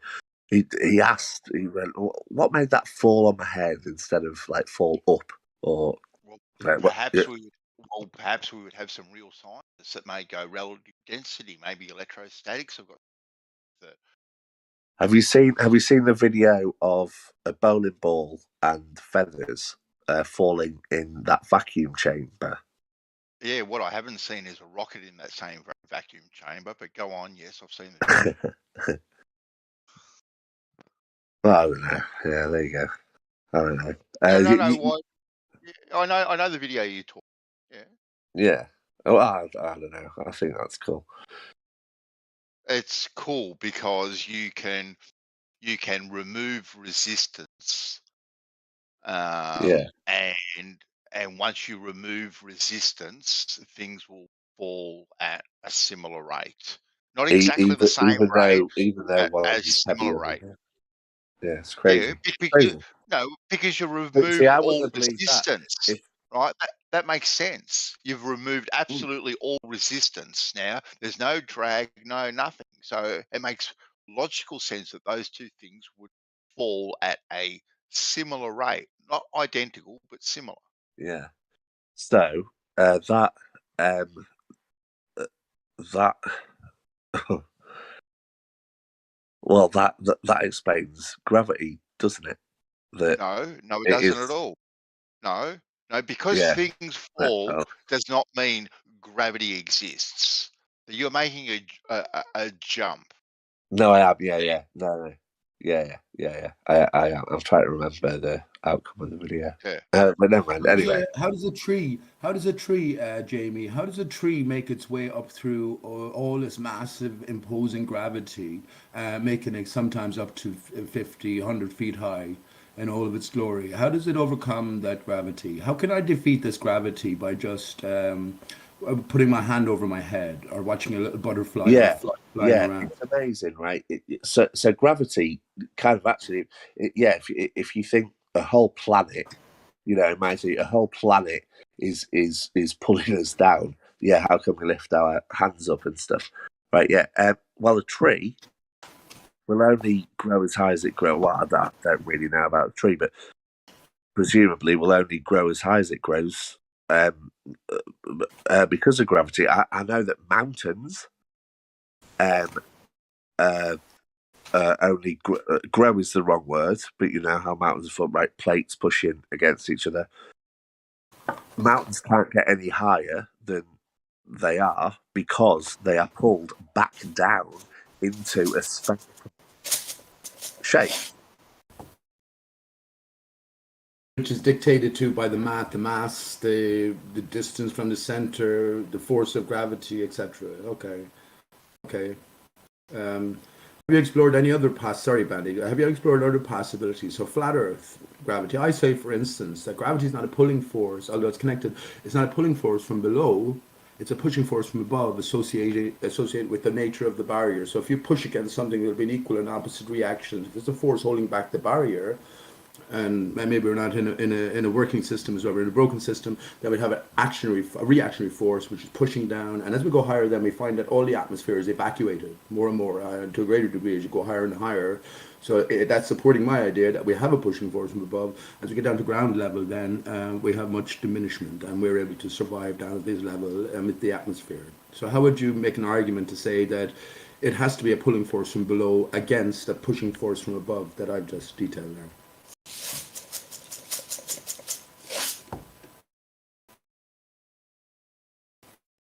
It's okay. You don't have to answer. I'm empty of ideas. Like I said about things becoming spherical because rocks hit rocks and then are pulled down by their own weight. To me, that's why mountains can't get as high as they can get. I've made the point the best I can. I won't ever beat your arguments, which is fair enough because I can't explain myself very well, and I never remember the stuff that I've been told. But Jamie, I do love the it's not about you beating. But I can't. Do you know what I mean? I can't. But that is my thought. But I am open-minded. Yeah. And, Listen, and I'm listening. listen. It's not about you. I don't ask these questions for you to beat my arguments. What I actually encourage you and everyone else to do is to consider an opposing idea.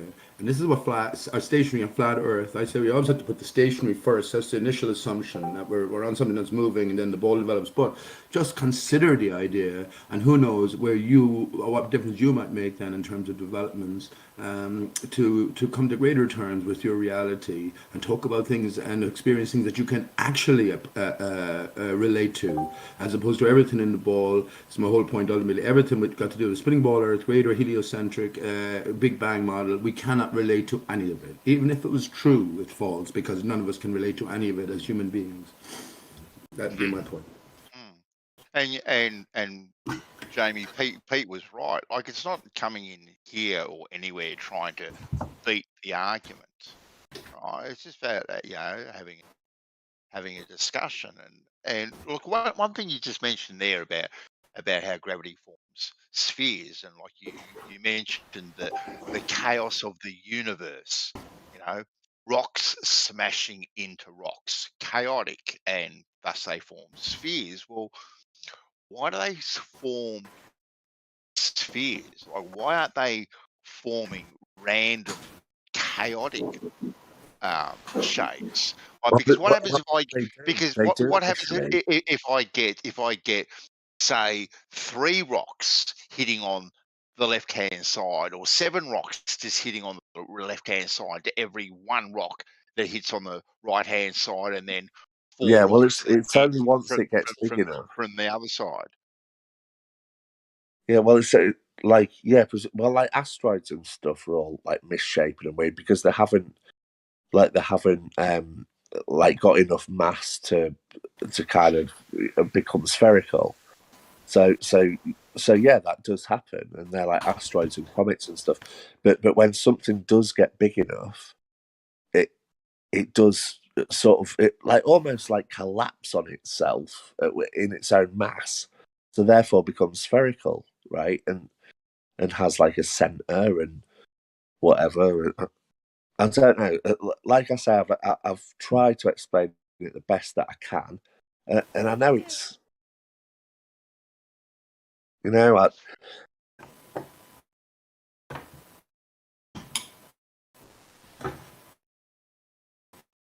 Lead yourself, Jamie. What, your father was a pastor or a deacon or something, wasn't he? And you lead yourself. Think for yourself, man. And start off with the only thing we can do in life is start off with the solid foundations that were given to us, which is our sense and sensibilities, understanding that there's a higher power in play as well, and we're connected to it. We have the ability to extrapolate, but it has to be an extrapolation upon our experiences, an agreement upon our experiences. The minute you go into unbelievable territory, which is what the minute they decided to, whoever the mind, whatever it is, had the Earth's surface moving, automatically then, from then on, we can't relate to what's been said. We can develop a model absolutely and completely, and it could be right. We just won't be able to relate to it because we've never experienced it. I speak for all of us here. We've never experienced the Earth's surface to move. Type into Google, Jamie, asteroid, and then type in and then click images, all right, and have a look at some of those images, right, just on asteroids themselves, and tell me whether or not you think that those look genuine, I suppose. Okay, mate. Yeah. Okay, I'll do it now. Yep. Because it is quite interesting what comes up when you just press images. Apart from the cartoon representations that you get of asteroids, you've probably seen them, Pete, referring to, but the other ones they just don't look like, say, something that's been snapped by the James Webb Telescope or Hubble, whatever else maybe out.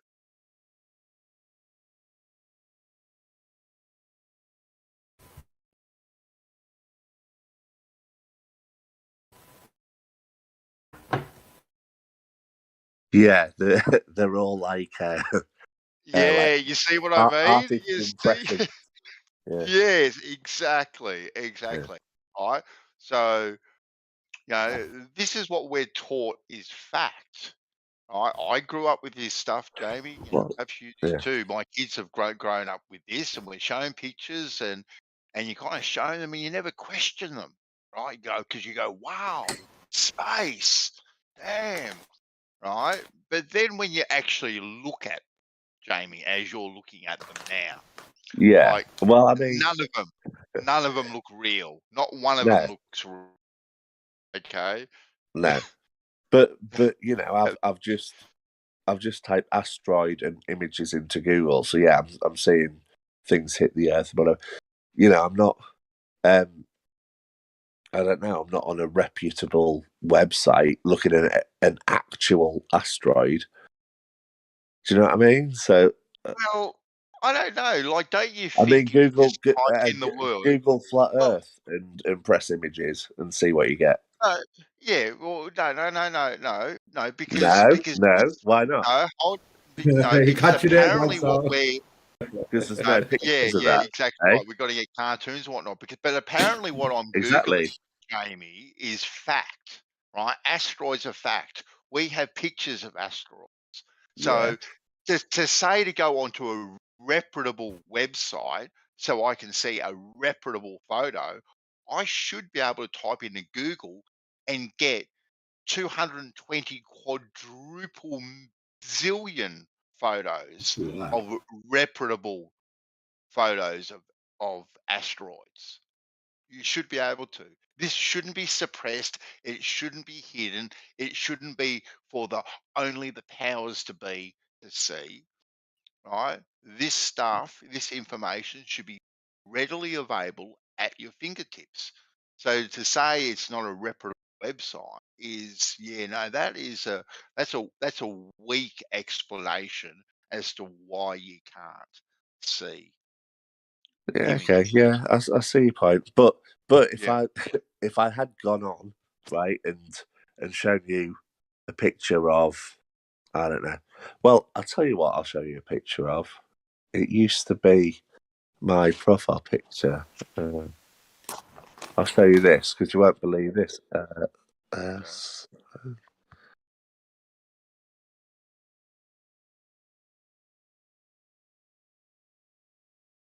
Beautiful picture. Whether it's faked or not, and I don't believe it is fake.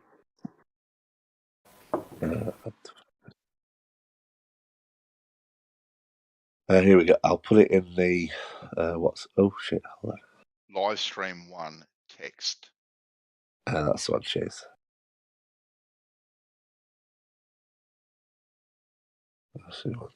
Okay. So this is a genuine picture, and you will all say bullshit.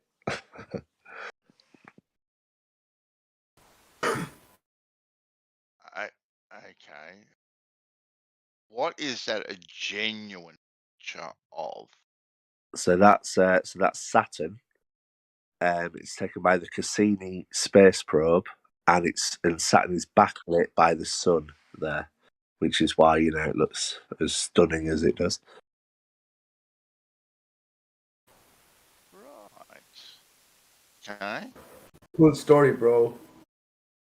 It is a very nice image. Looks like an anus to me. Oh, Pete, Look, yeah. everything. I'm sorry, there's so many with all the asteroids and probes. I don't know where I'm at.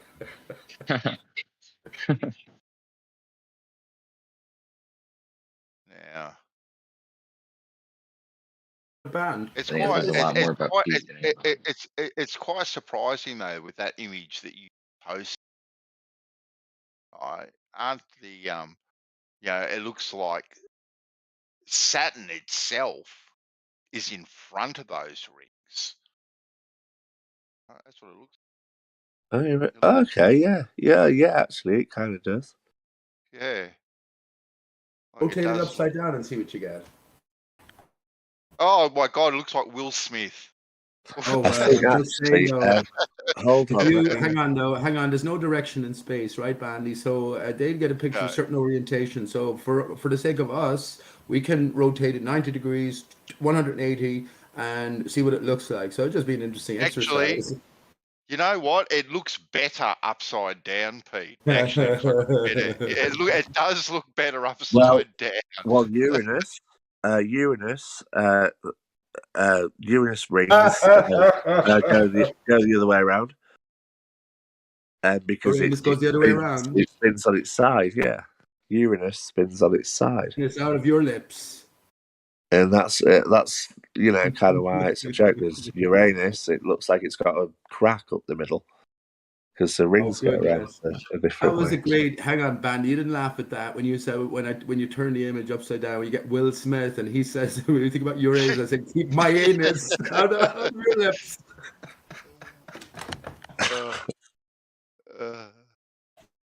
Crazy.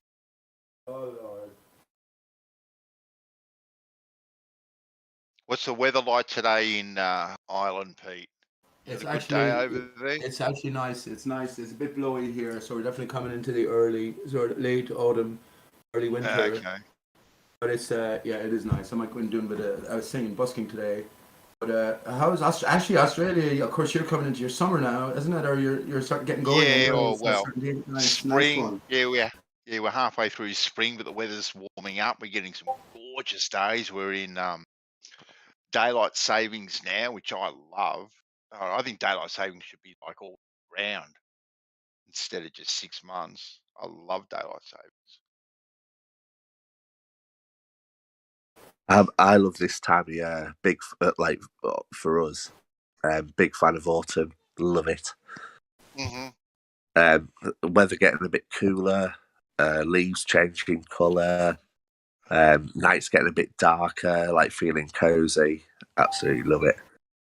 Yeah, light the fire, snuggle up, all that sort of stuff. That's it.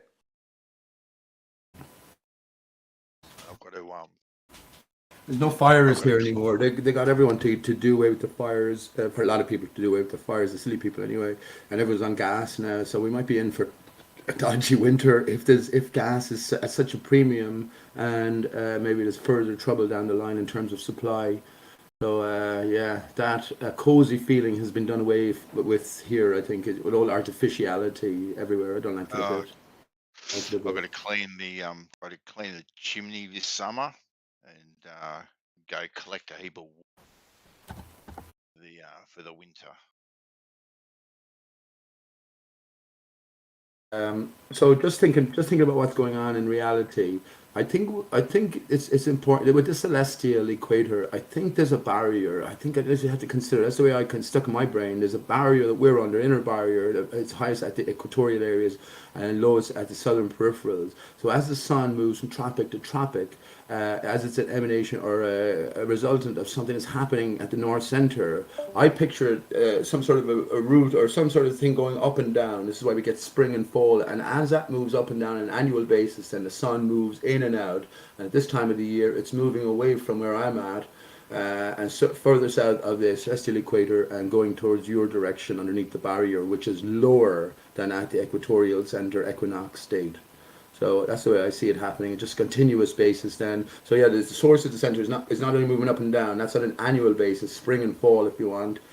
Giving us a different reflective pattern against the barrier. It's moving around and around, obviously, to give us on a daily basis, to give us the daily tides and also more particularly the light show. And I think here's the other movement, which is in and out as well.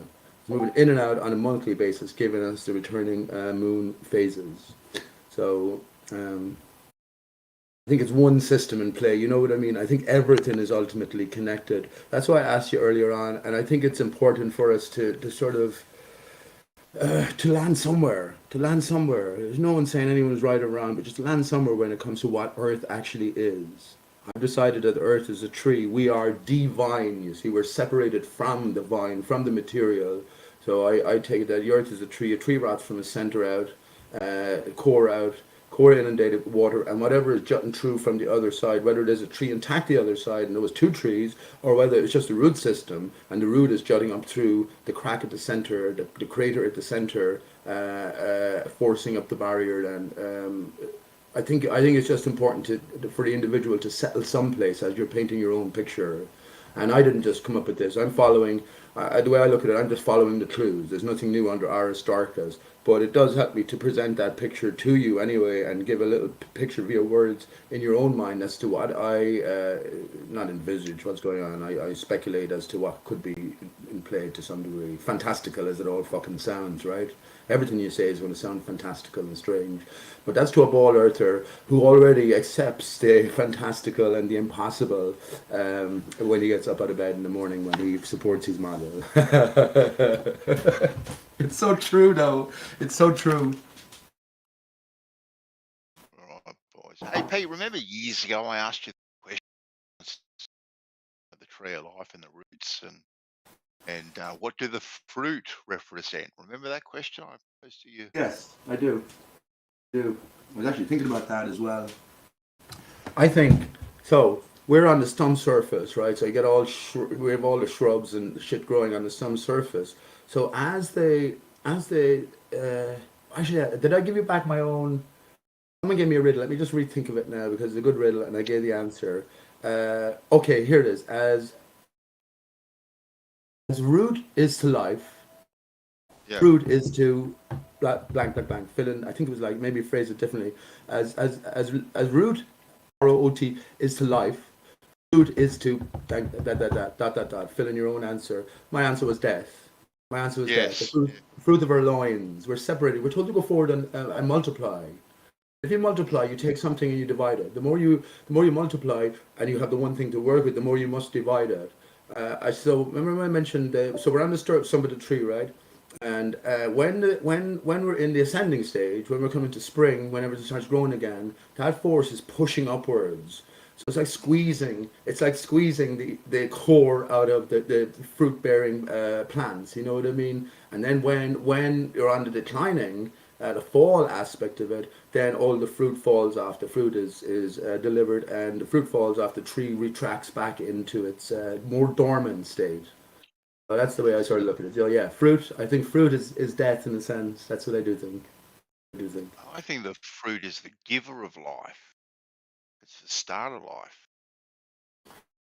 Yes, but we are not in material terms. It is. You see, this is what I think we have to be born again of the spirit.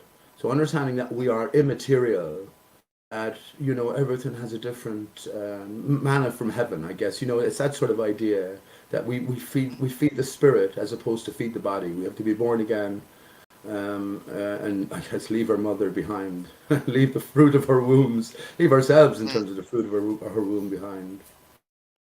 I think that's what it means. Of course, we need it to survive, but at the same time, we're finding out more and more, that what do we actually need? Do we actually fucking need?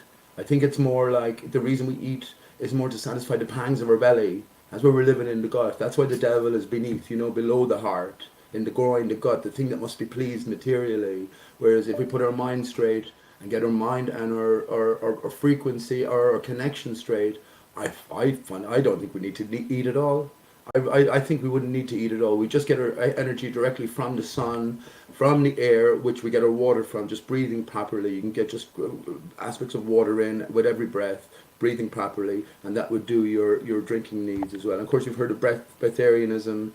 I think ultimately, we could be on that path, you know what I mean? But we're stuck here in material. And the hardest thing to overcome is habit, mental habit as well, mental restriction. So yeah, that's just generally my thoughts. Have you fasted for any extended period of time, Banso?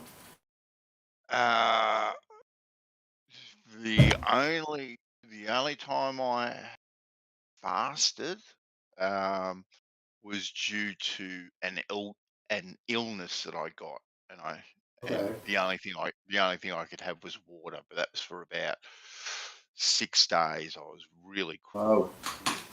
And isn't that funny? So it's because you're ill. By actually fasting, it allowed the healing process to take its way. Isn't that funny? Yeah.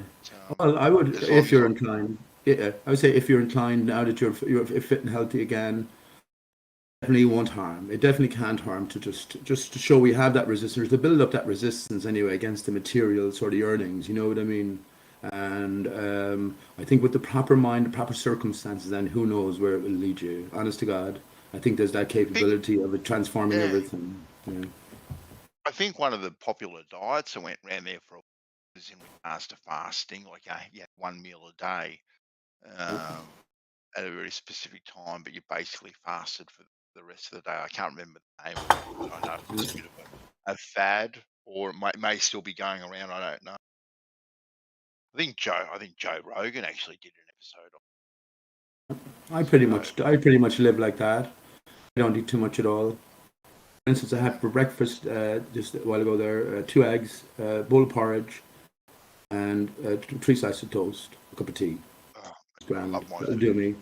Even halfway through, I was going, I don't really need this. You know what I mean? I feel I need it, but I'm sort of healthy. And you know the way when you eat just even a little bit too much, you're sort of bloated, and you go, Jesus, you sort of have less energy than more energy. So yeah, I think it. I'll tell you this, right? I think ultimately we're in a divided state, and the external reflects our divided state internally. We're male from female, self from self, in a spiral fashion down the spine, and we have a second brain in our gut. All the world, our gut is sort of like an expanded brain. You know, our brain is sort of half a sphere. So yeah, it's almost a direct connection through the heart. And I think that we have to sort of establish, understand, and it's in a twisting way as well. We have to establish, understand this connection, and then resist the bodily desires, the seven deadly sins, which is all about the material, the devil's realm. When you do that, then I think, who knows? This is why I think Jesus, the story of Jesus, he received enlightenment after 40 days and 40 nights of fasting. So he overcame the material. You know what I mean? And I think, yeah, it's not just pie in the sky. I think there's a possibility, a capability within all of us. But what are we willing to do? Are we willing to leave everything behind on this great leap of faith? And because the chances are, if you come out at the end of it, you'll be a changed man. You'll never be able to, a woman. You'll never be able to relate to people in the same way you did before. And who knows where it will go? You know. But I mean, are you willing to lose everything that you deem that you have right now? Do you know what I mean? So I think it is a massive step to take, but I think that within all of us, we have these capabilities. Our minds can be changed in a minute. People don't believe me. Right, somewhere right now, someone's life has been changed. They're just driving along and they're in a fucking wheelchair for the rest of their life. You know what I mean? So you know, life can change in a second due to internal circumstances. Your mind being changed, I could say, it can happen even quicker than that. So. We'll have to pick this up next week, Pete. Off to watch a movie with. Nice one. All right, some quality time there. Been good chatting. Yeah, nice one, bud. Take it easy.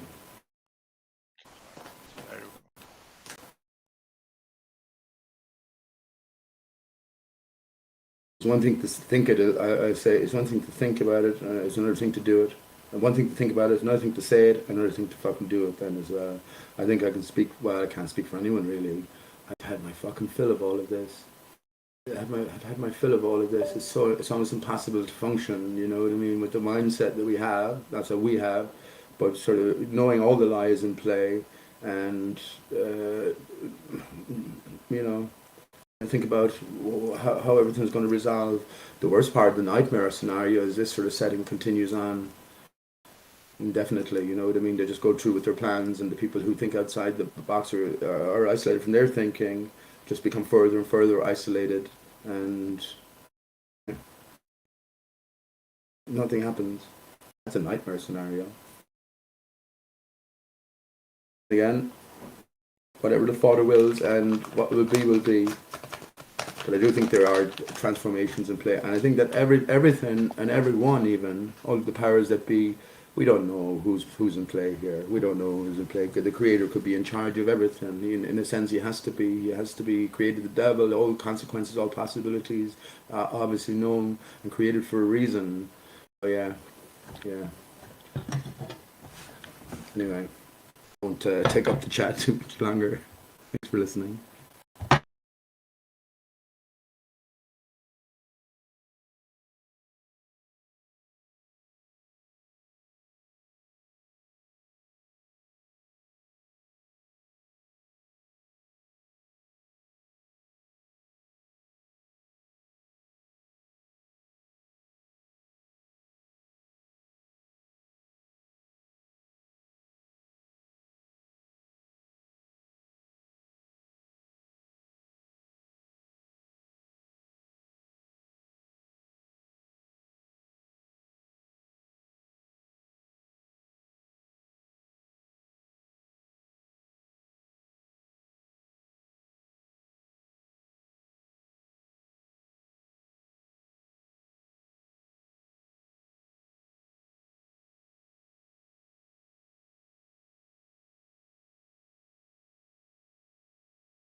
Yo, who out there? Jeremy, you there?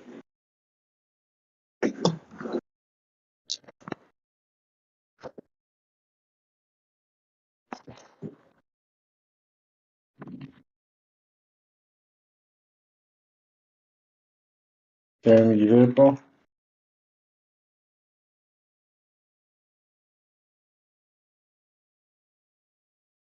Yeah.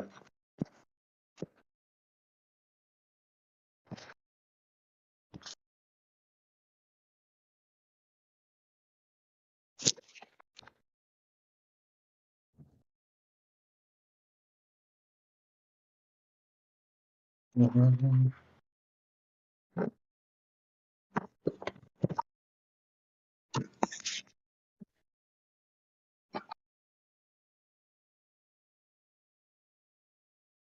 Hello.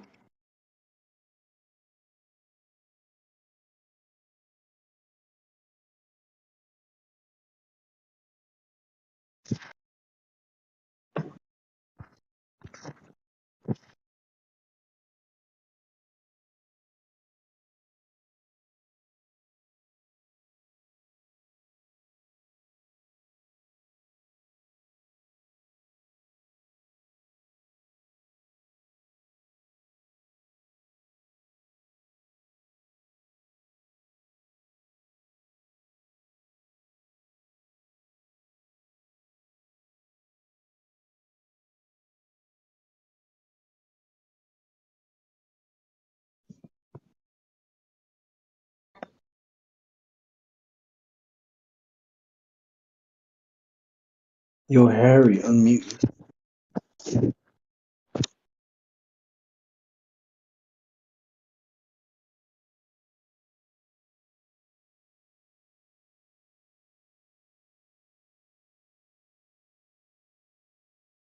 You guys busy or something? Come on.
Yo, what the fuck is this?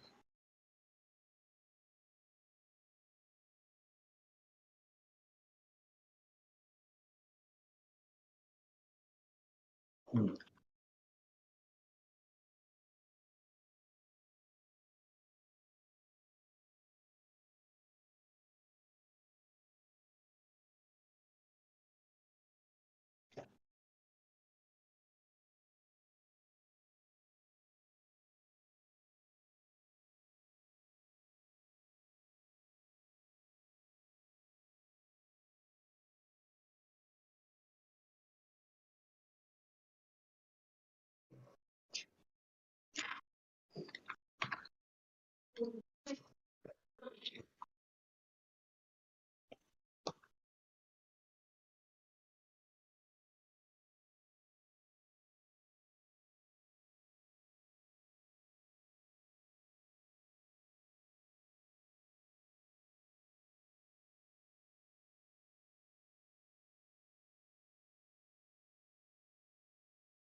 Mic check, mic check.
So I'm guessing no one's talking then.